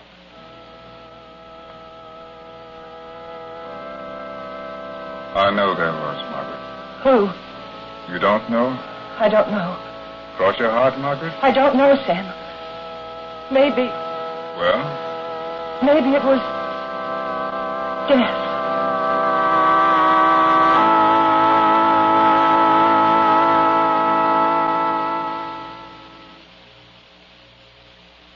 Still waiting, Gabriel? A long, long time. Eternity, brother. A long, long time since the black darkness lay upon the face of the waters and there was no light. Aye, and a long, long time of waiting till darkness descend again at the sound of yonder great golden trumpet. How long since you have looked upon the fair green hills of the world, Gabriel? How long since your eyes have beheld the blue of the waters and felt the winds of the west upon your cheek? So many countless years, Gabriel, and yet it's fair and beautiful as first we saw it that day so very long ago. No day goes by, Gabriel, that I do not walk upon the earth, nor any night. Would you change places with me, Gabriel, and walk as I do among men? You would not. You would not have my task? Well, fortunate, Gabriel, for there is no choice. Though I weary of the hills and the mountains and the long, sweet plains of earth, I have my task, and my task I must perform.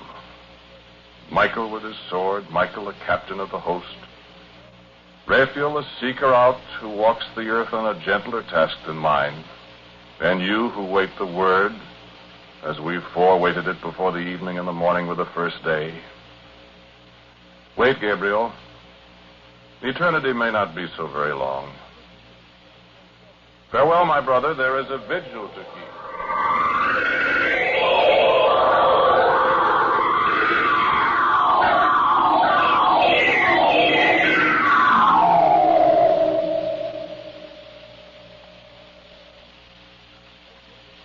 I will go in. I'll stay with her and watch Dr. Sam. Is she asleep? She's very quiet. Don't wake her, Margaret. No. I'll watch. I'll stay awake, and if... Be very quiet. I'll be very quiet. Good night, Dr. Sam. Good night, Margaret. You'll call me. I'll call you. Carol Sue. Carol Sue. Carol Sue, darling. Oh, sleep, dear. Mommy will watch over you. I'm not asleep, Mommy. Oh. Dear, did I wake you? No, I was awake, Mommy. Shall Mommy give you the medicine? No, Mommy, I don't hurt much. I was just lying here, waiting. Waiting? I thought he was here, but he wasn't. Who is he, dear? I don't know. Do you dream him, dear? Oh, no, Mommy. Mommy will be very quiet, dear, so you can sleep. All right. Go to sleep, dear.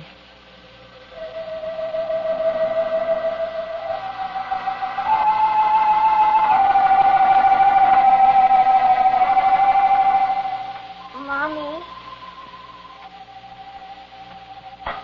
Mommy. Mommy. Mommy is asleep, Carol Sue. Why? You're talking to me. I cannot forever keep silent, child. I can't see you. And yet I am with thee. You talk strange. Well, Won't you come over here where I can see you? perhaps you would not like what you would see, Carol Sue. Why? Are you ugly? No man has ever seen my face Why? and lived. I can see your shadow on the floor. Yes. It looks as if you have wings. Do you have wings? Yes, Carol Sue. Tell me about them. What's your name? Great dark wings that cast a shadow when there is no light. Great black wings, Carol Sue. The color of the deepest midnight. Are you an angel? Come sit by me, angel. I have been at your side, little Carol Sue, for all your life. You're my guardian angel, then.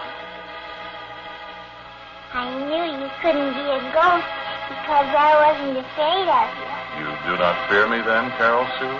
Why, no. Of course not. Come and sit by me. Be careful. Don't wake Mommy. No. Mommy's tired. She takes such good care of me. She and Dr. Sam. I know, little Carol Sue. Will you tell me a story? I will tell you a story of a little girl who lies in a great bed in a room by herself and dreams while she is awake. Oh. A patient little girl who has never known what it is to walk like other little girls, who must lie in bed alone and always be in pain. I am always in pain, but I've learned not to mind it. Who has learned many, many things in the great white bed, in the lonely room. I have learned many, many things. A little girl who knows that death will come for her very soon. Who knows and does not fear. What's the little girl's name? You know her name. Carol Sue.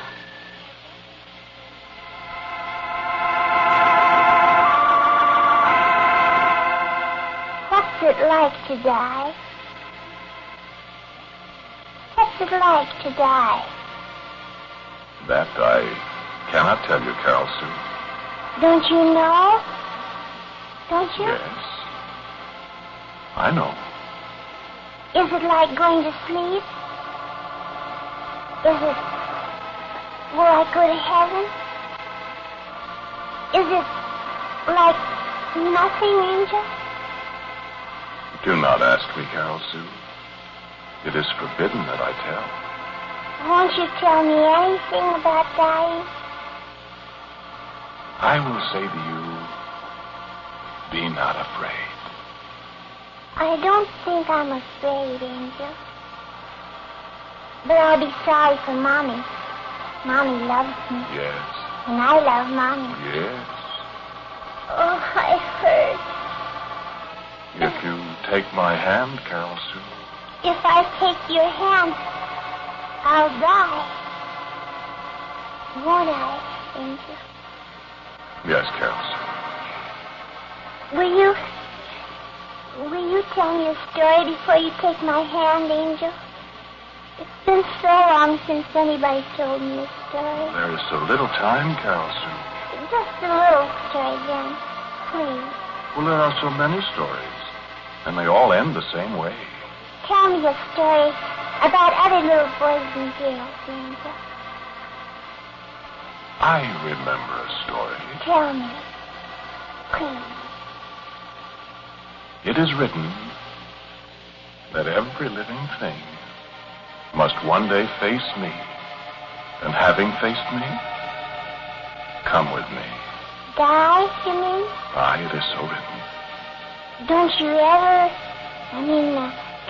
ever let somebody go on living? No mortal man, Carol Sue. But little boys and girls. There was a time, and it was long years ago, and it was in a place called Egypt.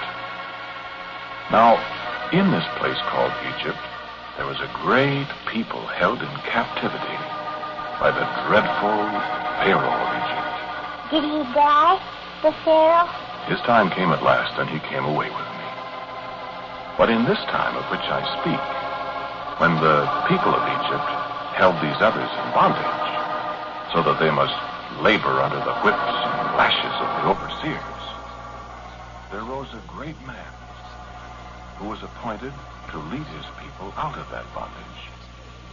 And though through his faith he worked many miracles against the Egyptians, yet did the wicked Pharaoh never remember his promises and still held the men and the women. And the boys and girls? All the people he held in captivity. And so there came a night, and well I remember, for it was this very time of the year. And in Egypt the nights were hot, and the people suffered so. And the leader prayed, and behold, the word was in him. And he went to his people and spoke to them. Woe to the Egyptian host, he said. Woe unto them and their children. Even the children, Angel? Hearken to me.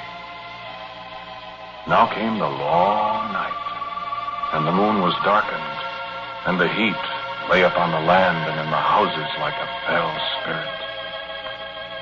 And in the night I was bidden go forth and slay the children of all the land, even the firstborn of the Egyptians. All the little children, Angel? But the houses of the people who were in bondage, in each of those houses, the people took a lamb and slew it. And with the lamb's blood did they mark the lintels of their doors. Therefore, I, having the bidding, did descend upon the land of Egypt, and I did take away all the firstborn of the Egyptians. But in the houses where the blood of the lamb was set upon the lintels, I entered not. And their firstborn I spared, that they lived. Lived forever, Angel? No mortal lives forever, my child. At that time I passed them over, but when their time came, I laid my hand on their shoulders and said, Come with me to thy long home, for it is finished. And they died too. As all must die. Now, you have heard your story of how I spared the lives of the children for a time, and in a good cause. Now will you take my hand? They all died. Yes. I thought it was going to be a happy story, and it's all about dying. My stories all have the same end, Carol Sue. Come. Take my hand. Can I say goodbye to Mommy first? Mommy? Mommy? Mommy? Carol Sue, Mommy? was I asleep? Yes, Mommy. Mommy, I... There's someone in this room. Carol Sue. Yes, Mommy. There's someone. Who is it? Who is it? Tell her, Angel. Where is he? I can't see it. It's so dark. No, Mommy. You mustn't see him. The shadow on the floor. It's his shadow, Mommy. Carol. No, the shadow of wings. His wings, Mommy. Who are you? Answer me. Who? My name is Azrael. Azrael. Azrael. The black winged of the archangels. Azrael of the veiled face. I am Azrael. The angel of death. No. Where are you? Where? Carol Sue, where? I am here. You'll not take her. I will take You her. can't, you won't. She cannot stop me. I am Azrael. Oh, no, Azrael. Not my child. Not my own Carol Sue, no. I have stood at her bedside for these many nights, and she has known I was here. The time of waiting is over. Come, child, take my hand. Mommy. No. Give her back to me. Give her back. No. I'll fight you. Dr. Sam, help. Dr. Sam, He help. knows it is useless to call him. He has done his best, and he did not prevail over me. Oh, where are you? I'll fight you. I'll stop you. Look not on me, mortal. I'll fight. You fight me to no avail, woman. For I am always the winner. I am the unconquerable. Carol Sue. No, Mommy. It's too late. I've seen his face. Azrael, have mercy. I'm not afraid, Mommy. Where are you, Carol Sue? Where are She you? has taken my hand. Say your goodbyes, Mother. Azrael, have pity on me. Have mercy. It may not be. Take me. No. Take me and spare her, Azrael. No, Mommy. Have you no pity? Must you snatch her away from Mommy, I love you. Azrael. I have my duty. I may not falter. Come, child.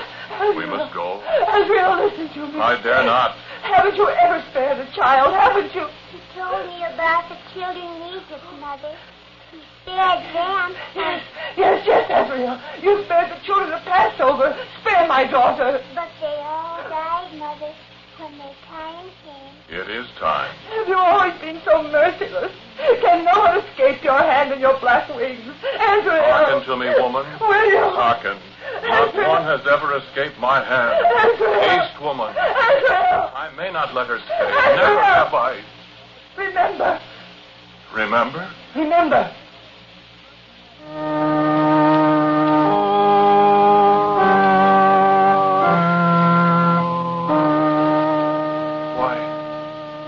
I remember. Why, well, I remember. Gabriel. A certain high hill, shaped like to a man's skull, and a great clamorous crowd and the Roman soldiers casting dice for a cloak, and 3 tall crosses high above the heads of the multitude.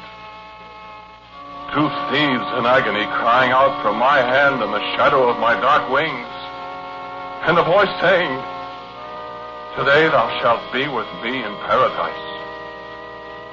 And so they came away with me. And the other. And his torments were 1,000-fold what they had suffered.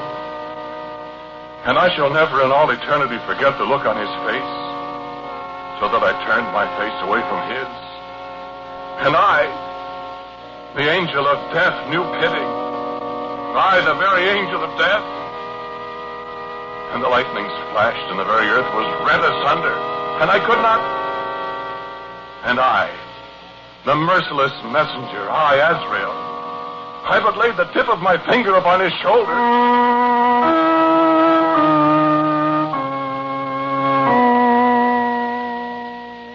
In 3 days. Why, this is the day itself. This is the day he arose. Take thy daughter, woman. Keep her to cherish her, and bend thy knee in thanksgiving to the Most High. Michael! Michael! Raphael, Gabriel! Archangel brothers! Behold! Death himself is conquered!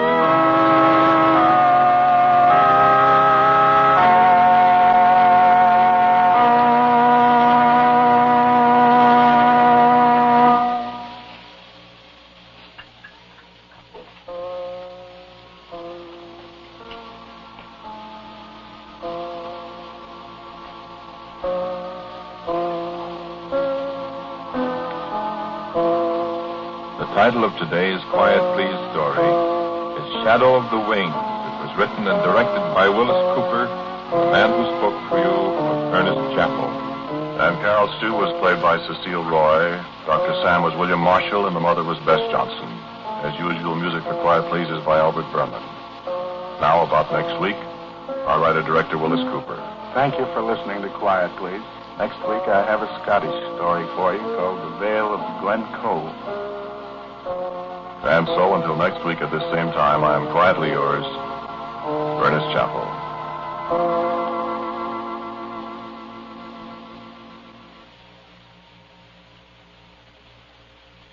Stay tuned to this ABC station for Drew Pearson, who follows immediately over most of these same ABC stations. This is ABC, the American Broadcasting Company.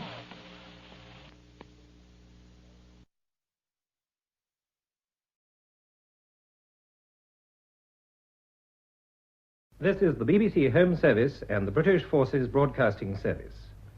Saturday Night Theatre.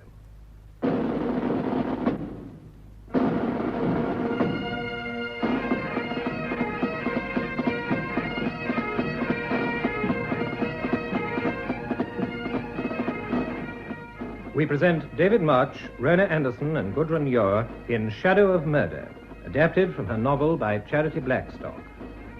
Shadow of Murder.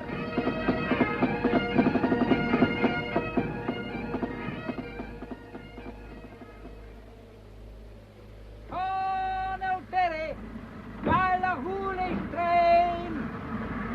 Colonel Berry, while the holy strain.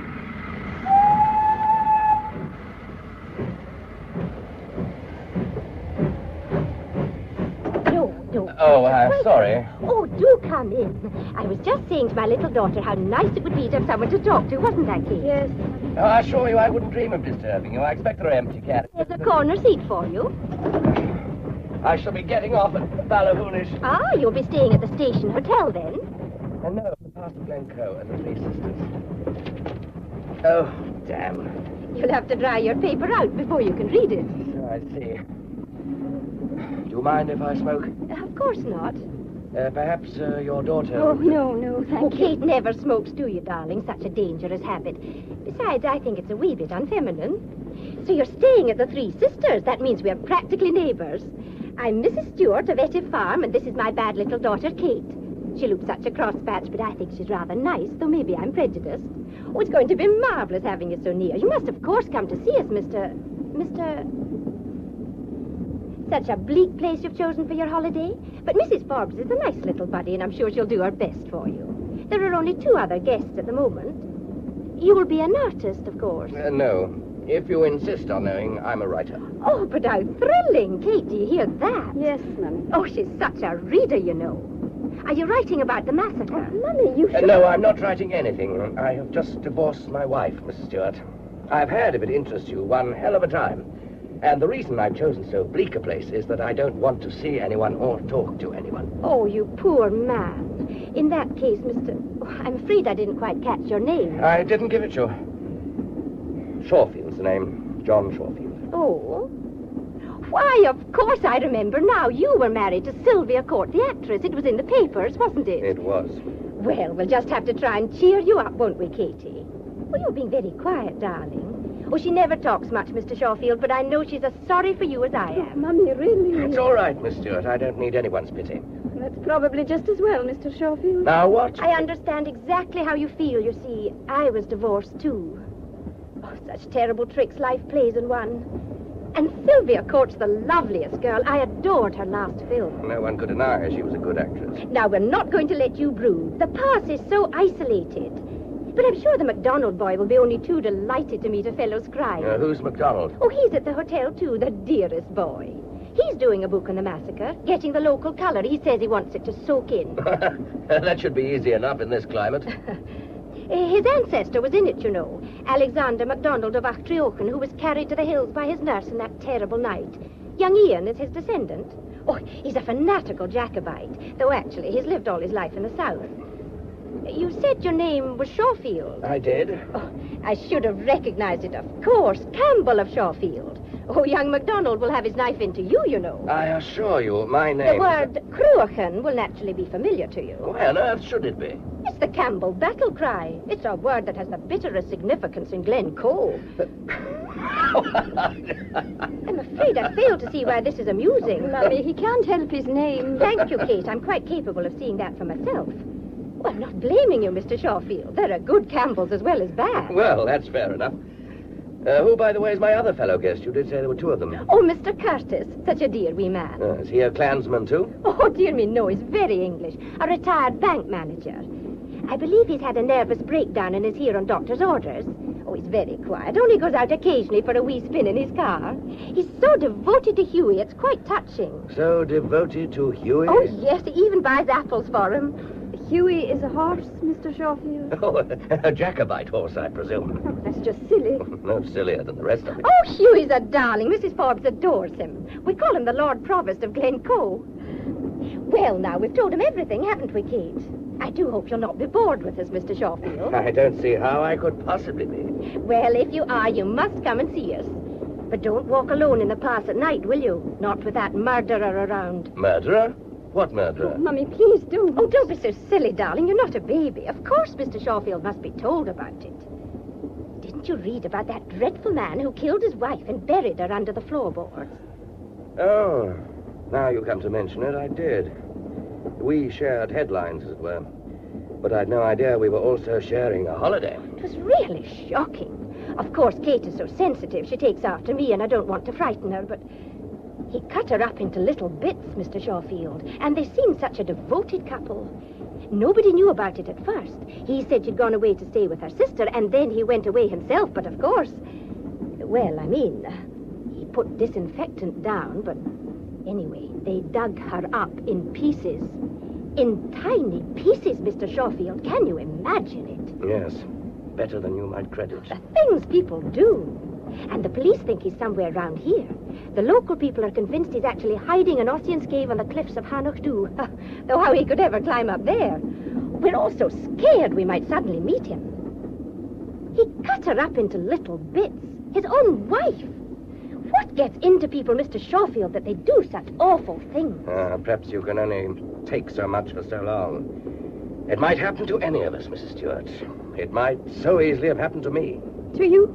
But you're not a murderer. Oh, aren't we all?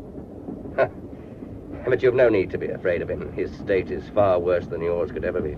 If you met him, he'd do the running away. I'm sure we're here. There's a halt here and we can get a lift the whole way home. Oh, if you just help me down with my baggage. Oh, yes, of course. That's it, thank you. Oh, goodbye, Mr. Campbell. We'll be seeing each other very soon, and then you can tell me all about your book. Oh, Kate, hold this for goodness sake. You know they don't stop here for more than a minute. Mummy, his name is not... Don't forget to call on us. Goodbye just now.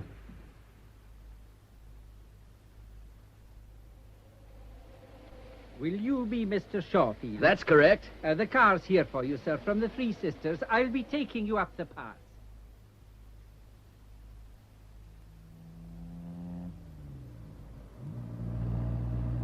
How far's the hotel now? Oh, it'll be half a mile. A mile, perhaps. Then stop, please. I'm going to walk it. Walk? It's a terrible night. Well, never mind. It suits my mood.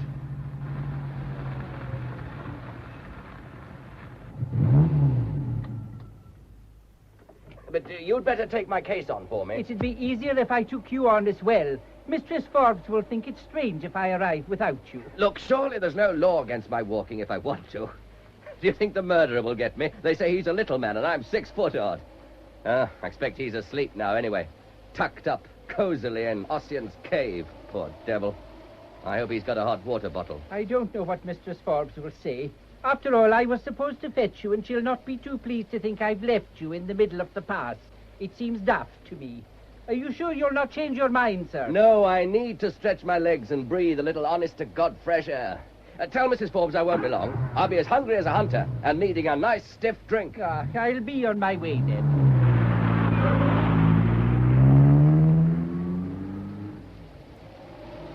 What a night for a massacre. What the devil's that? Who's there? Are you by any chance a Campbell? Cruachan! Oh, why? It's Huey. Oh, my boy, Huey. I'm afraid I've nothing for you, old boy. Hey, leave my raincoat alone, will you fat clot? You're bulging enough without my buttons. Oh, off you go, friend. It's too damn cold to stay gossiping here, and I haven't got as much flesh on me as you have. Next time, Huey, I'll have an apple for you. Good night, old boy. I've no doubt we'll be seeing a lot of each other.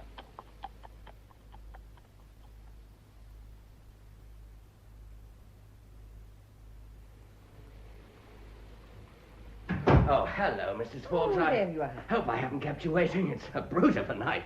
Oh, that dinner smells good. Well, I've kept it hot for you, Mr. Schofield. Oh, this is one of your fellow guests, Mr. Curtis. How'd you do? Pleased to meet you. And this is Mr. MacDonald. How'd you do? Well, there are just the three of you. We are never full in the winter. Now, would you like a drink? Oh, very much indeed. Yes. Large whiskey, please. Perhaps you two gentlemen care to join me? Well, that's most kind. I don't usually indulge just after a meal, but a small port would be very enjoyable. Good. And you, sir? I haven't got the money to drink. I understand you write books, too. How does she do it? Oh, thank you, Mrs. Forbes. I need that. Cheers.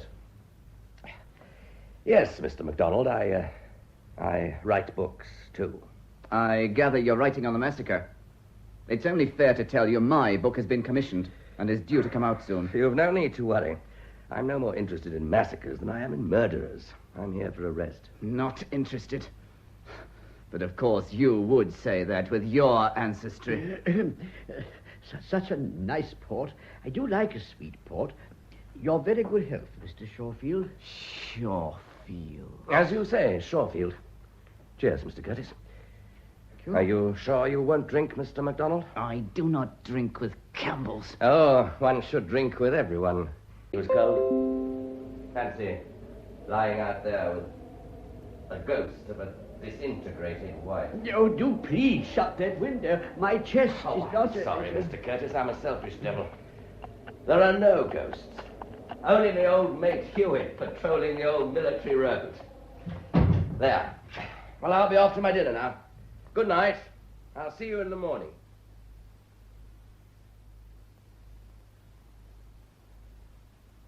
Good morning. Oh, I see we're to sit at the same table. I think Mrs. Forbes felt it was a bit silly to sit at different corners of the room, as there are just three of us. May I pass you the condiments? Oh, my God! Do you have to use that word? You'll be crooking your little finger next. I fear I do not have the advantages of your education, Mr. MacDonald.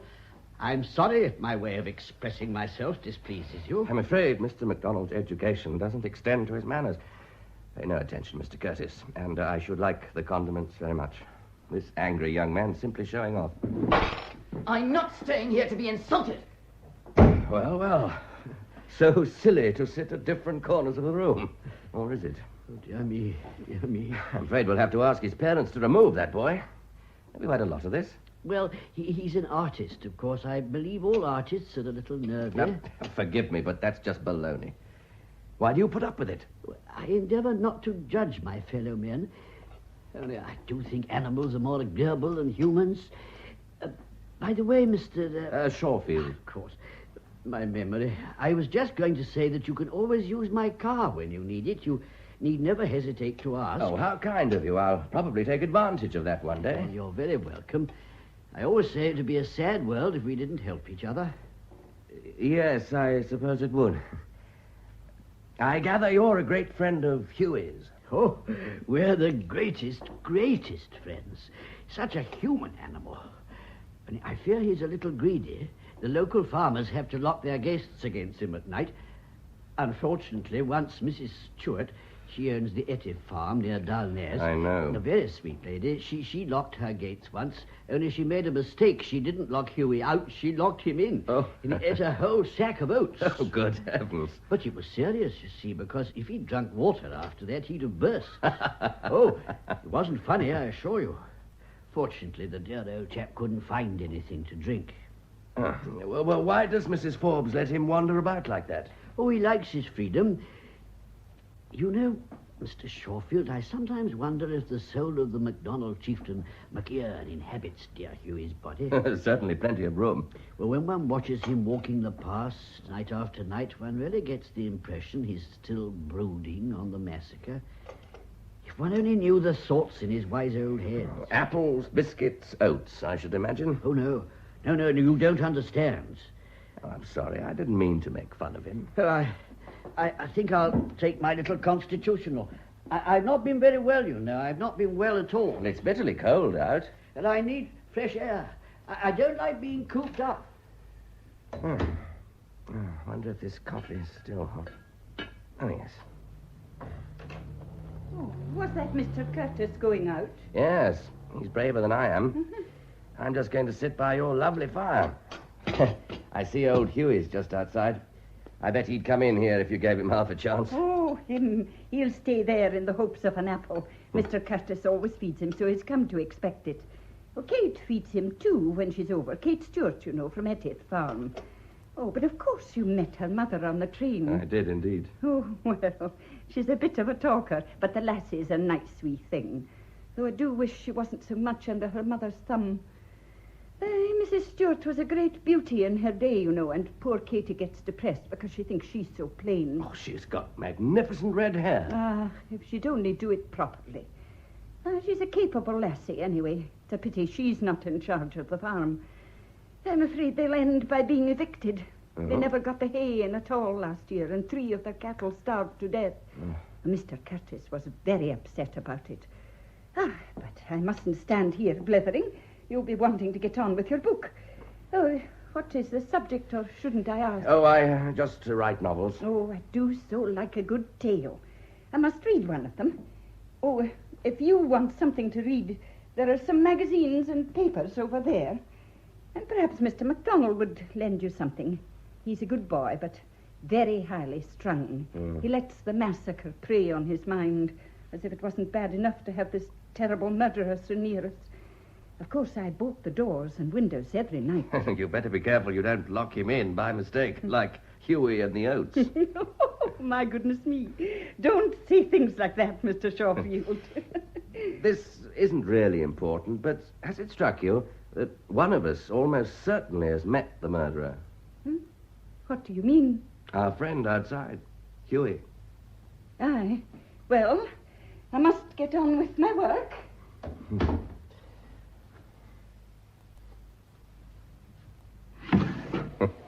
Old hopeful, aren't you, Huey? I've still nothing for you.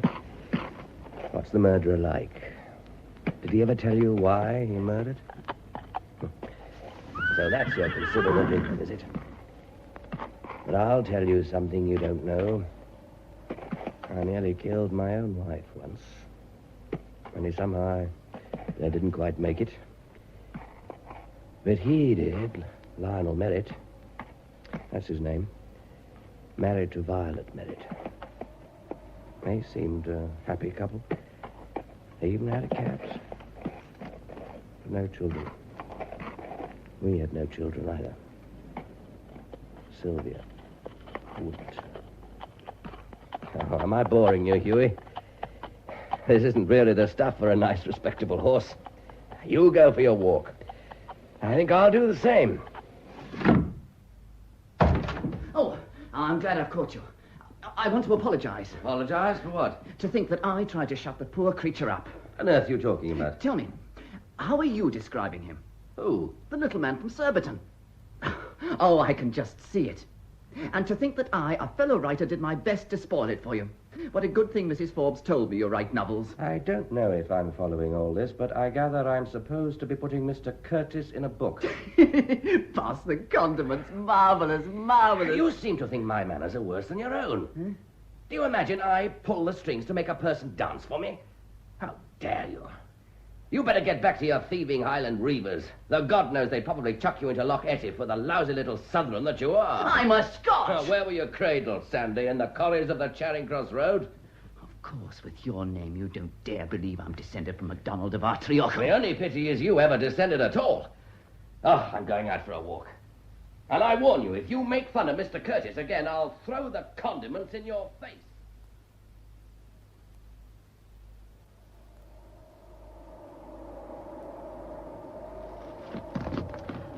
Hey, who's chucking away perfectly good apples? Why, it's Miss Stewart. Hello there.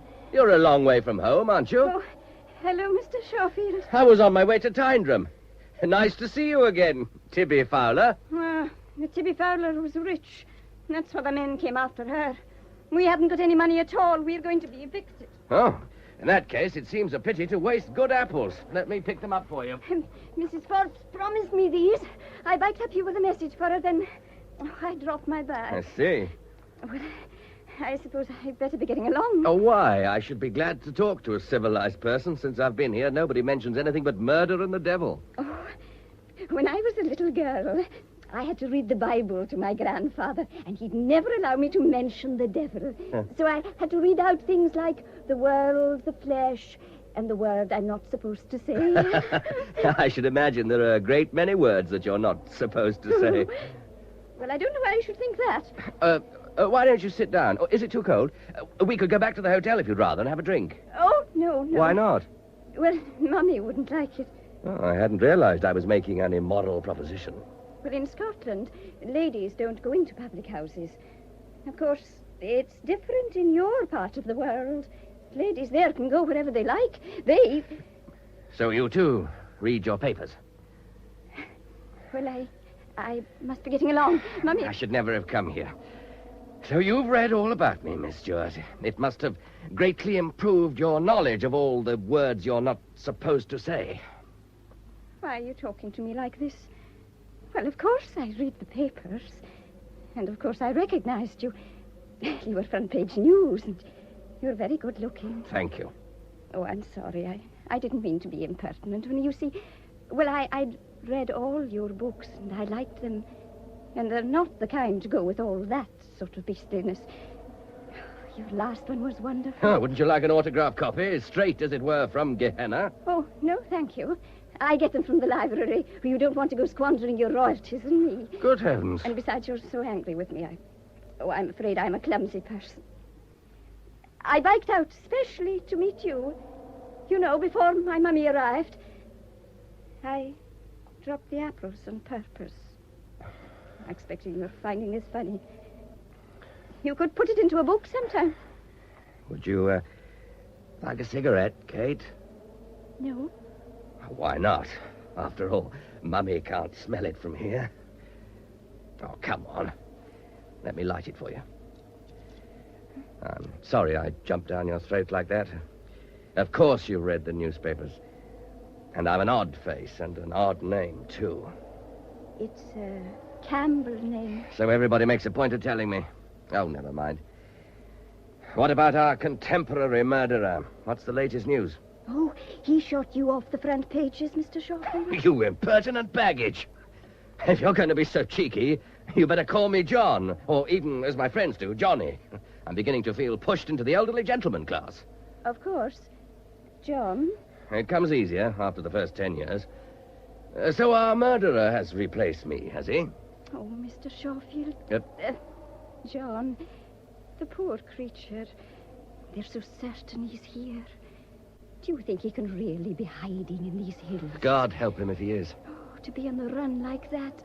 I don't know how he can endure it. The pass of Glencoe is no place for a lonely, frightened man. Girl, I think you'd better come and have that drink with me. But what sort of a person can he be? A person like you and me, neither better nor worse, Kate. The human mind is like metal, you know. There's always a breaking point. Some of us murder, some of us mop and mow, some of us simply go to the devil. He chopped his wife up. That's just how it took him. You're being awfully nasty. Only because I'm afraid. Nothing makes people nastier. That's why I was so rude to you just now. Oh, let's walk back. We'll freeze if we don't. I'll wheel your bike for you. Oh, and you better give me your bag, too. I can't have you dropping it again. Oh, I can manage. Don't be silly. I wanted to talk to you, too. Why don't you have lunch with me? Oh, there's nothing even John Knox could say against that. You'll be superbly chaperoned, with Mr. Curtis passing the condiments on one side and Mr. MacDonald having a tantrum on the other. Oh, I can't. How cold it is. I'm sure it's going to snow. Why can't you? Mummy expects me to be back at the farm. Well, can't you ring somebody? Oh, there's no telephone around here. Mrs. Forbes has been trying to get one for ages. Oh, but it's so difficult to lay down the wires, or whatever it is one does. Oh, that must be awkward when it snows. Oh, if it snows, you probably won't get out at all. Very jolly. What does one do about food? I hope we don't have to add an outbreak of cannibalism to everything else. You really have a horrid mind. Oh, don't worry. Mrs. Forbes stocks up for emergencies. There'll be plenty to drink anyway. Well, that's all right, then. So you're definitely not lunching with me? No. You know, How old are you? I'm 25. What, do you think your mother has the right to run your life for you? I'm not, after all... Forgive my crudity, suggesting we go to bed together. All I want is for you to share with me the midday roast and 2 veg. Well, you're only asking me out of kindness. Oh. I hate people being kind to me. Oh, if you're going to talk like that, I've nothing more to say to you. Go back to Mummy, Kate, and tell her from me she's made a shocking mess of your upbringing. She was so lovely when she was young. Was she? I was engaged once. Congratulations. I brought him home. There is an old song now, isn't there? Now I have to call him father. You mean to say she married him? Oh, no. But he fell in love with her. And that was that. Oh, there are other kinds of murder, you know, Mr. Shawfield, than chopping people up. Oh, I simply can't call you John. I don't know why. Mummy will be calling you by your first name in 5 minutes. Oh, call me what you like. There's the hotel. You might remember, Kate, that Mummy isn't as young as she was, and that young men with Oedipus complexes don't make the best husbands. So I'll be meeting your mother again soon, will I? Yes. And she'll be turning on all her charm for me. Before I go in, just tell me this. Has she read all my books? Well, She borrowed them from the librarian last night. She was busy on them the whole evening. Do you know, I think there's hope for you yet, Kate. I'm looking forward to meeting your mother again, and I don't mean that quite as you may imagine.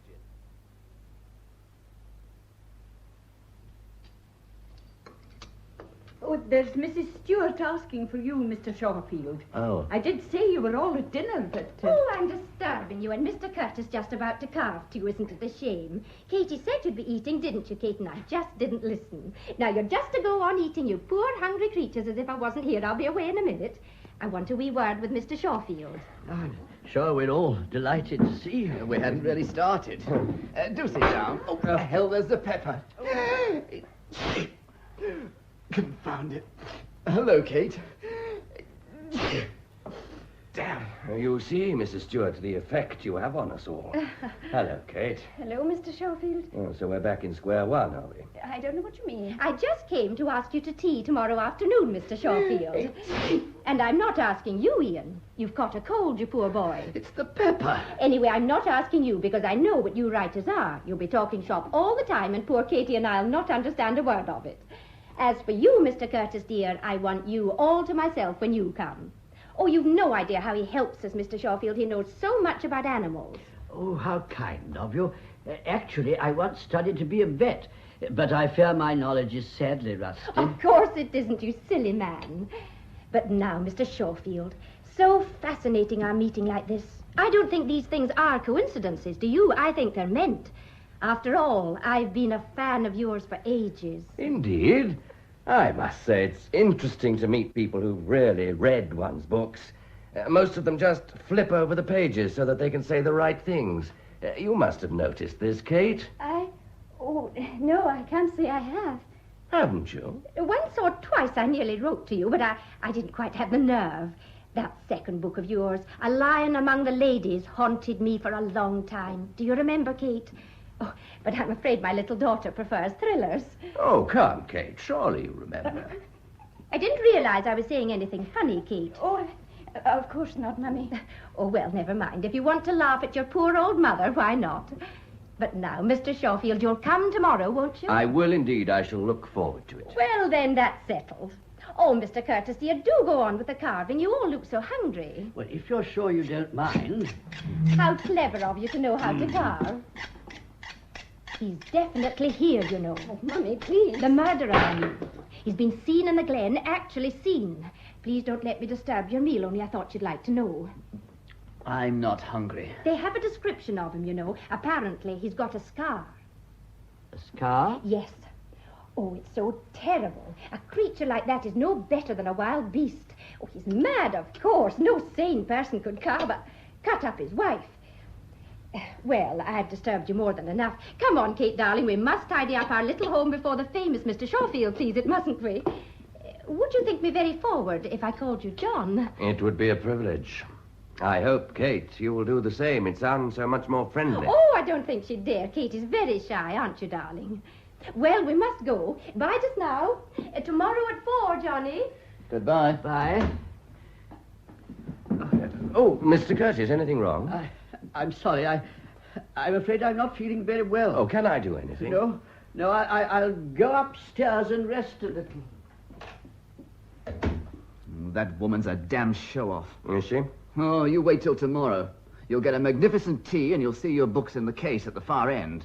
Not near enough to be obtrusive, but where you can't miss him. She did the same to me. Best of luck to her. Oh, you would say that. I'm going to tell you something.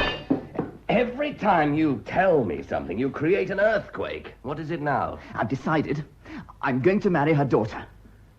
Oh, have you informed Kate of your decision? It's none of your business. I don't know why I'm telling you any of this. For all I know, you might be this murderer. I could say the same of you. You've got that kind of face. Is there a murderer's face? As it happens, my wife, my ex-wife, is very much alive. If you knew what you looked like when you said that. One day you'll do a murder yourself. Perhaps I will. You better be careful, MacDonald. There are other victims than wives. What was this you were saying about marrying the girl? Oh, Kate. I think it's time she settled down. I need someone to look after me. She'll never have a name in lights, but she's a good girl. I fancy she'd marry anyone to get away from that mother of hers. I don't think she'd be any better off with you. What the hell do you mean by that? I'd give her my name and a home. She'd have married status. That's all women ever want. She'd be very well off with me. After all, let's face it, she's pretty plain. We can't all look like Sylvia Court, can we?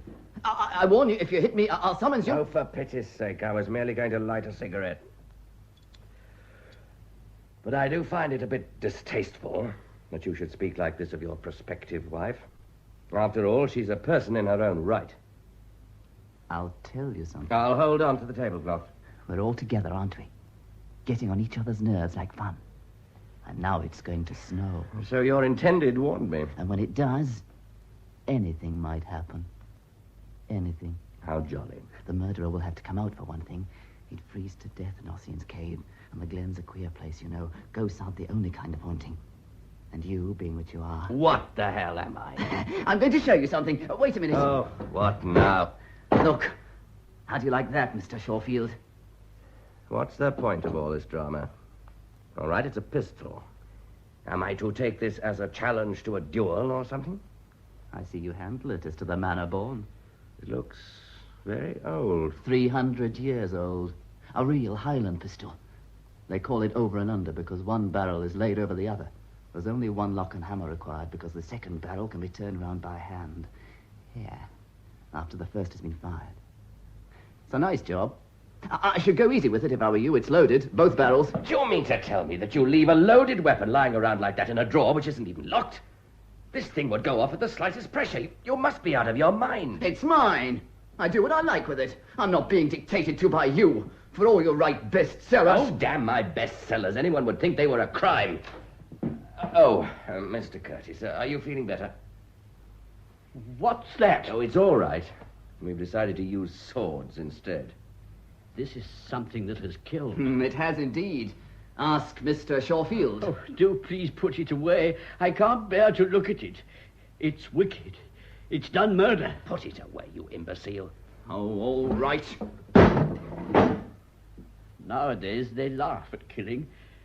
I fear we've lost all sense of decency. We even sacrifice animals in the name of science. I don't like having a weapon lying about the house.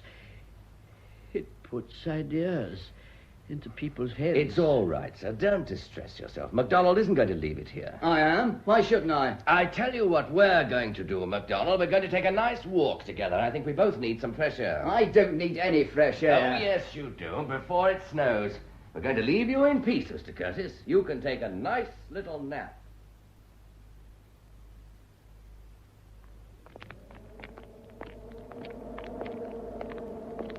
What is all this? I don't want to walk with you. Well, you are walking with me. Serves you right for baiting that poor little creature. It's a pity you don't mind your own business. Okay. Oh, God, it's cold. Can't you smell the snow? Ah, that poor devil. This is no place for a murderer on the run. Tell me about the massacre, MacDonald. I'm in the mood. Wasn't it this kind of weather when it happened? Why, here's old McKeon himself to give local color. Hey, boy! It appears he's not feeling sociable. A revolting slob of an animal. He ought to be sent to the knacker's yard. Would you murder your own clansman? What about my history lesson? I'm beginning to believe you know nothing about the massacre at all. I know it by heart. So should you, Mr. Shawfield. No wonder you can face the ghosts, you murderer. There are other ghosts. There's Violet, for instance. Don't forget Violet. And you call me mad. Who the blazes is Violet? Is she somebody here? She is a little dispersed, but she's here all right. She's here. Oh, I don't know what you're talking about. But I'll tell you of ghosts. The Master of Stair. You'll have heard of him. He ordered the massacre. I hope the soldiers will not trouble the government with prisoners. That's what he said. He wanted them killed. Women, children, and all. A little dispersed. Her hands here, her feet there. I wonder if he sees her still on the slopes of Anachdub. It was down these slopes that they fled, naked and screaming in a blizzard. The sky was red with their cottages going up in flames. They shot the old man from behind. They stripped his wife and tore the rings from her fingers with their teeth. It was bloody murder. This was bloody murder, too. When it was all over, the Campbells played a tune on their pipes from Loch Leven shore. The Glen is mine. That's what the tune was called. The MacDonalds were dead. There was nothing left of them. There was nothing much left of Violet either. Poor Violet. It might so easily have been poor Sylvia. I nearly throttled her once. Only... well, I didn't. If I had, it would be me in Ossian's cave. Perhaps it might be even now. Well, now you know all about it. And now you know why I call you a murderer, Mr. Campbell of Shawfield. What do you say? What? Oh, my God, you look it. What an ass you are. I'm no murderer. I saw you handle that pistol. It belonged to your ancestor. He murdered mine, John MacDonald of Artrilken. When did all this take place? 1692 in the month of February. Well, it's now 1965, the month of January. And I'm going to chuck that pistol away the moment I'm back. Oh, let's stop this nonsense. Tell me about this precious book of yours. When's it coming out? I think you ought to dedicate it to me. You and your bestsellers! I don't want to talk to you anymore. I wish you'd never come. Are we all mad? My bestsellers. You couldn't even leave me that, Sylvia, could you?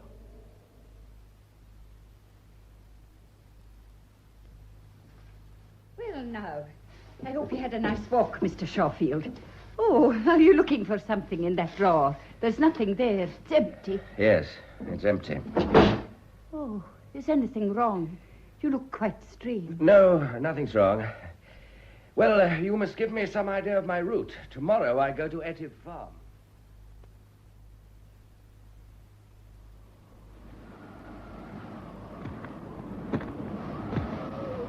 Kate! What on earth are you doing here in the middle of the road? And what's all this furniture? Well, do you have to move house in the snow? Oh, my dear girl, what has happened? We've been evicted. Oh. It's all Mummy's fault. Oh, what am I to do? What am I to do? I don't know what the hell this is all about, but I do know it's pretty well a blizzard and cold as charity. You can't stay here. You'll freeze to death. You're coming straight back to the hotel with me, so that you can get those sopping clothes off. And I shall give you a large brandy, whether you like it or not. You can pretend it's medicinal. Come along at once. Yes, but these things have been ruined. Oh. My piano. A piano in the paths of Glencoe. Does it still play?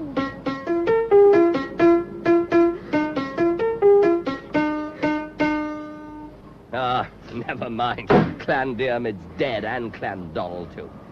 Girl, are you coming or aren't you? I can't just leave everything here. You can and you will. Mummy will be dreadfully upset. Well, I'm dreadfully upset, too. There was I, dreaming of hot scones and a blazing fire. The next time you ask a poor London chap to tea, you might plan the weather better.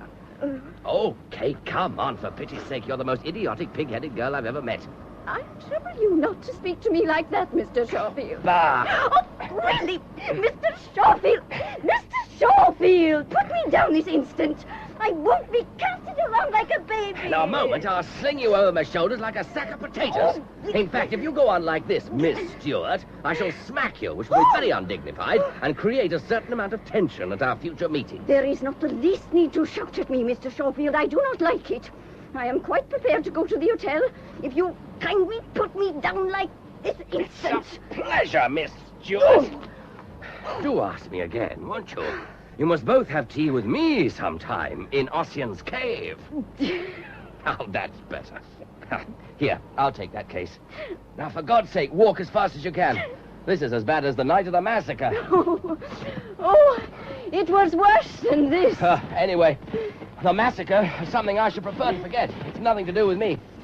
Only I must admit, MacDonald has quite a gift for evoking the past. His book should be really impressive. Oh, he doesn't really write at all, you know. What? Oh. Now, look, I'm not being familiar. I'm only holding you to warm you a little. Oh, I don't mind. My poor lamb, you're frozen. Oh, perhaps I should have slapped you after all, as a remedial measure. Oh, well, I don't think that you should speak to me like that. I am 25, you know. Oh, I'm sorry. What were you saying about MacDonald? Oh, well, I thought you knew. He means to write the book, of course, but he'll never really get down to it. He's a failure, you know, like me. Like you? Oh, yes. He's always making a mess of things, even as a school teacher. That's what he is, you know. Oh, he's really quite nice under all the nonsense. He wants to marry me. He thinks I'd look after him while he writes. And are you going to marry him? I don't think so. Oh, it would be such a responsibility. I'm not sure if you should let yourself be so devoured by passion, Kate. Why are you laughing at me? Have I said something funny? No, of course not. Well, I did consider it, of course. I've always been scared of not marrying. There's no earthly reason why you shouldn't get married. Now, marriage isn't all it's cracked up to be. But if you're so frightened about it, you can always take up a cause. You do it very well, red hair flying and all. In fact, I think you'd be quite terrifying. Oh, do you think so? And what cause would you suggest, Mr. Shawfield? Oh, I wouldn't dare commit myself. Oh, we're nearly home. Shall I pick you up and run for it? My legs are much longer than yours. No, thank you. I do hope you won't catch cold, Mr. Shawfield. You must take a good tot of whiskey when you go to bed and get Mrs. Forbes to give you a hot water bottle. You are the most extraordinary girl. You know, you haven't told me what all this is about yet. And where's your mother? Did she forget she'd asked me round? Well, you see, we knew they were going to evict us. They said we didn't manage the farm properly. Mummy's never taken it seriously, but when the final note came, she got frightened and went out, thinking that they couldn't do anything, that she wasn't there. Only, it didn't make any difference. They just took everything out and dumped it by the roadside. And what about your mother? Oh, I expect she's gone to Edinburgh. What the blazes do you mean? We have cousins there. I don't find that an adequate answer. Well, what was there for her to do? She doesn't get on very well with Mrs. Forbes, you know. She probably parked her bicycle somewhere and got a lift to Oban. Oh, I'll hear from her in a day or so. You tell me your mother leaves you to cope and waltzes off to Edinburgh? I hope she sinks in a 10-foot drift and freezes stiff. She should be shot. Really, Mr. Shawfield? I am quite capable of coping with the situation. Oh, sure. When I saw you this afternoon, I was amazed by the way you had everything under control, down to the bottom C of the piano. Oh, shut up. Oh. Oh, there was such a lovely tea for you, too. Beautiful cake. I made it myself, Mr. Shawfield. Oh, Mr. Shawfield, put me down. Put me, I won't have it. I'm not putting you down. I'm getting you back as soon as I can.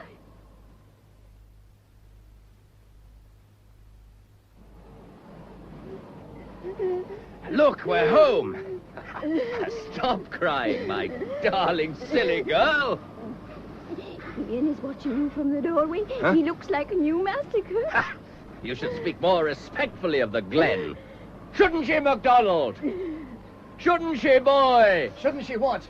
What's happened? Why are you carrying her? Is she hurt? Hurt? Oh, Kate? Never. Here. Take her. No, I'm not be tossed about between the pair of you. What do you think I am, a tennis ball? Don't put me down. Oh, Mrs. Forbes. Oh, I'm terribly sorry to land myself on you like this. As a big dreadful thing has happened. We've been evicted and I simply know where to go. Close the door, MacDonald. By the way, what happened to your precious pistol? I don't know what you're talking about. The pistol, MacDonald. The pistol I shot you with 300 years ago. The pistol I may be shooting you with any moment now.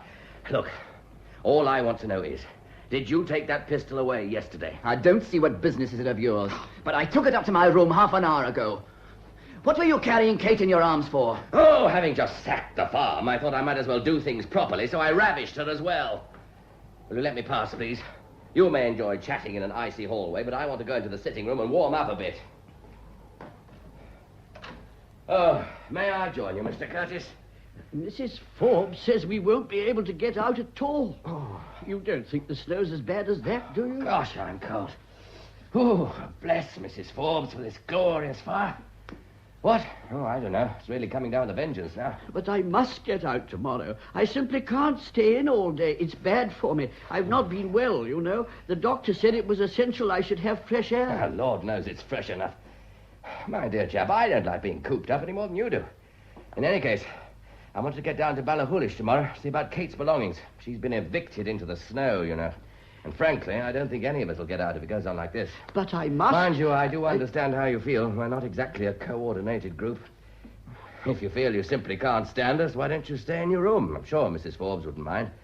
I know what the need for privacy is, God knows. Do you? Oh, yes, I had a wife once, you know.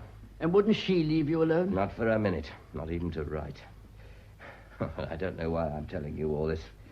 You stay in your room, Mr. Curtis. Walls are good 18th century workmanship. You won't hear us brawling downstairs. It might thaw tomorrow. It might. I must get out. You don't understand. I must. That pistol. Oh, now, don't worry about that. MacDonald's taken it away. And high time, too. Well, I'm going to get myself a drink. I think I've earned it. Would you like something? Oh, no, thank you. It's very kind of you, but alcohol doesn't suit my constitution. Suits mine. There now. Oh, thank you, Mrs. Forbes. I needed that. How's our Kate? She's all right. She's had a hot bath and a good drop of brandy. I lent her my dressing gown and put her by my sitting room fire. Oh. Fancy Mrs. Stewart leaving the poor lassie in the snow and going to Edinburgh. Yeah. I could wring that woman's neck. Things were different before Mr. Stewart left her. Oh, of course. Her husband. Aye, he couldn't take it. He's married someone else now. The poor lassie's never been the same since. Not that Mrs. Stewart would care. She always used her as a kind of servant and keeps on telling her how plain she is. If she was lying dead in the snow this very minute, I'd not care. Perhaps she is. Now, you'll have a refill. Oh, Mrs. Forbes, you're making a lush out of me. Oh, no. Well, no. why not? It's one hell of a night. Mr. Shawfield. Cheers. I was thinking maybe you'd go up and have a word with Kate. I know she'd like to see you. She wants to thank you. There was nothing to thank me for. Of course I'll go. Oh. And you won't mind the dressing gown? I think I could survive it.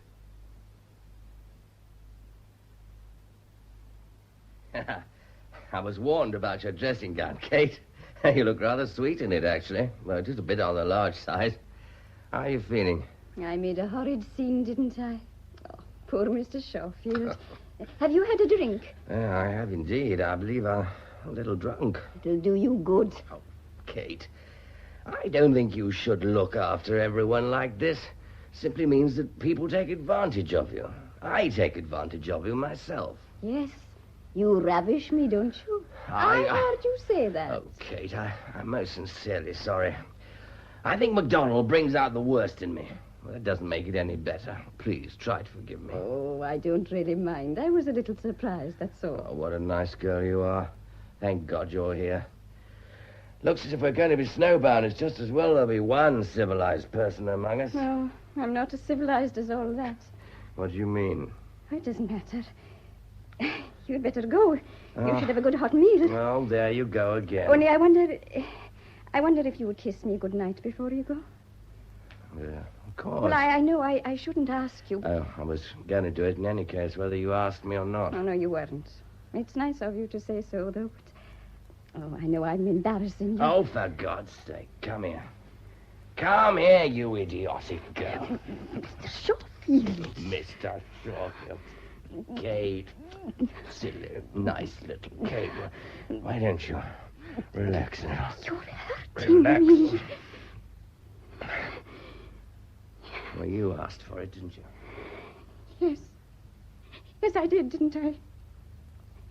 Well, you better get down to your dinner now. And don't forget your aspirin. No. Good night, Mr. Shawfield. Oh.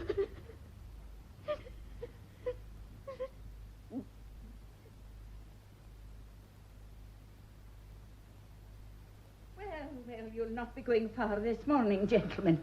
There are 6-foot drifts outside. Hughie's just sunk in one up to his ears, the daft creature. Well, I do hope it clears by tomorrow, because if it does, there's a little treat for you. Oh, and what's that, Mrs. Forbes? Oh, there's the cinema at Kinlochleven. It comes round to all the villages once a fortnight. Oh, perhaps you could drive them down, Mr. Curtis. Oh, I fear I'm not one for the films. Oh. But, of course, my car is entirely at the disposal of anyone who wants to go. Ah, well, then, Mr. Shawfield and Mr. MacDonald can take Miss Stewart down. Oh, Kate, we were just talking about you. I was saying you must all go to the cinema tomorrow. Good morning. Well, yes, I should like that. No, I've no time for such things. I have my book to get on with. Besides, I don't want to be intruding. Oh? And what makes you say that, Ian? Yes, what makes you say that, Ian? It's a very interesting remark. We should all be delighted to hear your explanation. It's falling very heavily. It's really quite blinding. One can only hope, can't one? Well, I'll just clear away the breakfast things. I'll help you, Mrs. No, Fox. no, dear. No, you just rest a while. Well, one can only hope, can't one? I wouldn't want to spoil your fun. It's a case of two's company, no doubt. I don't like playing gooseberry. Perhaps you would care to enlarge on these odd statements. I really believe it's not quite so heavy. I know your kind. I've read the newspapers, too. I know all about you and your precious wife. And now you honour us with your presence, the dashing Mr. Shawfield. And naturally you make a pass at any girl you see. Your sword would seduce your own grandmother given half an opportunity. Right. Please, Mr. Shawfield. I'll deal with this. Now, what is the matter with you, Ian? Mr. Shawfield's never made a pass at me. He was going to hit me. Well, I'm not surprised. I think you ought to apologize. You better hold your hand out, MacDonald. Or should I call you Ian? You are being silly too, Mr. Shawfield. Really, I've no patience with either of you. Oh, I can see when I'm not wanted. Looks as if you and I'll be going to the cinema alone. Well, that'll be very nice. Ian is very highly strung. He'll be strung a good deal higher if he goes on like this. Oh, surely you're big enough not to mind what he says. He's so unhappy and mixed up. But anyway, knocking people down doesn't do any good. Thanks for the sermon. I didn't mean to... Well, I must go and help Mrs. Forbes. She said she didn't need it. Talk to me instead. Well, I don't see what there is to talk about. Kate, What is it? don't look so frightened. I'm not. I'm not going to say anything rude or unpleasant. I know I've been both to you. I'm sorry. And MacDonald was perfectly right. I'm just the mess he said I am. I'm not sure if I'll ever be anything else. Not as long as my wife sticks in my memory. And then I meet someone like you. And you're sweet, Kate. Oh. But you are. Only I'm not the sort of person for you. When I kissed you last night. I asked you to kiss me. Don't you remember, Mr. Shawfield? Oh, damn your eyes for an exact and pedantic little prig. All right, then. Now, I am asking you to kiss me. No. Have it your own way. I'm just nothing now. You mustn't bother about me anymore. Shall I tell you what I think? If you must. I think you're lying. Oh, you do you? Yes. Oh, I knew exactly why you walked out on me like that last night. You thought, oh, dear, now she's going to hang around my neck. She seems such a nice, sensible girl, and now she's just going to be a nuisance. You didn't find me really attractive, you see. Men never have scruples about attractive women. But I knew you'd say something dramatic like this.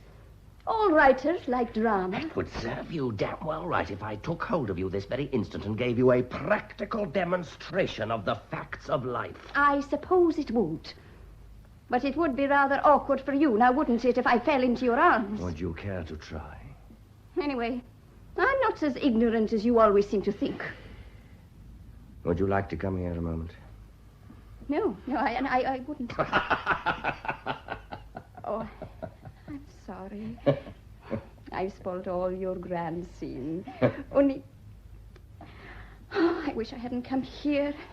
I wish I'd never met you. Never mind, Kate. Tomorrow evening we'll go to the cinema and behave like civilized human beings. I think it'll do us both a lot of good.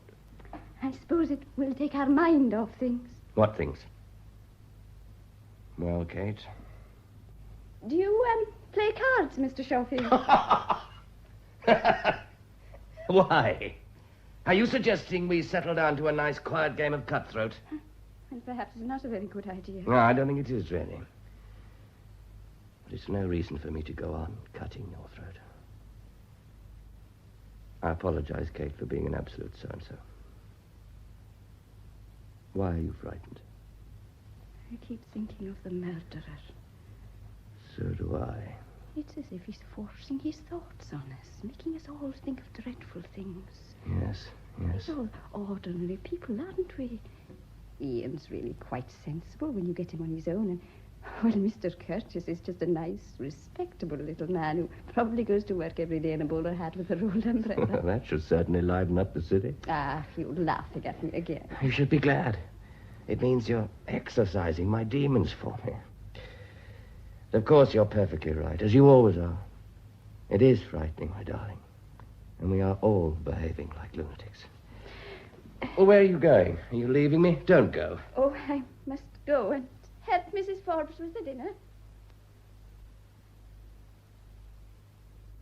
There, now I'm afraid it's just you and Mr. MacDonald today. Kate is eating with me, and poor Mr. Curtis is having his meal upstairs. He doesn't look at all well. Oh, I hope he's not sickening for something. It's very worrying.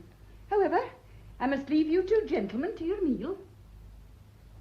I'll thank you to lay off that girl. Did you hear what I said? I did. Look, I've known Kate for some time. She's a good girl. I'm going to marry her. So you've already notified And me. you come along. Of course, you've all the tricks of the trade. You turn on the charm, no doubt. Don't you think this is all a little unnecessary? What is the matter with you, man? You always assume that I'm hell-bent on seducing your Kate when I assure you nothing is further from my mind. She thinks she's in love with you. Nonsense. You're insulting her. She's not the kind to make flirty eyes at everything in trousers. If you want to marry her, that's okay with me. But do some courting instead of shrieking abuse at me. Talk some sense for once. Why don't you tell me about your book? What a filthy, abominable swine you are. You talk of courting. You weren't so successful in your own, were you? Wasn't I? I suppose it just doesn't matter to you. That little chap outside has more guts than you. He killed her. He chopped her up.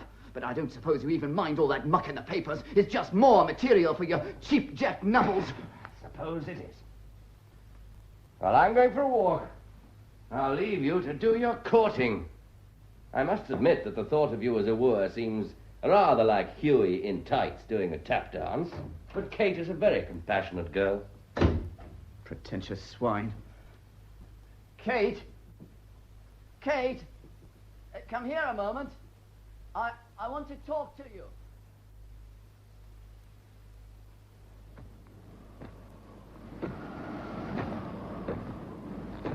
I thought you were up in your room, Mr. Curtis. I really don't think you ought to be out in this weather. I know it's stopped snowing, but it's bitterly cold. Yes, I'm well wrapped up. Are you looking for something, sir? Why should I be? Oh, I'm sorry. I thought you were ferreting around with your stick. But of course, it's a damn silly question. You couldn't find a house in all this snow. I'm just taking a little constitutional. Hardly the weather for it. I wonder if they've caught the murderer yet. Well, of course not. Of course? With half the Shire looking for him? Actually, I've developed a theory about him. And what is that? I don't think he's shut out at all. I think he's shut in. And the best of luck to him, poor devil. Oh, was that Huey over there? No. You looked over your shoulder. I saw him wandering about a few minutes ago. I wish you wouldn't keep on asking me questions. I beg your pardon. I didn't mean to... Well, it's really very irritating. It worries me. I don't like silly questions. I do hope it's a nice, jolly film tomorrow. I'm sure Miss Stewart will enjoy it. She's such a charming lady, I always think. Yes, she is, isn't she?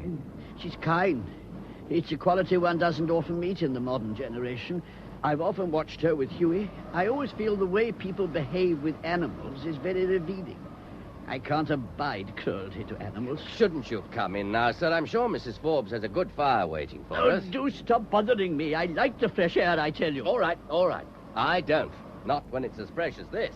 I'm going back to the lounge.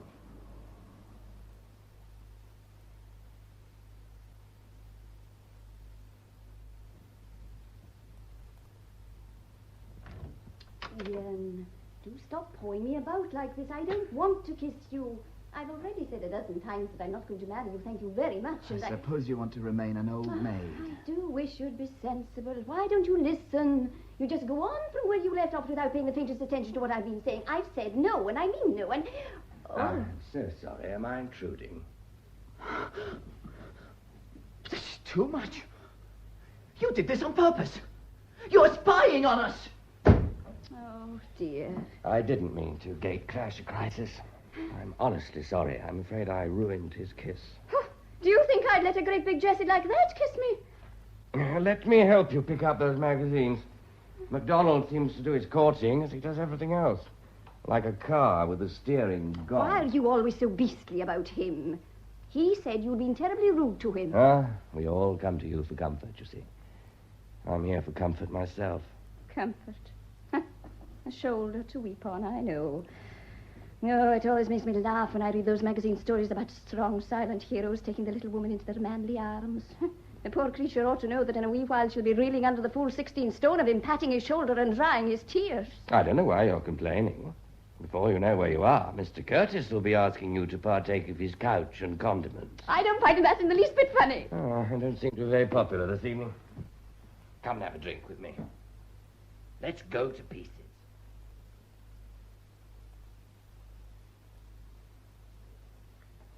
Well, Tippy, see you drink your whiskey like a good Scots girl. After all, Mr. Shawfield, I am precisely that. I want to talk to you. And I should like to listen. Shoulder to weep on. Though I don't weigh 16 stone. I want to kiss you. No. Why not? Just no. Tell me about it instead. I suspect you're well used to people telling you things. Oh, I always give excellent advice. But only for others, not for myself. It's your wife, isn't it? You're really still in love with her. In love? Girl, I hate her. I want to murder her. I want to cut her into tiny pieces so that nothing remains. Do you think that would lay her ghost? You're a clever girl. I don't know. Only Lionel could answer that. Lionel? Murderer. Oh, I forgot that was his name. I've been thinking about him so much. I don't know him, but I do know that by destroying her, he's destroyed himself. Do you mean that? I'm sure of it. I think murder leaves a shadow. It's like this glen where murder has sunk deep into the soil. Ah, that's the voice of whiskey, my love. Perhaps it's the voice of Lionel? Don't add yours to it. Was your wife so terrible? She had to destroy, too. Even my part to write.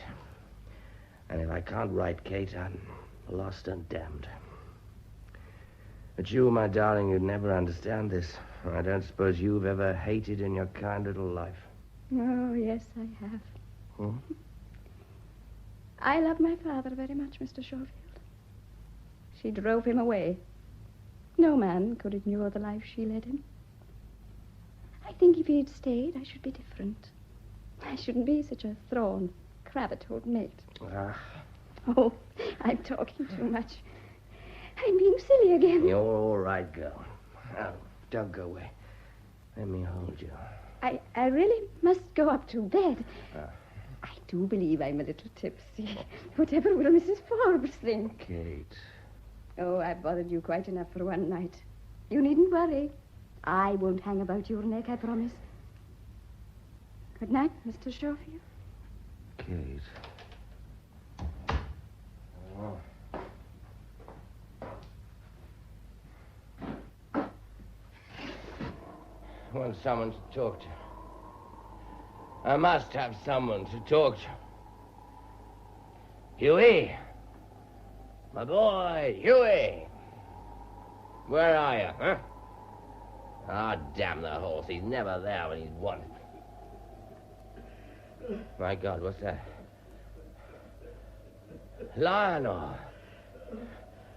It's all right, man. She's dead, isn't she?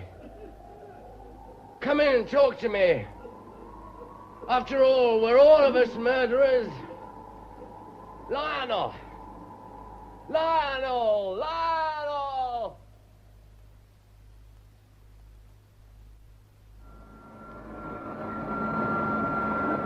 Mrs. Forbes!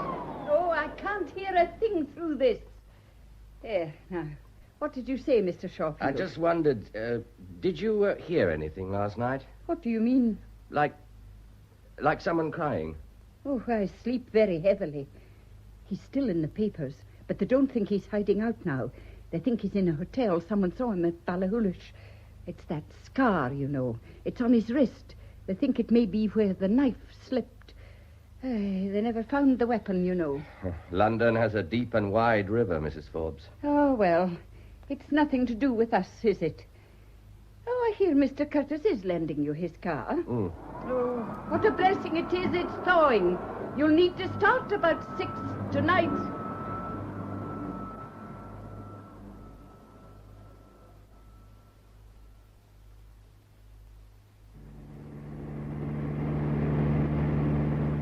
How pretty you look, Kate. You should always use lipstick. Mrs. Forbes lent it to me. I hope I've not put on too much. Mummy would be very cross with me. No comment. Let the old lady enjoy herself in Edinburgh. We're going to enjoy our cinema. Ah, you look really nice. I like the hairstyle, too. Thank you, Mr. Shawfield. Kate. Yes, Mr. Shawfield. I thought as much. This is deliberate impertinence. All right, my girl. Either you call me by my proper name, or I turn this car around, go back to the hotel, carry you up to bed, and go to the pictures on my own. Well, would you like to put it to the test? No, John. I should think so. What's happened? I just want to celebrate this unprecedented occasion. John, please. Okay. You're not being fair. Now, why must you spoil a nice evening? For pity's sake, I was only going to give you a nice, friendly kiss. Kate. Oh! Damn! Oh, now, what is it? Oh, you've hurt yourself. Your wrist's bleeding. What the hell does he keep down the car seat? Looks like a razor blade. Oh, now, I'll bind it for you. It's not a deep cut. It'll stop bleeding in a moment. No, it's nothing. Don't fuss me. I'm sorry I made such an ass of myself. Will you just try to forget it? Your guardian angel is obviously trained in commando tactics. Accept my apologies, please. Are you sure you feel all right? I'm fine. Why not? After all, I now share the same distinguishing mark as the murderer. Well, where do we go from here? I don't know the way to Kinlochleven. Straight on, and then to the right.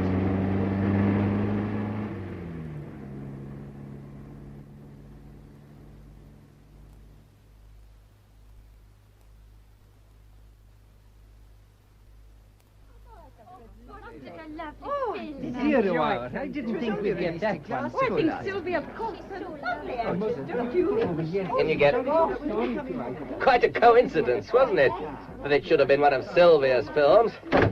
Did you enjoy it, darling? It was very nice. Should we drive somewhere and get a drink? No, thank you. You sure? Yes, thanks. Oh, all right, then I'll drive you home.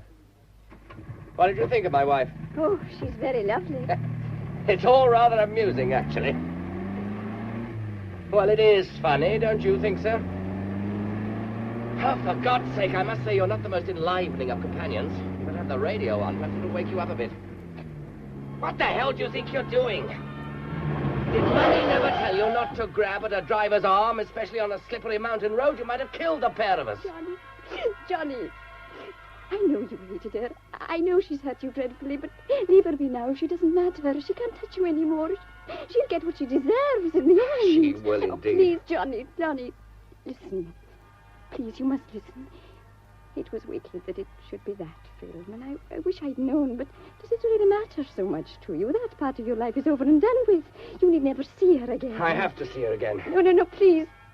Let her go to the devil any way she pleases. I'm surprised at you, Kate. What would your grandfather say? Oh, are you going to ruin your life for her?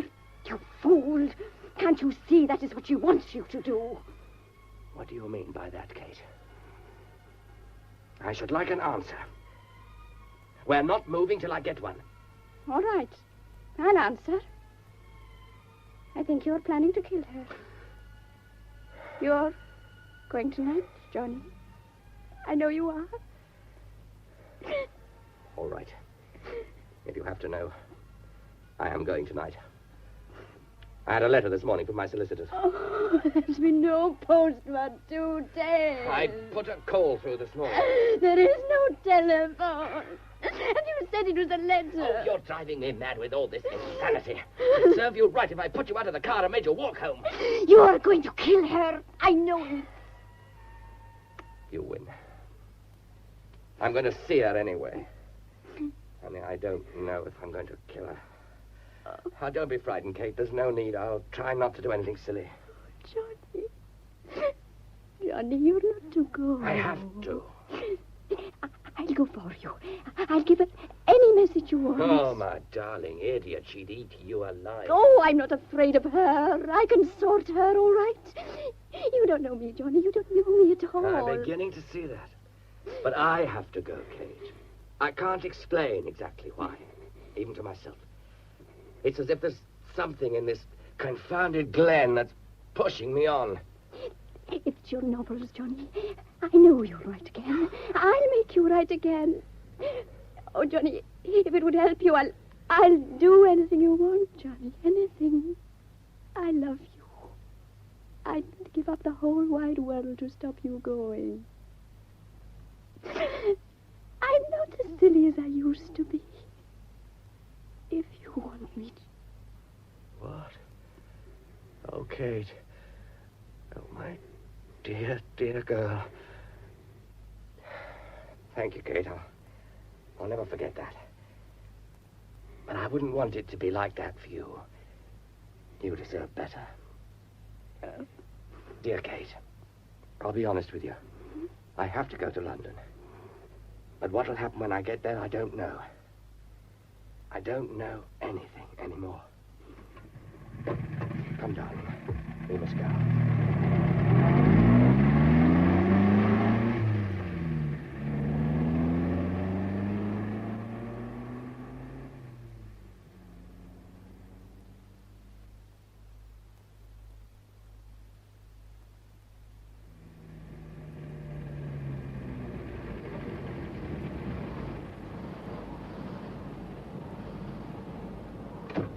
Long after midnight, we'll have the elders of the Kirk talking. What a good thing Hugh is here to chaperone you. He's away to the village. Goodbye, Kate. I'll leave Mr. Curtis's car out for the night. Snow's melting fast. It won't come to any harm. Johnny! Johnny, there must be an end to hate, even here in Glencoe. I could do far more for you than she could. She can only destroy. Stay with me. Why won't you trust me? Oh, not that. I do trust you. But it's not that. Goodbye, Kate. I'll be waiting for you when you come back.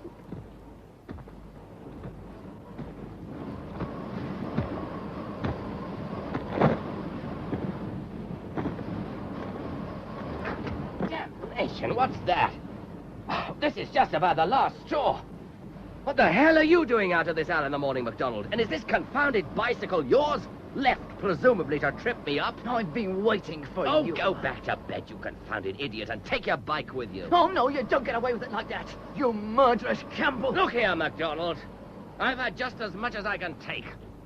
Let me tell you once and for all that I am not a Campbell. I never was a Campbell. And I'm never, thank God, likely to be a Campbell. Of course. Seducing a nice girl like that means nothing to you. And what do you mean by that? The cinema ended at 10:30. It didn't take you 2 hours to drive back, did it? Oh, will you get out of my road?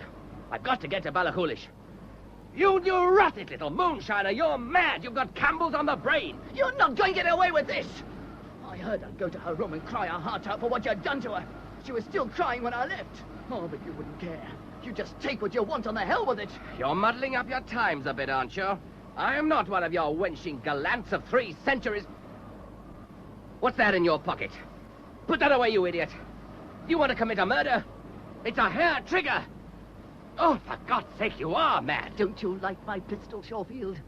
Perhaps you prefer to be at the other end of it. Put that down!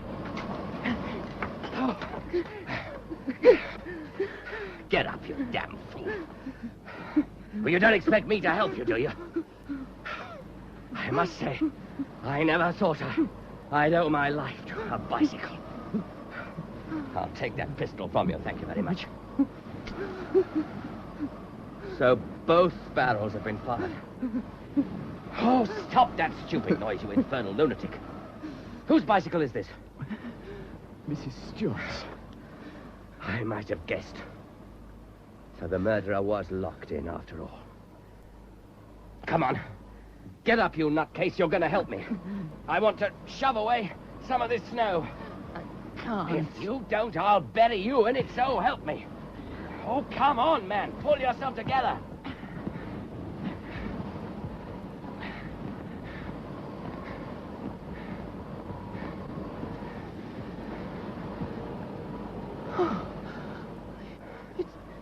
It's Mrs. Stewart. I told you not to leave lethal weapons about. Come along, we better get back. We've made enough asses of ourselves to create a new massacre. You can't leave that poor lady lying there. You imagine either of us is in any state to carry her? Besides, the police will have to be notified. She's dead. I can't feel any more for the dead. It's time I concentrated on the living.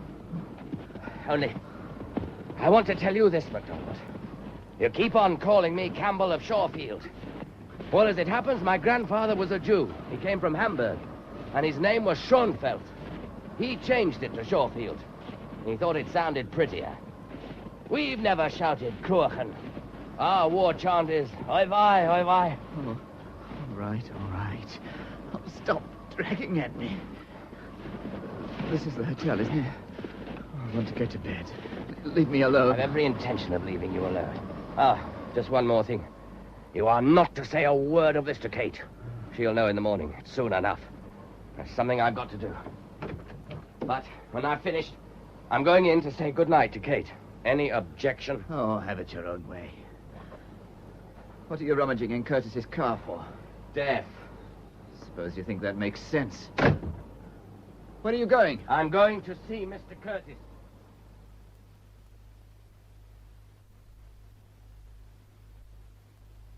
What you want? I have two things to show you, Mr. Curtis. One, a 17th century pistol. And this. That's my surgical knife. Yes. I don't like lethal weapons. Why do you bring these horrid things into my room? Take them away at once. One is lethal no longer. Both barrels have been fired. Why did you have to kill Mrs. Stewart? I suppose you couldn't find her body in the snow. I wondered what you were looking for all the time. She was well buried. You wouldn't have found her till the thaw. But it's all up, you know. And what do you mean by that? Oh, for pity's sake, man, of course it's all up. The police will be here tomorrow. They have your description. Even if this hadn't happened, it would only have been a question of time. They got your scar wrong, sir, didn't they? I see it's on the pad of your thumb, not on your wrist at all. I suppose the knife slipped. I don't care for these personal remarks. You talk as if nothing had happened. Even if I were prepared to connive at your escape, how on earth do you think you could get away?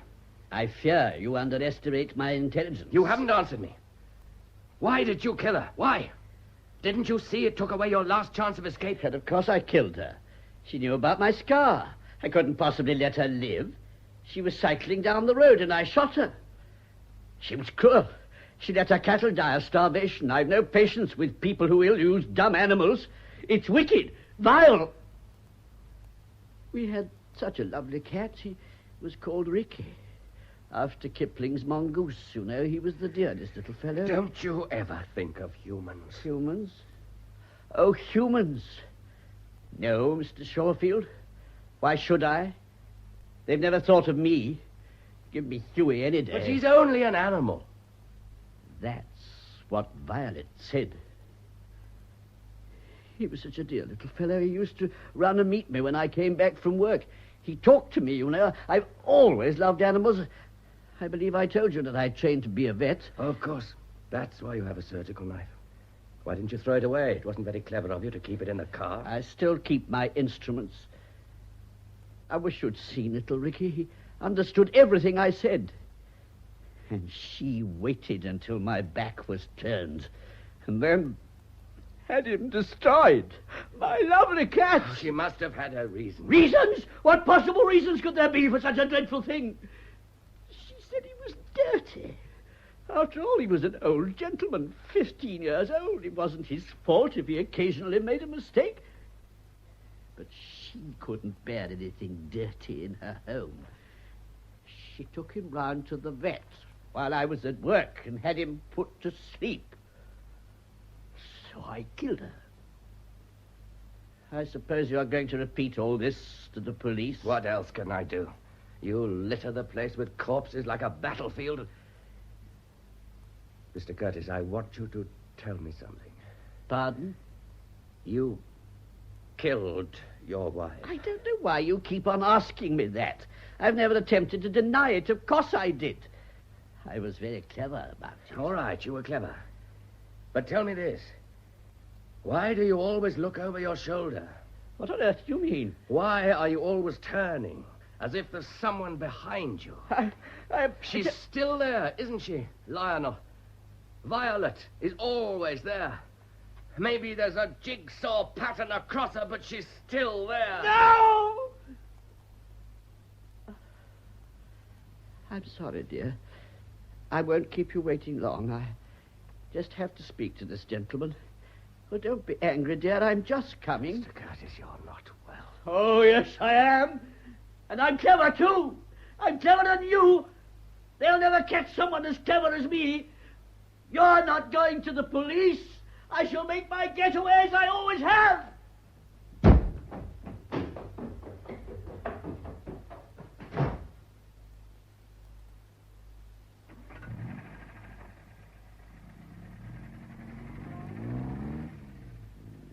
I suppose you're going to see Kate now. Yes.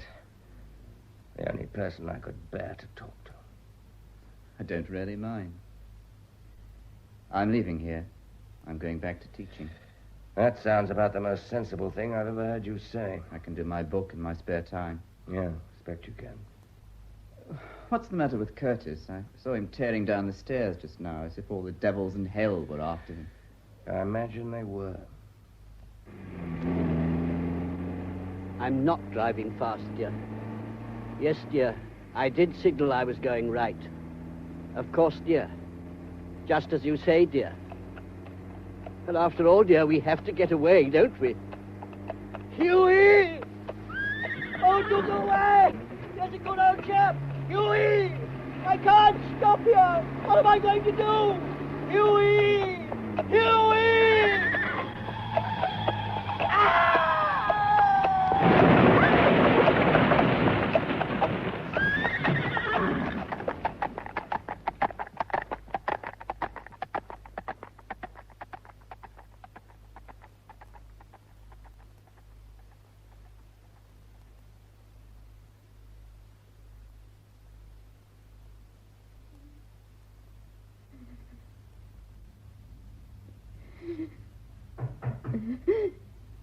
Who's that?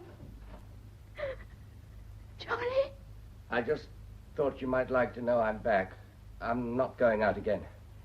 You needn't worry anymore, Kate. Oh, my darling, my poor darling. You've been crying yourself sick. Oh, don't cry anymore. Go to sleep now. Oh, you look terribly white. What's happened? Are you really not going back to Sylvia? Sylvia? Oh, she's in the past, Kate.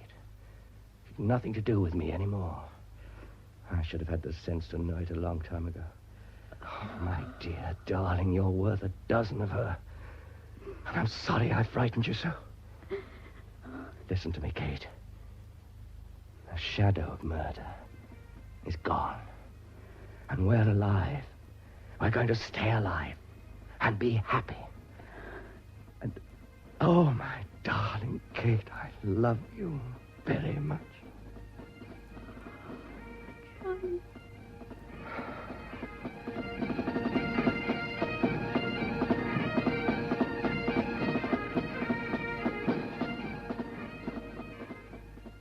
That was David March as John Shawfield, Rona Anderson as Mrs. Stewart, and Gudrun Ure as Kate Stewart in Shadow of Murder by Charity Blackstock, with Eric Anderson as Curtis, Fraser Carr as MacDonald, Molly Rankin as Mrs. Forbes, Arthur Lawrence as the taxi driver.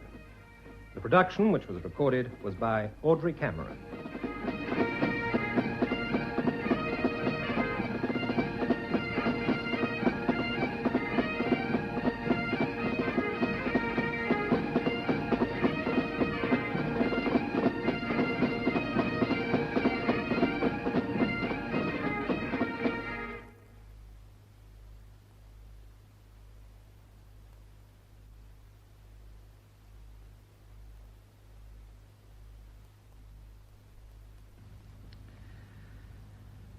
After the 11 o'clock news summary, Music at Night is a program of British chamber music, a piano recital given by Alan Rowlands.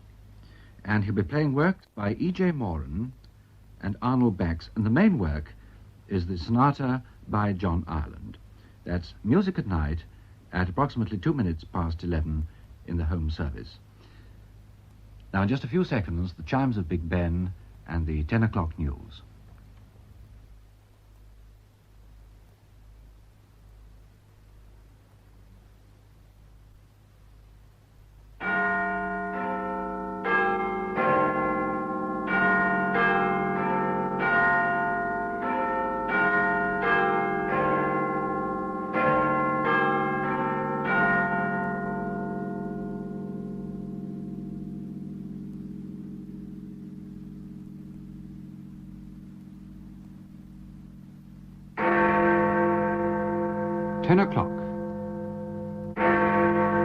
This is the BBC Home Service. Here is the news read by Michael Murray. India has accused Pakistan of using tanks in a new border clash. Mr. George Brown has said he's going to issue a shop steward's guide very soon on his prices and incomes policy. Chelsea, watched by the 8 players suspended from training, were beaten 6-2 at Burnley and are now out of the running for the league championship. In one of tonight's matches, Portsmouth escaped relegation from the second division by drawing away to one of the promoted clubs, Northampton. The P&O liner Arcadia has been refloated after going aground in the Suez Canal. Lord Hives, former chairman of Rolls-Royce, has died at the age of 79. Indian and Pakistan troops engaged each other today in a new border clash, and judging by Indian accounts, it seems to have been a particularly vicious one, with the Pakistanis using tanks. The scene was the boggy wilderness known as the Rann of Kutch, where fighting has been going on intermittently for the past fortnight. It's in this area that the Indian border runs closest to Karachi, West Pakistan's biggest city. Most of the details of the fighting have come so far from the Indian side. According to their spokesman, Pakistan troops, numbering about 3,000, attacked a post held by a small Indian force. The Indians fought back, destroying 3 Pakistan tanks. The latest reports indicated that fighting was still going on. The Indian spokesman said Pakistan had brought up a substantial force, including, as well as tanks, medium artillery and 2 squadrons of fighter bombers. The scale of these preparations, he said, suggested that Pakistan was taking an increasingly threatening attitude. When you start using tanks, he added, it is very near war. A Pakistan spokesman has said that Pakistan forces retaliated after repeated firing from Indian positions in the Rann of Kutch. He claimed that the Indians suffered considerable casualties. It's not clear whether the Pakistan statement refers to the same engagement as described by the Indians or to another incident in the area. Our Commonwealth correspondent says the tone of the Indian spokesman's remarks is unusually tough, and if indeed Pakistan has been using tanks, then the situation will undoubtedly cause international concern. The British government is keeping a close watch on developments. Mr. George Brown has said he hopes to get out very soon a layman's guide, or shop steward's guide, to his new prices and incomes policy. At a union conference in Manchester, he said there would be a temptation to applaud the policy, but then to act as though it applied to the other fellow. There would be battles to fight within the unions over this. The policy was not one of restraint. It was a policy for more rapid expansion of income in real terms than we'd ever achieved before. It could mean that a man earning £16 a week last year would be able to earn £20 a week in 1970. Not simply a paper increase, but a rise of 25% in his real spending power. Mr. Brown referred to groups such as teachers and nurses whose pay had fallen seriously out of line with the level for similar work, and added, I could mention others much in the public eye at the moment. He'd seen people interviewed on television who still thought that so long as you cracked down on teachers or nurses or railwaymen, you were running an incomes policy. This was absolute rubbish, and it was time we stood out for a sensible and intelligent approach to this problem. Before the meeting, Mr. Brown said he was feeling much better after his 10 days' rest. The former Conservative Minister of Labour, Mr. Godber, speaking at Newcastle-on-Tyne, said that Mr. Brown's incomes policy was already beginning to look more than a little meaningless. Over the last 6 months, wages had been rising at an average rate of more than 8% a year. This, said Mr. Godber, would be good if everyone didn't know that it must mean a big rise in the cost of living. The 8 Chelsea players who were suspended from training earlier this week were spectators today when a makeshift side, which included 4 18-year-olds, lost their game at Burnley 6-2, and with it Chelsea's remaining chance of the league championship. Lockhead scored 5 times for Burnley. Afterwards, in an interview in the BBC's Sports Report, the Chelsea manager Tommy Docherty said the 8 players hadn't been banned, they'd merely been sent home for staying out late. They would definitely go on to the club's coming tour of Australia. The league championship now rests between Leeds and Manchester United, who both won. Portsmouth, by drawing their match this evening at Northampton, escaped relegation to the 3rd Division by 1 point. They were helped by Jimmy Dickinson playing his last game for the club on his 40th birthday. Swindon and Swansea go down.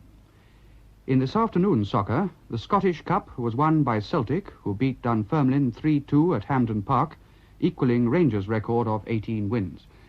The Scottish First Division champions are Kilmarnock, after winning 2-0 away to Hearts, who are runners-up.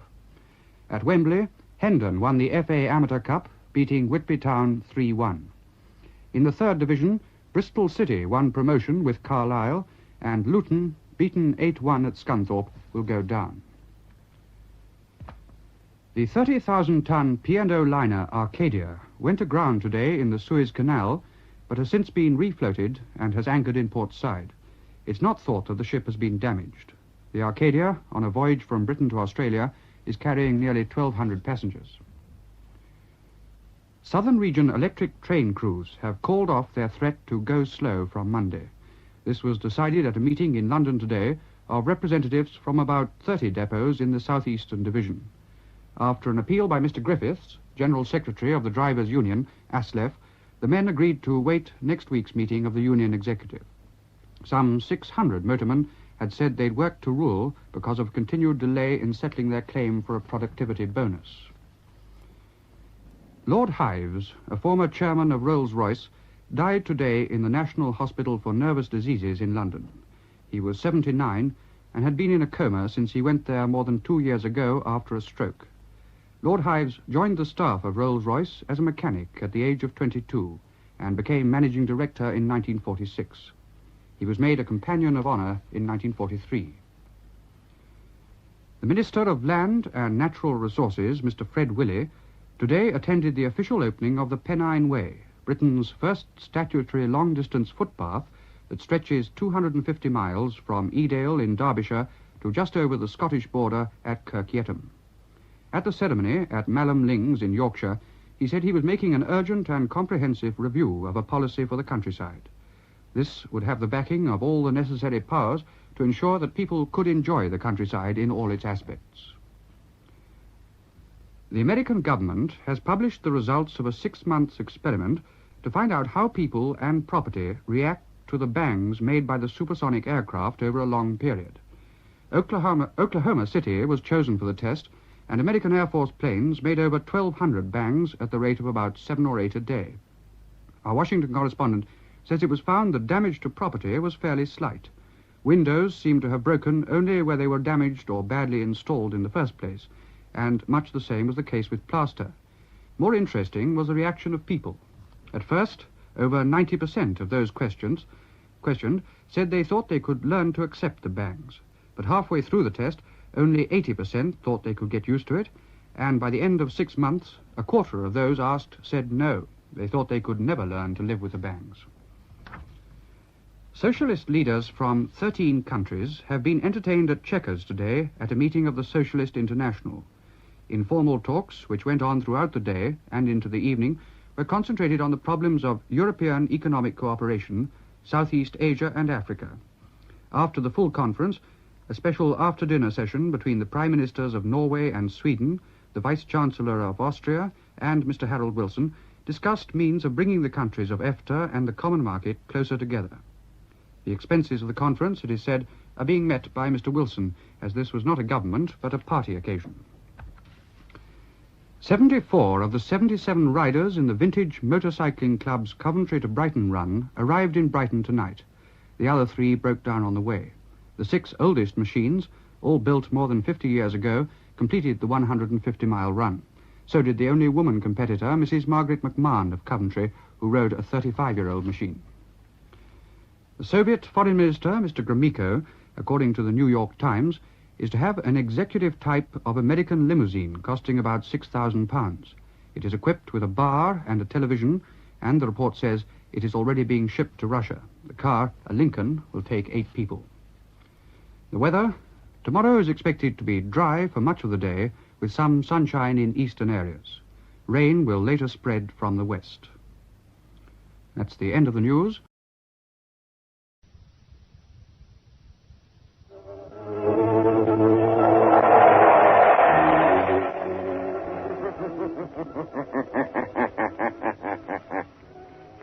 The shadow knows.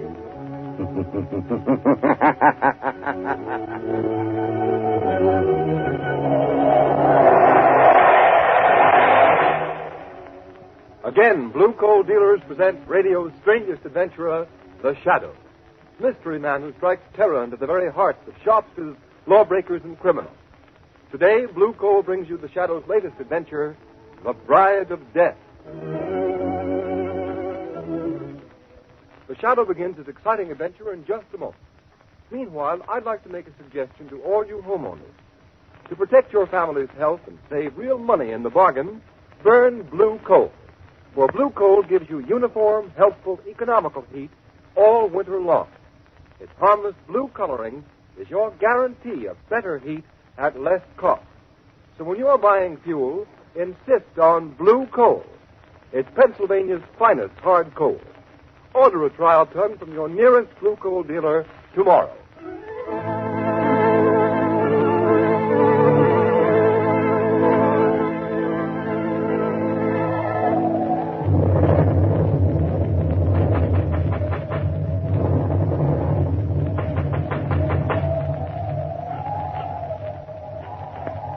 Who are you? What do you want at Castle Money at this hour of the night? May I come in? Oh, all right. I'm the Reverend Colby from the fishing village below. I want to see Mrs. Ackley. She has retired. Come tomorrow. I must see her tonight. Why? My daughter Isabel is here. She's Mrs. Ackley's companion, but I've come to take her home. Ah, because Isabel, she does not wish to leave. I've come to fetch her. I'm a man of the cloth, a man of peace, but I will not leave without her. Let me by. Parker, Matara, visitor, stop him. Yes, master, as you command. Let go of me. Take your hands off me, you heathen devils. Put him out. Keep him out. Wait. Mrs. Ackley. I will see him. How dare you break into my house this way, Reverend Colby? Because I will not have my daughter stay in a house that harbors evildoers, Mrs. Ackley.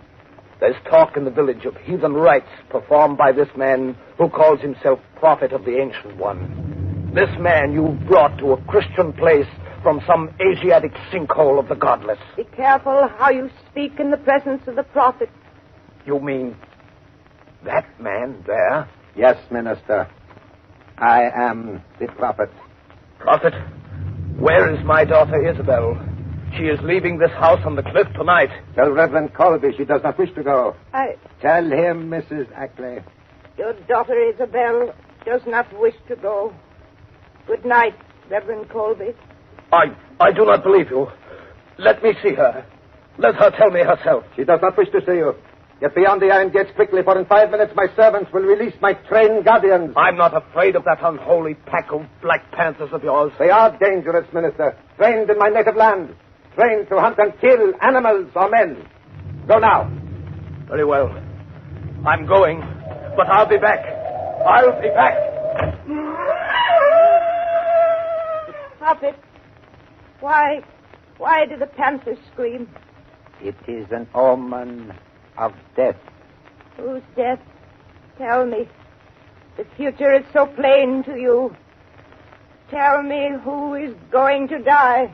I see the minister, Reverend Colby, standing in the pulpit of his church, turning the simple fishing folks against you, Mrs. Ackley. Reverend Colby is going to die. But how? The wrath of the Ancient One will strike him down with the voice of thunder and the tongue of fire.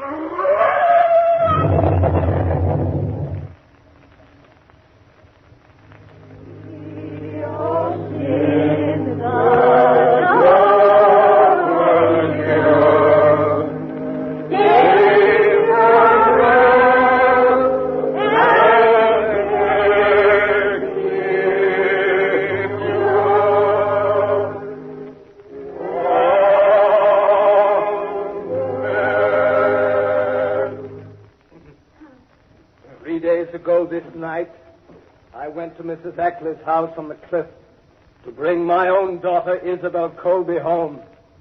But I could not see her, could not speak to her.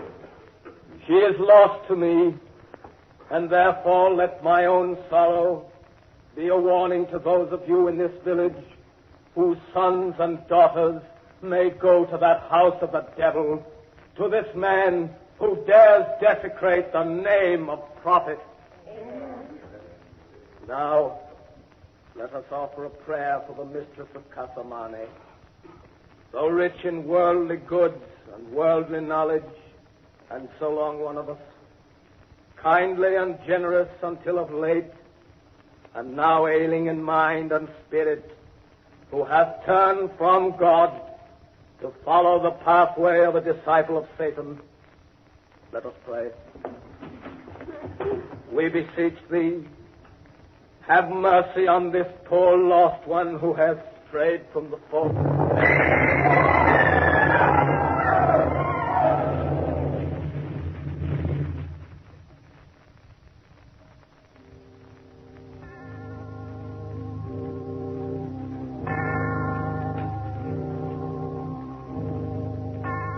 And so in the midst of those who perished with him, and whom he loved so well, we return the body of our beloved minister, Reverend Colby. Return him to the earth, ashes unto ashes, dust unto dust.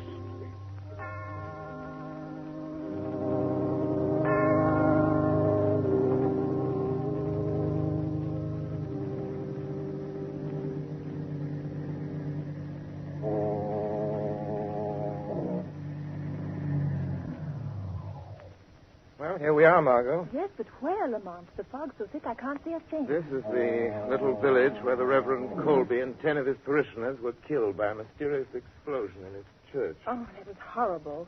But, Lamont, it happened days ago. What can we do? Murder has been committed, Margot. Wholesale murder, and the killer or killers are still at large. But according to the newspaper report... Yes, I know. The paper said the authorities have been unable to uncover a possible motive. Investigation is hampered by the refusal of the fisher folk of this quaint little village to cooperate. Perhaps they're afraid to talk, Lamont. Yes, it's surprising what superstition can do. What about this rich Mrs. Ackley you were talking about, Lamont? Where does she fit into the picture? I don't know, Margot. All I know is that about 3 months ago she returned from the Far East with a man who calls himself the Prophet. This man claims to be the leader of a cult worshipping a deity known as the Ancient One. Is there such a cult? There was, but it was stamped out nearly 5 centuries ago because its ceremonies and rituals included human sacrifice. Human sacrifice? Yes. Oh, how horrible. Then you think there is a connection between this so-called prophet, the destruction of this Christian church, and the murder of Reverend Colby? Margot, I don't know. I'm going into that cottage down the road. There are some Christians. I'll wait in the car. Oh, that awful foghorn. It gives me the creeps. You'll be safe here, Margot, but don't get out of the car. All right.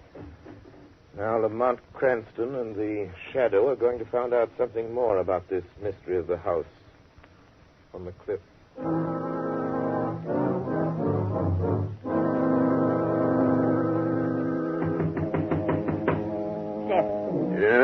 Someone's at the door. Don't answer. And why not, Marthy? You think it's a ghost from the marshes or that devil from the cliff house? Who's there? Don't open the door, sir. Stranger, I've lost my way in the fog. Well, tell him there's but one road back to the mainland. Leave this to me, Marthy. Where are you heading for, stranger? Can you tell me how to get to Mrs. Ackley's place, Casa Mane? Yes, I could, but I won't. Wait, don't close the door. I'd like to ask a few questions. Questions, huh? Well, ask them, but I'll not warrant an answer to anybody going to that house. You needn't be afraid of me. I am Captain Seth. 50 years I've sailed before the mast, and I'm not afeard of man, devil of the sea. Who be you? I'll tell you this much, Captain Seth. I'm here to put an end to the thing that made your wife afraid to let you open this door. I can't see you out there in the dark, but... Seth. Huh? Those panthers. They've come down the village again. What? Panthers? Whose are they? The prophets. Step into the house, stranger. They'll tear a man to pieces. Well, what ails you, Marthy? The blue light. It's him coming in the gate. He always carries...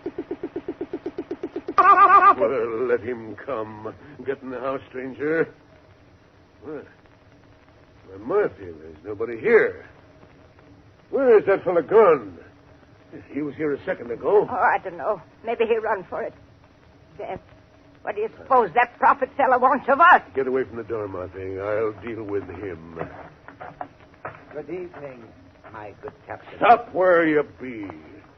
I'll not have the likes of you in my house. A stranger came here. His car is down the road. The spirit of the Ancient One told me of his coming. Who was the stranger? Where has he gone? To all your questions, I'll give you one answer. Get your howling beasts and your heathen godless self back to the house on the cliff, or I'll blow you to the very door of Hades. No man threatens the prophet and lives. Get out! Very well, Captain. Since you will not tell me, I will find him. My servants are watching his car. We will find him. He'll need all the unearthly powers you claim to find a man in this fog. Good night.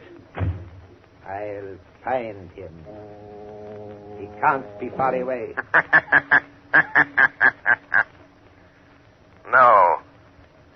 Not far away, but close to you. In the dark shadows and the swirling mist. Who speaks? I am looking for a man with blood on his hands. The blood of a minister and 10 innocent people he murdered. Are you a man hiding in the fog? Do not try so hard to pierce the fog. You cannot see me, for I am the shadow. The shadow? A voice without physical presence? Only a voice? No, my friend.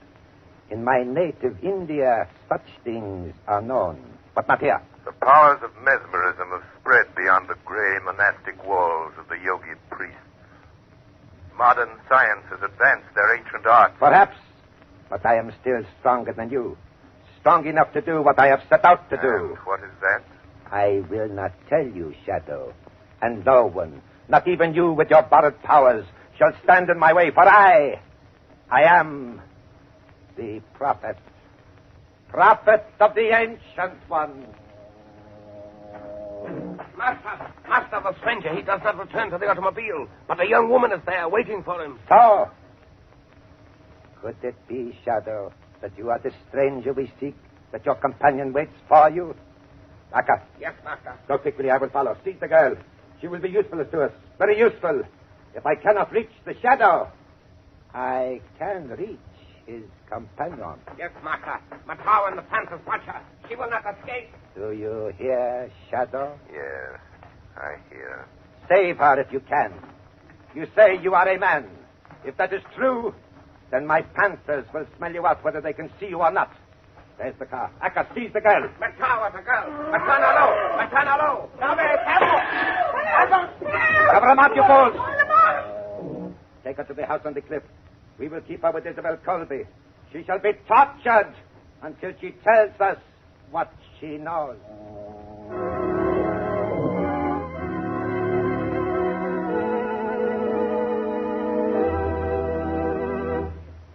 At the beginning of this program, I made you a suggestion. To protect your family's health and save real money in the bargain, burn blue coal. Now, here's the reason for Blue Coal's superiority. This fine home fuel is selected Pennsylvania anthracite, an American product mined by the Glen Alden Coal Company. And anthracite supplies clean, uniform, healthful heat from cellar to attic, burned steadily, completely, down to a fine, powdery ash. So you see, anthracite combines all of the essentials necessary for perfect heating results. What's more, anthracite is the fuel that furnaces, parlor stoves, and cooking ranges in this part of the country were especially designed to burn. And the cream of all anthracite is Blue Coal. No wonder it is the largest selling brand of solid fuel in America. No wonder Blue Coal sales in Auburn, New York this winter show a 15% increase over sales for the same period a year ago. Blue Coal is especially prepared for home use. Every carload is laboratory tested for purity and uniform size before shipment from the mine. And every piece of Blue Coal is trademarked with an unmistakable blue tint so that you can identify it at a glance. So when you're buying Auburn, New York homeowners, ask for Blue Coal by name. You can get it in 4 popular home sizes: egg, stove, chestnut, and pea. Order a trial ton from your nearest Blue Coal dealer tomorrow. You'll find him listed in the Where to Buy It section of your classified telephone directory under the name Blue Coal.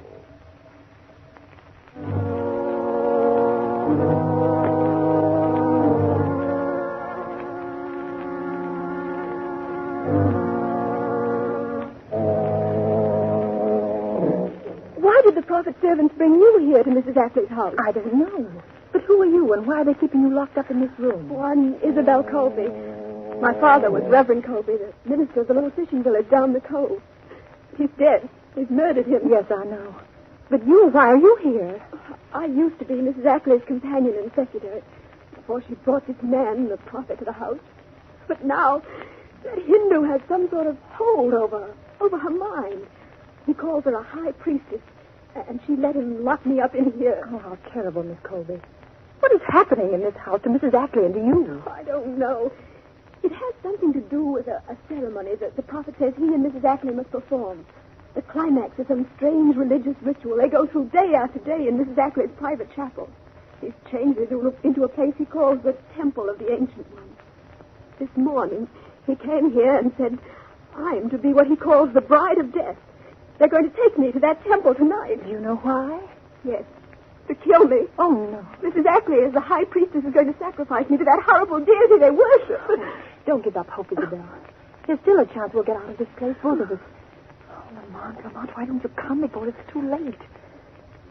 Maybe this is... Aka, unlock the door. Don't let him take me. Don't. Isabel Colby, the time has come. The high priestess is waiting to perform her ceremony in the temple of the ancient. No. Masawa. Yes, master. Take the girl Isabel to the shrine.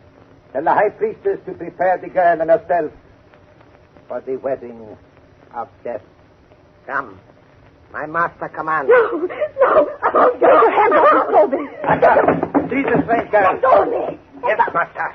I kill her now. No. Masawa. Take the girl Isabel to the shrine. Wait there for me. Prepare the sacred fires. Purify the sword of the ancient one. The sacrificial altar is ready. And death is waiting for his bride. Yes, master. No, you're going to murder me like you murdered my father. Now, strange girl, I will deal with you. No, Prophet. You will deal with me. The Shadow. Thank heaven you've come. You, the Shadow here? How? There are panthers chained at every door. It was easy, Prophet. Oh, I knew the Shadow would come. I knew he couldn't be far away. No, you do know the Shadow. This slinking coward who fears to show himself, who hides himself in the shadows. Shadow, the prophet is going to kill Reverend Colby's daughter. He's going to make Mrs. Ashley kill her in some fantastic ceremony. Yes. In a few minutes she will be dead and you cannot stop it. Clever scheme. You've numbed the failing mind of Mrs. Ashley with drugs. Made her do your will, sign a fortune over to you. Your knowledge will not help you now, Shadow. You plan to have Mrs. Ashley commit murder, turn her over to the police, blame her for the death of Reverend Colby, and with her fortune in your hands, discard your role of prophet and disappear. You are clever, Shadow. Yes, that is my plan. It is a pity such a mind as yours will soon be lost to the world. Within an hour, after Mrs. Ackley has obligingly murdered the girl Isabel, this house will burn. A tank of gasoline in the cellar will explode. And this will be the funeral pyre of the Shadow and his beautiful young companion. But I must go now. They are waiting for me. You are not going through that door. It is locked. You lie. It is. Akka! Stop! They cannot hear you. They're waiting for you in the temple, and I have the key to the door. You are not too clever, Shadow. Give me the key to the door and I shoot this girl. Take that gun away from her head. Throw the key upon that table, quick. Don't give him the key. I'm not afraid of him. I shall count to 3, Shadow. If I don't get the key, it's a pity. But this beautiful girl shall die. 1. You wouldn't. 2. 3. Ah. You are wise, Shadow. You fiendish devil. I'll show you the Shadow can do more than warn. Threaten. Take that. Oh, Lamont. Oh, Lamont, are you all right? Yes, but I'm afraid I knocked the prophet out cold. Margot, take that key. Get out of here. Down the hall. There's a door. Take the prophet's gun. Drive to that cottage I visited tonight. Get Captain Zest to call the villagers. Tell them they can help to avenge the murder of their friend. What are you going to do? They may kill Isabel before I can get help. Never mind. You hurry and get help. All right, I'll go. I'll get Captain Zest to round up the people of the village, and then I'll come back. Very well, Margot. I may need your help. Come back to this room. I'll be back in a few minutes.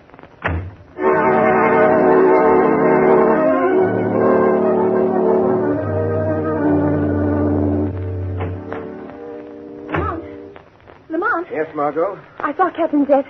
The people of the village are coming. He's calling them together. We can't wait for him, Margot. Beyond that door, at the head of the stairs, Death is waiting for Isabel Colby. The prophet's followers are there awaiting his appearance. But the prophet's still lying here unconscious on the floor. Nevertheless, he will not disappoint them. Lamont, I don't understand. Margot, I'm going to ask you to do a very dangerous thing. I want you to put on the prophet's robe, cover your face with a hood, and walk in there as the prophet. Very well, I'll do anything I can. You know that. Do not show your face till you reach the altar. Don't speak. Keep close to Isabel Colby. Watch Mrs. Ackley and leave the rest to me. Yes, Lamont, I understand. I'm ready.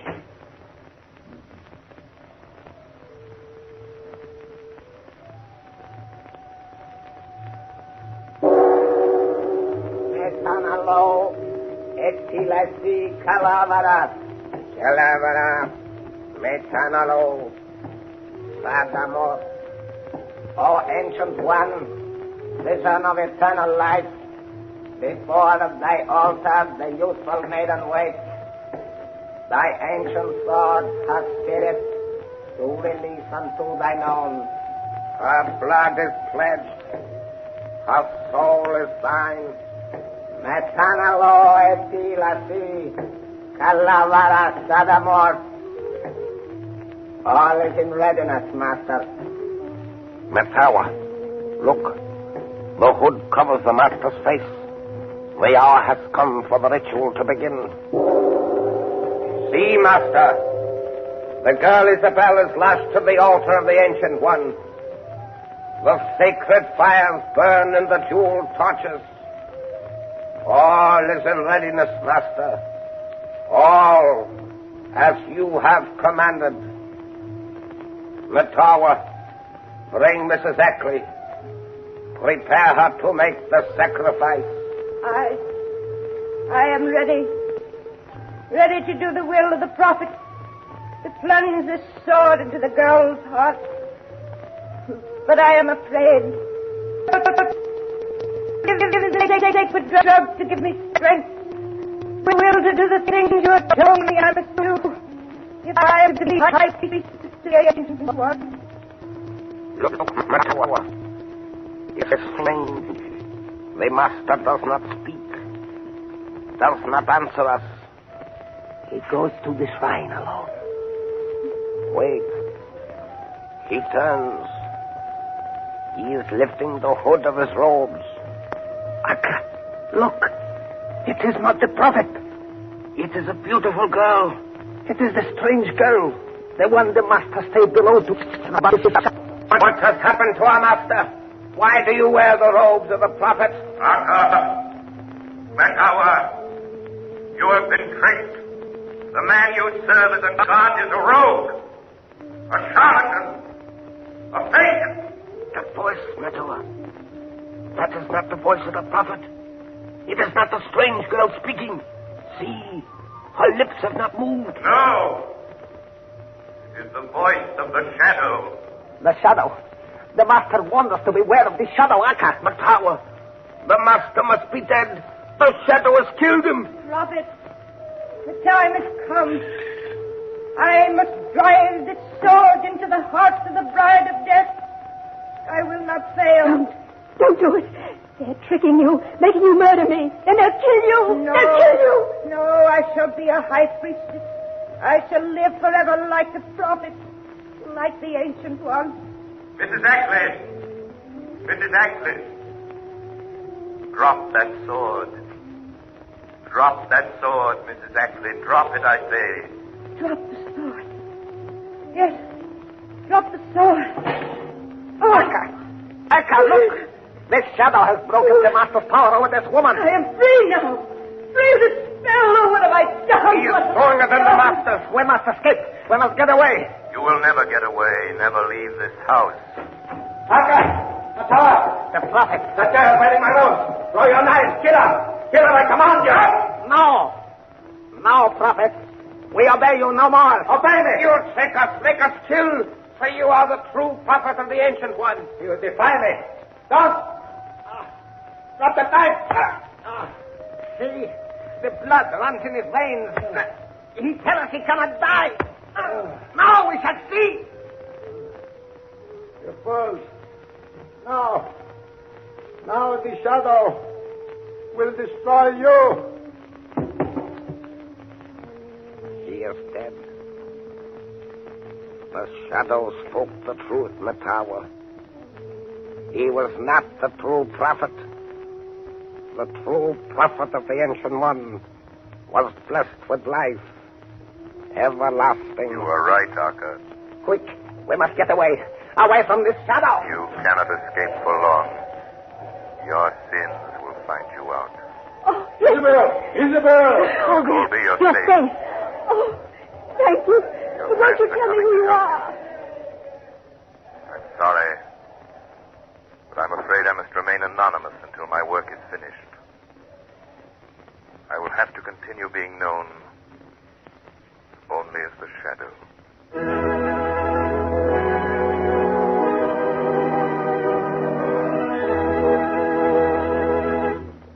Now here is John Barclay, Blue Coal's heating expert, with a few words of heating advice for you. Thank you, Ken Roberts. Good evening, friends.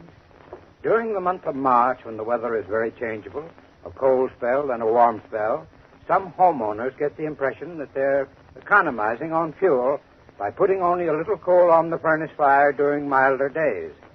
As a matter of fact, that is one of the surest ways to actually waste fuel. Shallow fires burn coal quickly, have a tendency to go out easily, can't deliver sufficient heat, and make repeated refueling necessary. The truly economical way to fire a furnace is to keep a deep fire bed at all times. It should always be up to a level with the bottom of the fire door. In mild weather, if you like, you can leave a little heavier layer of ash on the grates. This will keep the fire burning very slowly, yet keep enough coal burning to provide sufficient heat should the outside temperature drop suddenly. Let me impress you with this important point. After putting fresh coal on the fire, be sure to leave an exposed spot of live coals directly in front of your fire door. The hot spot will act as a pilot light and ignite the gases that come up from fresh coal. Allow these gases to become ignited before checking the fire. If you follow this method of firing throughout the changeable March weather, you will get the utmost in efficiency and economy from your furnace. However, if you still have difficulty in properly heating your home, call your nearest blue coal dealer and ask him to send a John Barclay serviceman to inspect your furnace. This service is free to blue coal customers. I thank you. Thank you, Mr. Barclay. And friends, don't fail to take advantage of the free John Barclay service. Phone your nearest blue coal dealer tomorrow. You have just heard a dramatized version of one of the many copyrighted stories which appear in the Shadow magazine. All the characters and all the places named are fictitious. Any similarity to persons living or dead is purely coincidental.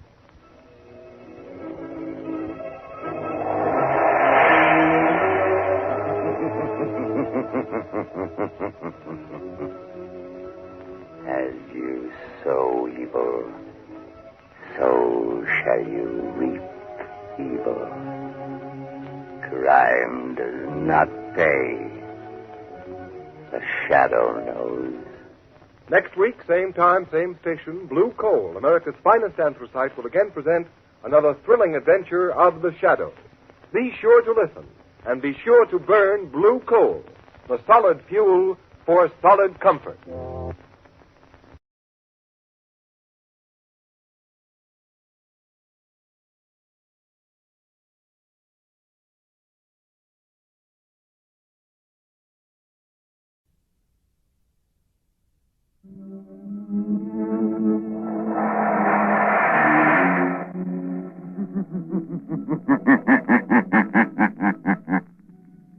The Shadow knows.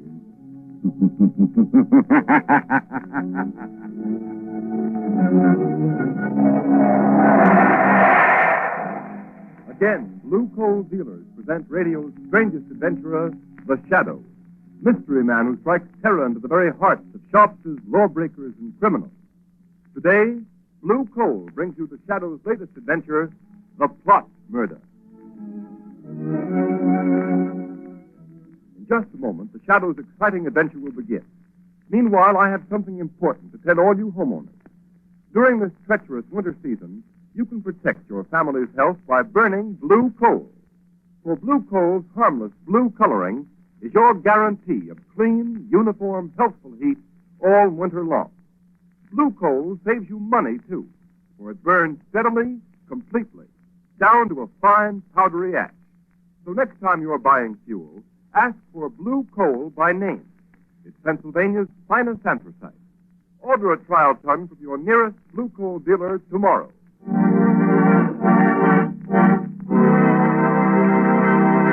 An important announcement. Just before going on the air with today's adventure of the Shadow, we received a telegram from the American Police Review, presenting the Shadow with a special award. Be sure to hear this official presentation at the close of this program. And now, Blue Coal presents The Shadow in The Plot Murder.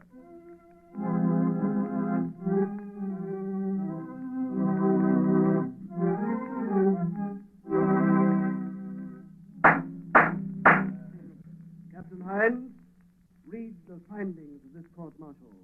We find the accused, Lieutenant John Wilson, guilty of treasonable sabotage against the government. No! In that he willfully destroyed a secret device known as the flying torpedo, invented by one Georges Archelis and acquired exclusively for use by the government. Has the prisoner anything to say before sentence is pronounced? Yes. Yes, but what can he say? He admits he broke the mechanism on the demonstration torpedo. Quiet, please, Professor Archelis. As the inventor, we understand your concern in this matter. But please don't interrupt. Well, Lieutenant Wilson? I don't know, sir. I can hear all that's going on, but I went into the... It's obvious, General Levitt, that Lieutenant Wilson is not mentally accountable. He was sufficiently accountable to enter the testing shed by virtue of his authority as an Army lieutenant and to tamper with the flying torpedo and render it useless the very day it was to be demonstrated to the government. Read the sentence of the court. Lieutenant Wilson, this court decides, subject to the approval of the President, that you will be dishonorably discharged from the service of your country and sentenced to imprisonment for the term of... No! Look out, he's got a revolver! Don't shoot! That's the man, Professor Archelis! He's wounded, Professor Archelis! Call the doctor. Take Lieutenant Wilson back to his cell.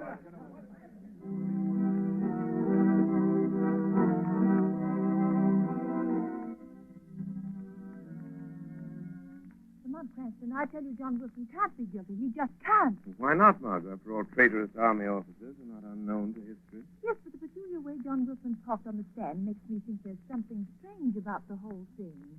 He acted, well, almost like a man in a trance. Lamont, just what is this flying torpedo he's supposed to have tampered with? That's what its name implies, a sort of Aerial torpedo filled with high explosive flying under its own power. Once it's launched into the air, instead of flying a predetermined course, its direction can be guided by radio beams from an observation plane flying high above it. Oh, I see. Imagine its tremendous effectiveness in warfare, deadly accuracy in hitting even a fast-moving target like a troop train or a supply ship. Sounds tremendously important. Who invented it? This man Archelaus, who was to have demonstrated it last week at the proving grounds before a large delegation from the capital. Besides being members of the War Department, a great many high officials and other branches of the government were to attend the test. Well? Since your friend Wilson gained access to the laboratory and put the flying torpedo out of commission, the test has been postponed until tomorrow. And who is Archelaus? Where did he come from? A famous foreign inventor. He's quite a reputation abroad. Lamont, you don't suppose it's possible Archelaus has the boy under some strong mental influence? Possible. They've got Wilson temporarily in the city jail. Won't you call on him as the shadow? Margot, do you honestly think that this case warrants my attention as a shadow? Lamont, I don't ask many favors, but I have the feeling John Wilson is innocent. All right, Margot. You're really serious. The shadow will pay a call on John Wilson in the city jail.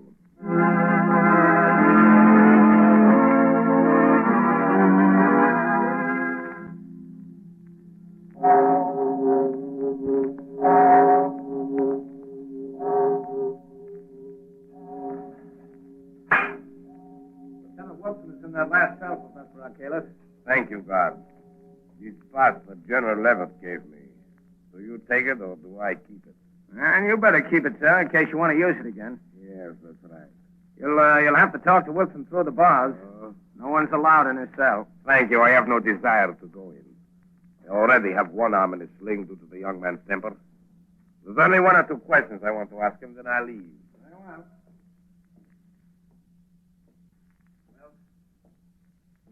Who is it? You! Archelaus! Don't get excited, Lieutenant Wilson. I only came to tell you that you're a much better mechanic than a marksman. Your bullet only injured my arm. I'm only sorry I didn't kill me. The only way you can break the spell I have over you, isn't it? To kill me. Will somebody talk? Look in my eyes. No. Look. No, I won't. John Wilson. Look in my eyes. No! Look in my eyes, Wilson. That's right. Now repeat after me. I destroyed the torpedo. I destroyed the torpedo. Say it. I destroyed the torpedo. Sabotage against my country. Sabotage against my country. I am guilty. I am guilty. And that is all you remember. Are you sure that's all he remembers, Professor Archelaus? Who said that? Guard. You are there? No, not the guard, Professor. He's waiting at the end of the passage. You hide somewhere. In the next cell, perhaps. No, I am here. In the shadows, Professor Archelaus. Perhaps you've heard of me. Who are you? The Shadow. The Shadow? Help me. Help me. I am your friend, John Wilson. Think now. Concentrate. What is it you're trying to remember? It's that torpedo. Dangerous. Wilson, be quiet. Steady now. Think. Think. You can break through this spell. I tried to make them understand that. I destroyed the torpedo I because... command you to stop. John, your friends believe in you. They're trying to help you. Wilson, what have you committed? Sabotage against my country. I am guilty. I am guilty. So, Mr. Shadow, whoever you are, you see... You have a powerful spell over the boy, Professor. But there is a way to break it. What way, Shadow? If you don't know, I have no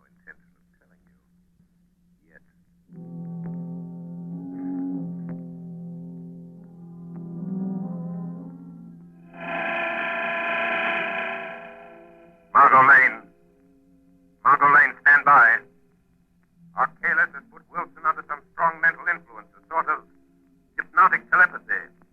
The boy's subconscious is dominated by the thoughts Archelaus plants there. We must weaken Archelaus' hold on Wilson's mind so we can find out if he's guilty or not. Stand ready for another call. Tonight I'm going to pay a surprise visit to Professor Archelaus at his hotel. I have a feeling that if we're not successful in getting Wilson to talk, this country of ours may suffer a terrible disaster.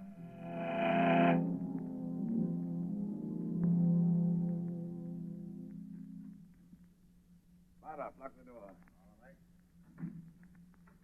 Did anyone follow you here to the hotel? No one, Professor Archelaus. Good. The test will take place tomorrow? Yes, at 3 o'clock. The War Department is so convinced your invention will render any nation possessing it invincible that the high command of both the Army and Navy are to be there to witness the test. The President, too? Yes. The President and the Vice President expect to attend, together with the Secretary of War and the Secretary of the Navy. Oh, they've fallen into my trap. They'll be blown off the face of the earth just as I planned. Blyth, be sure you make a final inspection before the torpedo is taken out of the ground. And see that the steering mechanism is set. I understand. But since I am your chief assistant, they might ask me to go along with them. No, they won't. I'll fix that. Their bungling army mechanics think they understand the flying torpedo perfectly. So to satisfy their pride, I've let them take complete charge of the demonstration. Good. Don't worry, Blyth. And afterwards? Afterwards, with the guiding brains of the nation wiped out at a single stroke, the country will be thrown into confusion, disorganized. So we'll have nothing to fear. I see. There are only two things that bother me slightly, though. Lieutenant Wilson, for one. Wilson? Did he really discover the secret trick of the steering mechanism? Yes, he knows what we intend to do and how we intend to do it. You should have disposed of him at once. I thought of that. I was afraid it would arouse suspicion. But I'm keeping Wilson under mental hypnotic control until it's too late for him to stop us. Wouldn't it be better if he were dead? Perhaps. I can still visit him at the prison. And what is the other thing that bothers you, Professor? Only a shadow, Blyth. But I'm not quite sure of the extent of its power. A shadow? Don't worry. I think I can take care of it, too. Listen. What is it? I thought I heard footsteps outside in the hall. Go and look. There's no one here. All is empty. Must be my nerves. I'll be glad when this is all over. Our escape is taken care of? Yes, the freighter will be waiting for us at South Pier. But go now, Carl. And success to you.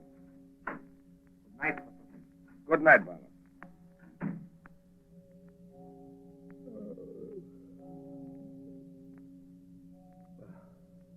The shadow. If I can't put my willpower against the shadow, then I deserve to lose. And I've never yet... Good evening, Professor Archelaus. You? Shadow, you've come? Yes, Professor. Why do you hold Lieutenant Wilson in a hypnotic spell, Professor? I don't know what you're talking about. We shall see. And now I have something else to tell you. What? Wilson knows something about you, Professor. And I'm going to find out what it is. All right, Shadow. You know a little, but you'll never learn more from Wilson. No one can break the spell, not you, nor all your childish magic. You forget. Greater magic, Archelaus. What? Death. Death? Yes, it's on the way, Professor. I can promise you this. If any blood is shed, it will be yours, not the Shadow's.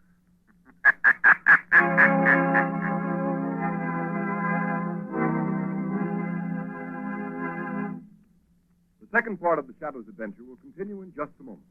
Meanwhile, here's some interesting information. Every day, more and more families throughout this area are saving money on their heating and cooking bills. These families are getting better and more economical heat than ever before with blue coal. Blue coal is anthracite. It is an American product mined by the Glen Alden Coal Company, who are deeply grateful for the purchases of blue coal by families throughout this area. Today, blue coal is the largest selling brand of home fuel in America because it is the only fuel that so satisfactorily combines all of the essentials necessary for perfect heating results.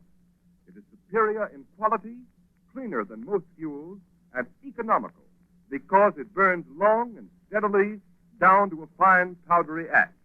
Furthermore, there can be no substitution when ordering blue coal because it is the only solid fuel actually trademarked with a blue tint so that you can identify it at a glance. These are a few reasons why in Watertown, New York, blue coal sales this winter show a 29% increase over the same period a year ago. So take a tip from Watertown, New York family. Order blue coal by name. You will find the name of your nearest blue coal dealer listed in the Where to Buy It section of your classified telephone directory under the name Blue Coal.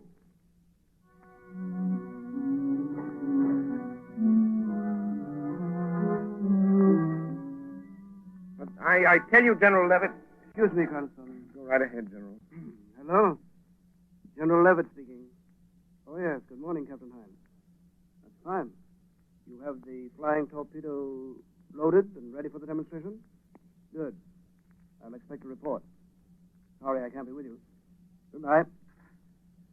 Now, Cranston, to get back to this Lieutenant Wilson, I don't see what I can do. But there may be some desperate plot at the bottom of this. Wilson acts as if he'd been put under some powerful, if not expelled. He might know something about this flying torpedo that you ought to know. For heaven's sake, Cranston, I haven't time to listen to any sort of drivel. I know you're a very agreeable young man, and you mean well, but you're letting your imagination run away with you. Now, if you don't mind, I must get ready to leave for the capital. Very well. Just do me one favor, General Levitt. Might prove something to you. Well, what is it? Suggest to Professor Archalis that he be present with the other official visitors at the proving ground. The demonstration starts. Of course, Professor Archalis will be there. Why shouldn't he be? That's what I'd like to know. Unless I'm very much mistaken, General, Professor Archalis has made arrangements to be far, far away from the scene of his triumph. George Cranston, I believe you know something. Excuse me, sir. Well? There are two gentlemen here to see you, sir. Professor Archalis and another man. Oh, all right. Show them in. General Levitt will see you, General. Thank you. I'm sorry to interrupt you, General Levitt. That's all right. This is Mr. Cranston, Professor Archalis, and Mr. Barlow. How do you do? How do you do? If you don't mind, Mr. Cranston, I'd like to speak to General Levitt alone. Not at all. I'm sure you have weighty matters to discuss. Good day, gentlemen. Thanks, Cranston. Goodbye. Oh, orderly. Yes, General Levitt. Is my luggage ready? Yes, sir. Fine. Then take the next train. There's one leaving in 20 minutes. Can you make it? Yes, sir, if I go now, sir. Go ahead, then. I'll close the office. I'll meet you in the capital tomorrow. Yes. Well, what brings you here, Professor? Sit down, Mr. Barlow. Thank you, sir. Barlow here has just returned from the proving ground, General. He supervised the loading of the torpedo early this morning. Everything was all right, I hope? Perfect. Your army mechanics seem very proud they're going to handle the torpedo by themselves. Of course, we'll be anxious to know how it comes out. Oh, aren't you going to be at the demonstration, Professor Archalis? I'm afraid not, sir. Another engagement, unfortunately, prevents my attending. Oh, yes, I see. But I can't understand how anything could be more important to you than seeing your own invention demonstrated before the highest officials of our government. I admit I'm terribly disappointed, General. However, I've left instructions for a telephone message to be sent to me at my hotel the minute the demonstration is over. Professor, I'm not sure that this test should be made without your being there. What do you mean? Suppose I order you to go. But no, that's impossible. Why impossible, Mr. Barlow? You must excuse Barlow, General Levitt. He is a little excited. Excited? What about? Look here, Professor Archalis. Why don't you want to go to the proving ground? Must I repeat my previous statement? This stalling and hedging is very suspicious. By George, you'll go whether you want to or not. Don't touch that phone. Barlow, be careful. You can't give me orders in my own office. You hit him too hard, Barlow. His head is bleeding. He struck the desk when he fell. Yeah, drag him in his closet and lock the door. He knows something, Professor. Yes, these fools suspect something, but how? And we've got to act quickly. I wonder if Lieutenant Wilson has talked. But you said he's still under your hypnotic spell. Perhaps it would be better if Lieutenant Wilson died. Yes. We're going to murder him. No, I merely suggest that he kill himself. So, Barlow, if you'll tie up the general... Professor, look at him. What? General Levitt is dead.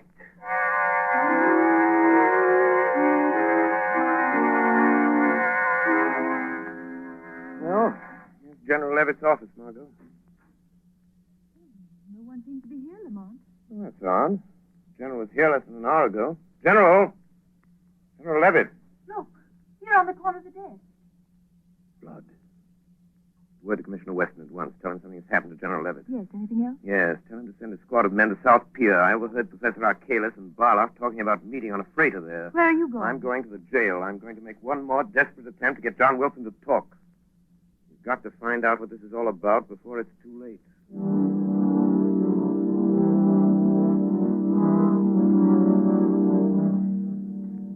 You want me to wait here at the jail, Professor Arkalis? No, go down to South Pier, Barloff.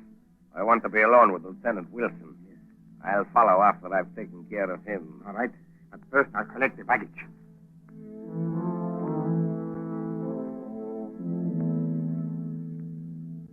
But you remember only this, Lieutenant Wilson. See always my eyes in front of you. Yes. You will forever do what I tell you to. Stop. Leave me alone. No, never. Look, Wilson. See what I have? A knife. Here. Take it. Now listen to me. You are disgraced. Your family disgraced. You have nothing more to live for. Say it. I have nothing more to live for. I have nothing more to live for. Then draw the knife across your wrists. It's easy. Try it. Stop, John. Don't do it. Shut him. He's trying to make me... Keep away from me, Wilson. I've got you Let by go the of me, arm, Wilson. Arkalis. Did you feel the knife yourself? Yes, you've cut me, you fool. Your blood is being shed, Professor. Remember what I told you? Let me out of here. Let me out. He's gone, John. Something's happened to me. I feel that I can talk now. Then talk. Tell me what you know. Arkalis' spell is weakened. I can't see you, and I don't know who you are, but you've got to help me.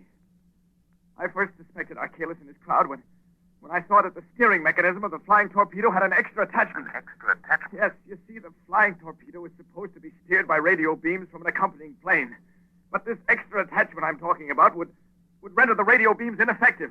In other words, the rudder is set so the torpedo will fly in a complete circle and come back and strike the point from which it was sent, like a boomerang. If it does that in the demonstration today, it will wipe out all the important government officials. Yes, that's their plan. Just as I made the discovery, Arkalis came into the workshop. I accused him, and he put me under this spell. I tried to talk, but I couldn't. Never mind that. I'll get in touch with Commissioner Weston, have him go to the proving grounds. He can stop the test flight of this flying torpedo if he gets there soon enough.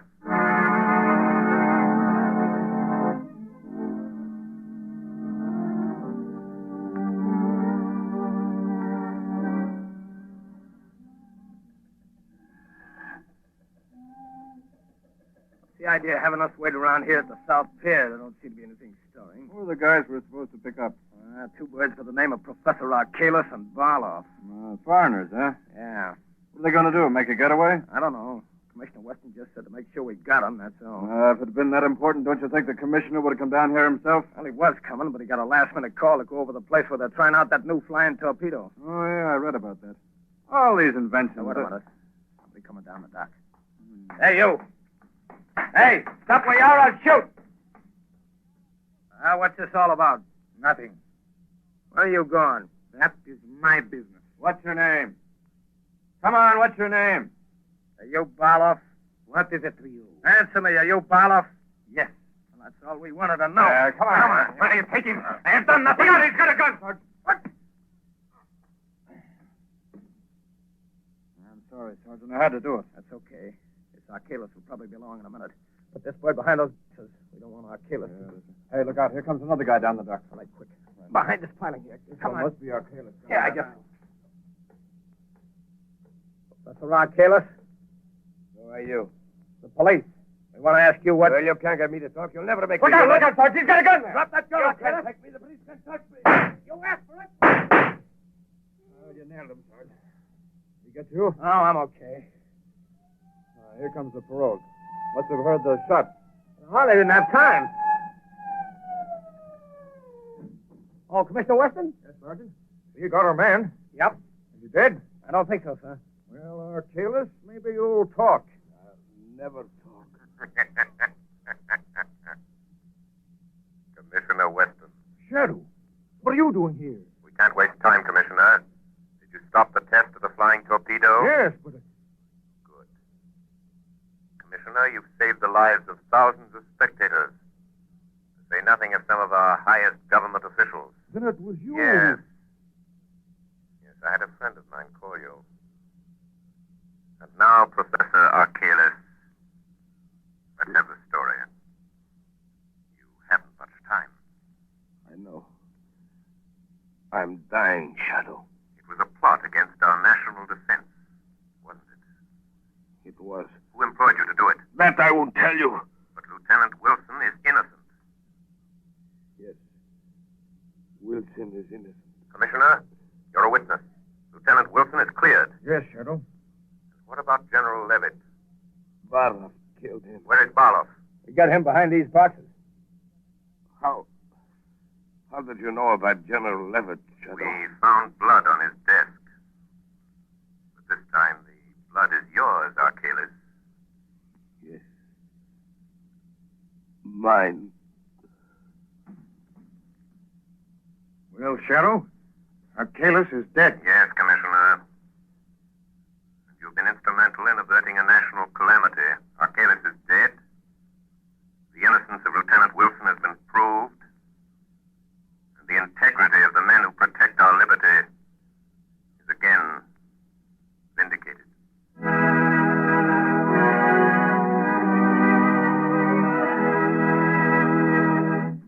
And now, here is John Buckley, Blue Coal's heating expert, with helpful heating hints for you.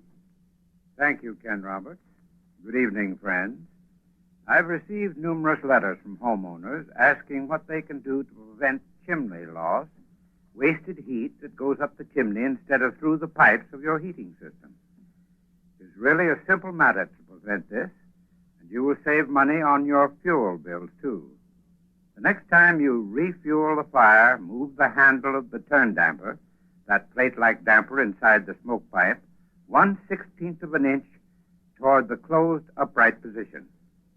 Then, if the fire still burns too freely, close the turn damper another 1/16 of an inch. Repeat this operation until you've found the correct adjustment. Once you've found this ideal adjustment of the turn damper, mark the position on the smoke pipe with a piece of chalk or something that can be plainly seen.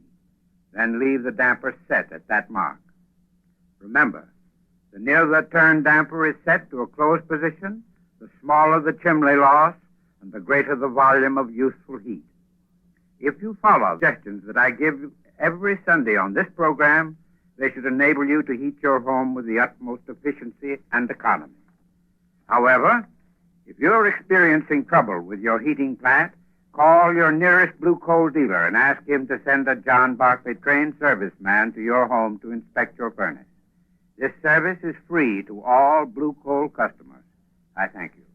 Thank you, Mr. Barclay. And here's the official telegram advising of the award the American Police Review has made to the Shadow program. Quote, the American Police Review salutes the producers and sponsors of the Shadow for their contribution to the cause of better law enforcement. 13,000 police executives throughout the United States read the review. So our purpose is to help them find the best tools and methods to combat crime. The editors of the review have turned a critical ear toward the Shadow program for some time and are gratified to note that your presentation of police roles truly reflects the intelligence and character of the high type of police officer now found throughout the land. We therefore take pleasure in presenting to you the American Police Review Certificate of Award for Distinguished Service to the Cause of Better Law Enforcement. Signed, J. Norval Birch, editor of the American Police Review, Chicago, Illinois.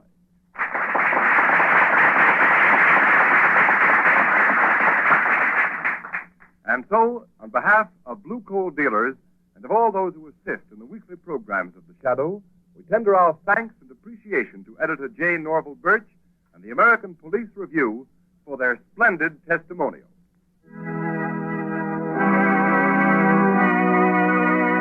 You have just heard a dramatized version of one of the many copyrighted stories which appear in the Shadow magazine. All the characters and all the places named are fictitious. Any similarity to persons living or dead is purely coincidental.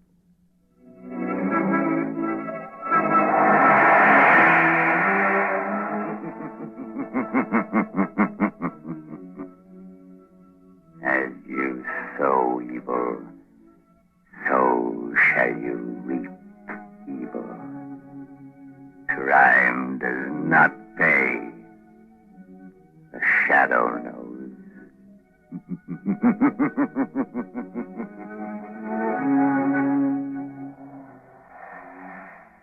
Next week, same time, same station, Blue Coal, America's finest anthracite, will again present another thrilling adventure of the shadow. Be sure to listen, and be sure to burn blue coal, the solid fuel for solid comfort. This is the Mutual Broadcasting.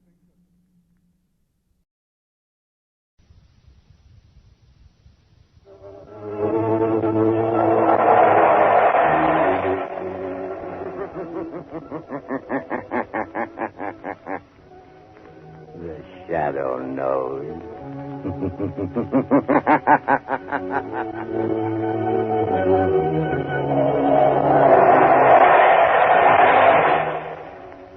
Again, Blue Coal Dealers present radio's strangest adventurer, The Shadow. Mystery man who strikes terror into the very hearts of shopsters, lawbreakers, and criminals.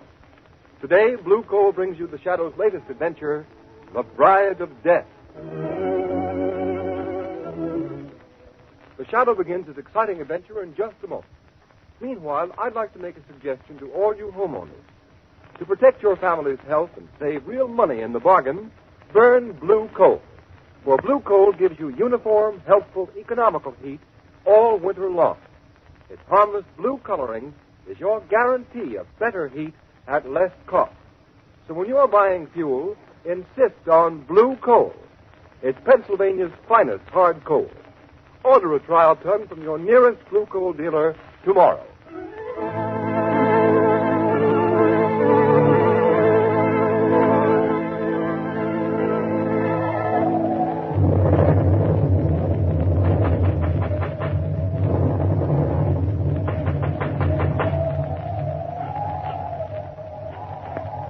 Who are you? What do you want to cast the money at this hour of the night?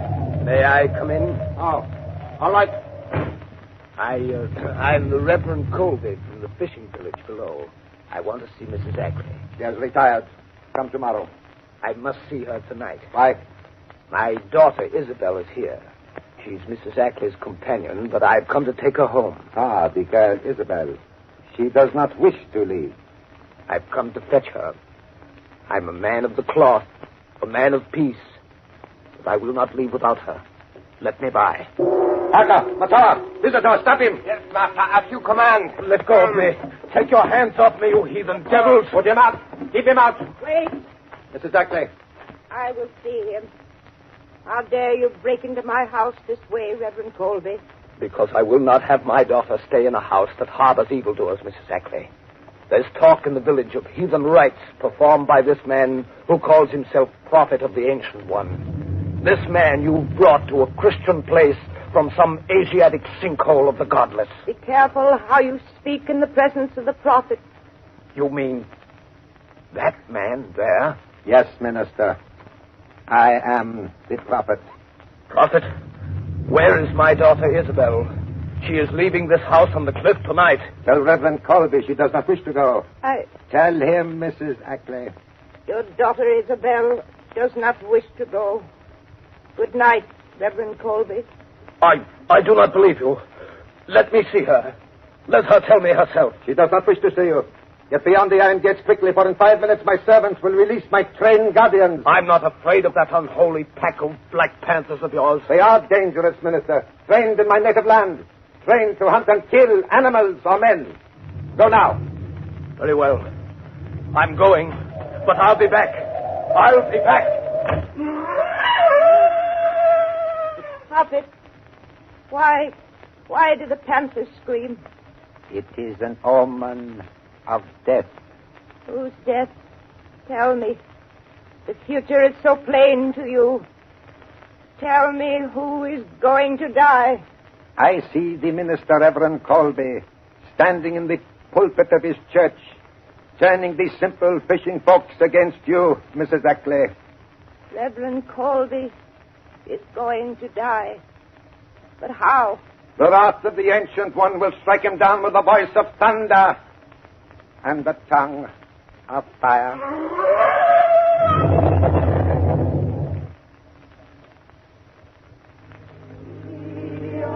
Yeah.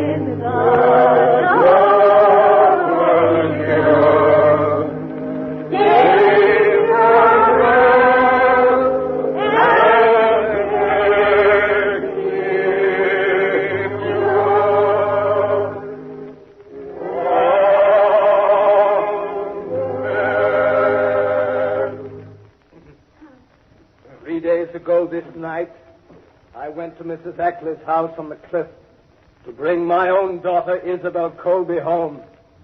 But I could not see her, could not speak to her. She is lost to me, and therefore let my own sorrow be a warning to those of you in this village whose sons and daughters may go to that house of the devil, to this man who dares desecrate the name of prophet. Now, let us offer a prayer for the mistress of Casamane. So rich in worldly goods and worldly knowledge, and so long one of us, kindly and generous until of late, and now ailing in mind and spirit, who hath turned from God to follow the pathway of a disciple of Satan. Let us pray. We beseech thee, have mercy on this poor lost one who has strayed from the fold.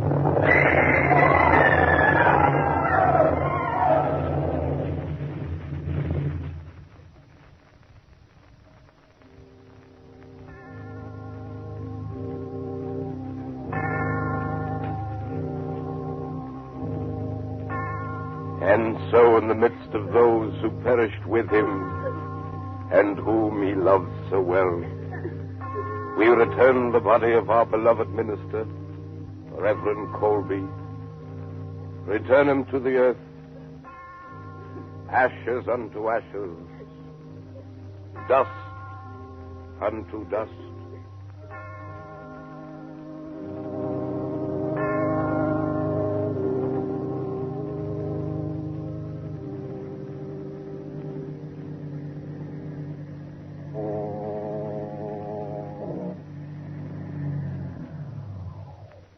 Well, here we are, Margot. Yes, but where, Lamont? The fog's so thick I can't see a thing. This is the little village where the Reverend Colby and 10 of his parishioners were killed by a mysterious explosion in his church. Oh, that was horrible. But, Lamont, it happened days ago. What can we do? Murder has been committed, Margot. Wholesale murder, and the killer or killers are still at large. But according to the newspaper report... Yes, I know. The paper said the authorities have been unable to uncover a possible motive. Investigation is hampered by the refusal of the fisher folk of this quaint little village to cooperate. Perhaps they're afraid to talk, Lamont. Yes, it's surprising what superstition can do. What about this rich Mrs. Ackley you were talking about, Lamont? Where does she fit into the picture? I don't know, Margot. All I know is that about 3 months ago she returned from the Far East with a man who calls himself the Prophet. This man claims to be the leader of a cult worshipping a deity known as the Ancient One. Is there such a cult? There was, but it was stamped out nearly 5 centuries ago because its ceremonies and rituals included human sacrifice. Human sacrifice? Yes. Oh, how horrible. Then you think there is a connection between this so-called prophet, the destruction of this Christian church, and the murder of Reverend Colby? Margot, I don't know. I'm going into that cottage down the road. There are some Christians. I'll wait in the car. Oh, that awful foghorn. It gives me the creeps. You'll be safe here, Margot, but don't get out of the car. All right. Now, Lamont Cranston and the Shadow are going to find out something more about this mystery of the house on the cliff.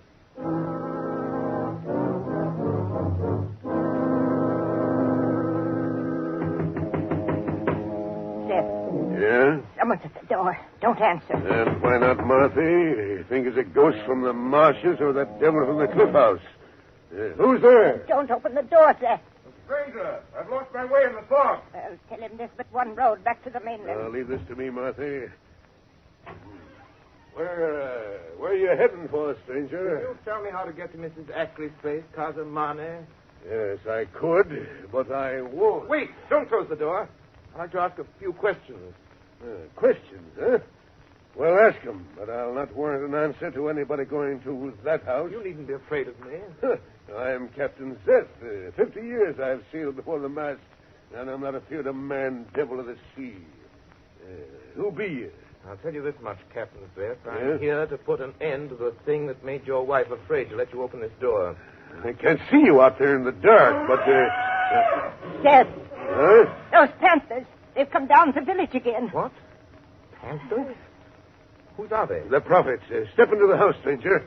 They'll tear a man to pieces. Well, what ails you, Martha? The blue light. It's him coming in the gate. He always carries... prophet. Well, let him come. Get in the house, stranger.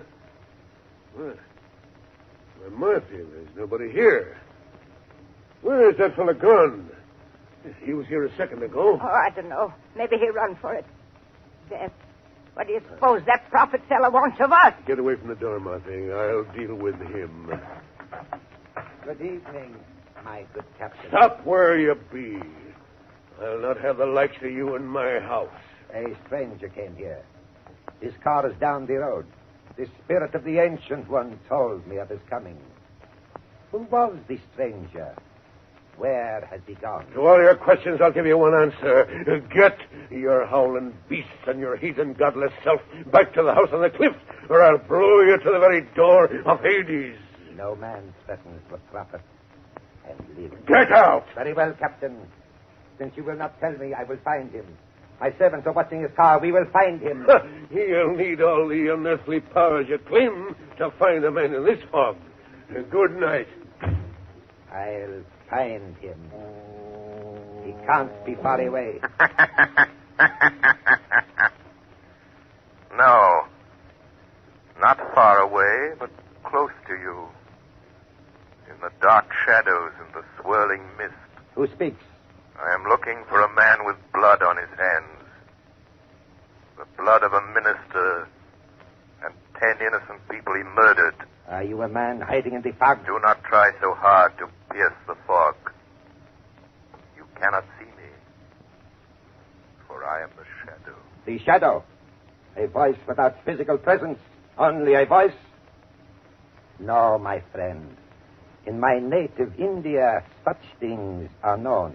But not here. The powers of mesmerism have spread beyond the gray monastic walls of the yogi priests. Modern science has advanced their ancient art. Perhaps. But I am still stronger than you. Strong enough to do what I have set out to do. And what is that? I will not tell you, Shadow. And no one, not even you with your borrowed powers, shall stand in my way, for I am the prophet. Prophet of the Ancient One. Master, the stranger, he does not return to the automobile, but a young woman is there waiting for him. So, could it be, Shadow, that you are the stranger we seek, that your companion waits for you? Back up. Yes, master. Go quickly, I will follow. Seize the girl. She will be useful to us. Very useful. If I cannot reach the Shadow, I can reach his companion. Yes, master. Matau and the Panthers watch her. She will not escape. Do you hear, Shadow? Yes, I hear. Save her if you can. You say you are a man. If that is true, then my Panthers will smell you out whether they can see you or not. There's the car. Agnes, seize the girl. Matau and the girl. Matana low. Cover him up, you fools. Take her to the house on the cliff. We will keep her with Isabel Colby. She shall be tortured until she tells us what she knows.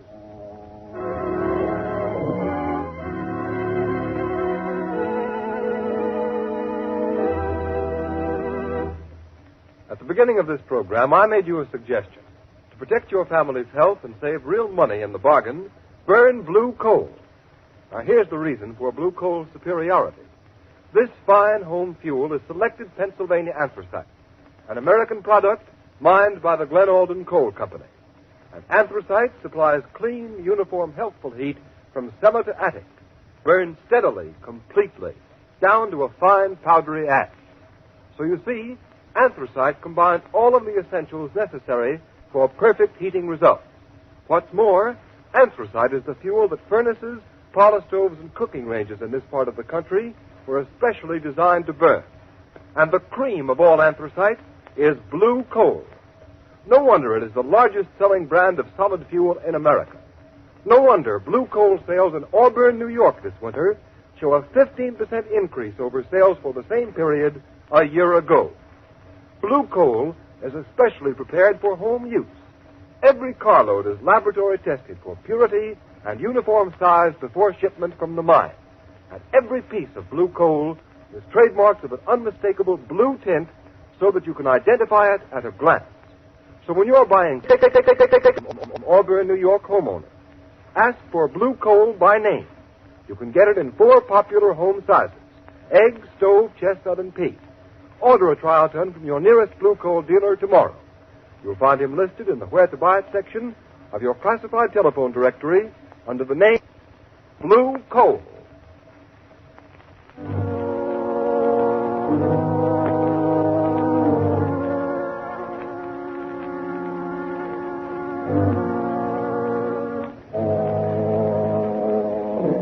Why did the prophet's servants bring you here to Mrs. Ackley's house? I don't know. But who are you, and why are they keeping you locked up in this room? Oh, I'm Isabel Colby. My father was Reverend Colby, the minister of the little fishing village down the cove. He's dead. They've murdered him. Yes, I know. But you, why are you here? I used to be Mrs. Ackley's companion and secretary before she brought this man, the prophet, to the house. But now, that Hindu has some sort of hold over her mind. He calls her a high priestess, and she let him lock me up in here. Oh, how terrible, Miss Colby. What is happening in this house to Mrs. Ackley and to you? I don't know. It has something to do with a ceremony that the prophet says he and Mrs. Ackley must perform. The climax of some strange religious ritual they go through day after day in Mrs. Ackley's private chapel. He's changed it into a place he calls the Temple of the Ancient One. This morning, he came here and said, I'm to be what he calls the bride of death. They're going to take me to that temple tonight. Do you know why? Yes. To kill me. Oh, no. Mrs. Ackley, as the high priestess, is going to sacrifice me to that horrible deity they worship. Don't give up hope, Isabel. There's still a chance we'll get out of this place, both of us. Oh, Lamont, why don't you come before it's too late? Maybe this is... Aka, unlock the door. Don't let them take me. No. Isabel Colby, the time has come. The high priestess is waiting to perform her ceremony in the temple of the ancient. No. Masawa. Yes, master. Take the girl Isabel to the shrine. Tell the high priestess to prepare the girl and herself for the wedding of death. Come. My master commands. No. I won't get your hands off me, Colby. Seize the strange girl. Let go of me. Yes, master. I kill her now. No. Masawa. Take the girl Isabel to the shrine. Wait there for me. Prepare the sacred fires. Purify the sword of the ancient one. The sacrificial altar is ready. And death is waiting for his bride. Yes, master. No, you're going to murder me like you murdered my father. Now, strange girl, I will deal with you. No, Prophet. You will deal with me. The Shadow. Oh, thank heavens you've come. You, the Shadow here? How? There are panthers chained at every door. It was easy, Prophet. Oh, I knew the Shadow would come. I knew he couldn't be far away. So, you do know the Shadow. This slinking coward who fears to show himself, who hides himself in the shadows. Shadow, the prophet is going to kill Reverend Colby's daughter. He's going to make Mrs. Ackley kill her in some fantastic ceremony. Yes. In a few minutes she will be dead and you cannot stop it. Clever scheme. You've numbed the failing mind of Mrs. Ackley with drugs. Made her do your will, sign a fortune over to you. Your knowledge will not help you now, Shadow. You planned to have Mrs. Ackley commit murder, turn her over to the police, blame her for the death of Reverend Colby, and with a fortune in your hands, discard your role of prophet and disappear. You are clever, Shadow. Yes, that is my plan. It is a pity such a mind as yours will soon be lost to the world. Within an hour, after Mrs. Ackley has obligingly murdered the girl Isabel, this house will burn. A tank of gasoline in the cellar will explode. And this will be the funeral pyre of the Shadow and his beautiful young companion. But I must go now. They are waiting for me. You are not going through that door. It is locked. You lie. It is. Aka! Stop! They cannot hear you. They're waiting for you in the temple, and I have the key to the door. You are not too clever, Shadow. Give me the key to the door and I shoot this girl. Take that gun away from her head. Throw the key upon that table, quick. Don't give him the key. I'm not afraid of him. I shall count to 3, Shadow. If I don't get the key, it's a pity. But this beautiful girl shall die. 1. You wouldn't. 2. 3. You are wise, Shadow. You fiendish devil. I'll show you the Shadow can do more than warn. Threaten. Take that. Lamont. Oh, Lamont, are you all right? Yes, but I'm afraid I knocked the prophet out cold. Margot, take that key. Get out of here. Down the hall. There's a door. Take the prophet's gun. Drive to that cottage I visited tonight. Get Captain Zest to call the villagers. Tell them they can help to avenge the murder of their friend. What are you going to do? They may kill Isabel before I can get help. Never mind. You hurry and get help. All right, I'll go. I'll get Captain Zest to round up the people of the village, and then I'll come back. Very well, Margot. I may need your help. Come back to this room. I'll be back in a few minutes.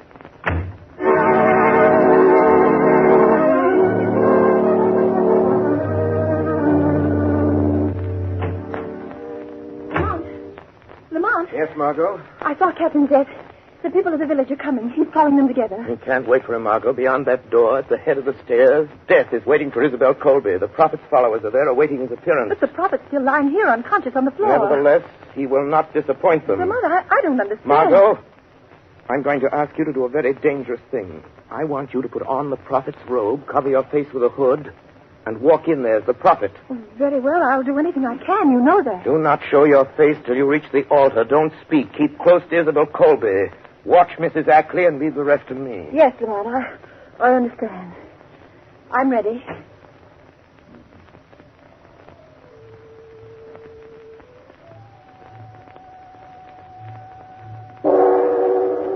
Metanalo, etilasi calavera, metanalo, sadamos. O ancient one, vision of eternal life, before thy altar the youthful maiden waits. Thy ancient sword, her spirit, to release unto thine own.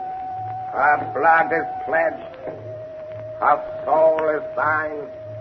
Metanalo etilasi, calavera sadamor. All is in readiness, master. Metawa, look. The hood covers the master's face. The hour has come for the ritual to begin. See, master. The girl Isabel is lashed to the altar of the Ancient One. The sacred fires burn in the jeweled torches. All is in readiness, master.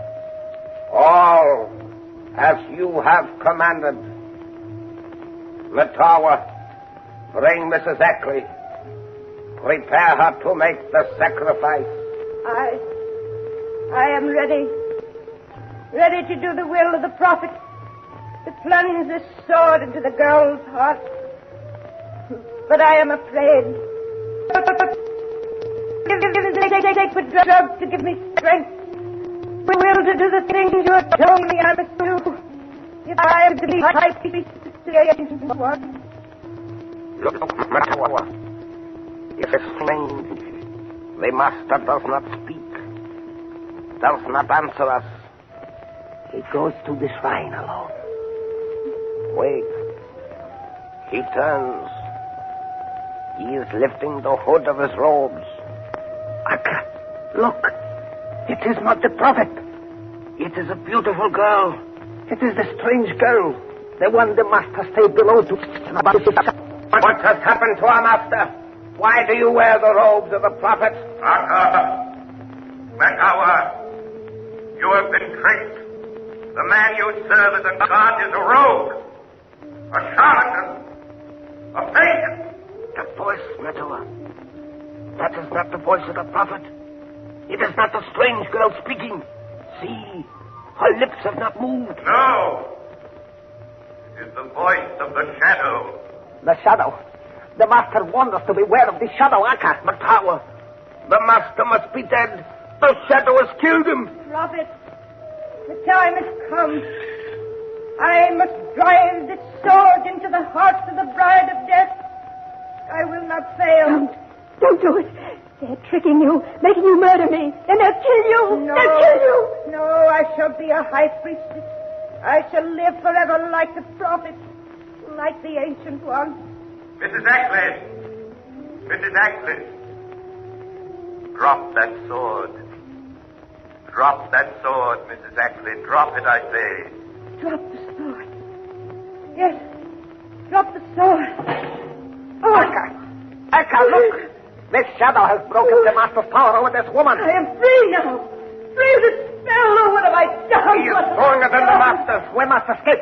We must get away. You will never get away, never leave this house. Agnes! The tower! The prophet! The girl wearing my robes! Throw your knives! Kill her! Kill her, I command you! No! No, prophet. We obey you no more. Obey me! You make us kill, for you are the true prophet of the Ancient One. You defy me. Don't! Drop the knife! See? The blood runs in his veins. He tells us he cannot die. Now we shall see. You fools. Now the shadow will destroy you. He is dead.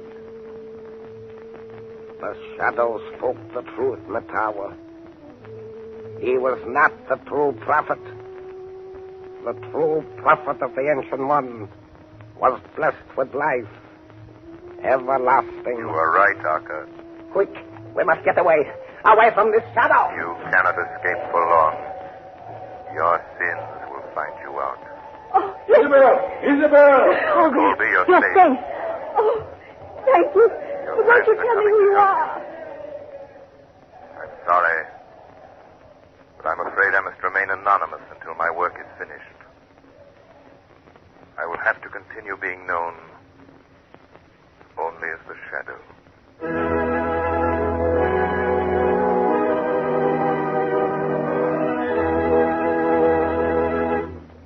Now here is John Barclay, Blue Coal's heating expert, with a few words of heating advice for you. Thank you, Ken Roberts. Good evening, friends. During the month of March, when the weather is very changeable, a cold spell and a warm spell, some homeowners get the impression that they're economizing on fuel by putting only a little coal on the furnace fire during milder days. As a matter of fact, that is one of the surest ways to actually waste fuel. Shallow fires burn coal quickly, have a tendency to go out easily, can't deliver sufficient heat, and make repeated refueling necessary. The truly economical way to fire a furnace is to keep a deep fire bed at all times. It should always be up to a level with the bottom of the fire door. In mild weather, if you like, you can leave a little heavier layer of ash on the grates. This will keep the fire burning very slowly, yet keep enough coal burning to provide sufficient heat should the outside temperature drop suddenly. Let me impress you with this important point. After putting fresh coal on the fire, be sure to leave an exposed spot of live coals directly in front of your fire door. The hot spot will act as a pilot light and ignite the gases that come up from fresh coal. Allow these gases to become ignited before checking the fire. If you follow this method of firing throughout the changeable March weather, you will get the utmost in efficiency and economy from your furnace. However, if you still have difficulty in properly heating your home, call your nearest blue coal dealer and ask him to send a John Barclay serviceman to inspect your furnace. This service is free to blue coal customers. I thank you. Thank you, Mr. Barclay. And friends, don't fail to take advantage of the free John Barclay service. Phone your nearest blue coal dealer tomorrow. You have just heard a dramatized version of one of the many copyrighted stories which appear in the Shadow magazine. All the characters and all the places named are fictitious, and their similarity to persons living or dead is purely coincidental.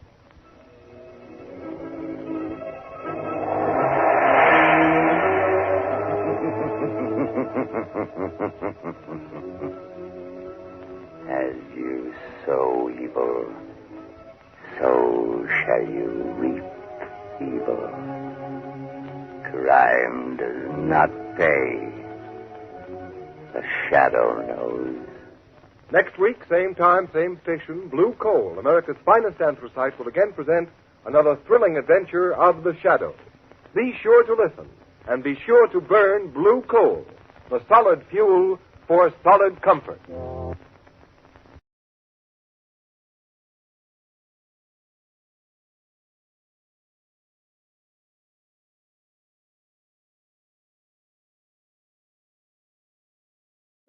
Who knows what evil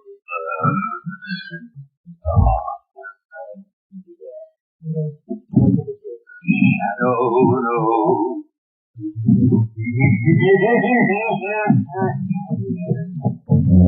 Blue Coal presents The Shadow, the man of mystery who strikes terror into the hearts of shopkeepers, lawbreakers, and criminals.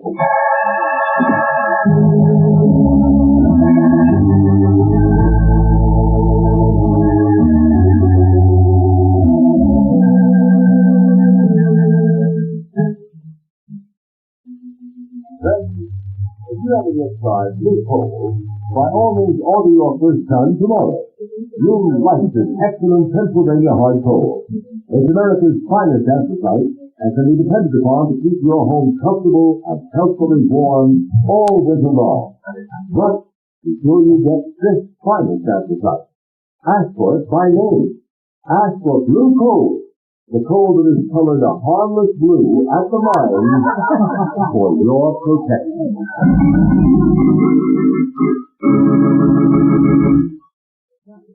Is in reality Lamont Cranston, wealthy young man about town. Years ago, in the Orient, Cranston learned a strange and mysterious secret. The hypnotic power to cloud men's minds so they cannot see him. Cranston's friend and companion, the lovely Margot Lane, is the only person who knows to whom the voice of the invisible shadow belongs. Tonight's episode, Murder by the Dead.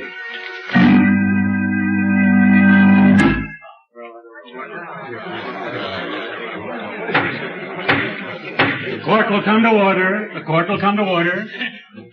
The prisoner will stand. Peter Swift, you've been found guilty of willful and deliberate murder after a fair and impartial trial. Have you anything to say before sentence is pronounced upon you? Yeah. I got something to say. Very well, be brief. Oh, I'll be brief, all right. You think you're gonna kill me, but you ain't.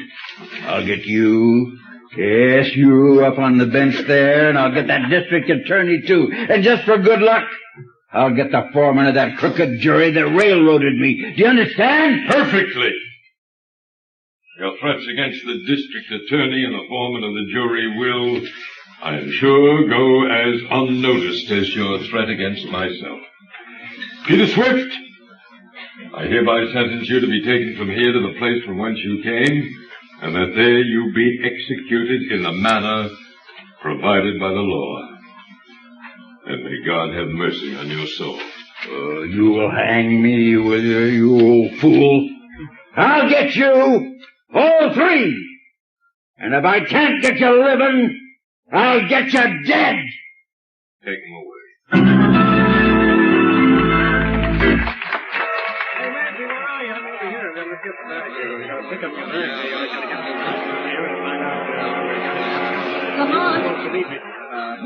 Cranston, it's good to have you back in America again. Oh, Margot, I cabled you that I was coming at once, just as soon as I got that frantic message from you. What's it all about? Lamont, the district attorney Stowe was murdered last week. Yes, I know. I saw it in the papers. I cabled you because I was afraid. Afraid? You? What's the matter? Spooks? Well, I'm trying to believe it isn't. Oh, darling, you're talking nonsense. I only hope I am. Lamont, it was District Attorney Stowe who prosecuted that murder of Peter Swift 6 months ago. Yes, I remember. The chap who threatened to come back and get Stowe and Judge Clive and the foreman of the jury. You haven't forgotten who the foreman of the jury was, have you? Oh, by George. It was your father, wasn't it, Margot? Your father is the third on the list to die. Yes, now do you understand? Oh, but my dearest girl, you surely don't intend to suggest that... Well, I mean, Peter Swift was hanged. All I know is that 3 men were threatened, and one of them is dead. A coincidence, of course. Well, perhaps. But I know you'll think I'm a fool, Lamont, but... And I don't know how, but perhaps Peter Swift has come back. Peter Swift was executed. Hanging is usually effective. But there is something in what you say. I wonder now. So we're asked to believe that Peter Swift has come back from the land of shades to kill 3 men. 3 were threatened. 1 is dead, murdered. The killer must be then a ghost, a shade. Well, my dear, I suppose there's only one thing that can be opposed to a shade. And that is? A shadow. My dear Margot, a shadow.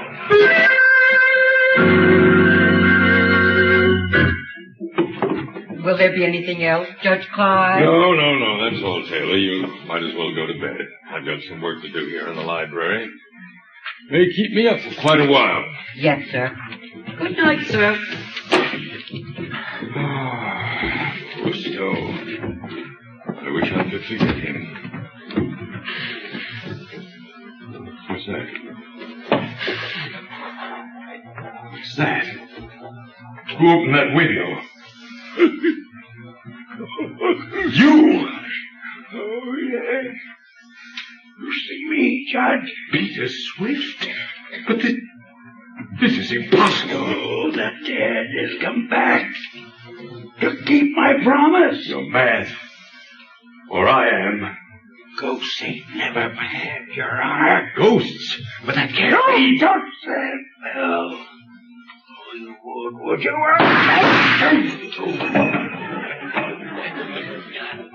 Just two of them. One more to go.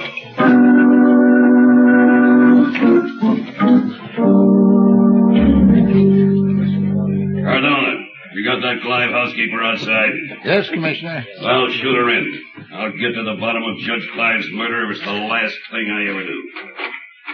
Come in, Taylor. Commissioner Wilson wants to talk to you. Oh, yes, sir?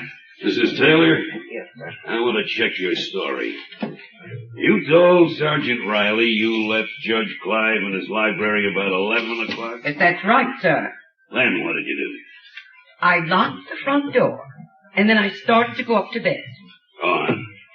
As I was passing the library door, I heard voices inside, so I listened. You see, I had let no one in, as I was surprised. Don't apologize. What did you hear? I heard a hushed voice, and then there were two shots, and the bell jangled. You tried the door. It was locked. So you ran around outside the house to the window, which you found open, right? That's right, sir. What kind of a voice was it you heard? Well, it was a kind of a hoarse, whispering voice. I couldn't make out what it said. I see. All right, Mrs. Taylor, that'll be all for the present. Yes, sir.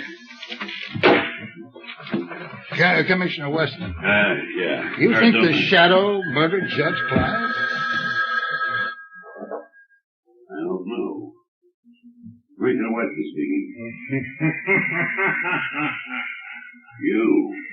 So, you recognize my voice, Commissioner?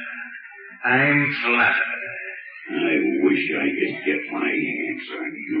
Get your hands on a shadow? Come, Commissioner. What do you want? As usual, just to be helpful. I can do without your help. I wonder. However, I've got a little suggestion for you. Have you ever thought of exhuming the body of Peter Swift? Peter Swift has been dead for 6 months. What do you want me to do? Get you a lock of his hair? Trace this conker. Don't bother. I'm walking from a booth at Union Station, and I'll be gone before you can get anyone here. No, Commissioner, I don't want a lock of Peter Swift's hair. Even if I did, I suspect you couldn't get it for me. I imagine he's still wearing it. Yeah, maybe. In his car. I wonder. District Attorney Stowe and Judge Clive have been murdered.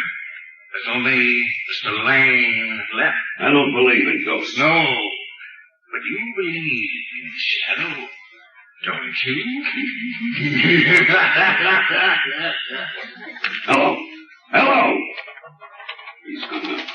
What was that all about? Cardona, get an order for the exhumation of Peter Swift's body.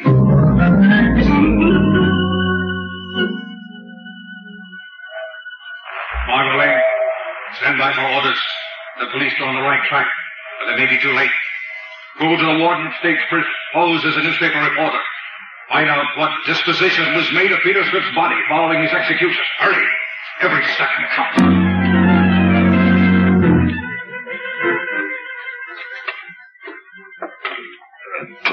Sure planted him deep, didn't they, Commissioner? I don't want any cracks on it, Colonel. Haven't they gotten down to that coffin yet?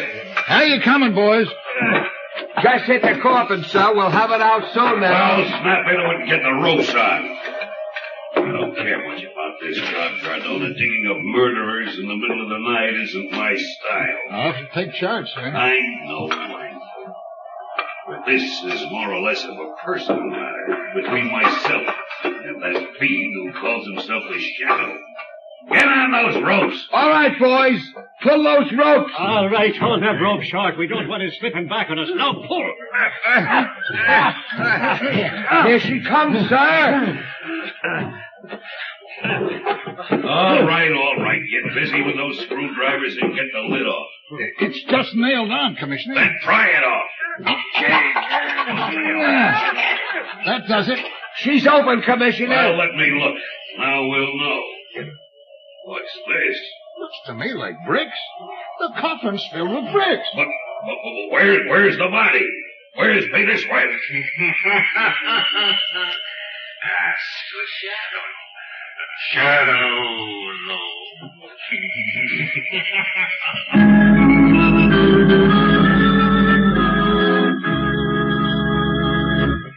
While we're waiting for the Shadow, I want to pass on a bit of advice of particular interest to all homeowners. If you're anxious to cut down your doctor's bills this winter, to keep your family free from a lot of sniffles and colds, then by all means burn anthracite or hard coal, because anthracite is the healthful fuel. It gives steady, even, helpful heat, in contrast to the flashy kind of heat you get from the on and off types of quick-burning fuels. And friend, don't forget this point. Furnaces, cook stoves, and space heaters in this section of the country were especially designed to burn anthracite. And to get America's finest anthracite, ask for blue coal. Blue coal burns long and evenly, with the furnace dampers practically closed. There's no waste up the chimney. It gives economical as well as healthful heat. Blue coal is mined by the Glen Alden Coal Company, the world's largest producers of Pennsylvania anthracite. It is laboratory tested at the mines for purity and for uniformity of size. If you have never tried blue coal, place a trial order tomorrow. You'll find the name of your nearest blue coal dealer listed in the Where to Buy It section of your classified telephone directory under the name Blue Coal.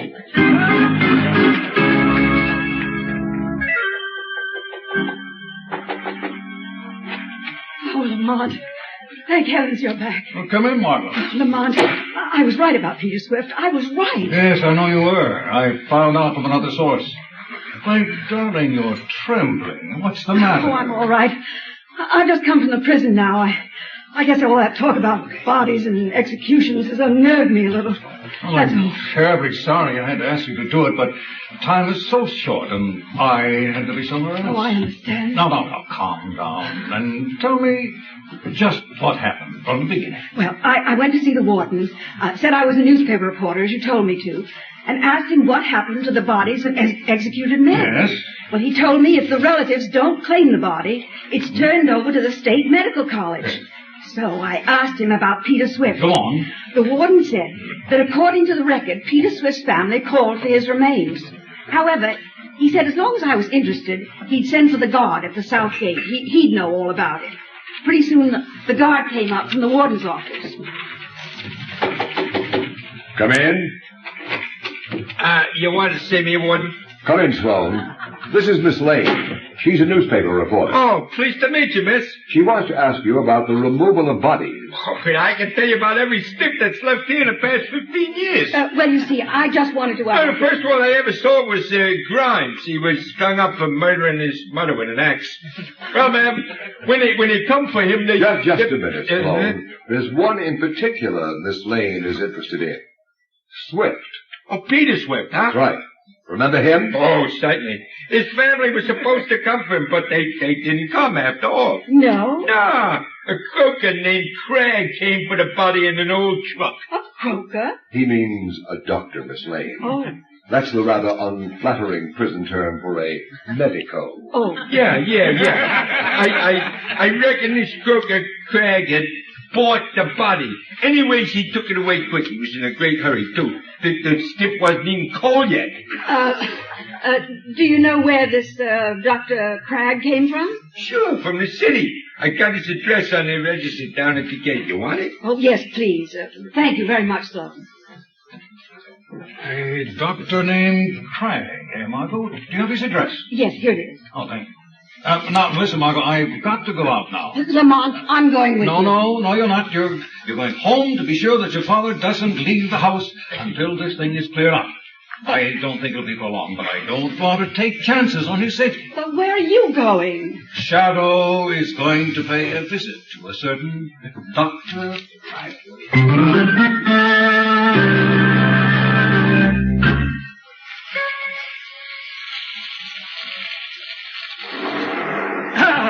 The solvent! At last!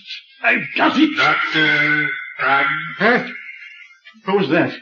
Who spoke? Does it matter? I'm right here, I turn out. You lie. I'm the only person in the room. No, you're not, Doctor. But I wouldn't turn around to find out if I were you. Where are you? Where's that voice coming from? I can swear there's no one else here. Then you must be having hallucinations, Doctor. I'm sane. Sane. I'm sure you are, but you can't see me, that's all. What do you want? Just a favor at a price. A good price. How much? $20,000. Yes, a good price. Well, I've got a friend booked to hang on the 23rd of this month. What's that got to do with me? You might ask. 20 grand. Who's your friend? His name is Louis. Three-fingered Louis. Well, what am I supposed to do about it? Perhaps you could keep him alive. So, why come to me? Drop that gun, Doctor. I've got you covered. You did it! You can't shoot the shadow. Shadow? You don't mean it? Yes, I mean the shadow, Doctor. The shadow just wants a little information. You won't get it. Little information as to how you resuscitated Peter Swift. Brought him back from the dead, if you prefer the term. I won't tell you. And restored his broken neck. I did it! I did it! I've proved I can do it! But it's my secret. I don't care if you are a shadow or the shadow. You can't have my secret. No one can have it. It's mine. You have to trade your secret for mine. My secret of blinding eyes to the obvious. I can teach it to you in a few minutes. The shadow's secret of invisibility. Well, I'm not interested in your secret, some psychological touch. What's the power of making oneself invisible compared to the secret of making the dead live? Perhaps you're right. Perhaps there is no comparison. But where'd you learn that secret, Cragg? Tibet or in the African jungle? I won't tell you. I won't tell you. It's mine. How long will it be yours? For as long as I want it to be. Forever and for all eternity. Because only I know the secret, and I shall never reveal it. No? No! They called me a madman. They threatened to put me in an institution. You are mad, Cragg. No. I am a genius. You benefit by an exceedingly rare coincidence. No. A coincidence that might happen one time in a billion, one time in a trillion. It was no coincidence, I tell you. It was my genius. And I shall hold my secret. I shall continue to make the dead live. You're making Peter Swift live has caused two other men to die. To die at the hands of Peter Swift. And what interest is that to me? I am not interested in that. Not interested in the fact that the third man may die tonight. A man named Ross Lane. What do I care about Ross Lane alive or dead? It is nothing to me. Will you bring Ross Lane back to life? Oh, I could. I can bring anyone back from the dead. I tell you, I have found the secret of life over death. I can prove it again and again. I can prove it on myself. I can die and bring myself back to life. You are mad, Cragg. Oh, am I Don't mad? move, Cragg. Yeah, I'm only putting my gun on the table. Very well, then. I'm not afraid of you, even though I can't see you. You see? Yes, Cragg. And I will prove to you what I just said. I am not mad. I am a genius. I have found the secret.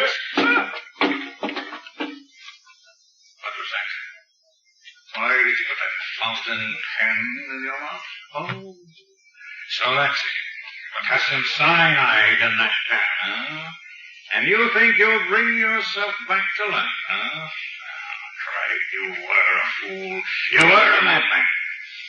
So now, as the shadow against the ghost of Peter Swift, but never the ghost of Dr.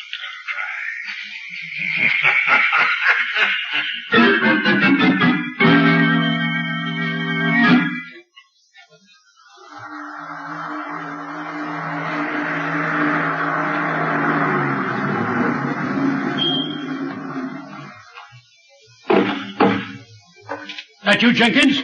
Good. I'll be right out. But Mr. Lane, sir, Miss Margot left strict instructions that she were not to go out of the house. Oh, she did. Well, when she comes back, you tell her I went out. I'm not going to be ordered around by my own daughter as if I were a child of 3. Ridiculous. I can take care of myself. Open the car, Jenkins. But Mr. Lane, the danger my eye. I'm going straight to my own club. It's my own car with my own chauffeur. The club, Jenkins. Yes, sir.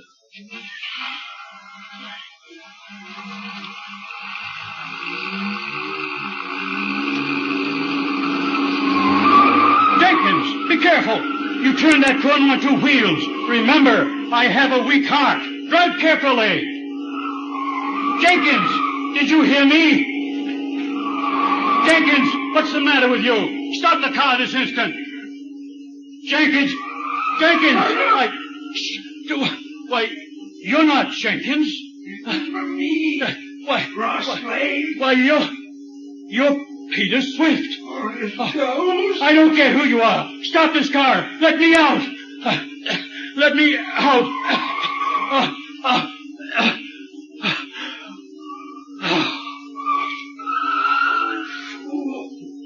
Went and croaked by himself. Scared to death. Well, save me the trouble. I wouldn't be too sure of that, Peter Swift. What's that?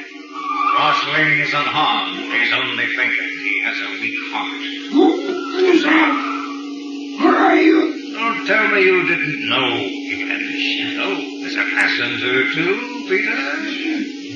The shadow? Yes, the shadow. What are you going to do? I think you'd better stop the car, Peter, and then I'll see that the proper authorities catch you again. And this time there will be no Dr. Pratt. This time they don't get me. No? Shadow or no shadow, I'm driving this car, and you don't dare touch me if you do. And when they get you, Peter, they'll take you up on that little platform and blindfold you. And then they'll put a noose around your neck. It'll be hard for them to find you. Your driving is positively reckless, Peter. I think the emergency brake is indicating.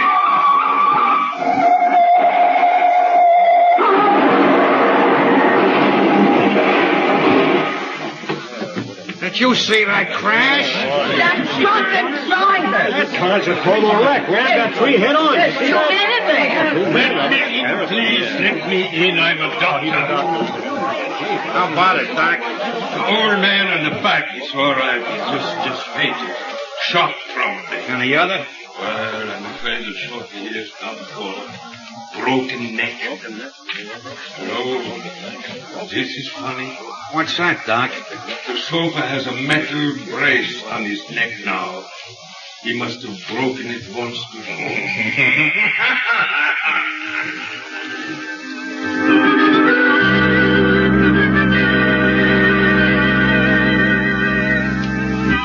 Well, there he is. Peter Swift. The only guy that ever died twice. Yeah, we're giving him a swell funeral, all right. I bet there's guys from every mob in town, right in this room. Don't even look natural. Waste of natural. And cast your lamps on the reed. Yeah, Peter liked flowers. They used to let him mow the grass and sing. Who sent this little bunch of funny blue flowers? Huh? Oh, them is, forget-me-nots. Well, ain't there no card? I guess there is at that. My gosh. Look here. What does it say? The shadow.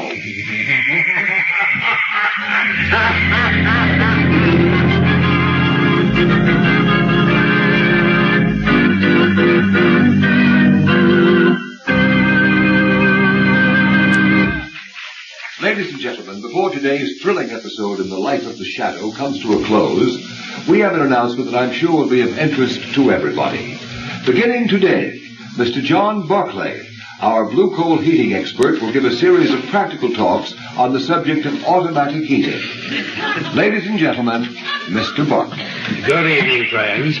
Today, more than ever before, we realize the need for absolutely uniform heat in order to enjoy really healthful living conditions. However, many people are under the impression that it is necessary to spend huge sums of money and install elaborate equipment in order to have this uniform heat. In other years, that was true.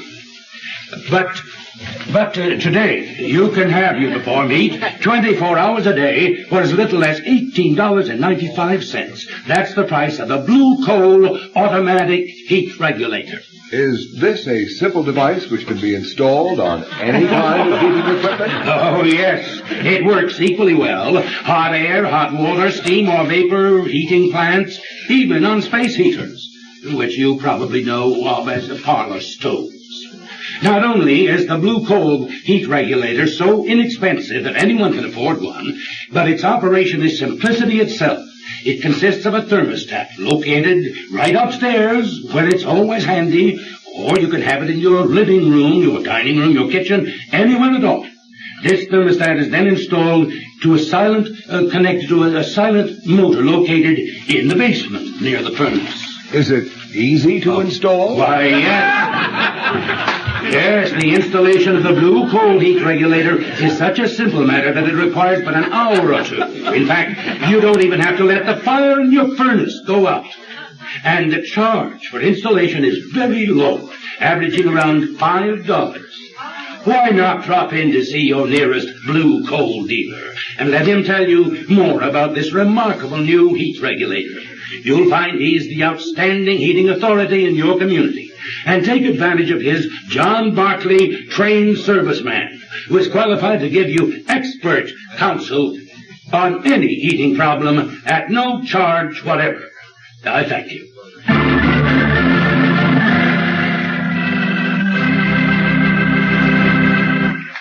The story you have just heard is copyrighted by the Shadow magazine. Any similarity to persons living or dead is purely coincidental. Weed of crime bears bitter fruit. Crime does not pay. The shadow knows.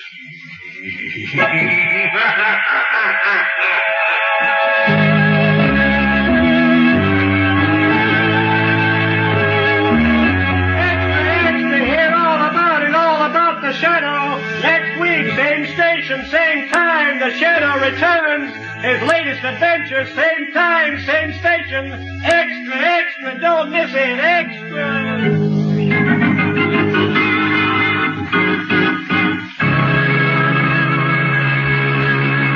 Our cast tonight has included Dwight Weist, Margot Stevenson, Parley Bear, Jackson Beck, Arnold Moss, Sidney Sloan, Trudy Warner, Arthur Anderson, Dick Osgood, John Nanovic, organist Rosa Rio, and Terry and Ken Ross on sound effects. Is there another name I should mention?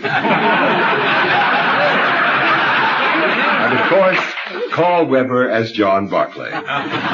This is your announcer, Ken Roberts, who joins with the cast in extending our appreciation to the creator of the shadow, Mr. Walter Gibb.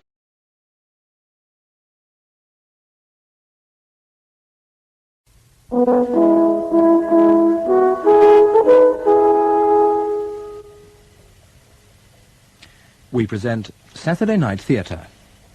James Cairncross with Gregor Fisher, Alison Gollings and Patrick Malahide in Shadows. Written for radio by Jack Gerson. Shadows.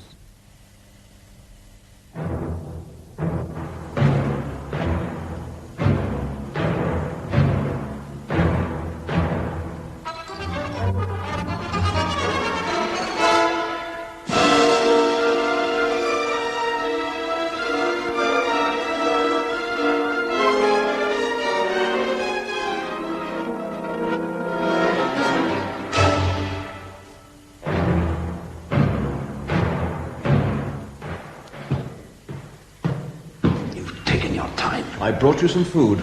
What is it? Bread, cheese, some sausage. Hardly a banquet. And some wine. I might have expected better from my own brother. Food is scarce, perhaps even scarcer for priests. You would be a priest. I have to pay for your vocation. Perhaps I am paying for your vocation. I've heard about the Einsatzgruppen, the special action groups. What have you heard?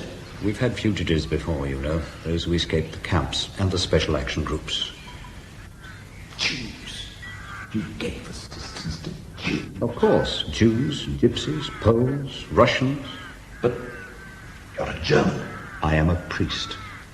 Yet now you smuggle us out. Or is it simply because I am your brother? We aid fugitives. We save lives. We do not make judgments.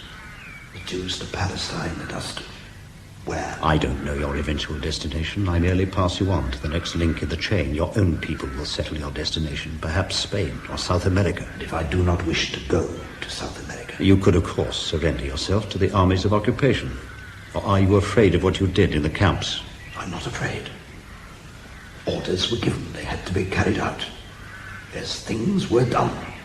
But under orders. Anyway, I had little connection with any of that. Where are you going? I shall return after Mass. Your face just then. I told you I had little connection with those things. You must believe me, Franz. Later tonight, I will take you on the next stage of your journey. I insist I had no connection. You will know the truth of that. I told you I had little connection. I told you.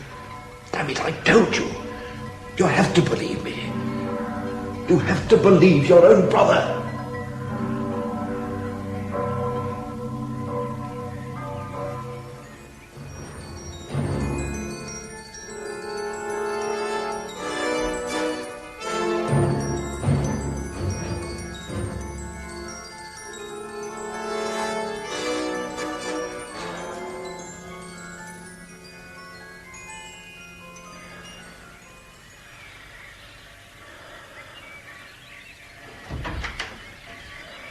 Good morning, my lord. Yes. Good morning, Joseph. It is 6:30. I trust you slept well, my lord. Slept well, Would you wish me to telephone Dr. Roma? I'm not ill, Joseph. I simply slept badly. Perhaps some coffee? I will breakfast as usual after Mass. A nightmare, Joseph. That is all. A bad dream. Hand me my dressing gown. Thank you. I dreamt of my late brother, of a day in the bell tower of a church in Italy. It is extraordinary how vividly one can recreate something in a dream. A fragment, an artifact in the mind. Most people dream of the past sometime or other. I was not suggesting it was a prerogative of the priesthood, Josie. Nonetheless, I have this dream quite frequently, as if I can bring my brother to life after 30 years. Or perhaps I merely dreamt I had these frequent dreams. Or perhaps, my lord, the visitor the other day brought it to mind, the Jew. Herr Mendel, yes.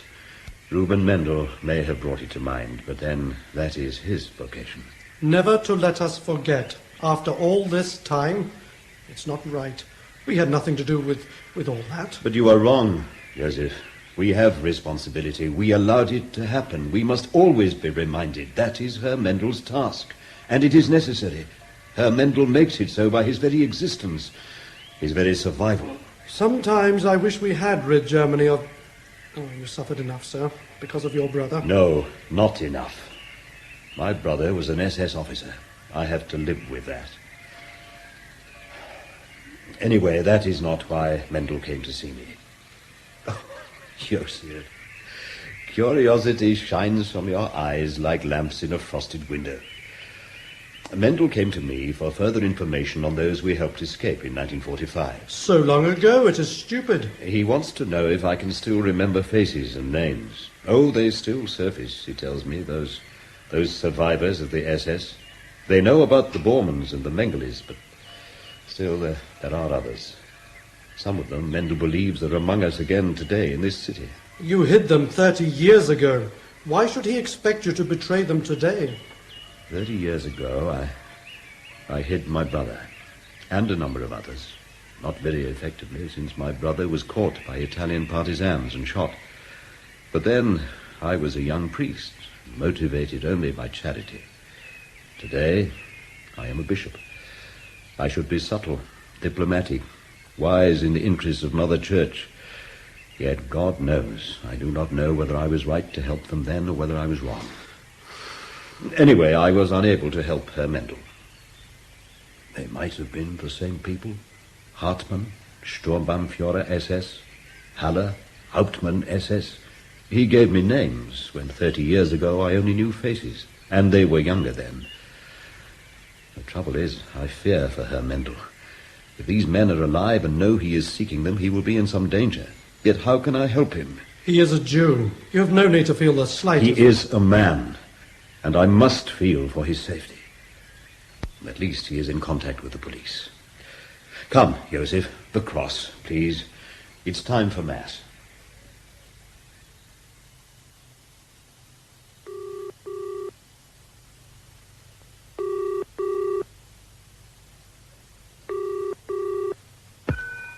Yes? I have two names for you. I'm listening. Mendel is asking about Hartmann and Haller. With all his sources, he repeats these two names. No one else? These two are the only ones of direct concern, I believe. Thank you. We appreciate your efforts.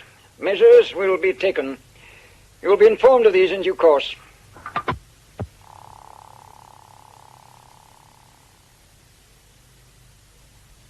Herr Mendel, I appreciate all you're telling me. I appreciate these dossiers you've prepared, but what can I do? You can arrest. Yes, arrest. Arrest? Arrest who?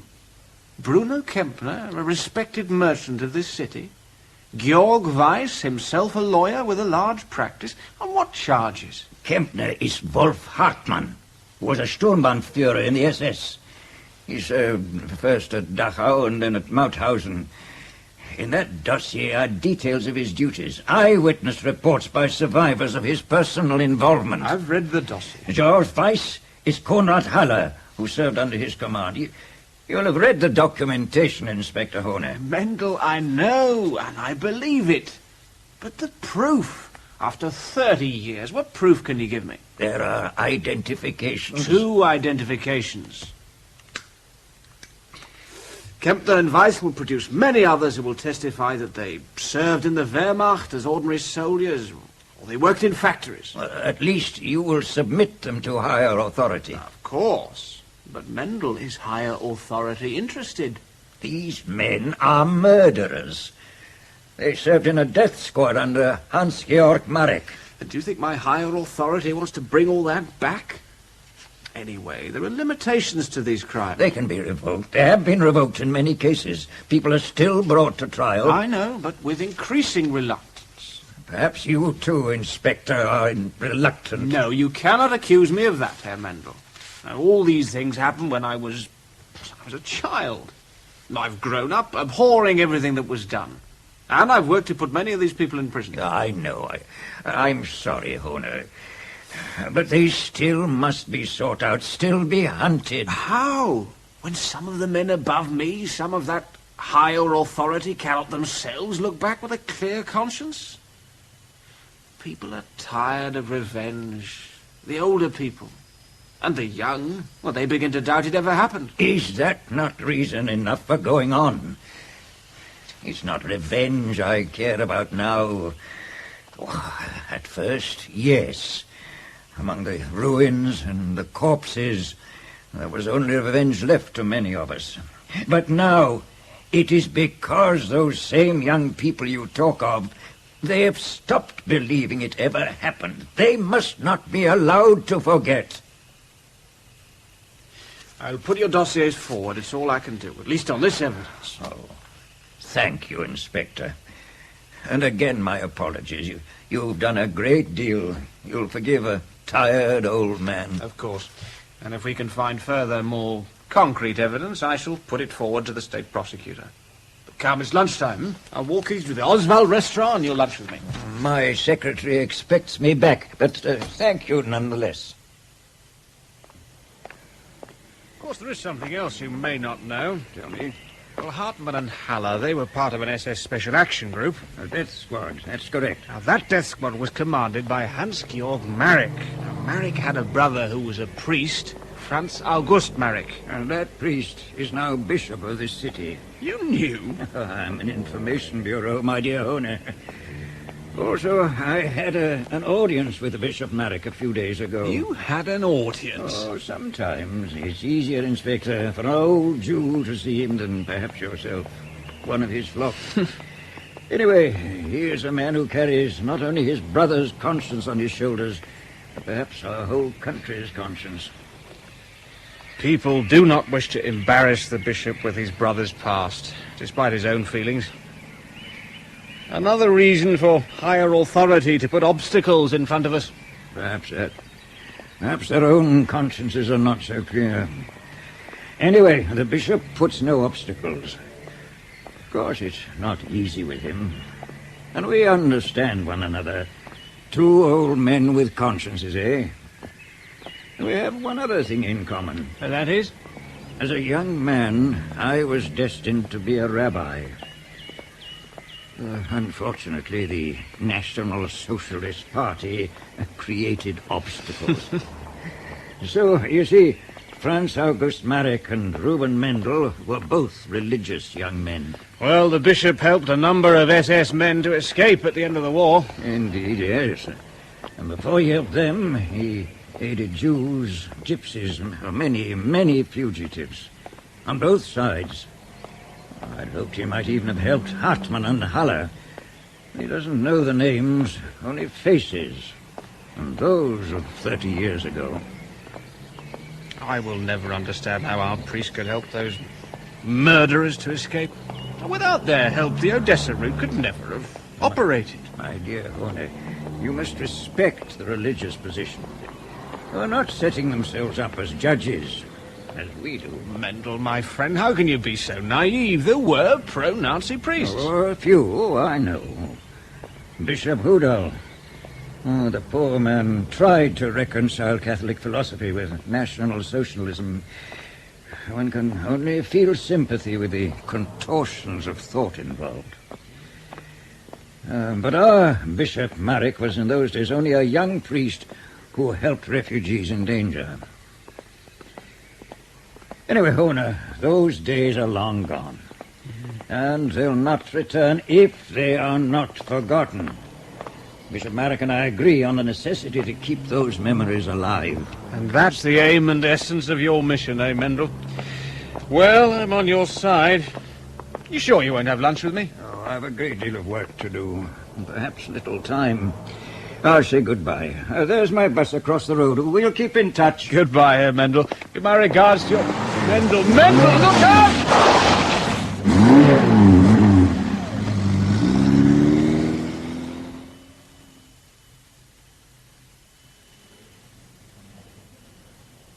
How is he? He's alive. Thank God. Perhaps not for long. We're trying to trace the car. You will not find it. Perhaps not. It's like the old days. No. Then we expected danger, just after the war. There were threats to kill him. That was just after the war. How could you know? I remember. I was 9 when the war ended, Inspector. Reuben Mendel found me wandering in the ruins. He adopted me. I didn't know. Yes. I remember when he first started his work. There was Wiesenthal in Vienna and Reuben Mendel here. Well, later, when I grew up, I became his secretary. He never mentioned the adoption. Oh, he preferred not to. He felt I might be in danger. Oh, had they known I was his adopted daughter, I would have been a target. His words, Inspector. A target. Yes, I see that.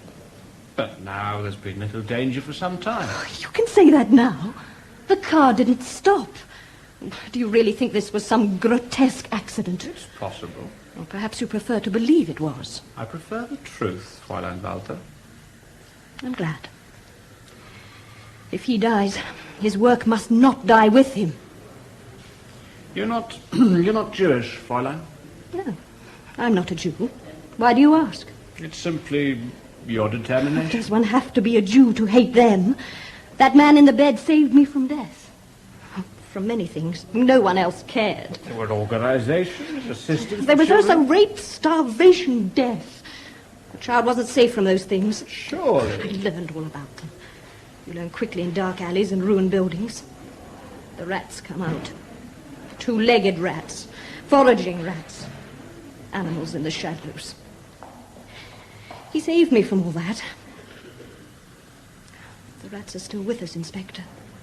Oh, now they're fat, well hidden, but still predatory, still killing to survive.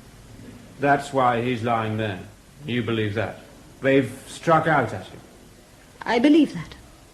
And if he dies, you'll carry on? I will find someone to help me. There are relatives of Mendel's abroad. I have telegraphed to them. And meanwhile? The doctor told me to go home and wait. I have a card. Thank you.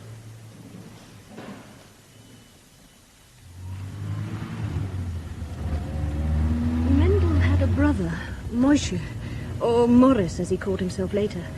He escaped to England before the war, before the Holocaust.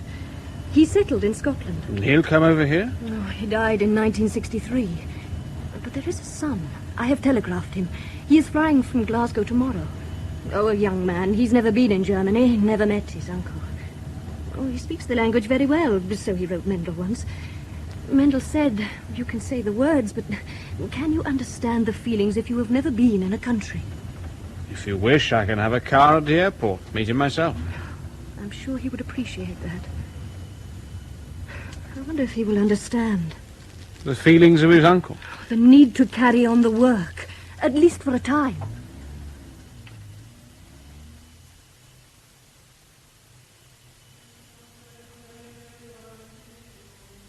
My lord. Joseph? You have seen the newspaper.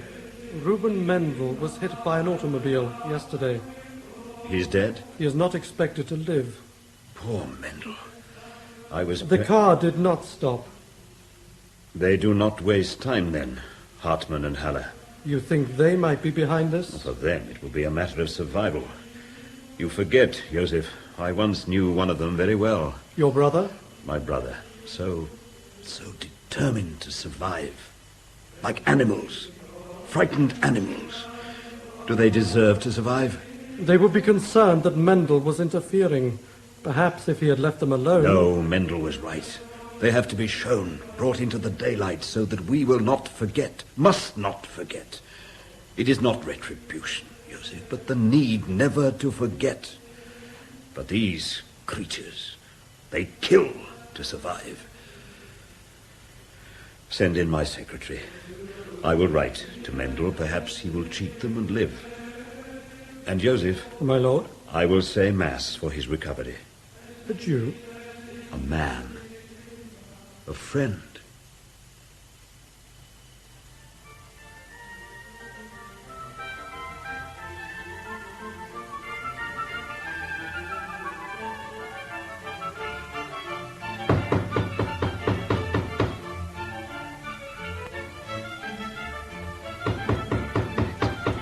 Coming.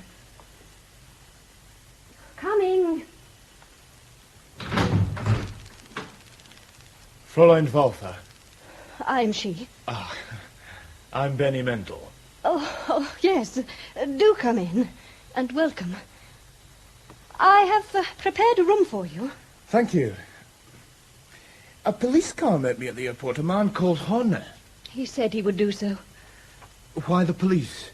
I understood my uncle had been in a car accident. The car didn't stop. That makes it a criminal matter. Oh, I see. What a nice room. Is it?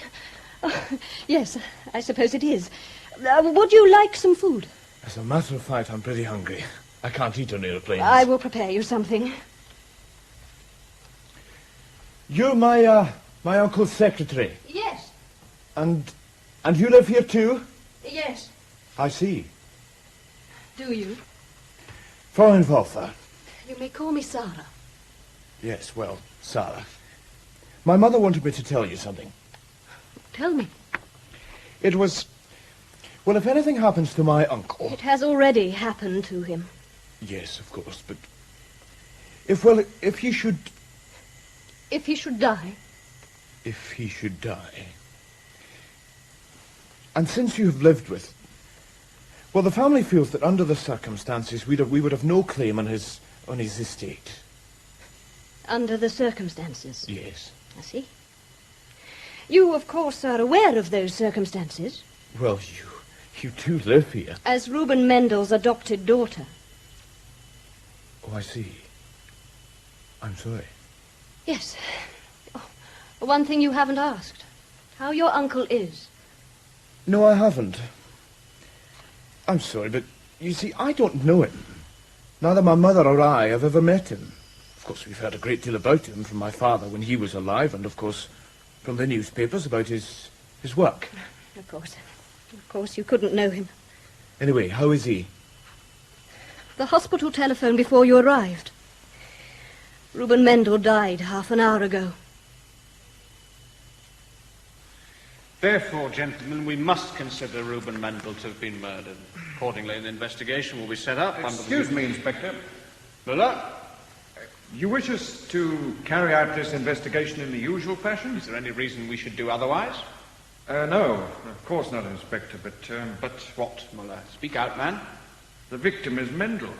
Any investigation could lead to certain people. Well, if those certain people killed Mendel, then they should be arrested and tried for murder.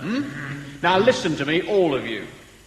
This case will be treated as we treat any other murder, and I don't give a damn if it leads to us arresting the President of the Republic himself, if he's guilty. All right, good morning.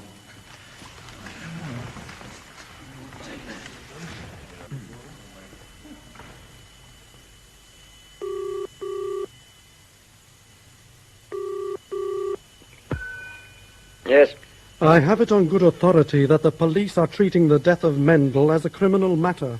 A hit-and-run accident is always a criminal matter. But they are treating it as murder. Herne is in charge. If they should follow through and find... They will find nothing. Pressure will be brought. The main thing is Mendel is dead. The insect has ceased to dig in the mire. And thank you for your help in this matter. Only too pleased. There is something else. Go on. Mendel has a relative, a nephew. He arrived yesterday. He will leave. If he doesn't? Then you will receive instructions. Thank you again for your assistance.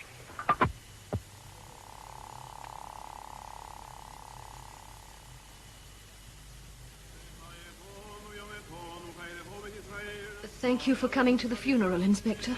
Yes, indeed. Thank you. You'll be returning to Scotland, eh, Mendel? Yes. After his affairs are tidied up, I think my signature will be needed, but after that, yes, I'll go home as soon as possible. I see. That's a pity. Why do you say that? Simply that I thought you might remain here for a while. While your murder investigation goes on. Your presence might be helpful. Inspector, my uncle was hit by a car that did not stop. Now, in Britain, that might well be considered culpable homicide. But you people instantly presume that it was deliberate murder. Now, why should anyone wish to murder an old man? He knows nothing, Inspector. He knows nothing, and he does not wish to know anything. That's not so. But murder... In your environment, Mr. Mendel, that is something that happens to other people in other families, If you wish to put it that way, yes. God, you say you have read about your uncle. You have been told about him. Yet still you know nothing. You shut your eyes very tight, Mr. Benny Mendel. Your uncle was the hunter.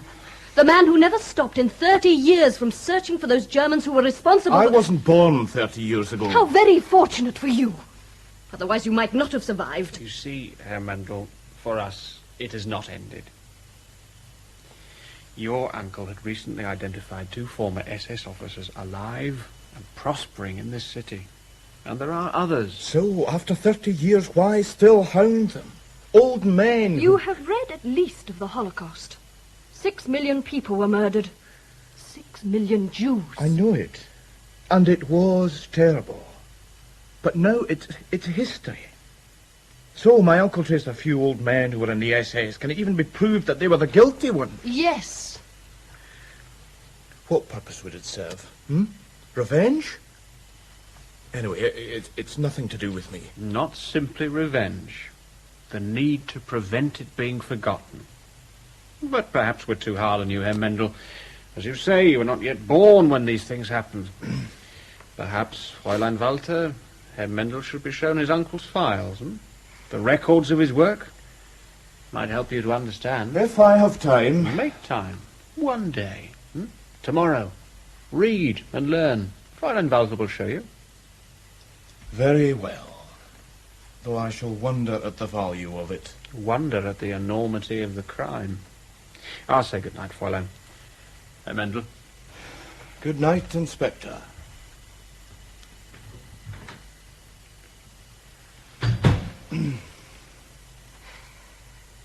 I disappoint you. I should understand. You didn't know your uncle. You didn't know the war. You do not know them. It's all so remote. From your Scotland. Your comfortable life back there.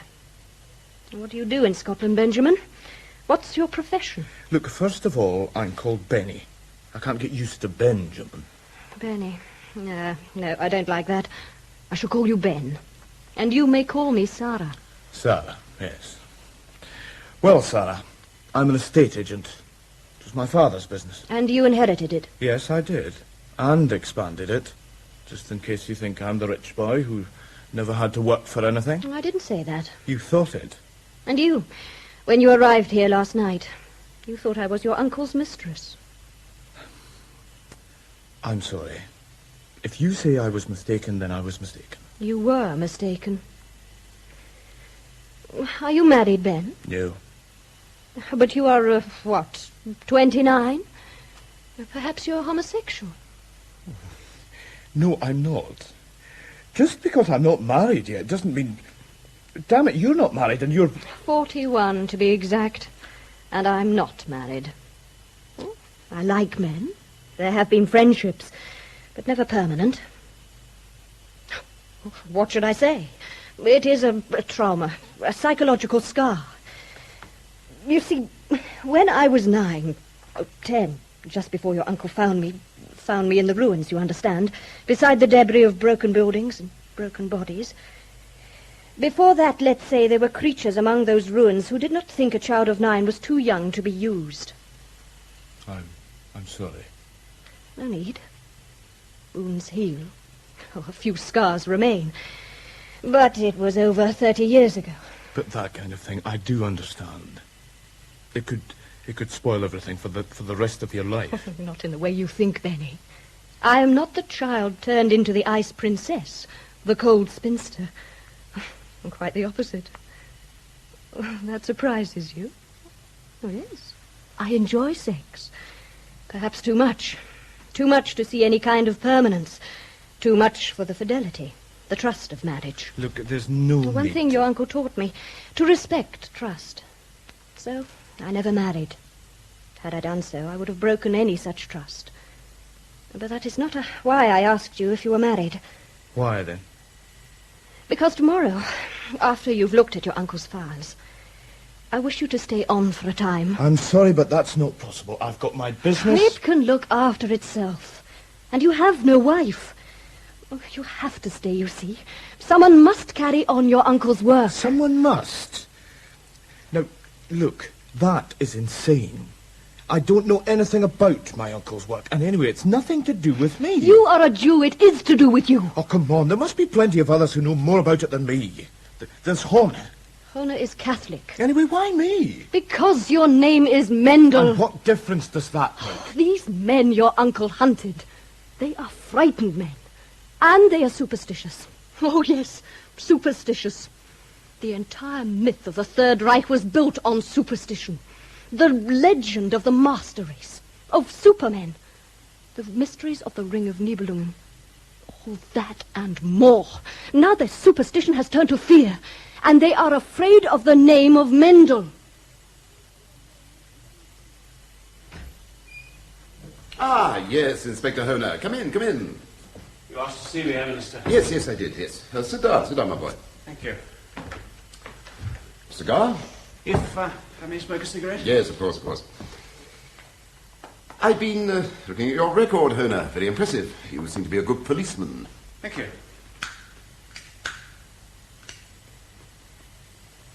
Being a good policeman, one is endowed with a deal of natural curiosity, Minister, and I'm curious to know why a political figure of your stature should be so interested in obtaining the file of an inspector in the criminal police. Yes. Well, just one has to keep one's eye on the up-and-coming young men. I shall be direct. You are at present investigating the death of Reuben Mendel. I'm investigating his murder, yes. You're quite sure he was murdered? I was there. I saw the car that struck him. Perhaps an accident. A hit-and-run driver. The car swerved to hit Mendel. So, you have some suspicions as to the guilty party? Mendel was on the trail of two former SS officers, both now living in the city. I see. No, I don't wish to know their names. I sometimes think this vendetta against those few who survived has gone on too long. Few, Herr Minister. A total of 6,215 Nazi criminals have been sentenced to varying terms of imprisonment under the Federal Republic. Only 403 of these were convicted of premeditated murder. I am aware of the approximate figures. Statistics show that half of those guilty of mass murder have never been touched. The Poles alone have a list of 15,000. Yes, I know, but these are 30-year-old crimes. Of a particularly horrific nature. And you have no proof that the particular men Mendel was seeking were even involved. Mendel had proof. Indeed. Proof that could lead to an indictment? His cases were not complete. Exactly. And would they ever have been complete? In other words, there is not sufficient evidence. Not yet. Your duties do not include pursuing old cases, Ona. No, that's true. But my duties involve finding the people who killed Mendel. And if I need to open up war crimes dossiers to provide motive, I will do so. Inspector Honer, I do not wish to have prominent citizens, reputable businessmen in this city annoyed, persecuted over rumours and whispers. These men served in the war as soldiers. There was no crime in that. If that was all they did during the war. But to what men are you referring, Herr Minister? No one specifically. I'm merely expressing a fear that your investigation will create problems. Murder investigations usually do. Or are you proposing that we do not investigate a capital crime? Of course not.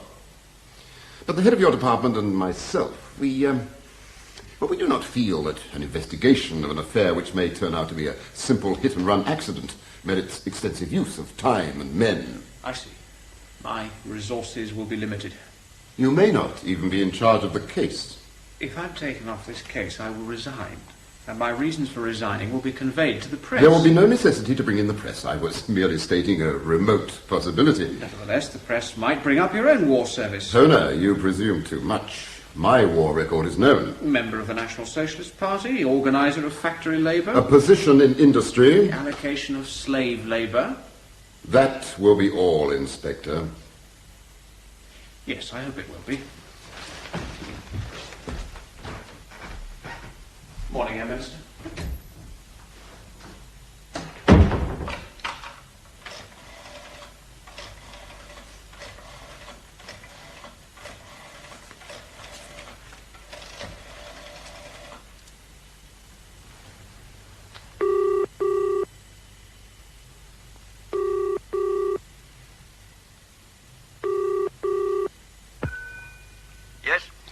The Minister here. Yes? It will be difficult to prevent an investigation of Mendel's death. However, facilities for such an investigation will be limited. But there will be such an investigation. That's not encouraging. I assure you the limitations will make the investigation a formality. You must realize that death cannot be ignored. I'm very sorry, but I can do no more, not without compromising my own position. It would be a pity if others were compromised. I assure you that will not happen. We will make sure it doesn't.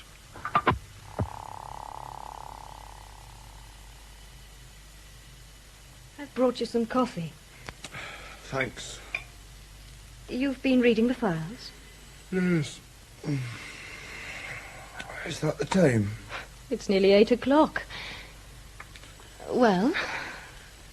It's terrifying. An intimate record of genocide in practice. Of course, one knew about the concentration camps and the killings, but this... Eyewitness descriptions by the survivors. But why? A nation taken over by the gangster and the psychopath. A reversion of the natural order. No, that's not my question. Why did 6 million Jews walk into the gas chambers, Why did they allow themselves to be murdered? Why didn't they fight? Some of them did. In Warsaw, in the ghetto. So few. Out of millions. The others let themselves be killed. Why? Perhaps they consider themselves to be completely accepted. Consider themselves good Germans. And when the Holocaust came, they couldn't believe that the government would cease to accept, cease to tolerate, and then would destroy. Well, suddenly they are no longer good Germans. And in the shower rooms of the camps, they expect cleansing water up to the moment they hear the hiss of the gas. Yet some survived, as witnesses. Those in my uncle's files. They were lucky. Were they? In those camps, you know, there came a point where humiliation strips the individual of humanity, where the personality is degraded until it ceases to exist. Are the survivors so fortunate? Or are they hollow shells, ghosts, lamenting their being left behind? Ben, you must read on. You have barely touched the material. Will you stay? At least for a time. I don't know, sir. It's nothing to do with me. This isn't my country. These aren't my people. All of you to me are foreigners. Reuben Mendel was your uncle. Another stranger. His family. Your own grandparents were murdered. You don't know. File 32, Section 5, under Mendel. It is documented. I know. I have to think. Perhaps if I stay for a time, now that the funeral is over, perhaps I should move to a hotel. But why? There's a perfectly good room. You weren't comfortable last night? No, it's not that. It's just... Well, this is your flat now. And perhaps it's not quite right for me to stay here alone with you. I think you're frightened of me, Mr. Ben Mendel. Oh, have dinner. Then we will talk of where it is proper for you to stay. My lord. Herr Minister, I have not seen you recently. Affairs of state of the city. Yes, of course. They keep you from looking into the face of God on earth. But he is always with you in your work, You know I believe that. Really?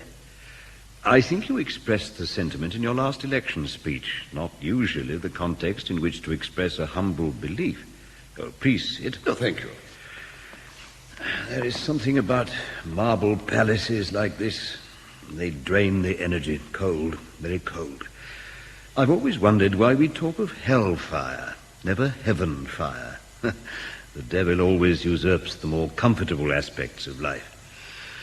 What can I do for you? I felt you should be kept informed. Of what? The Mendel affair. Why? Why should I be informed? I believe he was in contact with you regarding certain men he believed to be alive. Yes? However, with Mendel's death, his work, however well-meaning to some, is over. I'm sorry if that is so. And the investigation into his death? Will be most fully carried out. However, elements in the criminal police believe in the possibility of Mendel having been deliberately killed. I can understand that very well, Minister. And, of course, it shall be examined. But if, as most of us believe, it was an accident in which some negligent driver omitted to stop, it does not call for extensive facilities being wasted. Why tell me this? Well, I thought you should understand we do not wish to disrupt the lives of innocent citizens, some of them of our faith. You thought. I tell you this now. None of us, none of our generation can claim innocence. Your policemen have their tasks. Let them be carried out unstintingly. The truth must be known. But, my lord... Whatever the consequences, Herr Minister. And now, if you will excuse me... No, please. It's cold and dark here. The stone cuts into my legs. Oh, too dark. Please. What is it? No more. What's the matter? Please, no more. Sarah! Sarah, wake up! Oh. What's the matter? You cried out in your sleep. Yes. Yes, I've been told that before. Are you all right? I dream. In dreams I go back. and cold. Hold me. Please, hold me.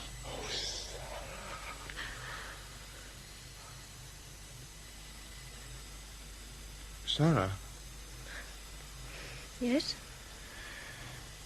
Was it all right? What? Us? Ben. Oh, you're so insecure. No, I'm not. Well, only here in Germany it's different. I don't know. Strange to me. As I am? Yes. In time you will become more confident. You will have to. For as long as I stay. For as long as you stay.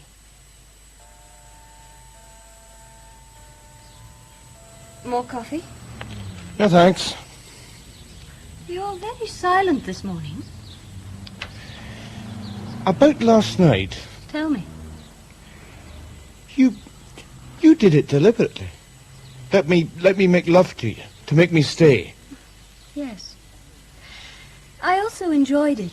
But it was mainly to make me stay. To make you stay comfortably. Like an insect in aspic. You will have to determine your own feelings. Do you wish to go on reading your uncle's files? Not just files. What would I do if I were to carry on his work? Where would I start? Ben, that's good. Very good. I'm pleased. The files on Haller and Hartman, they have to be completed. In order to present the police with a fully documented case. Oh, that is what you must do. I don't know where to start. We have to trace some witnesses. We have names. There are ways of finding out whether they are still alive. We have a network of people all over Germany and Austria who will help. You can show me. We also have connections in many of the criminal police departments. Oh, some are helpful, like Hohner. Others, oh, well, we try anyway. Then we have local informants and newspaper sources. Oh, much of the work is checking and rechecking. Sounds pretty dull. It is, mostly. Dull enough to be killed for doing it.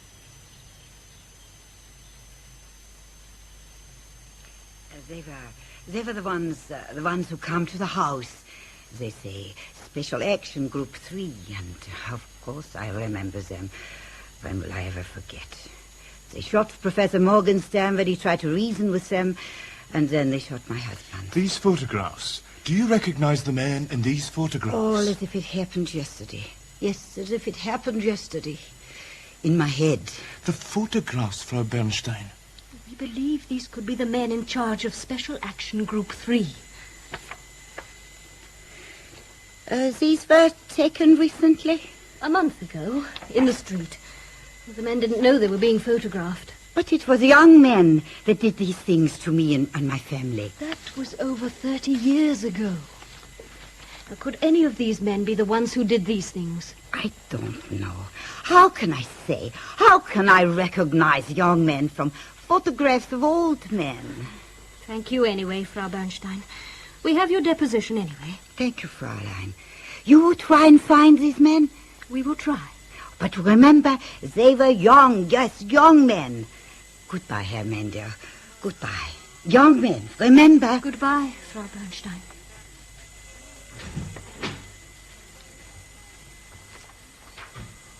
Oh. Are they all like that? Not all. Some. Oh, they have lost so much, and it is so long ago. Others, however, they will know. They will be able to make the identification. Oh, come, that is enough for the first day. There is tomorrow. More reading, more letters, more interviews, and what will there be to show for it? Something small but definite. Every day something else to build up the picture. You will see. It all takes time. This letter from the woman who came out of Treblinka. She would testify, but she's living in Saxony. We ask her to make a deposition, and then if there is a trial, we will bring her here at our expense. Yes, we have funds for such purposes. Where do these funds come from? Oh, many places. Donations, bequests. Well, some from America, some from Israel. You see, Ben, your uncle was an important man. 2 months, Sarah. I've made up my mind. I can stay here for 2 months, then I'll have to go back to Scotland. Will possibly be long enough. Others will take over then. You'll stay? I will help as long as I am needed. Now, I will go to the post office. The sooner these letters are sent, the sooner we will have replies. You're very efficient, At everything? I try to be. At everything. Oh, I will be back shortly. You will be careful. Of what? Oh, it is not only our helpers who will hear that you have taken over. The others, too. Hartman and Haller. They wouldn't try. If you are a threat, they will try. I will be back shortly.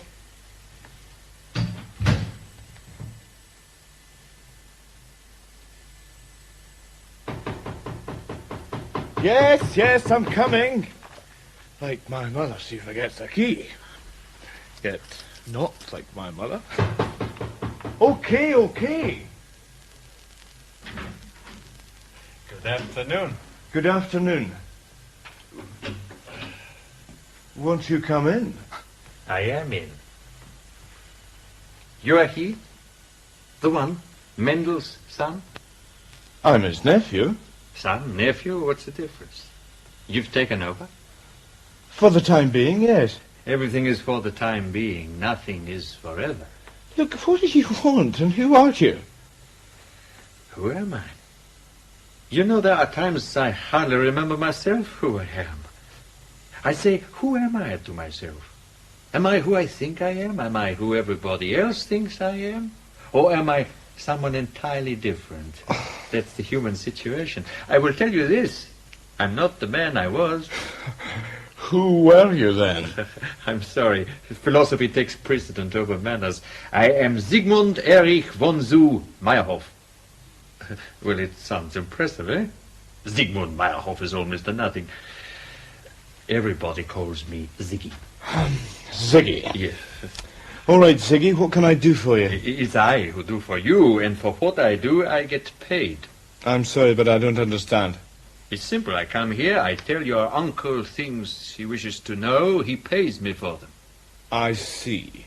You have information. Have I got information? What else would I have? Who told your uncle about Haller and Hartman? About Rauschnig last year and the year before?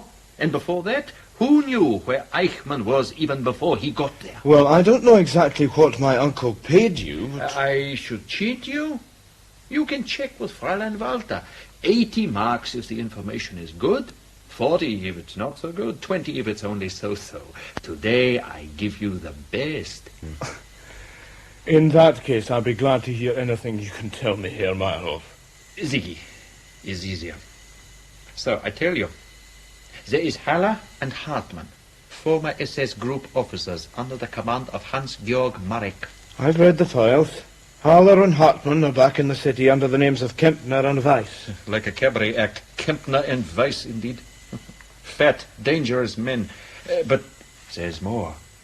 I have information that Marek himself, Hans-Georg Marek, is still alive and was recently seen in this city. In this city? No, the man is dead over 30 years. How do you know? My dear Mr. Mendel, I appreciate your carrying on your uncle's work, but you cannot believe every story that's brought to you. Well, your uncle knew that. Everything Ziggy has brought us has been proved true in the past. I know. He's reliable and determined, like a ferret. But unlike your uncle, he does it for money. He could be wrong. He could be taking advantage of Mr. Mendel. How can you be sure Marek is dead? Did you see the body? Was it identified positively? Yes, the body was identified by his companion in northern Italy, his own brother who tried to stop his execution by partisans.